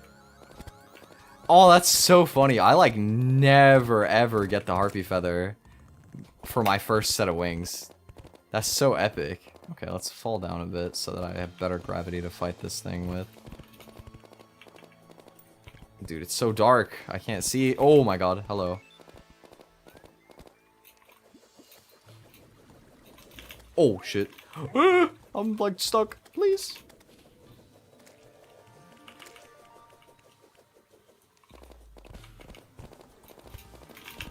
Oh my god. You taking any breaks? I took a 30-minute break for food earlier. Oh, food and... I mean, I was just chilling, you know. I was watching a Daniel Thrasher video for a bit. I could have taken less than 30, but it was like, might as well just, like, be like, hey, you know, like, let's just meet back at, like, 5 or whatever. Dude, this is the worst world seed to ever exist. I swear to God. It took me 6 hours to find fucking Hermes boots. I had to go to the desert, bro. I really had to go and get the fucking Dune Rider boots. Because I could not for the life of me find them in a regular cave. I was so desperate, man.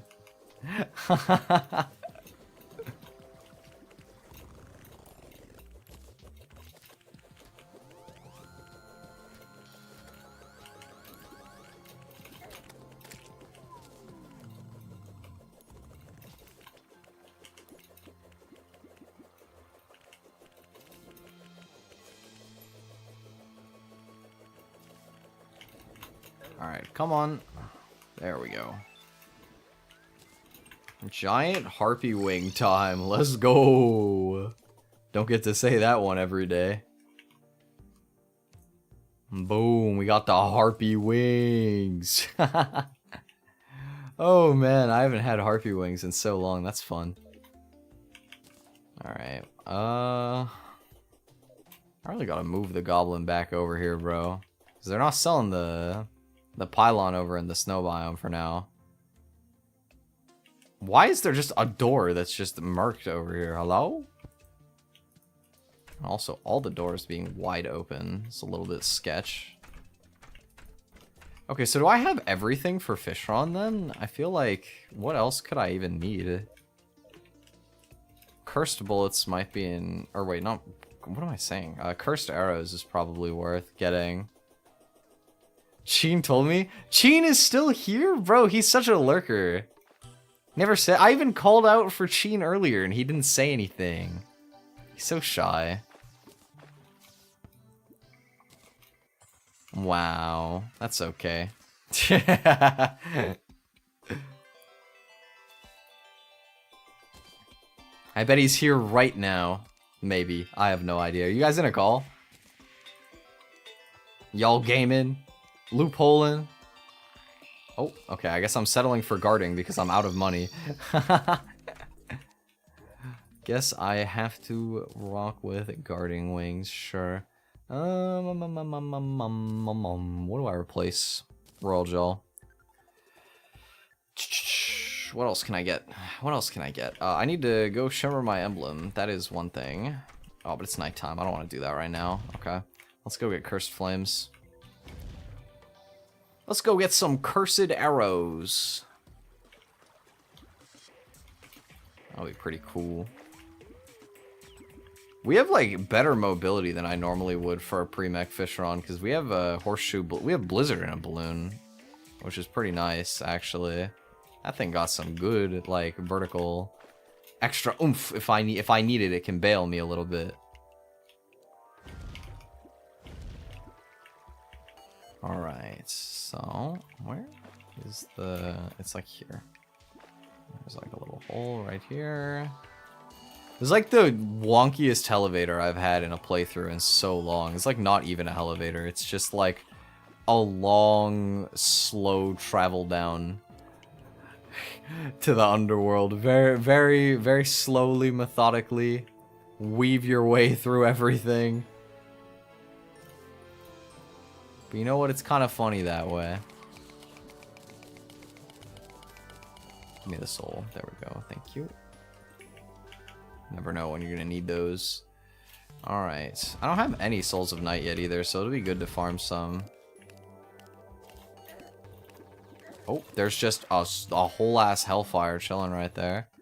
Nice. That's pretty sick, not gonna lie.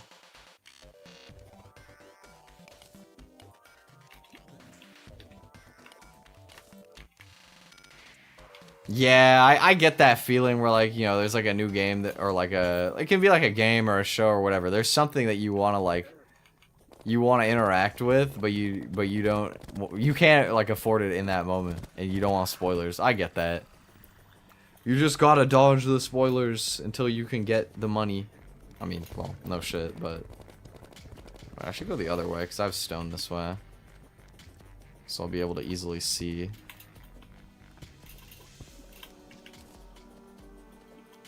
Alright.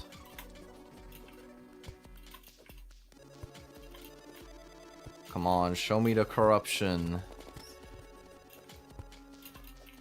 I feel like if anything, it's gonna be hollowed over here because of how much hollowed cave I've been seeing. But perhaps could get a little corruption on this side, maybe. Soon we'll even be strong enough to fight Skeletron. Truly the boss of all time. We'll be adequately geared out, I'm sure, after taking down Duke Fishron. Should be just barely enough. Give us the edge. So goofy, man. I haven't not fought Skeletron in like pre-hard mode in like quite a while.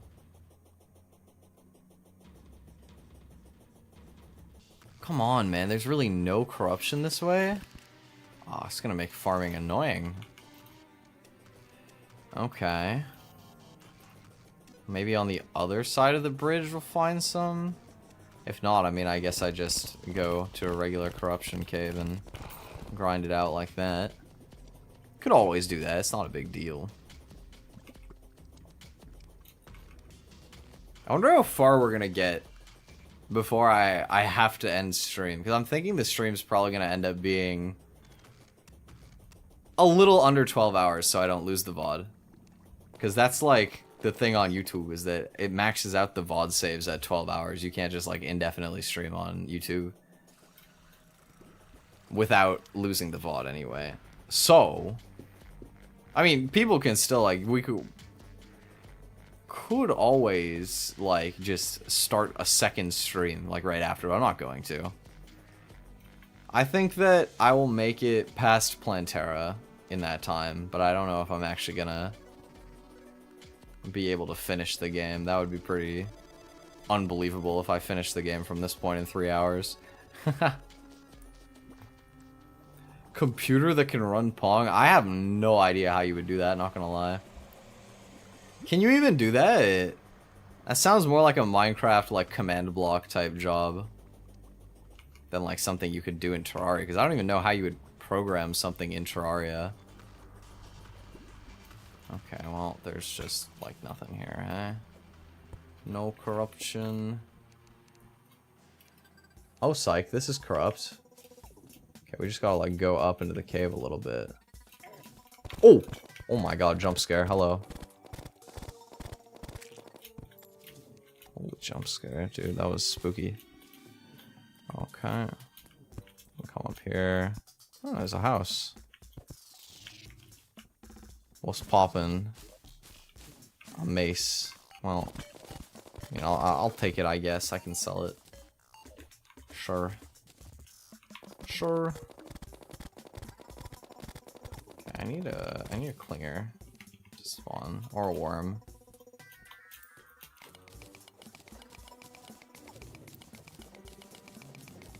How are there like mummies? I can hear dark mummies underground. Is there like a desert cave area on the side maybe? That's kind of spooky. Desert cave. Got some strong guys. There's like one cool weapon that you can farm from the underground desert, but it's a mage weapon. I'm not trying to voluntarily start on mage. Like if I beat Fishron and I get the bubble gun or the razor blade typhoon, yeah, I'll pivot mage, like sure. But ow, bro, why am I getting cooked by tin?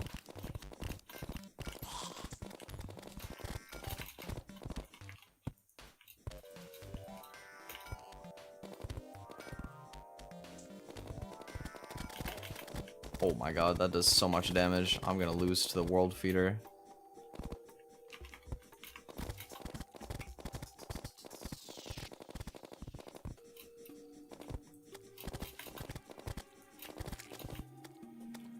Okay, nice.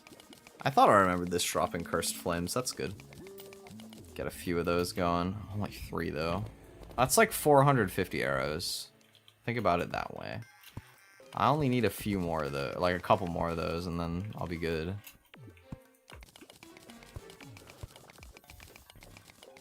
Is there any like more cave around here that I can go to? Not really. Okay, well maybe if I backtrack, I'll find like a clinger spawning or something. My inventory's like full, Jesus. Okay. I don't need tungsten ore. Oh, I see a clinger down there. Perfect. Just as we planned. Oh my god. Yo! Okay, it was just one of those, like, javelin guys. I can live with that. It's fine. Yo. Oh, shit. Oh my god, they do so much damage! Oh my... Bro. Why is Giant Bat so overpowered? What the hell? I should have like broke the block and then ran away and tried to fight them with a little bit more distance instead of just trying to beat them while they're lodged into that little hole. Okay, that's fine. At least I found some underground corruption to go farm. I can just make a quick trip back and we'll be good.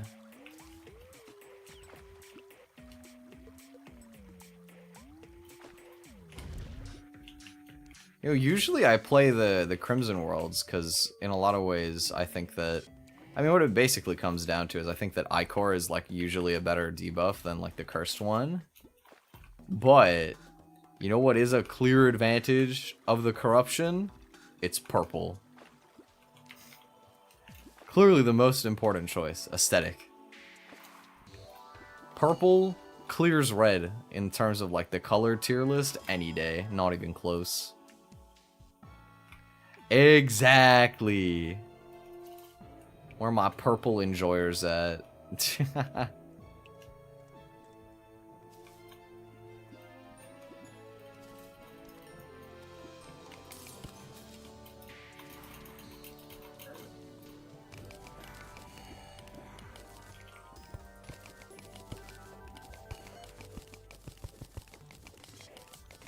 Alright. There's another oh, there is another mushroom biome. It's like over there. I remember that. Yes.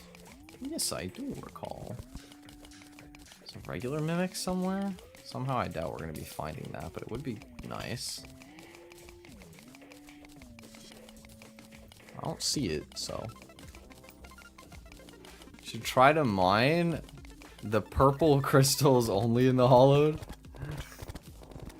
I could.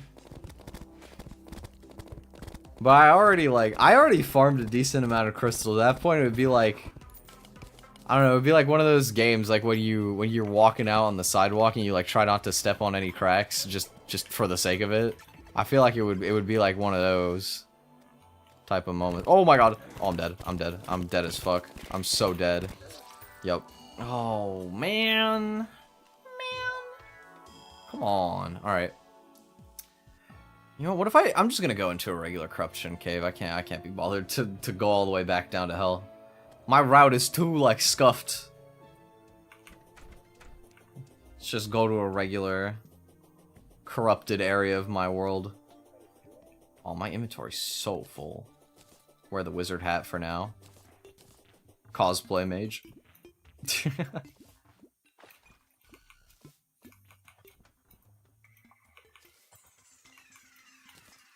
Almost sounded like a meow.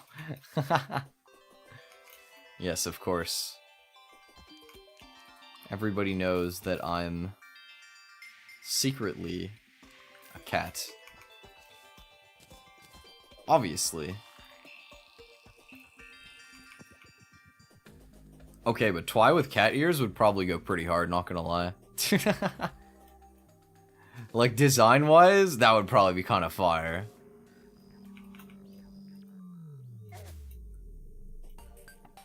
Cats are evil? No, I'm not evil, though. What? No, that part's untrue. I'm like the opposite of evil. I'm like a superhero.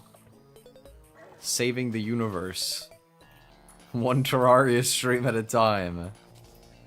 Wanted to scare us so you came back? I didn't. Okay, well, I mean, it was like a playful little, like, boop. You know what I mean? Like, it wasn't like it wasn't like I came back and, like, tried to be as loud as possible or anything.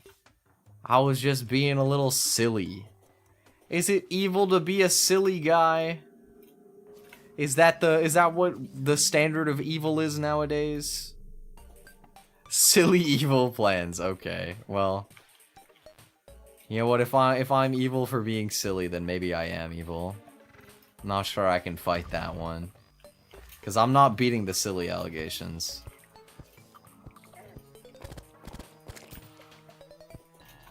That one is just over for me, to be honest. No point.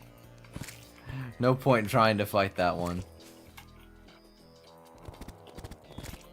Okay, can I get souls from down here? Like, is it deep enough? I wonder. I have a feeling it's probably not, but maybe.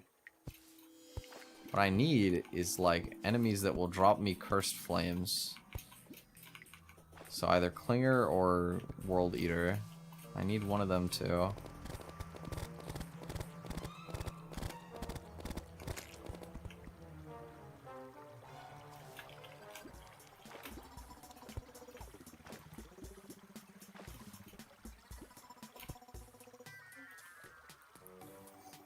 This line is like right on the border between underground corruption and not underground corruption. Oh my god, I just got a blindfold like first try, bruh. That's kind of crazy. Yeah, I don't know if the enemies that I'm gonna want are gonna spawn this high up. But I think they only spawn in like the underground part. Yeah, like down here.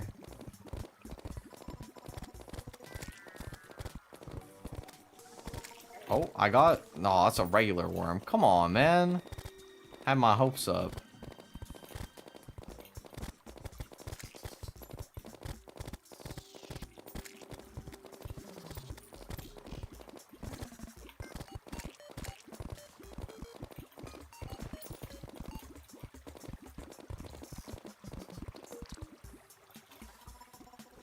Yeah, I don't think this is deep enough. I think we gotta go back. Oh well. Gotta do a little exploration. I can live with that. Alright, Cave Expedition Mark II. See if I can remember my route down to hell again.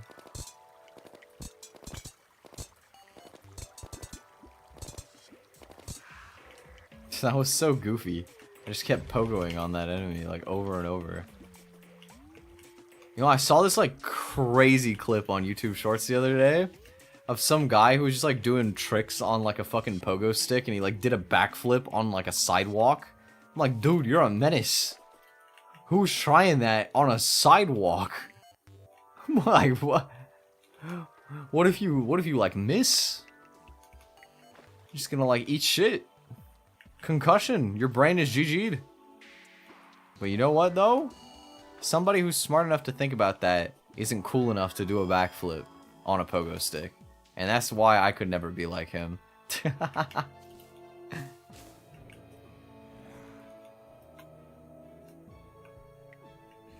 Like, it might be dumb, but I still, I sort of respect it. Sort of.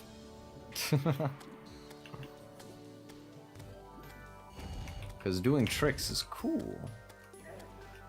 Oh my god, I keep forgetting there's like a geyser there. I should really mind that.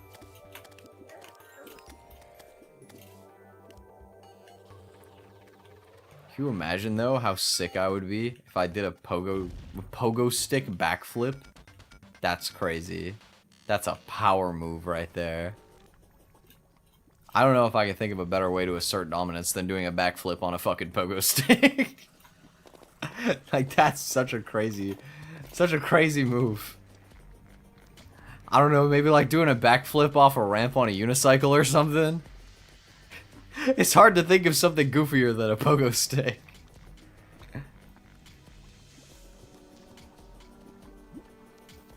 Unicycle tricks would be kind of sick too. I feel like definitely got to be one of those too. Oh, these bastards are still here. Oh, there's the world eater I was looking for. I seen him. Come back. Oh my god. There's a one of those like clingers up there too.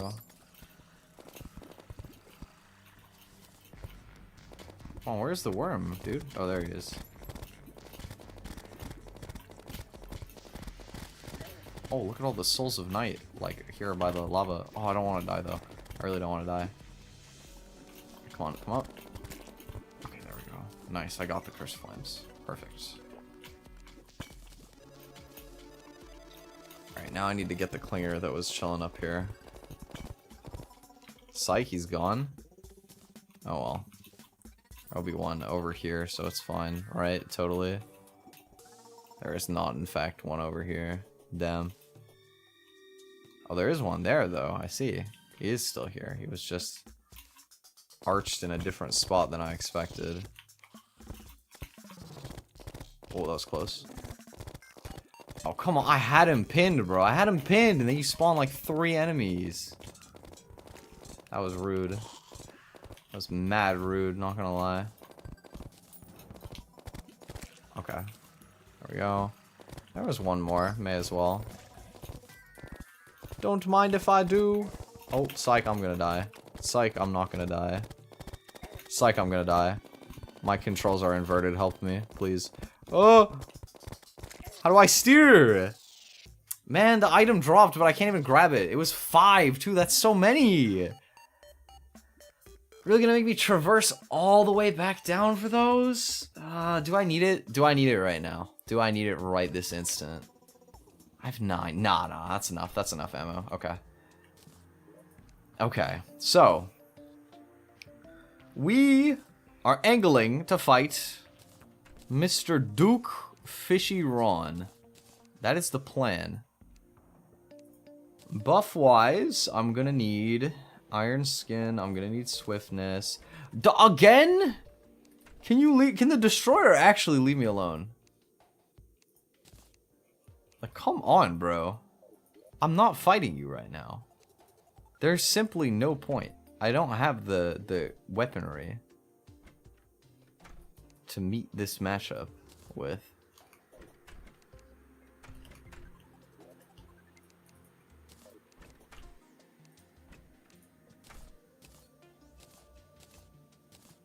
Okay. I mean, I guess I'm going back for the Cursed Flames. May as well. I gotta go underground to dodge the boss spawn anyway. Back down we go. One more time. May as well.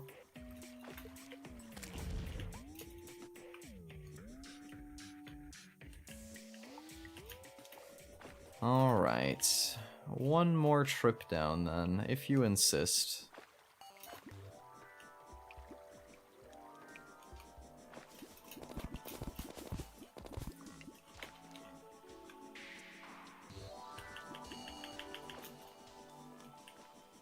I'm just like trying my hardest to just completely ignore this worm, and it's kind of working right now. Okay, psych.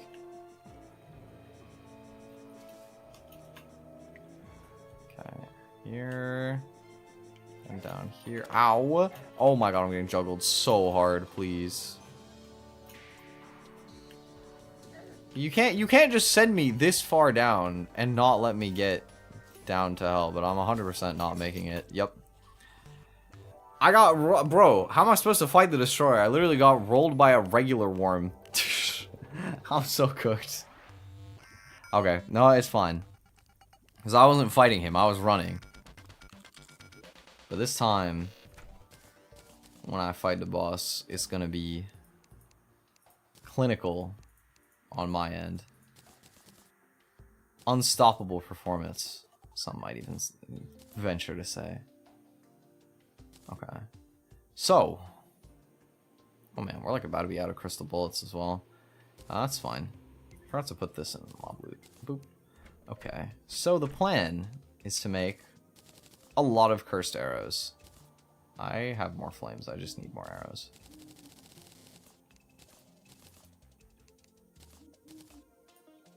Yep. Okay. That is 1350. That's pretty good. That's probably enough for Fishron.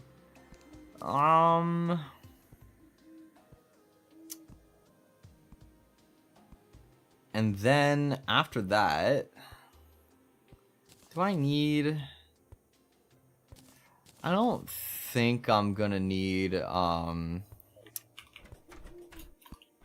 I'm pretty sure I'm gonna be fine without having like a dedicated bubble popping weapon. Oh, okay. Let me... Oh, my bro texted me. Wait.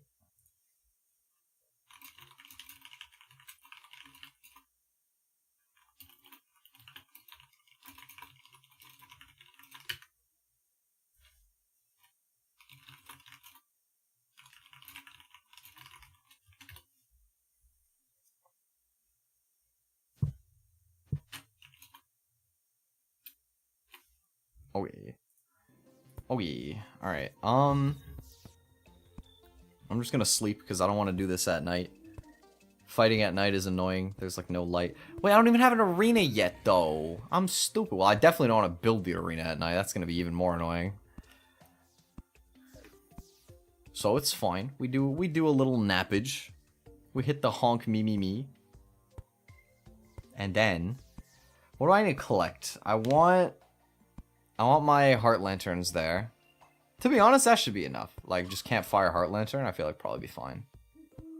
We'll manage. Did I shimmer? I didn't shimmer my emblem yet. I have to do that too. Okay. Well, that's fine because the shimmer is on the way to the ocean. Pre-mech Fishron time? Yes, that is the plan. Took us way too long to get here, but we're getting there. Sheen, I heard you've secretly been around and you overheard me molding about how terrible my world seed is.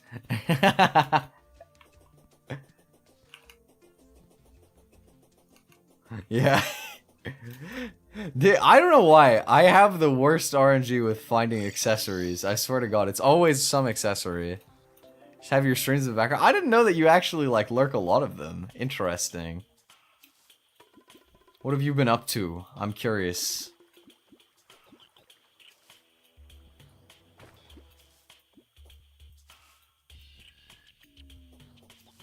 I assume probably gaming. I wonder what, Tekken maybe? I don't know. We even like, I can't imagine that you'd be listening with Osu. Oh, you three were all playing Terraria together. Wait, dude, you can listen to streams while you're in call? That's like kind of trippy. I feel like my brain would break them like so hard if I tried to do that. Oh, okay. I was gonna say that would totally like just destroy my brain if I tried to multitask that. Just turn it on sometimes. I got you. I appreciate that. Just have the tab open, yeah. That means a lot to me, bro. These streams are like basically the like main way that I have towards like trying to get the channel monetized. Cause like I've been trying to focus on the shorts a decent amount because I like making the shorts, but they don't actually count towards like unlocking memberships and stuff like that. So people who just like leave it open, even if they're like not watching like intently or anything, it still makes like a huge difference for me. Background Twi, exactly. You gotta have the Twi cast just rolling in your ears. The Twi podcast. Can you imagine? Oh my god. I mean, to be fair, a podcast wouldn't be that crazy. I basically just talk about random shit on my streams already. Same old.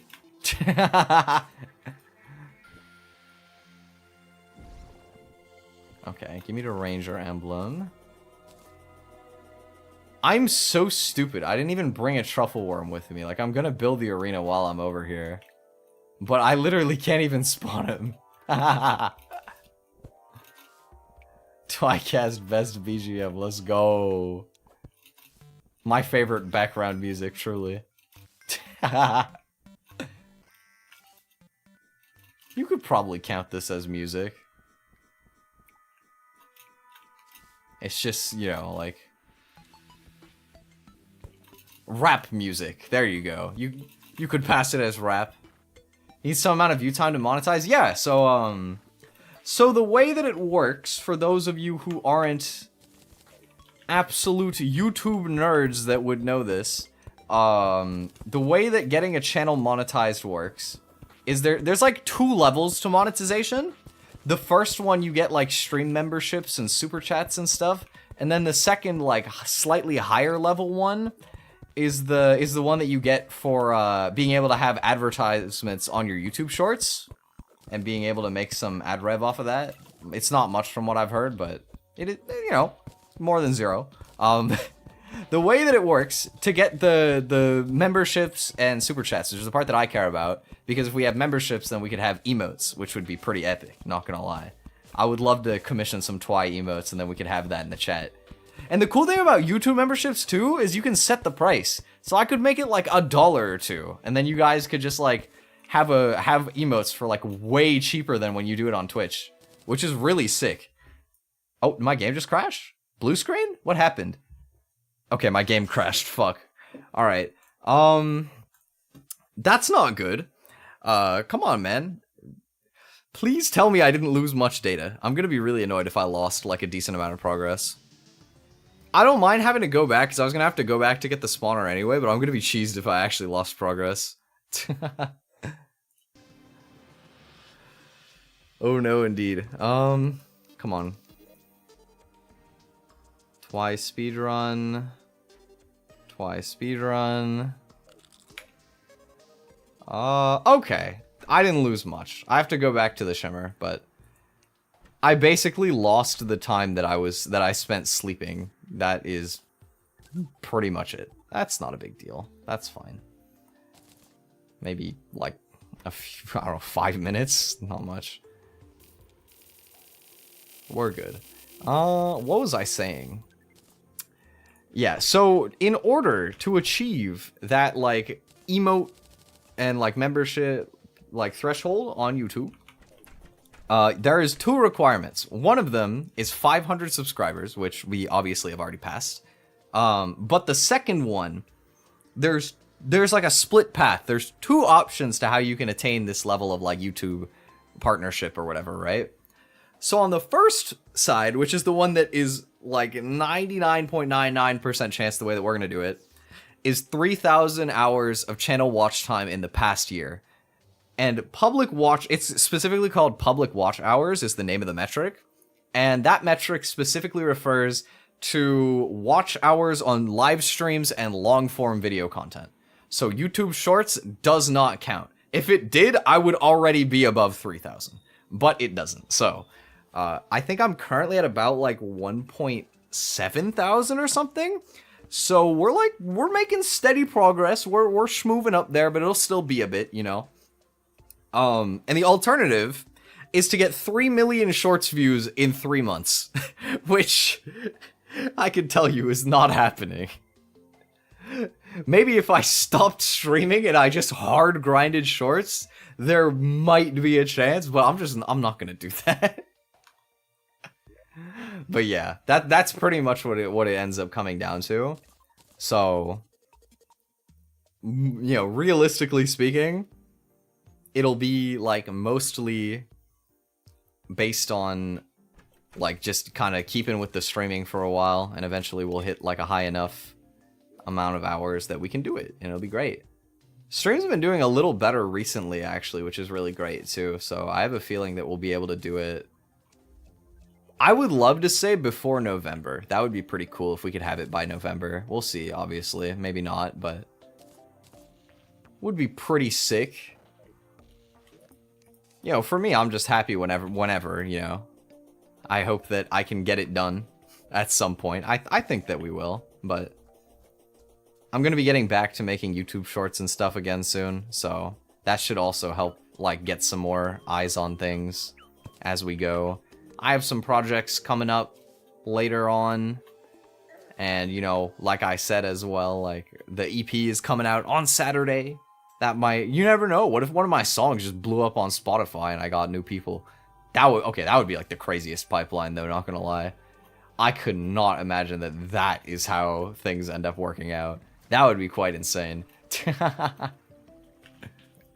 would be super trippy, because, you know, I don't know. I'm really proud of my first EP as a first release, but like, I did do the mixing, you know, like, gotta keep the expectations realistic. I don't think that it's like the sound quality I would need to get like a huge like boom, but at the same time, if it's good enough that people can enjoy it, then who knows? Who knows? And Galaxy Wide is pretty banging. It could just get like 1 million streams. Okay, I don't think. Honestly, if any of them get 1,000 streams, that'd be pretty sick. I would be very surprised to see that. Even if you like total between Spotify and YouTube Music. I'm curious, for music, do you guys use Spotify, YouTube Music? Perhaps like one of those like iTunes heathens? Maybe you even just watch YouTube videos in a regular playlist? I'm curious, what do you guys use for your music?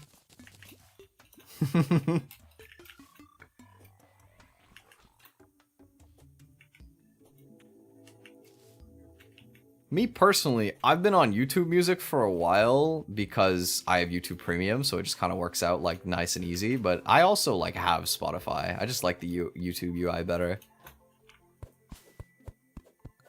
YouTube playlists? I mean, yeah, I was definitely that way for a long time. I don't blame you at all. A lot of the time, I still listen to music on YouTube. Like, I'll just pull up a video and like put it on loop or something, because I'm one of those people. I like to loop songs. I don't know why. It just works, you know. I just find a good song, I'm like, nice, I'm gonna listen to this for the next 2 hours, and then I just click the loop button and stop thinking. Spotify. Nice, nice. Spotify is good in a lot of ways. I definitely did like using Spotify a lot.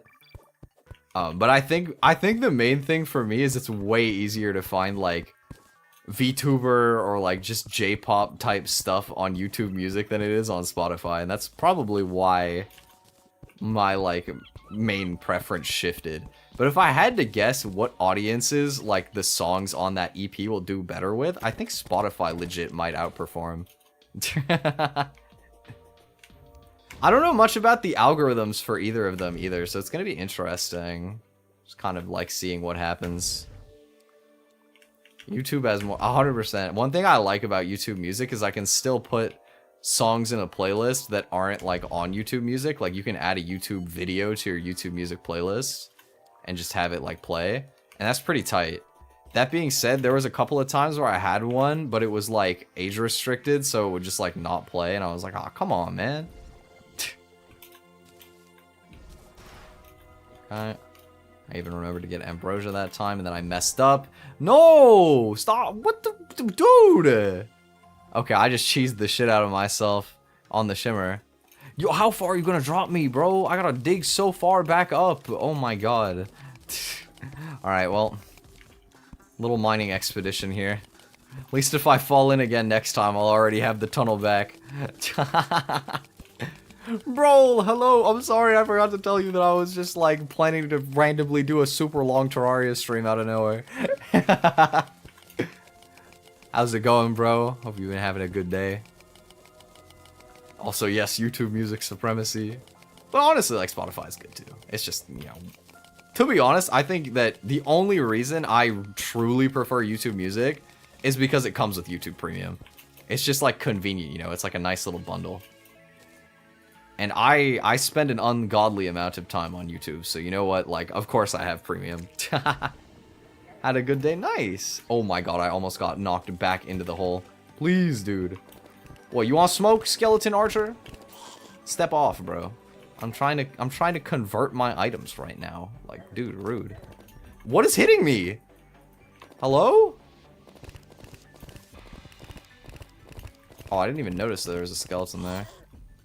Oh my, dude. Please, I just want my emblem, man. I just want Ranger emblem. Oh, okay, there we go. There we go. Successfully managed to convert the emblem. Took a few tries. Please don't make me run all the way back to the ocean, bro. I don't want to go on another marathon.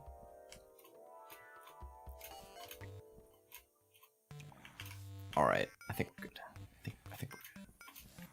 Shimmered enemies turn invisible briefly? Oh, really? I didn't know about that, actually. That would explain why I kept getting jump scared by random shit.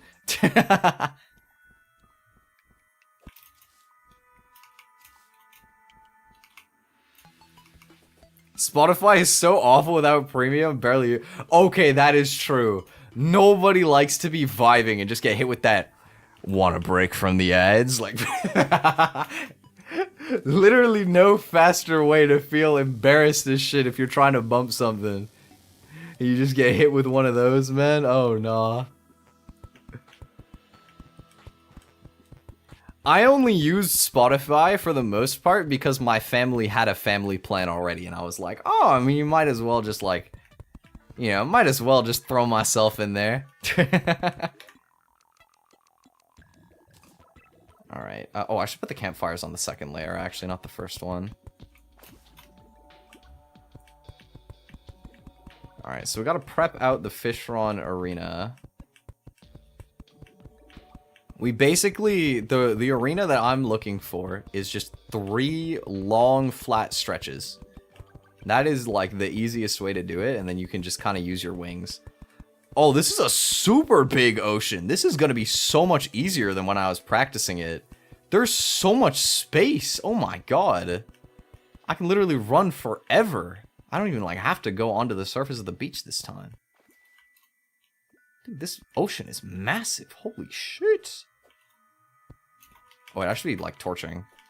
Just in case I have to, like, it turns into nighttime while I'm fighting. Definitely want to have light. Okay. Oh, I'm royal gelling. I'm putting my royal gel on. What am I replacing? Band of Regen. Nobody cares. Alright, there we go.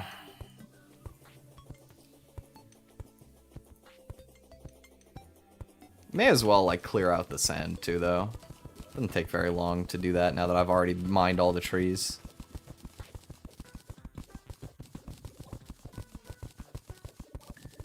This is gonna be, like, the most comfortable Fishron arena I've ever gotten to play in. This is gonna be so massive.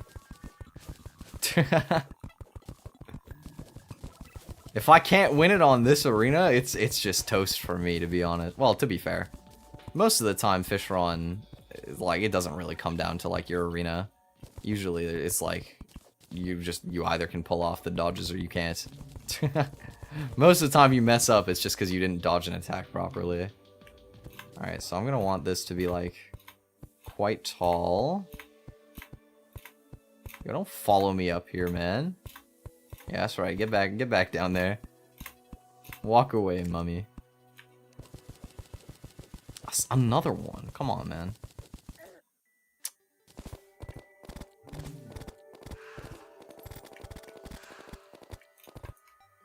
Alright. I'm gonna replace this back with the sand because it's gonna trigger me if I don't. Okay. Now it's time to make a second giant platform. Let's go. It's gonna, like, use all my wood, I swear. I'm gonna have, like, no wood left after I'm done building this arena. Oh, I forgot to torch the bottom, too. Wait, let me do that. You know, I don't know if I'm gonna have time to, like, I think there's almost certainly no way that I'm gonna finish the game tonight, even though that was, like, my, like, little pipe dream. I do think that we can get pretty deep, especially if I actually win the Fishron attempt first try. Well, it depends on what I pull, too. Like, if I pulled Tempest Staff, that's just, like, sad, honestly. If I pulled Tempest Staff, that's just the depression. But if I pull, like, literally any other weapon, it's probably pretty good. Maybe Flare-On would be kind of awkward, because I don't really use, like, flare weapons, like, pretty much ever. But you know, it'd be super dope if I got Fishron wings. I don't know if you guys remember. I don't know if all you guys were even around when I did my For the Worthy playthrough. But I had to beat Fishron 10 times to get Fishron wings in that playthrough. Literally took me 10 kills to actually pull the wings. Like, I just had the worst RNG with getting those damn wings, man. Okay, I'm gonna need like a ton of platforms to do this.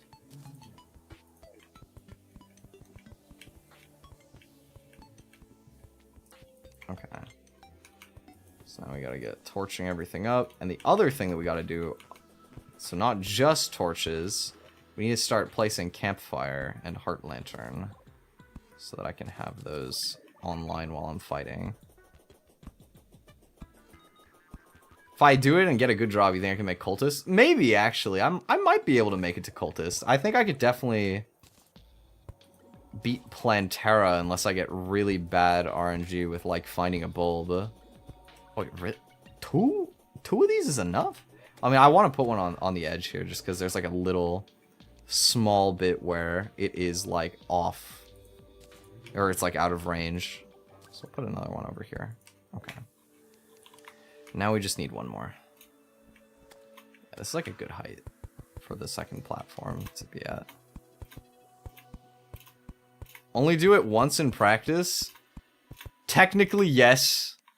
I did get him down to like 1400 HP in a different attempt, but I'll win. Don't worry about it, man. I'll win. This fight is, like, so easy, bro. I could never lose.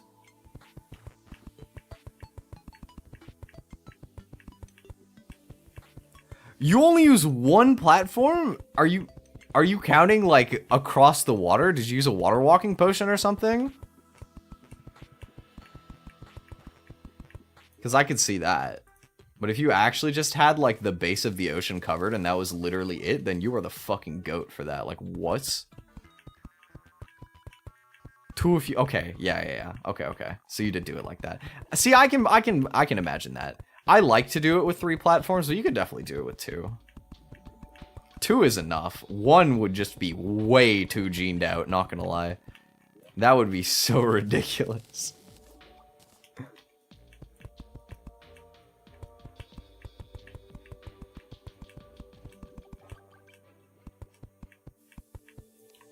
Oh, I'm gonna mold if I get a wyvern spawn up here mid-fight. I'm gonna actually be so cheesed if I get a wyvern. You know, it took me ages to get wyverns earlier too, man. Although I can't complain because I got the giant harpy feather. Oh shit, I actually ran out of wood. Okay, I'm gonna have to go mine some more wood then. The scary thing about this fight, randoms, yeah, 100%. Random spawns are actually like the worst part about Fishron. He's not even the boss fight. The boss fight is the random stuff that pops up. Random slime that ruins your dash on the platform. Or random zombie. Or slime is worse because you can't like duck under a platform and make it fall.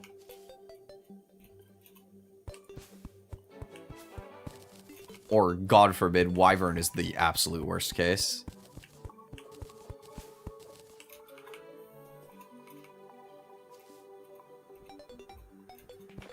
Dude, I haven't been this low on wood in so long. Wait, no. Wrong thing. Been this one. Okay. So. Do I want to just do the fight at nighttime? I kind of don't feel like waiting.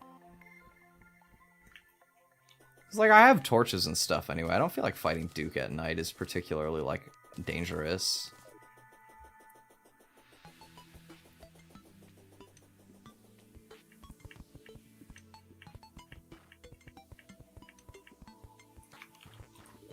Okay, well, Blood Moon, that'll get me to not do it. You know what? Yeah, that'll stop me in my tracks, actually. I'm so good on that one. Of course, bro. Actually, of course. That was so obvious. Alright, back into the caves we go, I guess. Bro, of course that would happen. Of course that would happen. I would just pull Blood Moon. Might be the most obvious thing I've ever seen. Where's the truffle worm at? There he is. Hello. Yoink. Ah!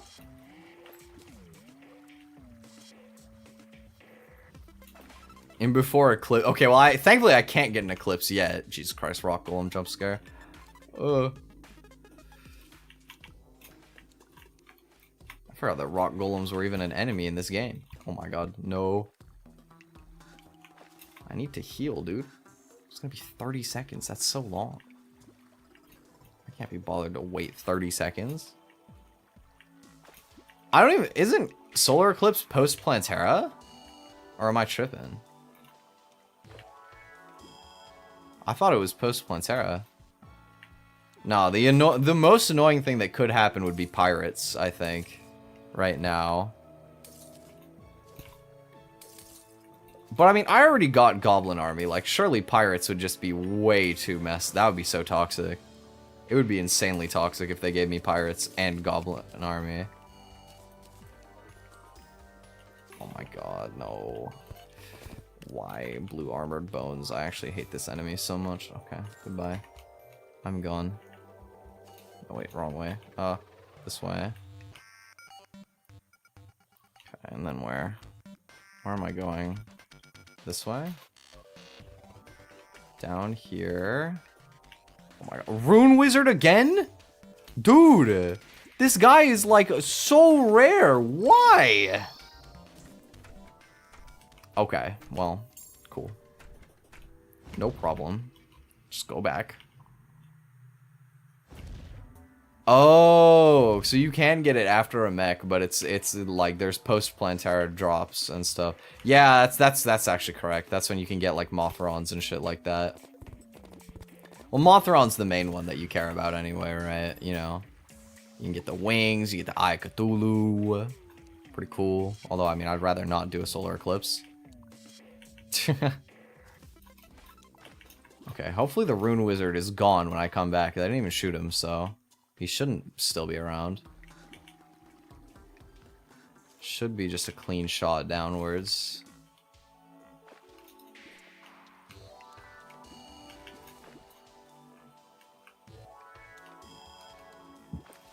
Excuse me.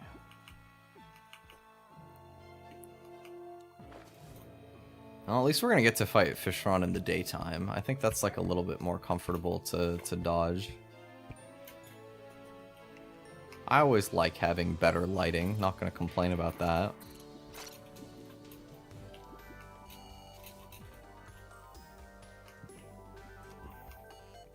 Yeah, I keep having to burp. Oh my god. Yeah, your man might have the Lego Star Wars Death Star, but can he chug a sparkling water and not burp? I can't get that video out of my head. How is this video still rent-free in my brain? After so long. I mean, that video is just way too funny, though. Unless you want a really early Moonstone. Yeah, I don't really need Moonstone, because I'm not playing, like, melee, most likely. If I do happen to end up going melee because of the Fishron drop, then maybe, but...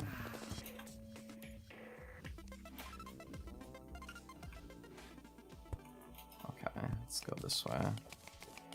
Just dig across. Bro, who is Victor? I keep seeing this Victor NPC, or whatever, this Victor creature spawning. Fucking dude, that video is so funny.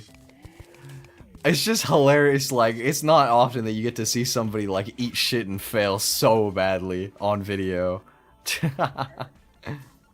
Truly a special video.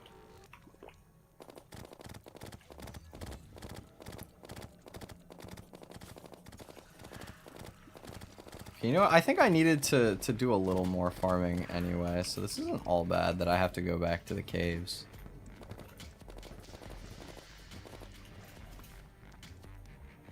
Alright, where was the corruption part again? Ow!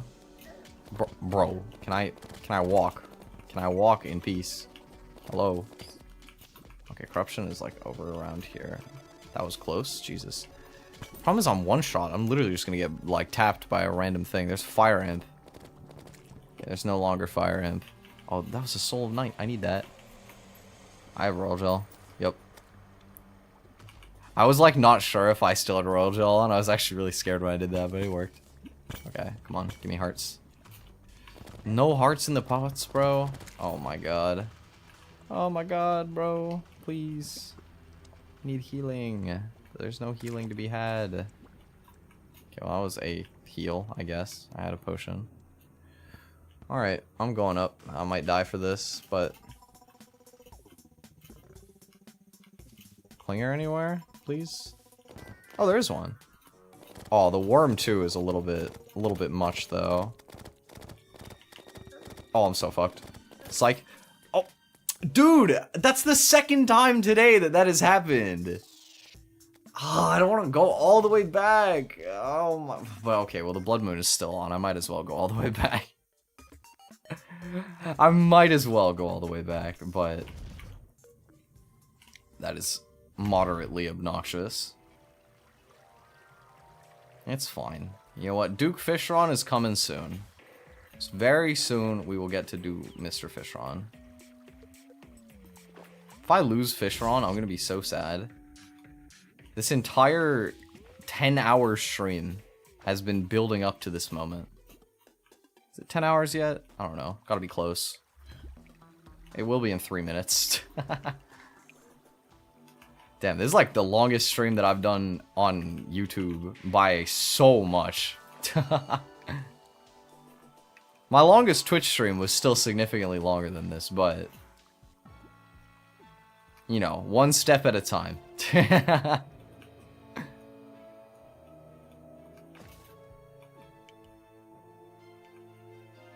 I'm curious. I want you guys to guess what you think the longest stream I've ever done is. Just how much stamina do you think I have?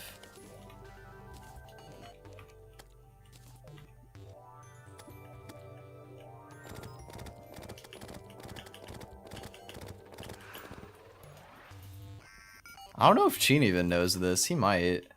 Might not, though.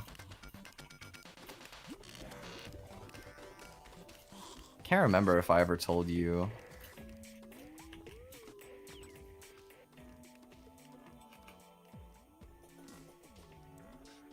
Alright, let's make it back down to hell and then run back over to the corruption and grab my cursed flame.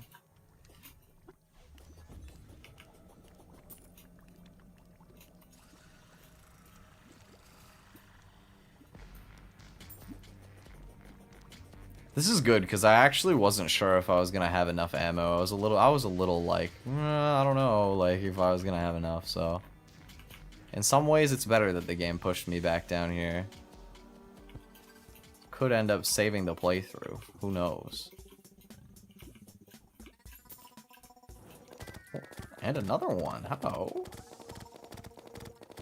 Part of a donathon? It was not a donathon. It was just like this, where I was just randomly like, you know what? I'm gonna do a hella long stream, and then I did it.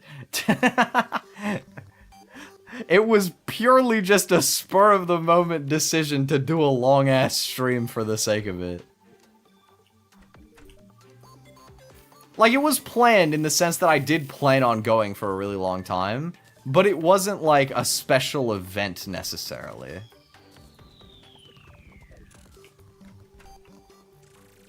Okay, 2100 arrows is way better. Yeah, that'll do. Okay, perfect. I still got all my buffs. I got the truffle worm. Perfect. Okay, let's go. Significantly long, 30 oh, okay, well, you guys had so much faith in me, okay. No, I haven't done a 30-hour. That is my second longest. 14 is my second longest, actually, pretty close. My longest stream ever was about 18 hours. I was doing a sleep lock of a Pokemon game, which is basically, if you guys know what a Nuzlocke is, where like when your Pokemon die, it's like permanent. It's that, but also if you fall asleep, you lose. So I was doing that, and I died on the Elite Four. I didn't even win. All of that just to fail. In fairness to me, though, it was Brilliant Diamond and Shiny Pearl, like the Gen 4 remakes, and I was just playing blind. I didn't know anything. They have competitive items on the Elite Four. They're like EV trained and shit. Like, I pulled up with a fucking Roselia. I was like, bro, I'm trying to like finish and go to sleep. Like, little did he know, I got fucking smoked. That was a fun stream, though. It's nostalgic to think about that. Alright. Alright. Here we are. And it is time to do the fish run. Let's go. Well, this is like fast compared to the other stuff that I've been fighting on stream today. Okay. I might be a bit quiet throughout this because this is definitely the most, like, intense boss fight, probably of the entire run. Especially because I placed the first tornado kind of badly, but it's fine. Okay, here we go. This is good tornado placement.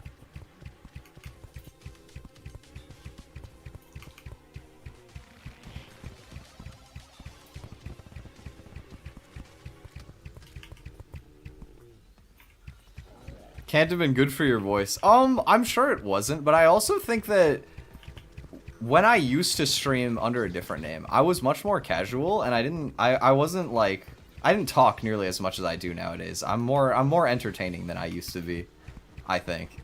So, which I mean, of course, you know, you would hope so, but there was probably a lot more like quiet moments. That being said, I mean, of course, still 18-hour stream, gonna have some toll on your voice no matter what.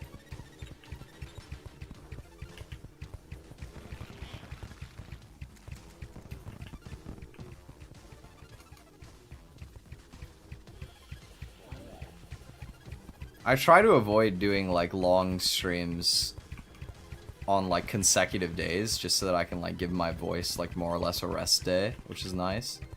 But I do also want to like see like about other stuff that I can try and do to make my throat even like more, or like just extra stuff for my voice, you know. Refining the yapping skill. Yes, it is a skill that has been refining for my entire life. Since I was a wee young lad, just thinking out loud, talking to myself. This is decades of yappage in the making right here. You guys have no idea. Gotta put it on my resume, professional yapper. 10 years, 15 years experience or some shit. Honestly, it might just be my whole life. I could have been yapping straight out the womb, I have no idea.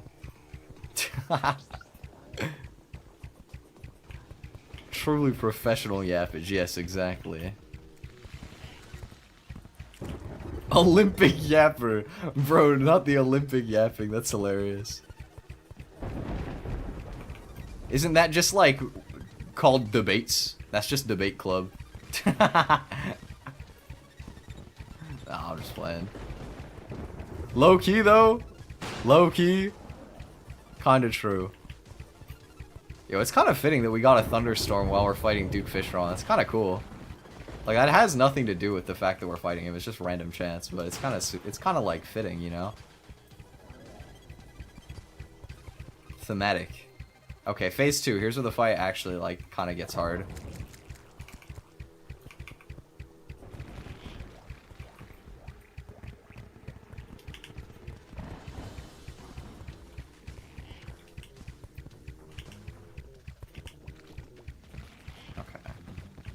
My friend Sheen taught me that I have to be in the air when that, like, tornado thing hits me to not take damage. And so far, it's been working when I do that, so I think he's right. Oh, shit. Okay, no, we're fine, we're fine. Oh, shit. Well, I did take damage. That's unfortunate. So much for the no-hit. It's alright.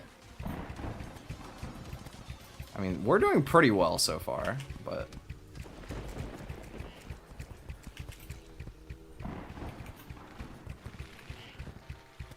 Placing them up high is kind of scary, but it's okay.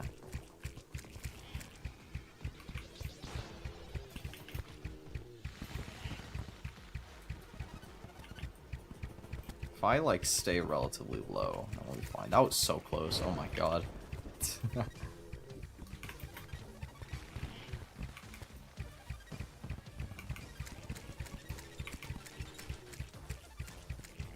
He's at like 35k. We're making progress slowly.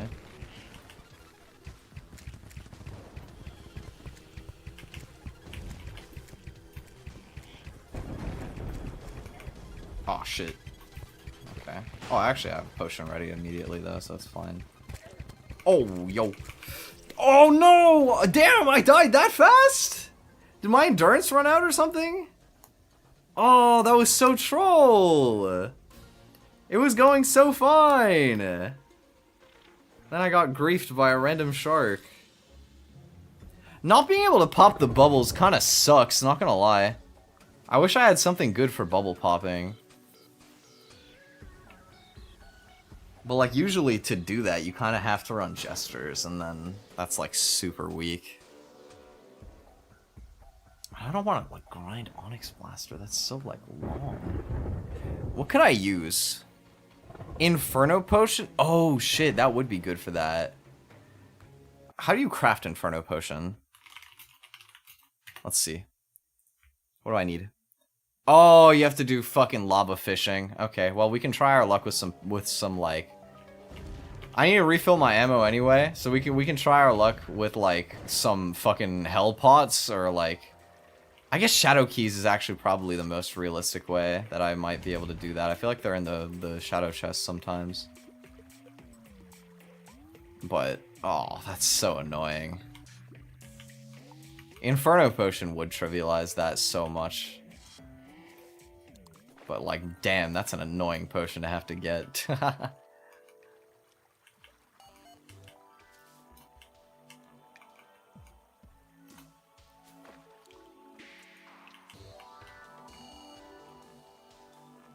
Didn't use it, but oh, I mean, yeah, it would make it a lot easier. I've won without it, but dude, really? Rude. Blocking the path and literally spawned as I was landing. That's like so rude, man. Okay. Honestly, I wonder what the DPS would be like if I just ran cursed bullets on like the fucking clockwork assault rifle and then just dedicated the repeater to jesters. Because I did that with the Onyx Blaster and it worked fine.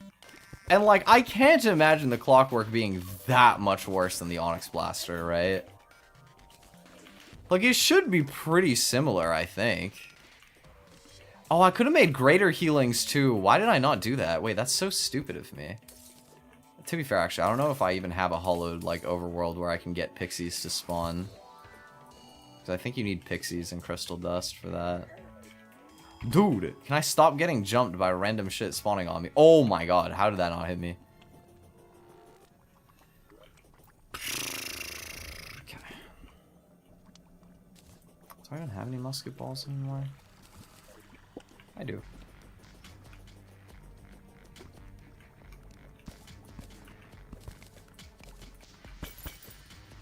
Come on, give me Inferno Potion. That's obsidian skin.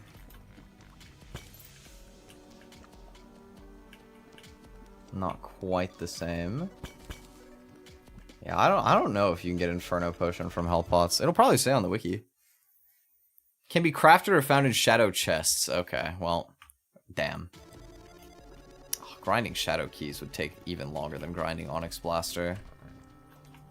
Okay, hear me out. We're gonna just try and fucking use the Clockwork Assault Rifle, and it's gonna work, or it won't. We'll see. That's the new plan. To be honest, do I even need to grind cursed bullets? What if I just use crystal bullets? I don't think the DPS would be like that different, right? Especially if you're popping the bubbles, you can get a lot of shots in. Yeah, it'll probably be fine. Okay. Let's see. Potions chest. Have that. Okay. Buffs. We need to make buffs. Need 1, 2, 3, 4 potions. 1, 2, 1, 2, 1, 1. And then one of these, and then one of these.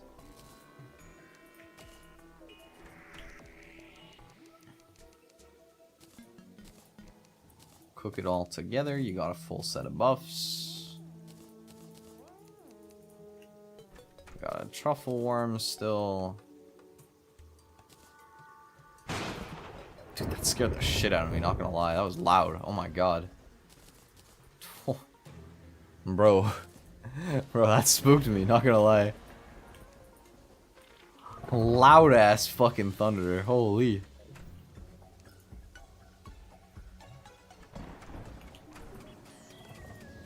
You know what that kind of reminds me of?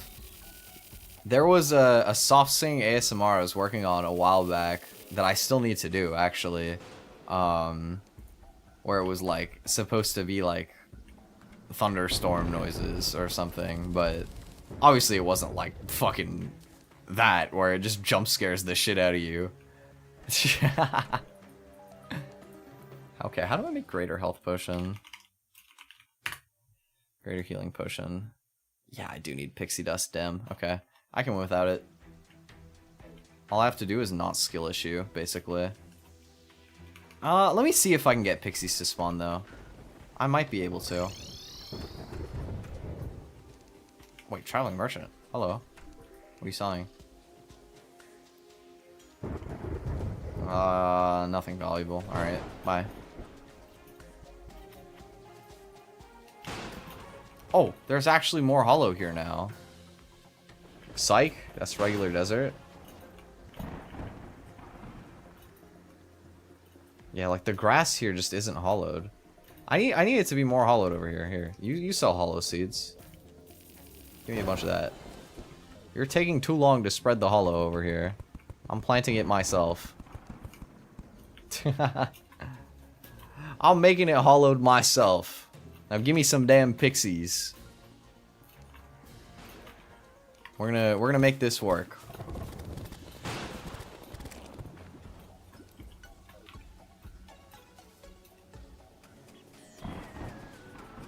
I'll take even more. Give me more seeds. We're gonna plant a whole bunch of hollow. All the way down here.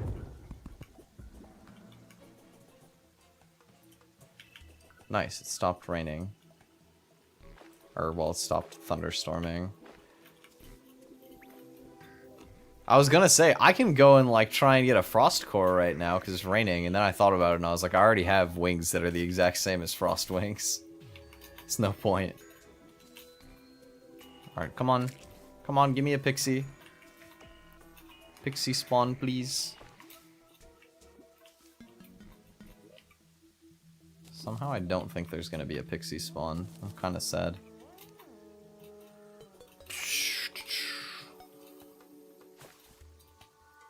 Probably needs some time to cook. All right, you know what? We'll deal with that later. For now, let us sleep. Really, bro? Again?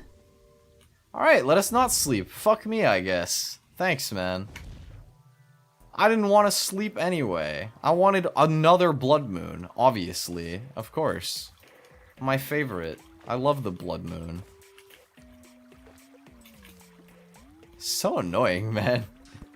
I keep getting, like, all the most obnoxious timings to get events. Where's the truffle worm at? I don't even know where it is. I don't know. It's gone. Tough.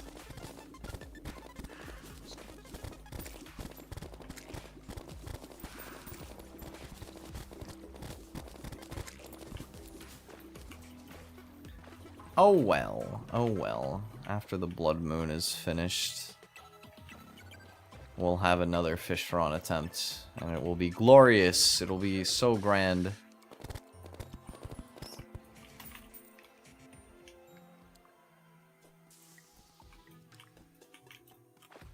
You know what, actually, you know, it'd be funny if we went and we did Skeletron right now. Let's go kill Skeletron. Why not? You have a Nimbus Rod?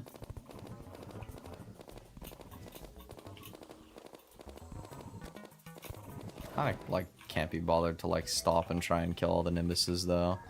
It's gonna be too many. Just gonna run past. Oh my.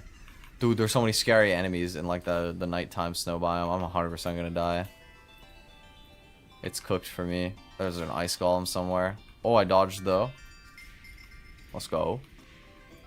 Schmoving. Schmovement commenced. I'm just not even gonna be able to, like, stay alive just flying through everything.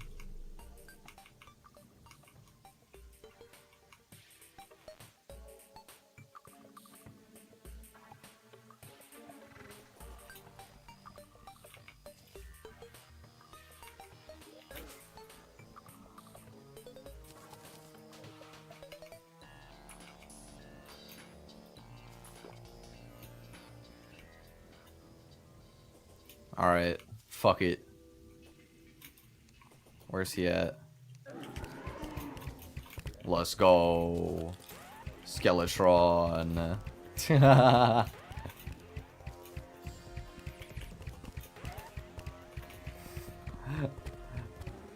I thought we were gonna have to beat Fishron first, but you know what? I think I can clutch this up. Pretty hard, you know, pre-Duke Skeletron. It's gonna be a tough one, but I think I can manage.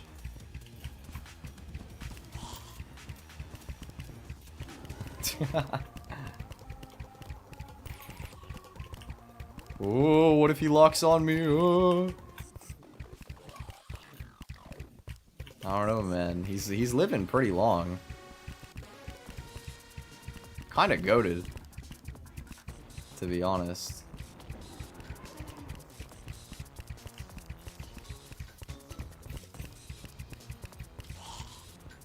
I don't know how, but we managed it. Let's go.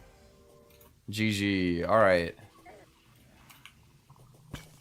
Everything out of my way. I'm going into the dungeon and pretending like this blood moon's not even happening. Dude, can you stop spawning wraiths? Please.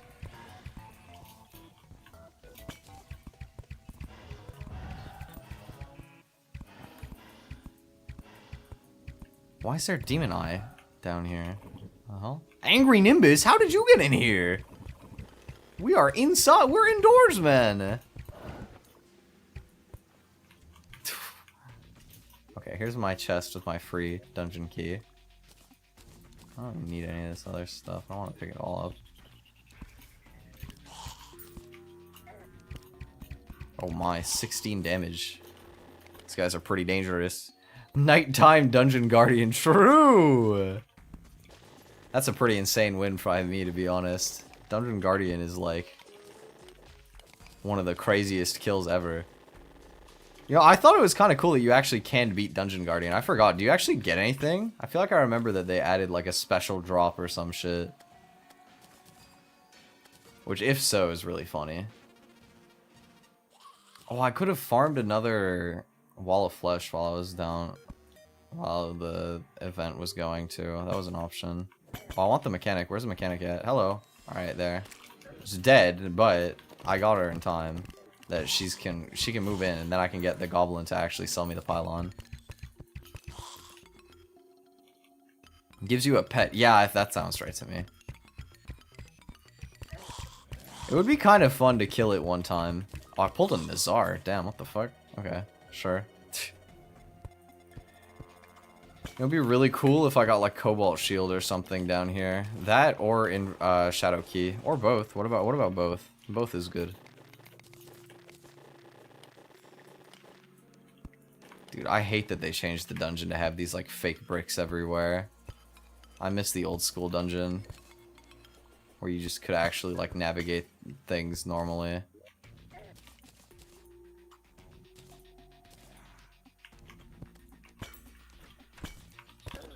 Oh, I actually got another golden key. It's pretty lucky. Take that. It'd be nice if I could find a chest to use it on.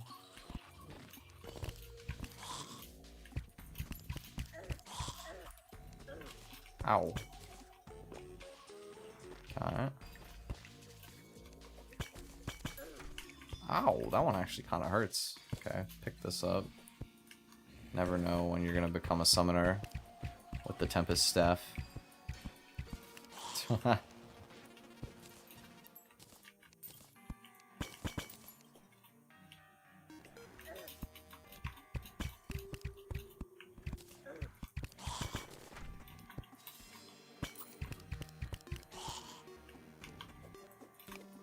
It would be nice if we found an alchemy table. Those are nice to have. Blue Moon. I did. Oh, Shadow Key though. Sweet. Oh, yo, 155? Dude. Bro. 155 damage. What the hell? No, that's actually crazy.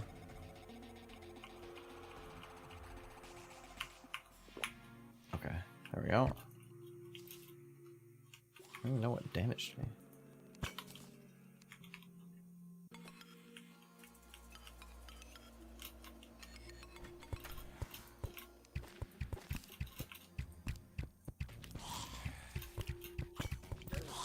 Oh, alchemy table. Let's go. Wow, I actually got Cobalt Shield too. That's insane. I didn't think I would actually get those two pulls back to back. That's so lucky. That is genuinely so lucky. What the hell? Alright. Off to hell we go. Oh, my inventory's so full though. Oh, but I didn't want to like stop up there while there's like stupid blood moon going on. Okay, I actually do want to collect fallen stars though, so maybe I will. Okay. Yeah. Okay, let's just pop this one down here. Grab stars. Compensation for the Hermes Boots RNG? Slowly, yeah. Slowly but surely. The game is trying to make it up to me.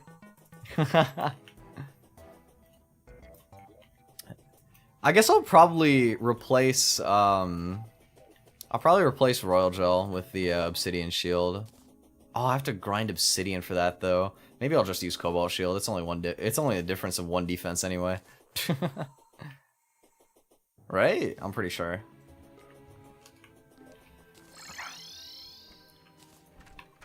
Get out. Get out. Alright. Boop. Now I have an alchemy table. Very cool. Very epic. Got the mythical Book of Skulls. Insane. I'm still selling it though. Sorry, bro. Okay. What do I want to do?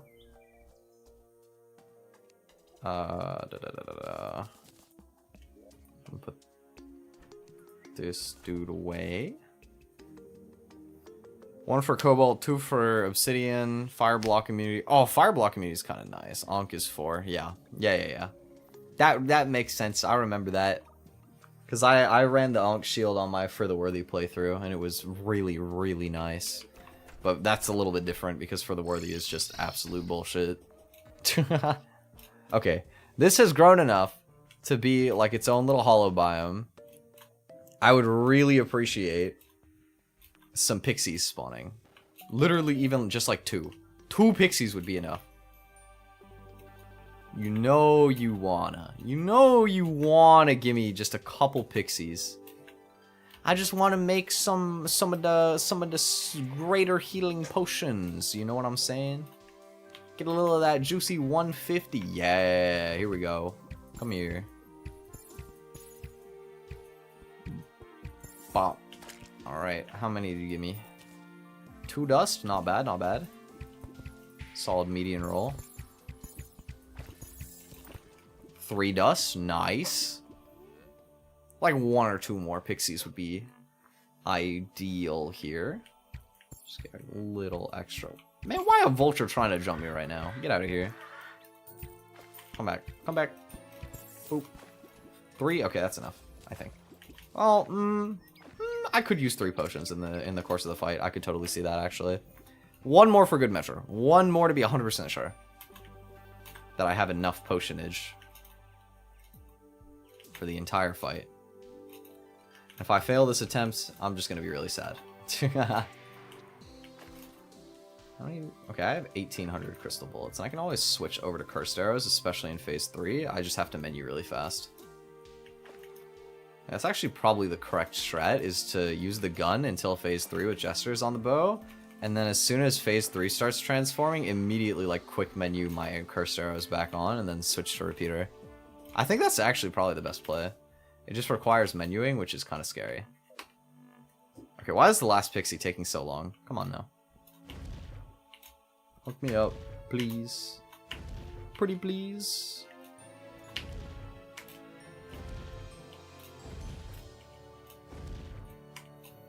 Allowed auto pause. What is auto pause? What would auto pause do? Like when you go into your menu, it like pauses the game or something? That sounds so broken if that's a thing. Pause the game like... Dude, that's insane. Nah, I'm not gonna use that. That's so cheese. That's so cheese. I'm not gonna do that. I mean, no disrespect if other people like to use it, but... that just seems like so busted to me. I don't need it. I'm a speedrunner, I can handle it. What I can't handle is waiting this long to get a pixie, though. Like, my god. Alright, you know, I don't need another one. Fine. Fine, I get the message. I get it. You don't want to give me another one. Understandable. I'll just make do. Oh, this craft's 3 at a time. Never mind, I'm just so chilling. I'm literally so vibing. It is all G. Okay, let me make a few more crystal bullets, just in case. Just in case. Hello, Dante. Give me your whole stock.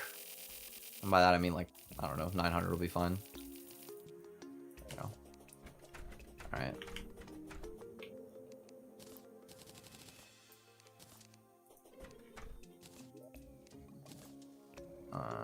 Boop. And boop. Oh, I wanted to do the shadow key. Right, right. Oh, but I'm doing gestures. I don't need the Inferno potion. That'd be fine. That's like a backup plan. Shadow key is a backup plan in case things go bad. Super annoying sometimes. You can't place blocks or use... Oh, that's so annoying. True. I didn't even think about that. That's hella annoying. Why would you ever want that on? That setting actually just straight up exists to cheese boss fight. That's like the only thing it would be good for. Okay. Let's go and beat up Duke Fishron. For real this time. Now with the help of Cobalt Shield. Oh, I should reforge. What am I doing? Wait, I should definitely use some reforges. Silly individual right here. That's what I am. I'm a silly goose. I'm using useless reforges on some of these items. Do I even have money to reforge them? I don't know if I do. We'll see. I hope so.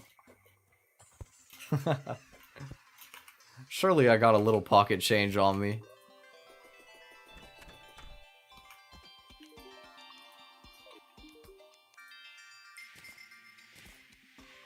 I have a little. Oh, lucky first try. I'll take that. And then this one. Oh, whoop, whoop, please, pretty please, pretty please. Come on, give me. Do I settle for guard? I only have 7 gold. I'm gonna settle for guarding. Okay.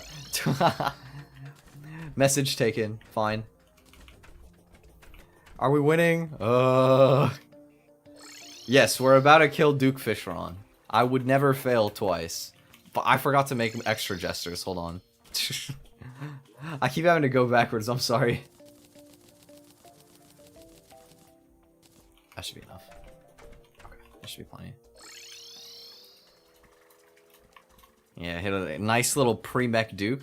Totally didn't fail this once already. Nah, that wasn't my fault. I lagged. Totally.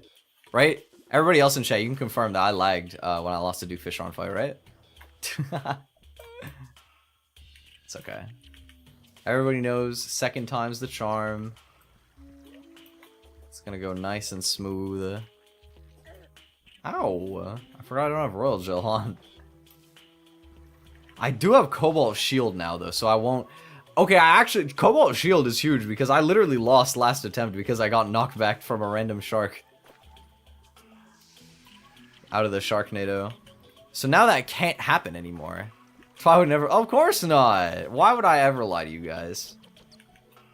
I don't even know what the word lie means. Like, lying down? Like... Obviously, I'm sitting up gamer pose in my chair right now. Hunchback whale looking ass. 90-degree angle. No, I'm kidding.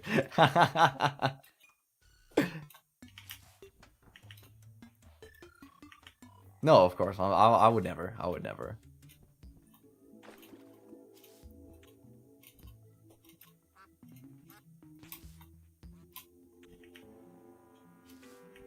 Alright, here we are. I've never tried this with the Clockwork Assault Rifle, but I assume that if the Onyx Blaster can do it, this thing can do it too. So you know what? We're gonna try it out.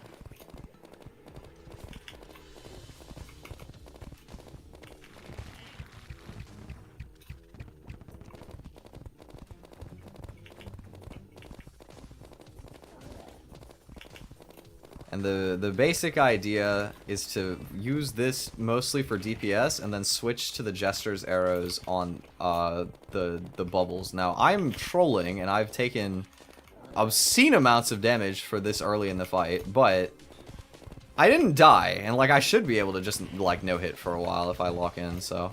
Okay, well I got hit by a random bubble, that's not a good start. This is a really bad start, honestly, but okay, we got the tornado in like the correct place this time. That's something. Oh my god. No, I'm dead, I'm dead. Oh, I'm alive. Somehow. This is the worst attempt I've ever seen. This attempt is so bad. How am I gonna clutch this? This angle's so shit. Dude, I have no distance. Oh my god. Okay, we're fine, we're fine. No, we're chill. I just need to relax.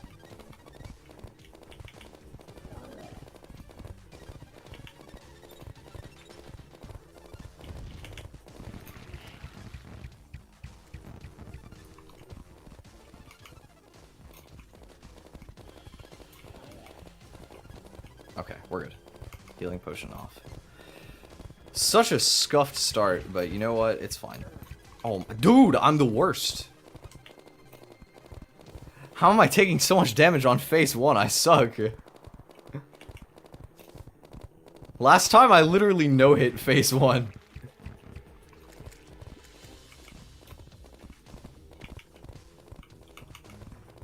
It's okay. Oh, my DPS feels like so shit on this. This is doing like nothing to him.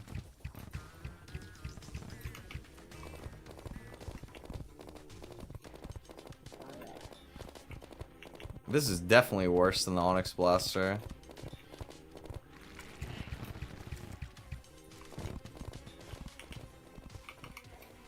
Oh, fuck. Okay, you know what? I'm just gonna curse arrow this. Whatever.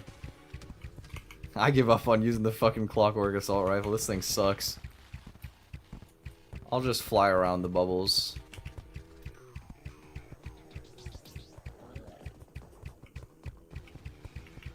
I don't have the most ammo, but it's fine. Okay, that was a stupid-ass decision.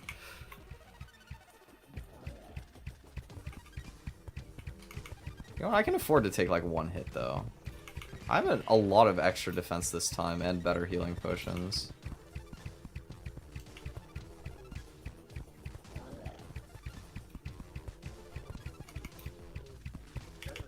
Oh, why would I ever go this way? What am I? My brain is so off right now. I need to lock in. Dude. And we're living, so like, you know, it's okay, but I can't be wasting all my good health potions on phase 1. Okay, I still have 7. I don't know. I'm kind of overreacting. Cuz like when I take one hit, it's not like I have to heal immediately. Okay, well. That's not good. Oh, okay, that's 2 hits. I got to heal. We're okay though. We're okay.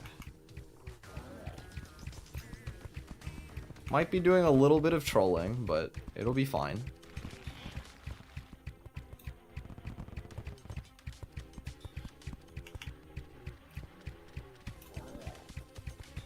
How many arrows do I have left? I still have like 900. Okay. We're doing good on ammo right now.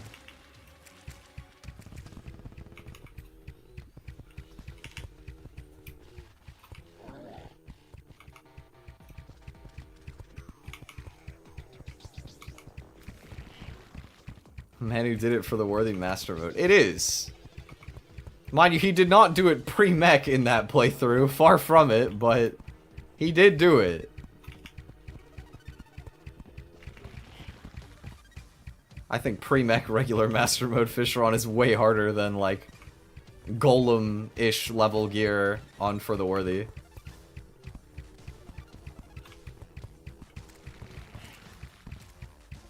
So your DPS is way lower and you take a lot more damage. I also haven't bothered like grinding life force or anything. Life force would be pretty strong, but I can't be bothered to fish right now. Okay, phase 2, here we go. This is where the bubbles actually start to get quite annoying, because they block a significant amount. Okay. Good tornado placement. Oh, close, but we're good. I think he does more damage in phase 2 as well, if I'm not mistaken. But oh my god, those dashes just get so close, dude. Okay, we're good.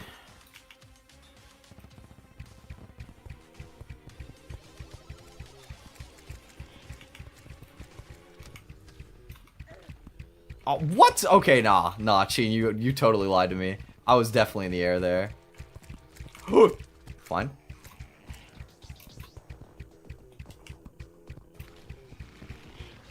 We're good, we're good. It don't matter. Ooh, my god, close, but we're chilling.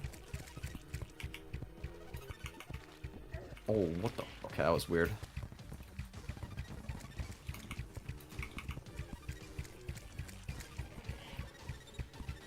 Oh, I was on the platform there, like barely. Oh no! I'm so bad. Oh, I got the. Why did I try to read chat? What is wrong with me, bro? Why would I ever try to read chat in the middle of that while I'm not even on full life with potion sickness? I'm a menace. I'm a menace to society, bro. Why would I ever try that? That was genuinely the stupidest thing I've ever done. Fuck. Dude, I'm eating shit so hard on this fight. This is not what we practiced for. This is not how we practiced it, man. Come on. Oh my god. I suck. Okay. Let's take a break from fighting. Let's build a house. Distance to the floor thing?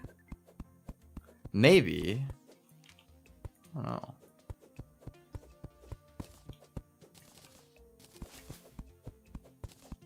Quick breather.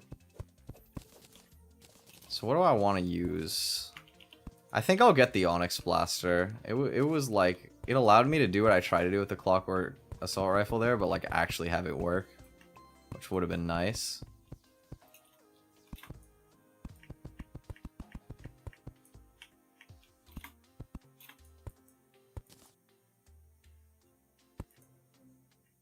Oh, there's werewolves tonight? Of course. Just don't let me build in peace. Just spawn werewolves, man. Of course.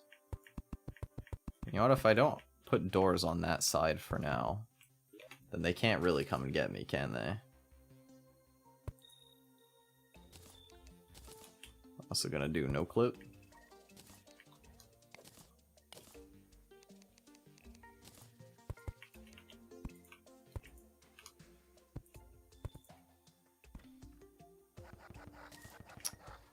Okay, don't kill my NPCs though. Like, come on now. That's just annoying. There we go. I'm just like not allowed to have a night where nothing of relevance happens and I can just like sleep and then skip to the next day. Like, every night is like werewolves or blood moon or something, bro. There's always a destroyer. I don't know. There's always something spawning. Okay. Got some new housing. We can get the merchant.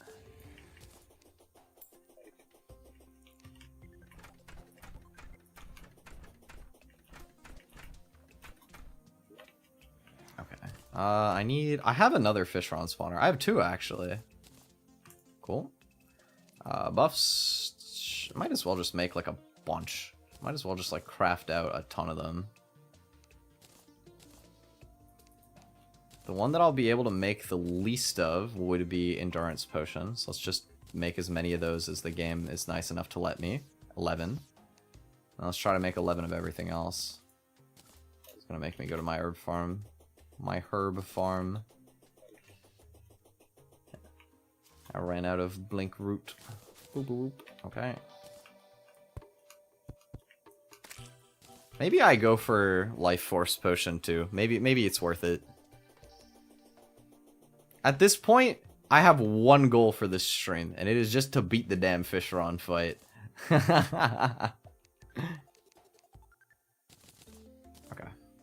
That's that.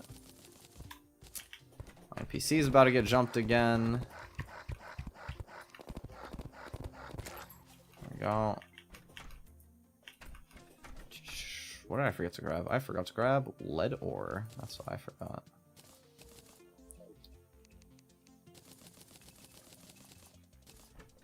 Okay, and then this. 10, and then I have stinkfish, right? I only have one. Okay, well, we're gonna have 10 full sets of buffs for now. Did I even bring archery potion with me last time? I don't know.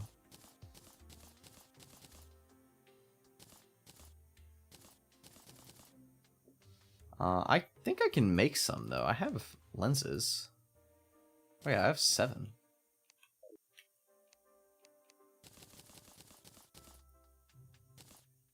Perfect. That's exactly 11. Alright. You guys like using potions in your Terraria playthrough? I feel like I always kind of liked using them, but especially in Master Mode, I feel like you can really feel the difference when you play with versus without, like, actually going out of your way to make them.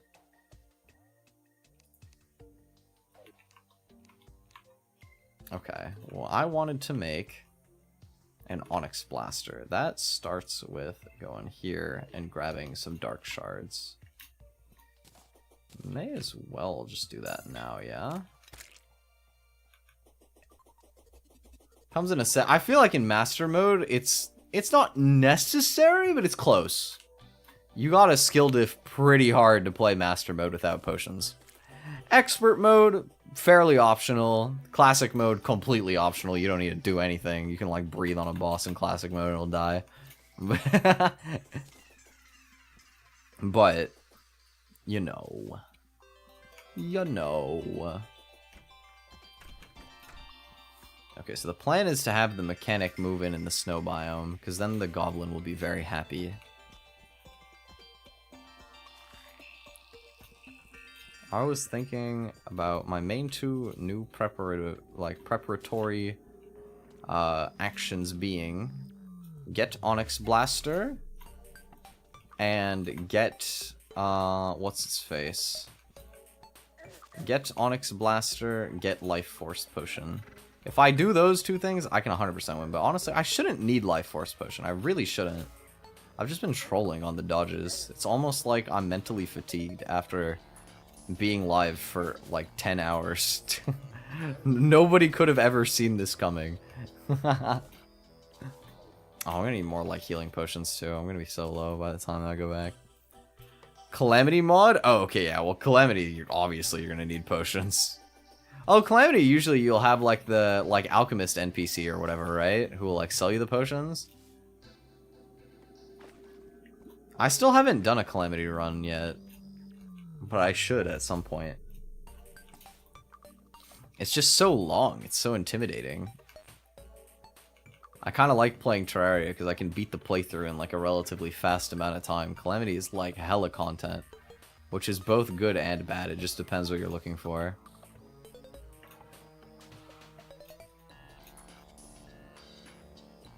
Oh, I want this back. I want this back. Okay. Roll gel. Nice. Ah! Okay, yeah, just start jumping me in teams. That's cool. Oh, where are the dark mummies at? Ow, dude, that does so much damage. Bro. I'm just getting deleted by like every hit. Oh my god.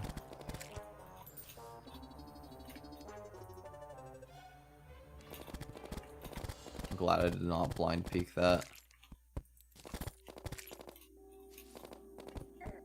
Oh, what? I didn't even see that. Oh my god. Oh, there's one dark mummy. I'm getting body blocked by corrupt slime though. Okay, cool. Took so much damage there because of that. And he didn't even drop the dark shard. Rude. Oh, I'm missing like every shot. No. Okay, that's dead. How long? 5 seconds.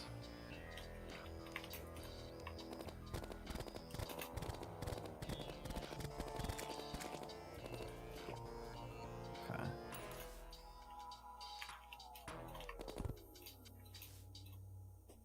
Where? Oh my god. Worm. Okay. That's good. I do need cursed flames.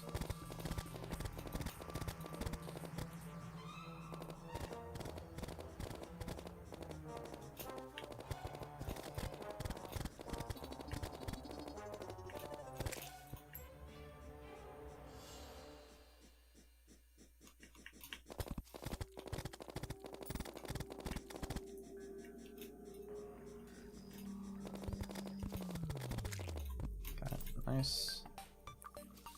Come on, where is Dark Mummy? Another worm, sure.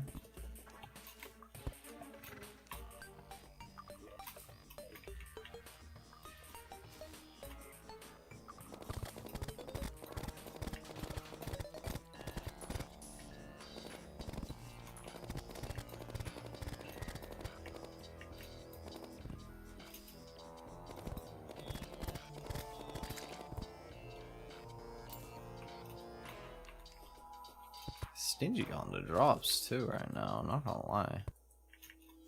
How far am I from the ocean? Oh, the ocean is corrupt. What am I doing? I should be waiting at the ocean. Ocean will give me lots of mummy spawns. Golly, we double digits still going strong. Yup, we sure are. Although the gameplay could be a little better, but you know, we're having fun. We're vibing. You had Fargos, you have Perma Potion at 30 stacks, you can make a bunch and forget about. Oh, that's nice. Yeah, I mean, it's not like potions are... I don't know, grinding potions is like, it's part of the game, but it's not really like a part of the game where if you were to take away from it, you're gonna be sitting there like, man, I'm missing so much right now.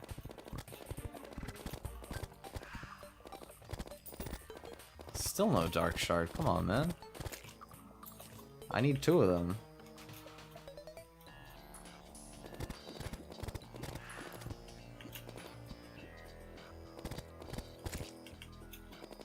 Pretty please? Pretty please, Dark Shard? For me?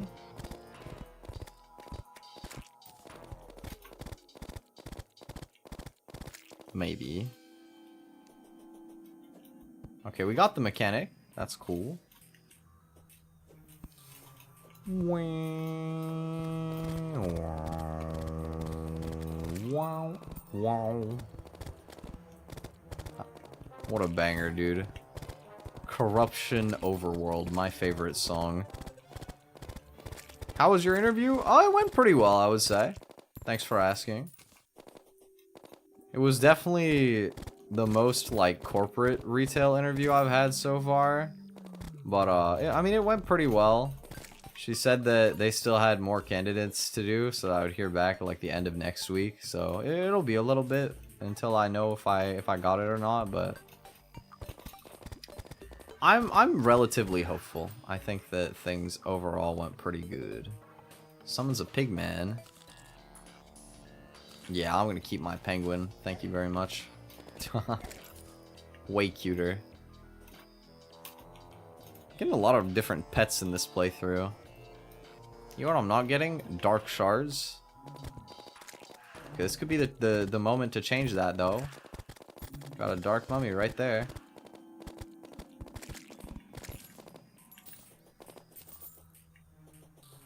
Nope, still none. One day. One day I'll get my dark shards.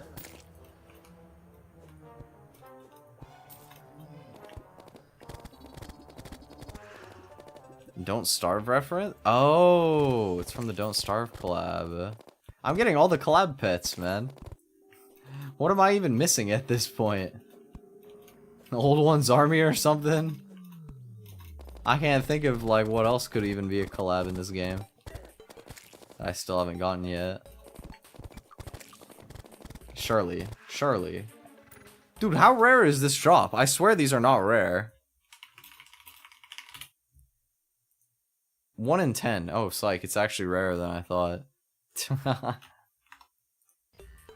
That's okay, because I'm about to get super lucky. I'm gonna pull 2 in a row. Life's gonna be great. I'm still getting worms up here, which is actually great, because I need cursed flames for cursed bullets. Whole boss? Yeah, I know about Deerclops. Deerclops is the really annoying one that doesn't despawn when you walk away. Or like quit the game or whatever. And so like spawning him is like the worst when you're in pretty hard mode because he just exists. I think there was a way to get him to despawn, but I don't remember what it was. I remember it being kind of hard. Who's my Oshi? I would generally consider myself to be like kind of like even just in like a broader sense, like Daredemo Oshi, like everybody's my Oshi. I love a lot of streamers, but if I have to choose my favorite streamers, probably like a 3-way tie for me between I mean, it's probably Suisse and Cali are like the main two. I feel like Toa is also like really high up for me. On the EN side of things, is there anyone in terms of like the dudes? I mostly watch Hololive, if that was not obvious. I probably watch more Hololive than Holostars, but I think Haka is really cute, really funny, and I love his singing. Haka is pretty cool. Honestly, there's a lot of really cool guys in Holostars too. Roberu is very funny. So many good people, man. I love Hololive. Hololive is like where I really got into VTubing, and I still enjoy it a lot. It was like indie stuff.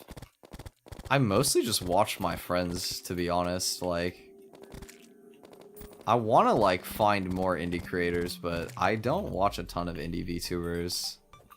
I don't watch a ton of VShoujo either. Iron Mouse is pretty cool, but I don't follow a ton. What about you guys? Who's your favorite VTuber?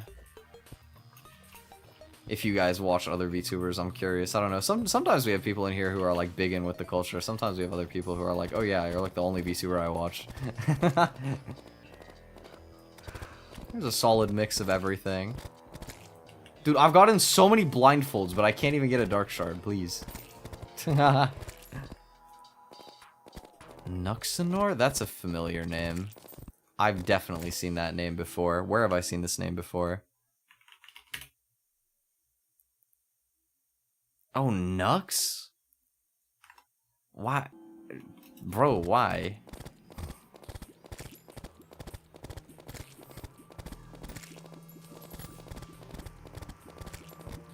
Oh, Shoto's cool. Yeah, I know Shoto.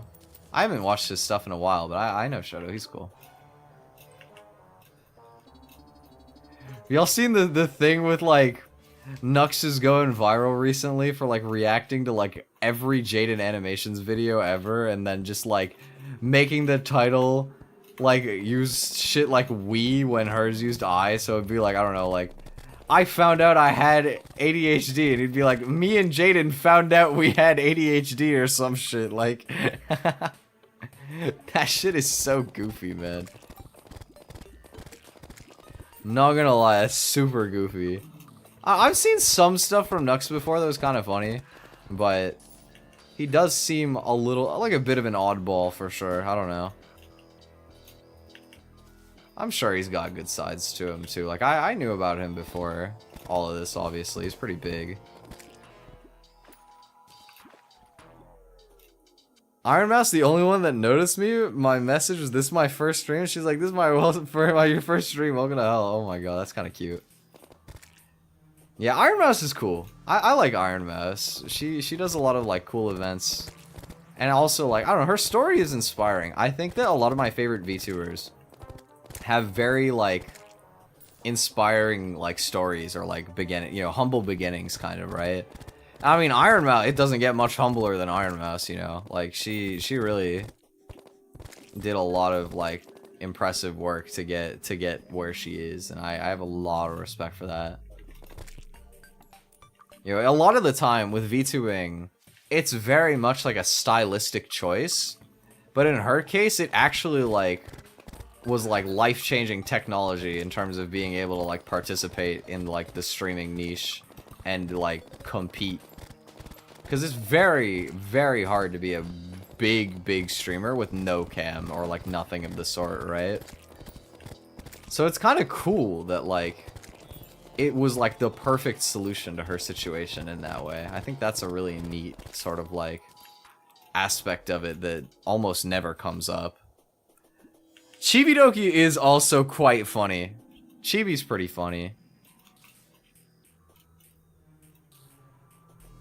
Yeah, I mean, Nux is definitely a rage baiter, but the thing is, like, I don't understand why you would want to, like, watch rage baiters and, like, rage bait and stuff like that. Because if you do that, if that's the type of content that you like to consume, whether or not you think that you're, like, kind of detached and above it and it's just funny, constantly taking in that kind of, like, anger and, like trolling and things like that, it will, like, internalize. It enters your subconscious a lot more easily than you expect. And I feel like you become, like, a more angry or, like, radical person because of it. It's kind of the same as, like, if you watch a lot of drama or news and stuff like that, it can be kind of depressing because, like, it's just constantly bad things happening.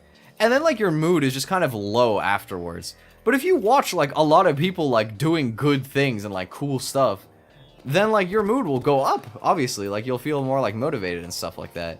And I feel like kind of making that distinction and, like, filtering what kind of content I like to consume was very, like, mood altering in my case.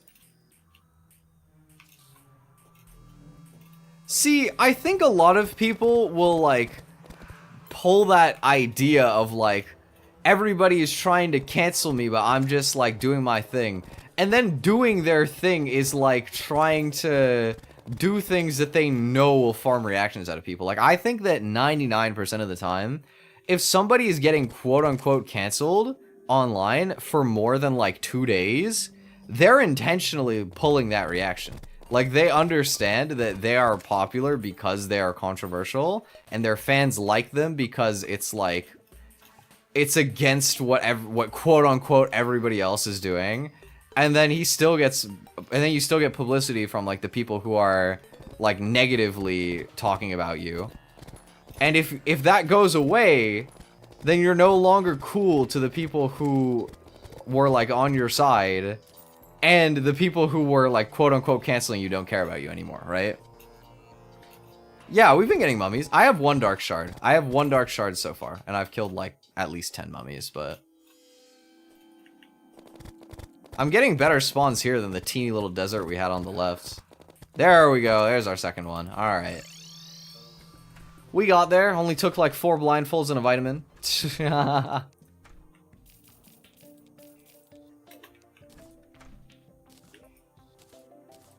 Took a bit, but we made it. Okay. We have a decent amount of the Ankh shield, which is kind of funny. Not saying by any means that I have any intention to farm for it, but... Okay, I guess put the painter here so that the mechanic goes over to the other place. Where's the arms dealer? On the right. True, true. You do just tend to get, like, random items as soon as you don't need them. That do be the experience. Okay, I need a good amount of bullets. So we're gonna do cursed bullets, I think. Mostly cursed bullets, anyway. How many cursed bullets can I make? A lot. Well, 900. That's probably fine. I have crystal bullets if it comes down to it anyway. I might start with the crystals and then switch over, just because, like, I want to make sure that I have enough DPS. Okay, and then Souls of Night, we got right here.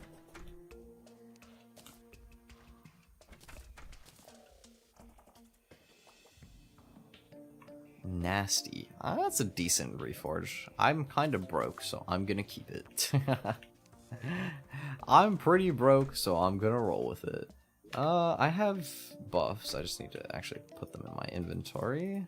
Boop, boop, boop, boop, boop, boop.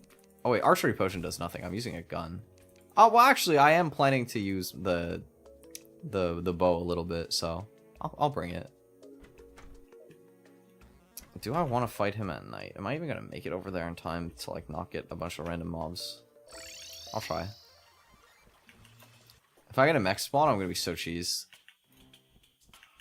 Been this rabbit hole so long, I have a screenshot of me texting in Rusha's chat. Oh my god, Rusha. Wow, that's a throwback, yeah. Rusha's situation was crazy in hindsight. Like, at the time, I was like, yo, like, it's so stupid that, like, the Mafu thing. Okay, I actually did get a Skeletron Prime spawn, of course I did. Bro, like, see, I cannot live. I'm not allowed to enjoy myself right now. There's something every night. I'm just going to sit down here until the spawn timer is over, and then I'm gonna go over.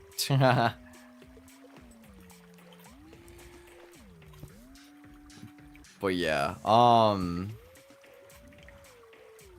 was I gonna say? Like, you know, I still think it was stupid. But it was stupid because of what Rusha did, obviously. Like, I don't know why she would ever go to, like, a drama channel and just, like, expose a bunch of shit and break NDA. That was very dumb. But, you know, even stupidity aside, you know, dumb mistakes, you know, not really, like, worrying about that. The fact that, like, in hindsight, she was doing, like, hard girlfriend experience and, like, selling, like, wedding ring merch and shit. And she was in a marriage and then divorced throughout that entire period is crazy.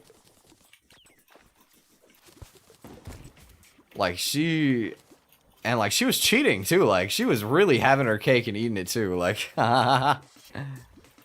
talking about, a very popular VTuber arguably one of the most popular VTubers on the JP side back in the day. Her name was Uda Harusha, or like, then she became Mikeneko is like her like solo name. She was in V Shoujo for a bit too. She was all over the place. She was doing a little bit of everything. We get Charm of Myths. That's that. Oh, Armored too. Sweet. I do like having that. Cobalt Shield is really nice too. Is this ever worth it over the Worm Scarf? Probably not. Probably not. She was in yeah. Her name under there was Nazuna, right? Was it like Amemiya Nazuna or something? She was there for a bit. They opened like a JP side with her and Kason, and then she just like despawned.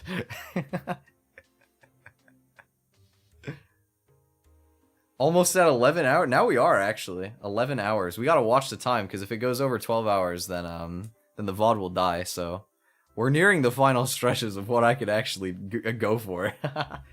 We're gonna beat Duke Fisheron before I leave, though. I swear to God, I will. I will get my Fisheron dub if it's the last thing I do. But man, this playthrough has been slow as balls. Not gonna lie. This playthrough has been so slow. Like, I was hoping to be almost finished the game by now. Crazy forgot. I mean, it was pretty. In a lot of ways, it was forgettable because she just didn't like. She didn't do much with V Shoujo. She like popped in, existed, debuted, and then just kind of like disappeared into thin air. Came back as Mikeneko after. Man, but you know, her clips were funny back in the day, though. Like her just absolutely screaming about whatever. Getting called flat in like 100 different languages. For somebody who was doing like girlfriend experience, it was kind of funny how much like bully the streamer type vibe there was in some ways with Rusha. It was definitely interesting. It was a time to be around for sure. I was watching like, what's the guy's name? There's a channel on YouTube that does like a bunch of hand-drawn HoloLive clip animations, and I was watching him again recently. And I found this clip of like Pekora and Muna, and Pekora is just like tells Muna to like call her like flat. Like, what are you looking at, flat or something? Like, it's hard to translate it because you know, like using that like an insult in English doesn't work the same way as it does in Japanese, but. It was a very silly clip, honestly. It was very funny. You just have like the other people just being like nice like the whole time. Like egging her on. It was funny.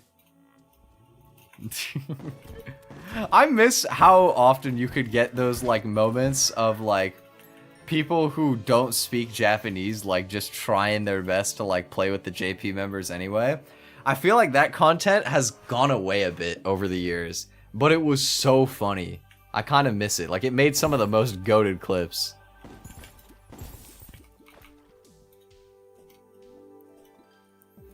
Used to watch Coco. She was the only one that was bilingual there. Oh yeah, for sure. If you were into HoloLive back before EN like Myth came out, I wasn't for long, so I didn't get like too into Coco, but basically you had two options. You watch clips and or you watch Coco. that was your two sort of picks to have. You know, there was nothing else really around at the time. I got into it pretty much exclusively through clips and music at the time, but who did I watch at the start? I liked Okayu a lot when I first got into HoloLive. Okayu was like probably the one that I watched the most at the time, or like that I saw the most clips of anyway. And I still really like Okayu. She's really cool. What am I missing? Water bottle.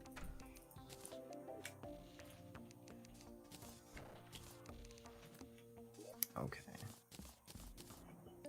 Do that. 5 potions probably enough, I would imagine. Okay. I don't think there's anything else that I have to prep. I could do Life Force. If I really want to make sure that I win, I should probably get a Life Force potion. Probably. Where do I have a good Hollow Lake? Right over here. Actually, highly convenient. I just gotta, like, dig out this, like, middle hump. Oh, dude. Yeah, Miko had some great clips back in the day, too. I mean, she still does. Miko is very funny. Very elite. Add Duke Sushi to the game for major improvement? That would be cool. Like, drops it or something? That'd be kind of neat. I don't need shucked oyster. I'm good. Come on. Give me a Prismite. You know you wanna. You know it would be really cool if you gave me a Prismite. Oh, Guide is getting absolutely wombo comboed right there. Yeah, no, he gone. Bro got deleted.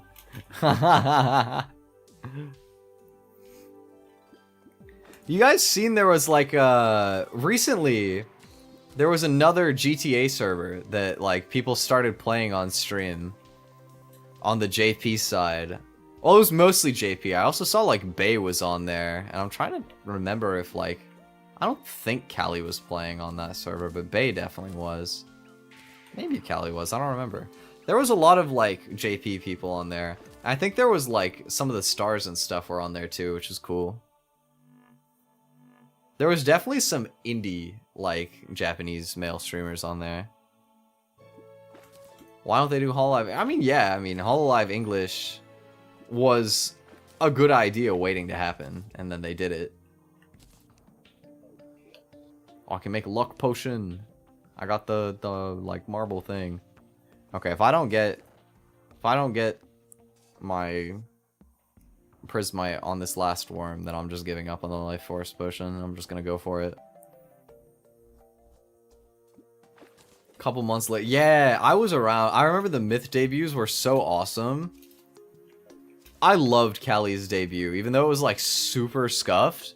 The fact that she, like, her original at the time was mad iconic. And the whole EP was really good too. Like, doing a debut EP was like so extra in some ways, but it really stood out. And like, I think most of the songs were kind of troll, but Live Again was a really good song. I still love Live Again. That song is so good. Sort of say goodbye at the end. Not sorry, but I want to see you again sometime. That song is so good, man. I love that song. Just makes me smile. Callie was so iconic. Gura's debut was super iconic too. Ina, I love Ina. Ina's great.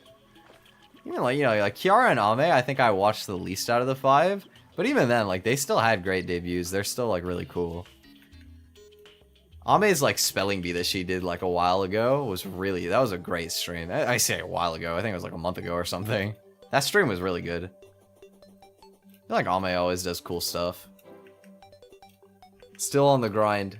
Yeah, it's gone like way not as planned, but we're gonna beat this pre-Beck boss Duke Fishron if it's the last thing I do. I will beat him up. I'm not gonna choke this time. I'm gonna like hard focus. I'm gonna lock in. Ame's karaoke's. I haven't. She does like a lot of like. She does like Disney songs and stuff sometimes, right? It's like a lot more like English songs than a lot of other like Hollow members. A lot of them mostly just do like JP music. Nothing but bangers. Interesting.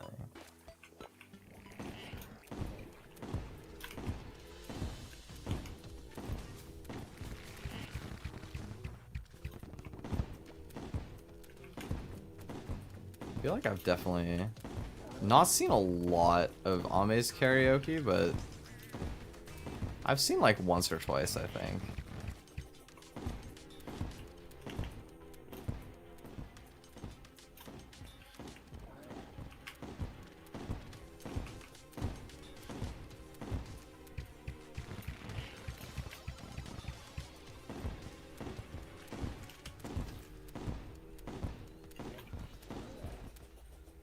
Oh, I forgot to put my cobalt shield on almost. Oh my god. That would have been bad.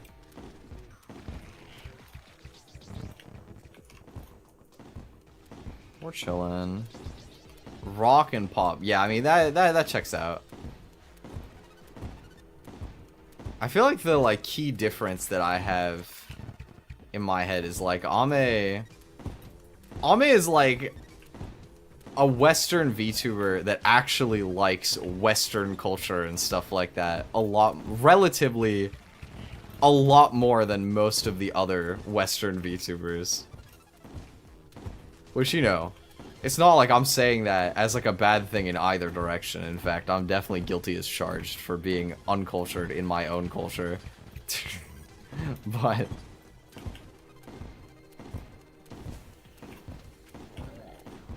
like, part of the appeal for me when I decided I wanted to be a VTuber was, like, if I do this, people will automatically, like, when they come and see me, by default, it will, like, filter to people who are into, like, the stuff that I'm into, even if it's niche. Just because, like, the people who will watch VTubers will be, like, people that are into, like, anime and Japanese music and stuff like that. And just Japanese, like, in general. And so I was like, yeah, I want to be a VTuber.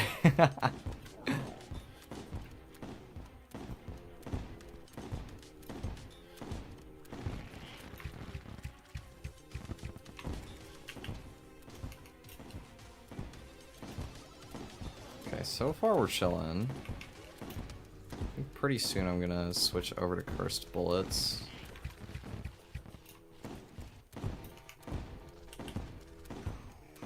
I'll do it like now.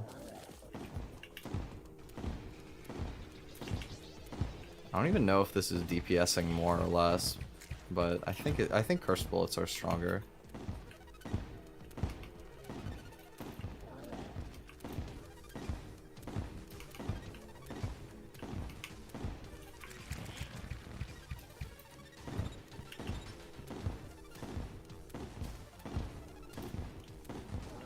At least I'm not really, like, trolling on phase 1 like I was last time.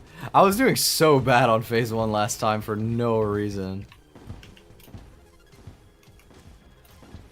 Right now, I'm kind of in the rhythm right now. Okay, phase 2. Here we go.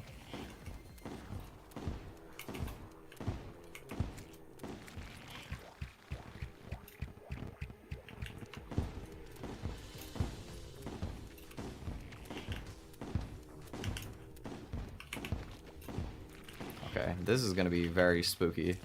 So I got a loop underneath. But, okay, I pulled it off though, so we're good. Okay.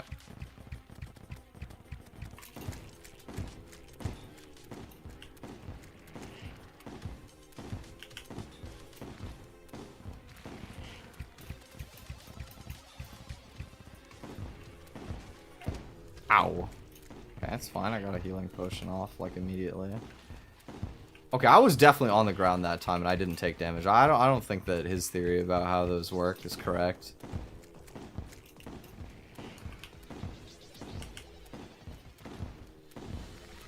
But I also don't understand what else it could be, so I don't know. Ow! Come on, man.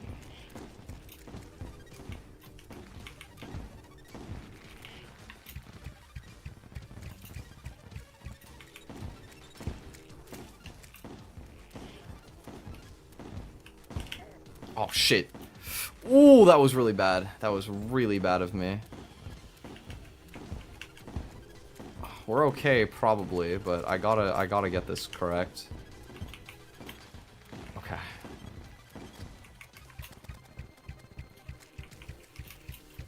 Okay. No! No! Oh my god, how did I live that? I can't believe that I lived that. Oh, I actually wasn't nearly as low as I thought. I had done some healing, but dude, that was so scary. I'm still, like, in a bad spot because I'm kind of low and I used a healing. Oh shit, now that's really bad. That's terrible. Oh, it's like nearly phase 3 too. No, man. Ah, dude, I'm so bad. Holy shit, I failed thrice. Man. Man, that feels so bad. I'm trash.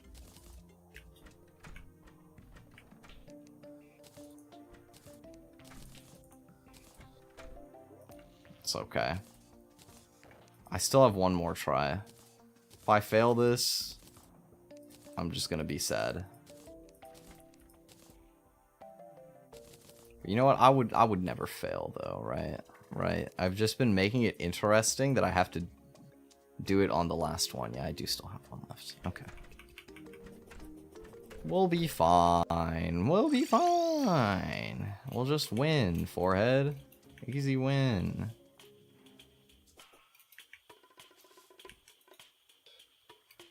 I better win this attempt. This is like the last attempt that I got.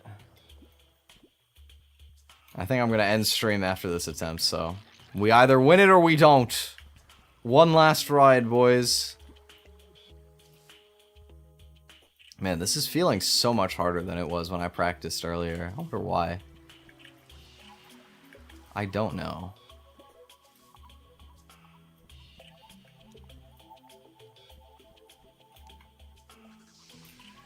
Or are you going to some sort of like event with them? World tour or something? I don't know what's happening in December. That's pretty cool, if so.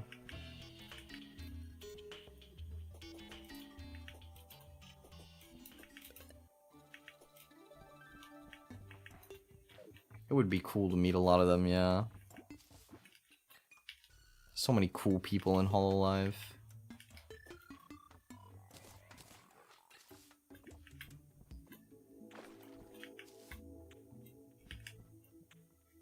You know what's even cooler than Hololive though? Me after I beat this boss. He says before probably losing to this boss. Psych, just kidding, just kidding. I would obviously win.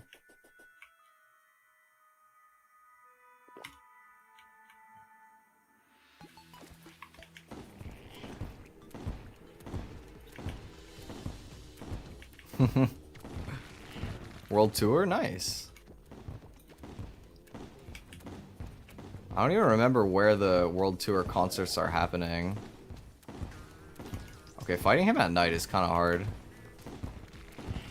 Lighting's not the greatest, but... I saw the, like, free bits of Breaking Dimensions. That was pretty good. I can never afford to actually watch the concerts in full.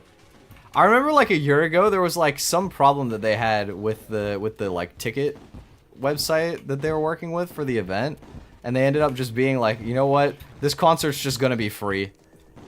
I'm sure they ate a fat loss on that financially, but it was a great concert. I loved watching that. One of like the summer ones, I think.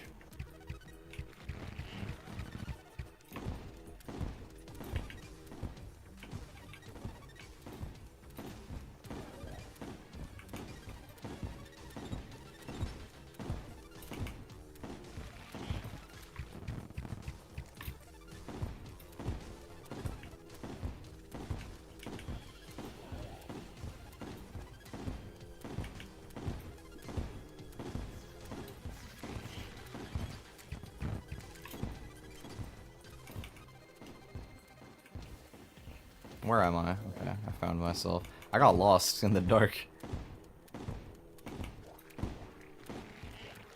Oh man, 3 is a great song. Seeing Kobo Marine do that would be sick.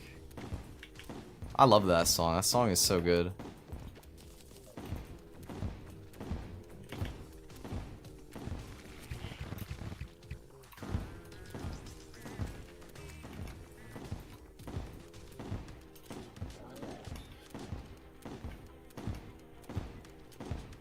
Like you get Giga, Marine, and Kobo. That's a power team right there.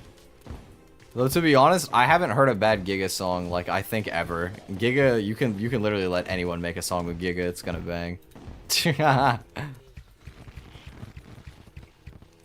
Like it might be a generic choice to like really like Giga as a producer, but that dude just straight up is allergic to missing. Like he literally only drops bangers.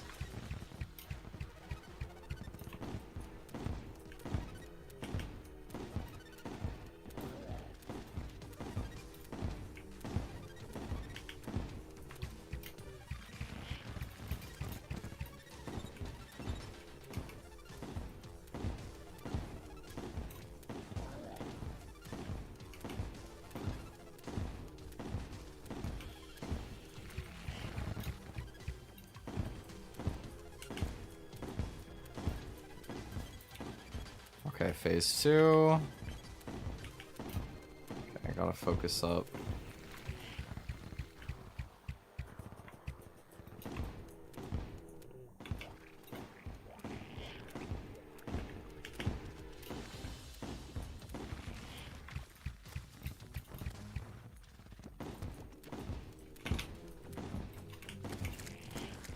That was spooky, but...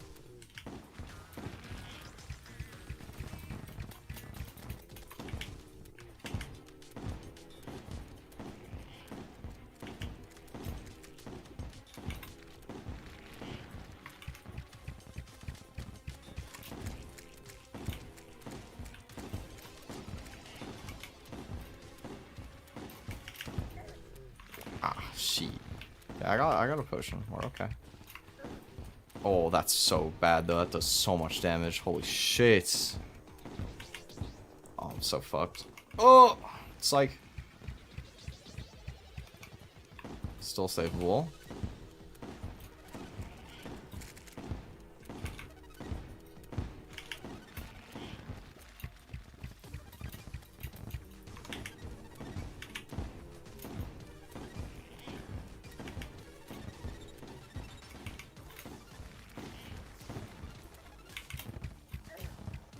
Oh my god.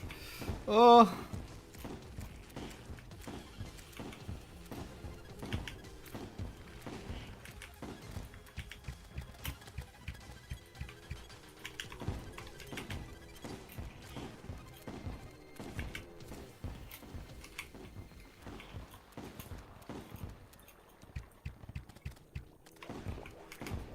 Okay. Oh my fuck, dude. Ah. Okay, still okay, but this is awkward. No, okay, I maneuvered it.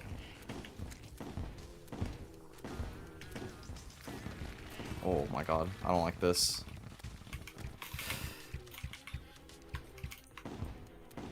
Okay, almost phase 3.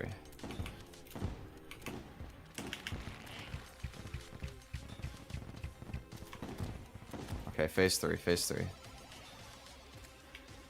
Oh my god.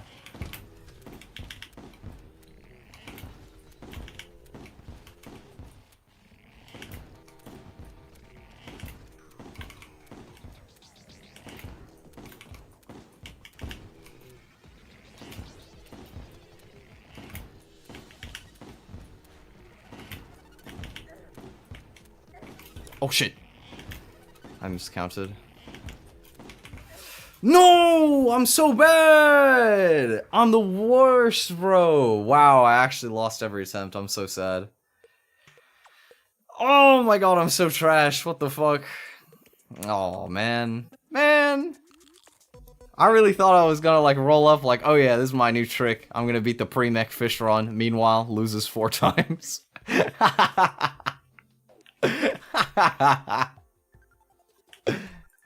You know what? I had fun trying. Despite how garbage this world seed was, despite how trash I ended up playing, I had fun trying. Do I have time if I get one... If I can, like, pull a spawner really fast? I might have time for one more try. Cutting it close, but if I get a truffle worm, like, quick, I probably can. Come on, give your boy a little quick spawner. For the fans. Come on, do it for the fans. The people can't leave on it. We can't end on a loss, right? You know. Everybody knows this. You can't end on a loss. That would be like sad. We gotta end on a dub. You know you wanna give me another spawner game. Like really fast. Be pretty cool. Maybe? One time for the fans? For the one time? That's Bones McGee, that's not Truffle Worm. Wrong rare enemy. It's not even an enemy, that's a friend. Well, to be fair, I don't know if I could call Truffle Worm an enemy either, it's not like it attacks, but...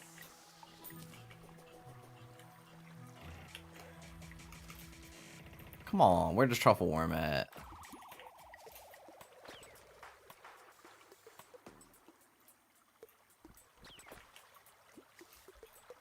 Please? Pretty please? You know you wanna. They only deal damage to you when you're on the ground? Why? Wait, I'm curious. Is it because you have to catch it at your feet? They spawn the shark. Okay, wait, really? That's why? They don't even deal damage? It's just that you happen to like immediately get hit by the Sharknado if you catch it when you're on the ground? Oh, see, that does make sense. I can understand how that would be the case. Okay, truffle worm. Where? Oh, right there. Going. All right, if we speedrun, we got one more attempt, boys. I lied. I said that was the last one. I'm a liar. I'm a filthy liar. And I'm also addicted, and I need the dub. So we're gonna go and get the dub. Cause we still got enough for one last ride. For real though, like this one actually has to be the last try, otherwise the VOD's gonna die. And also like I don't have any more spawners anyway. I'm gonna like run out of ammo. There is no one more try after this one more try. The one more try to end all one more tries. It's like the dumbest statement ever, but it's still true though. We'll leave sobbing. You're gonna leave sobbing with tears of joy because of the happy ending that's about to happen right now. It's gonna be true poetry. Life-changing scenery that will be witnessed here today. Oh fuck, I'm out. I don't even have any like big healing potions. I have the baby healing potions.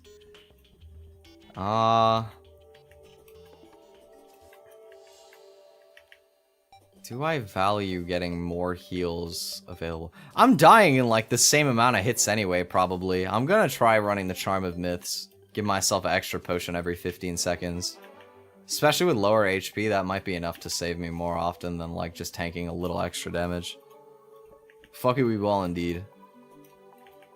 Big fuck it, we ball moment. Alright, let's go. Let's go, let's go. For the Twi Nights.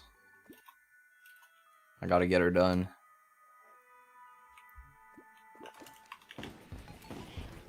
Alright, let's go. This time, it's because it was nighttime, I couldn't see. That's totally why I lost. Even though it was phase 3 and it's gonna be dark anyway. Shh, doesn't matter.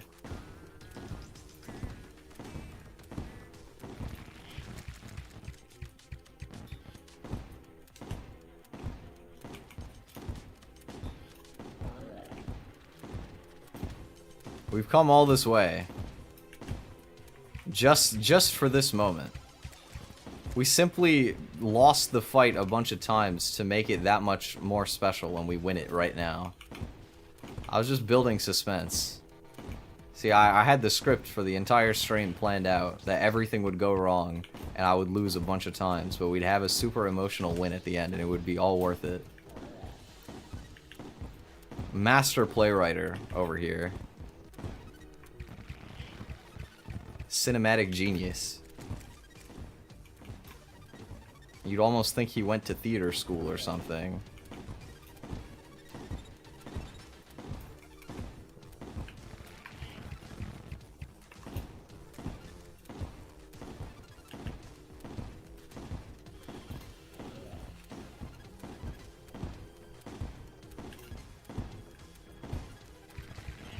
Do I give you guys theater kid vibes? Do you think there would ever be a universe where you would think that I went to theater school?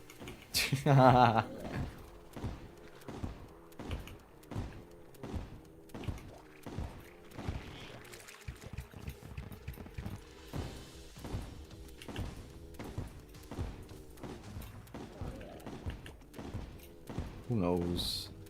Well, I mean, I know, but I definitely didn't. But, I mean, I could have. It's not like it wasn't possible.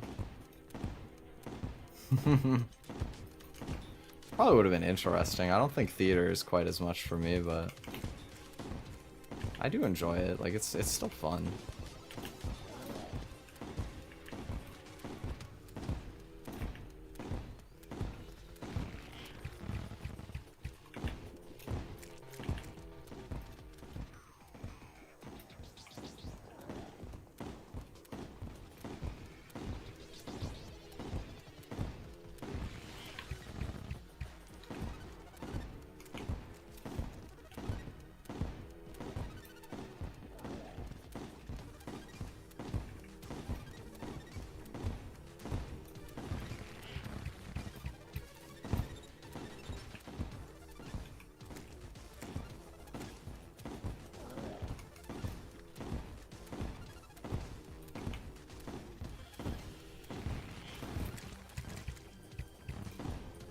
Now that you said it, really. I don't think I'm quite as extroverted as most theater kids are, to be honest, but I guess it depends. Like on stream, I'm pretty lively, but off stream, I'm quite a quiet person.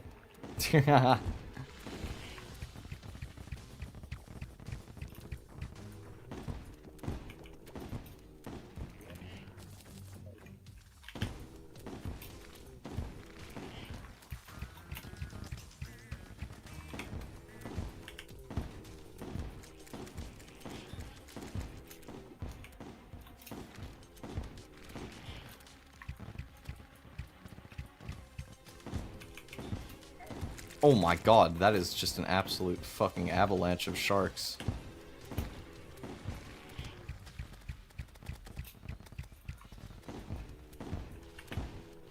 Holy, that was close.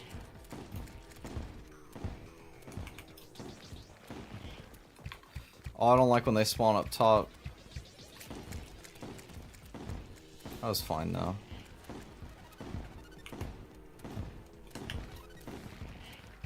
I was like super far away shark placement. That was great.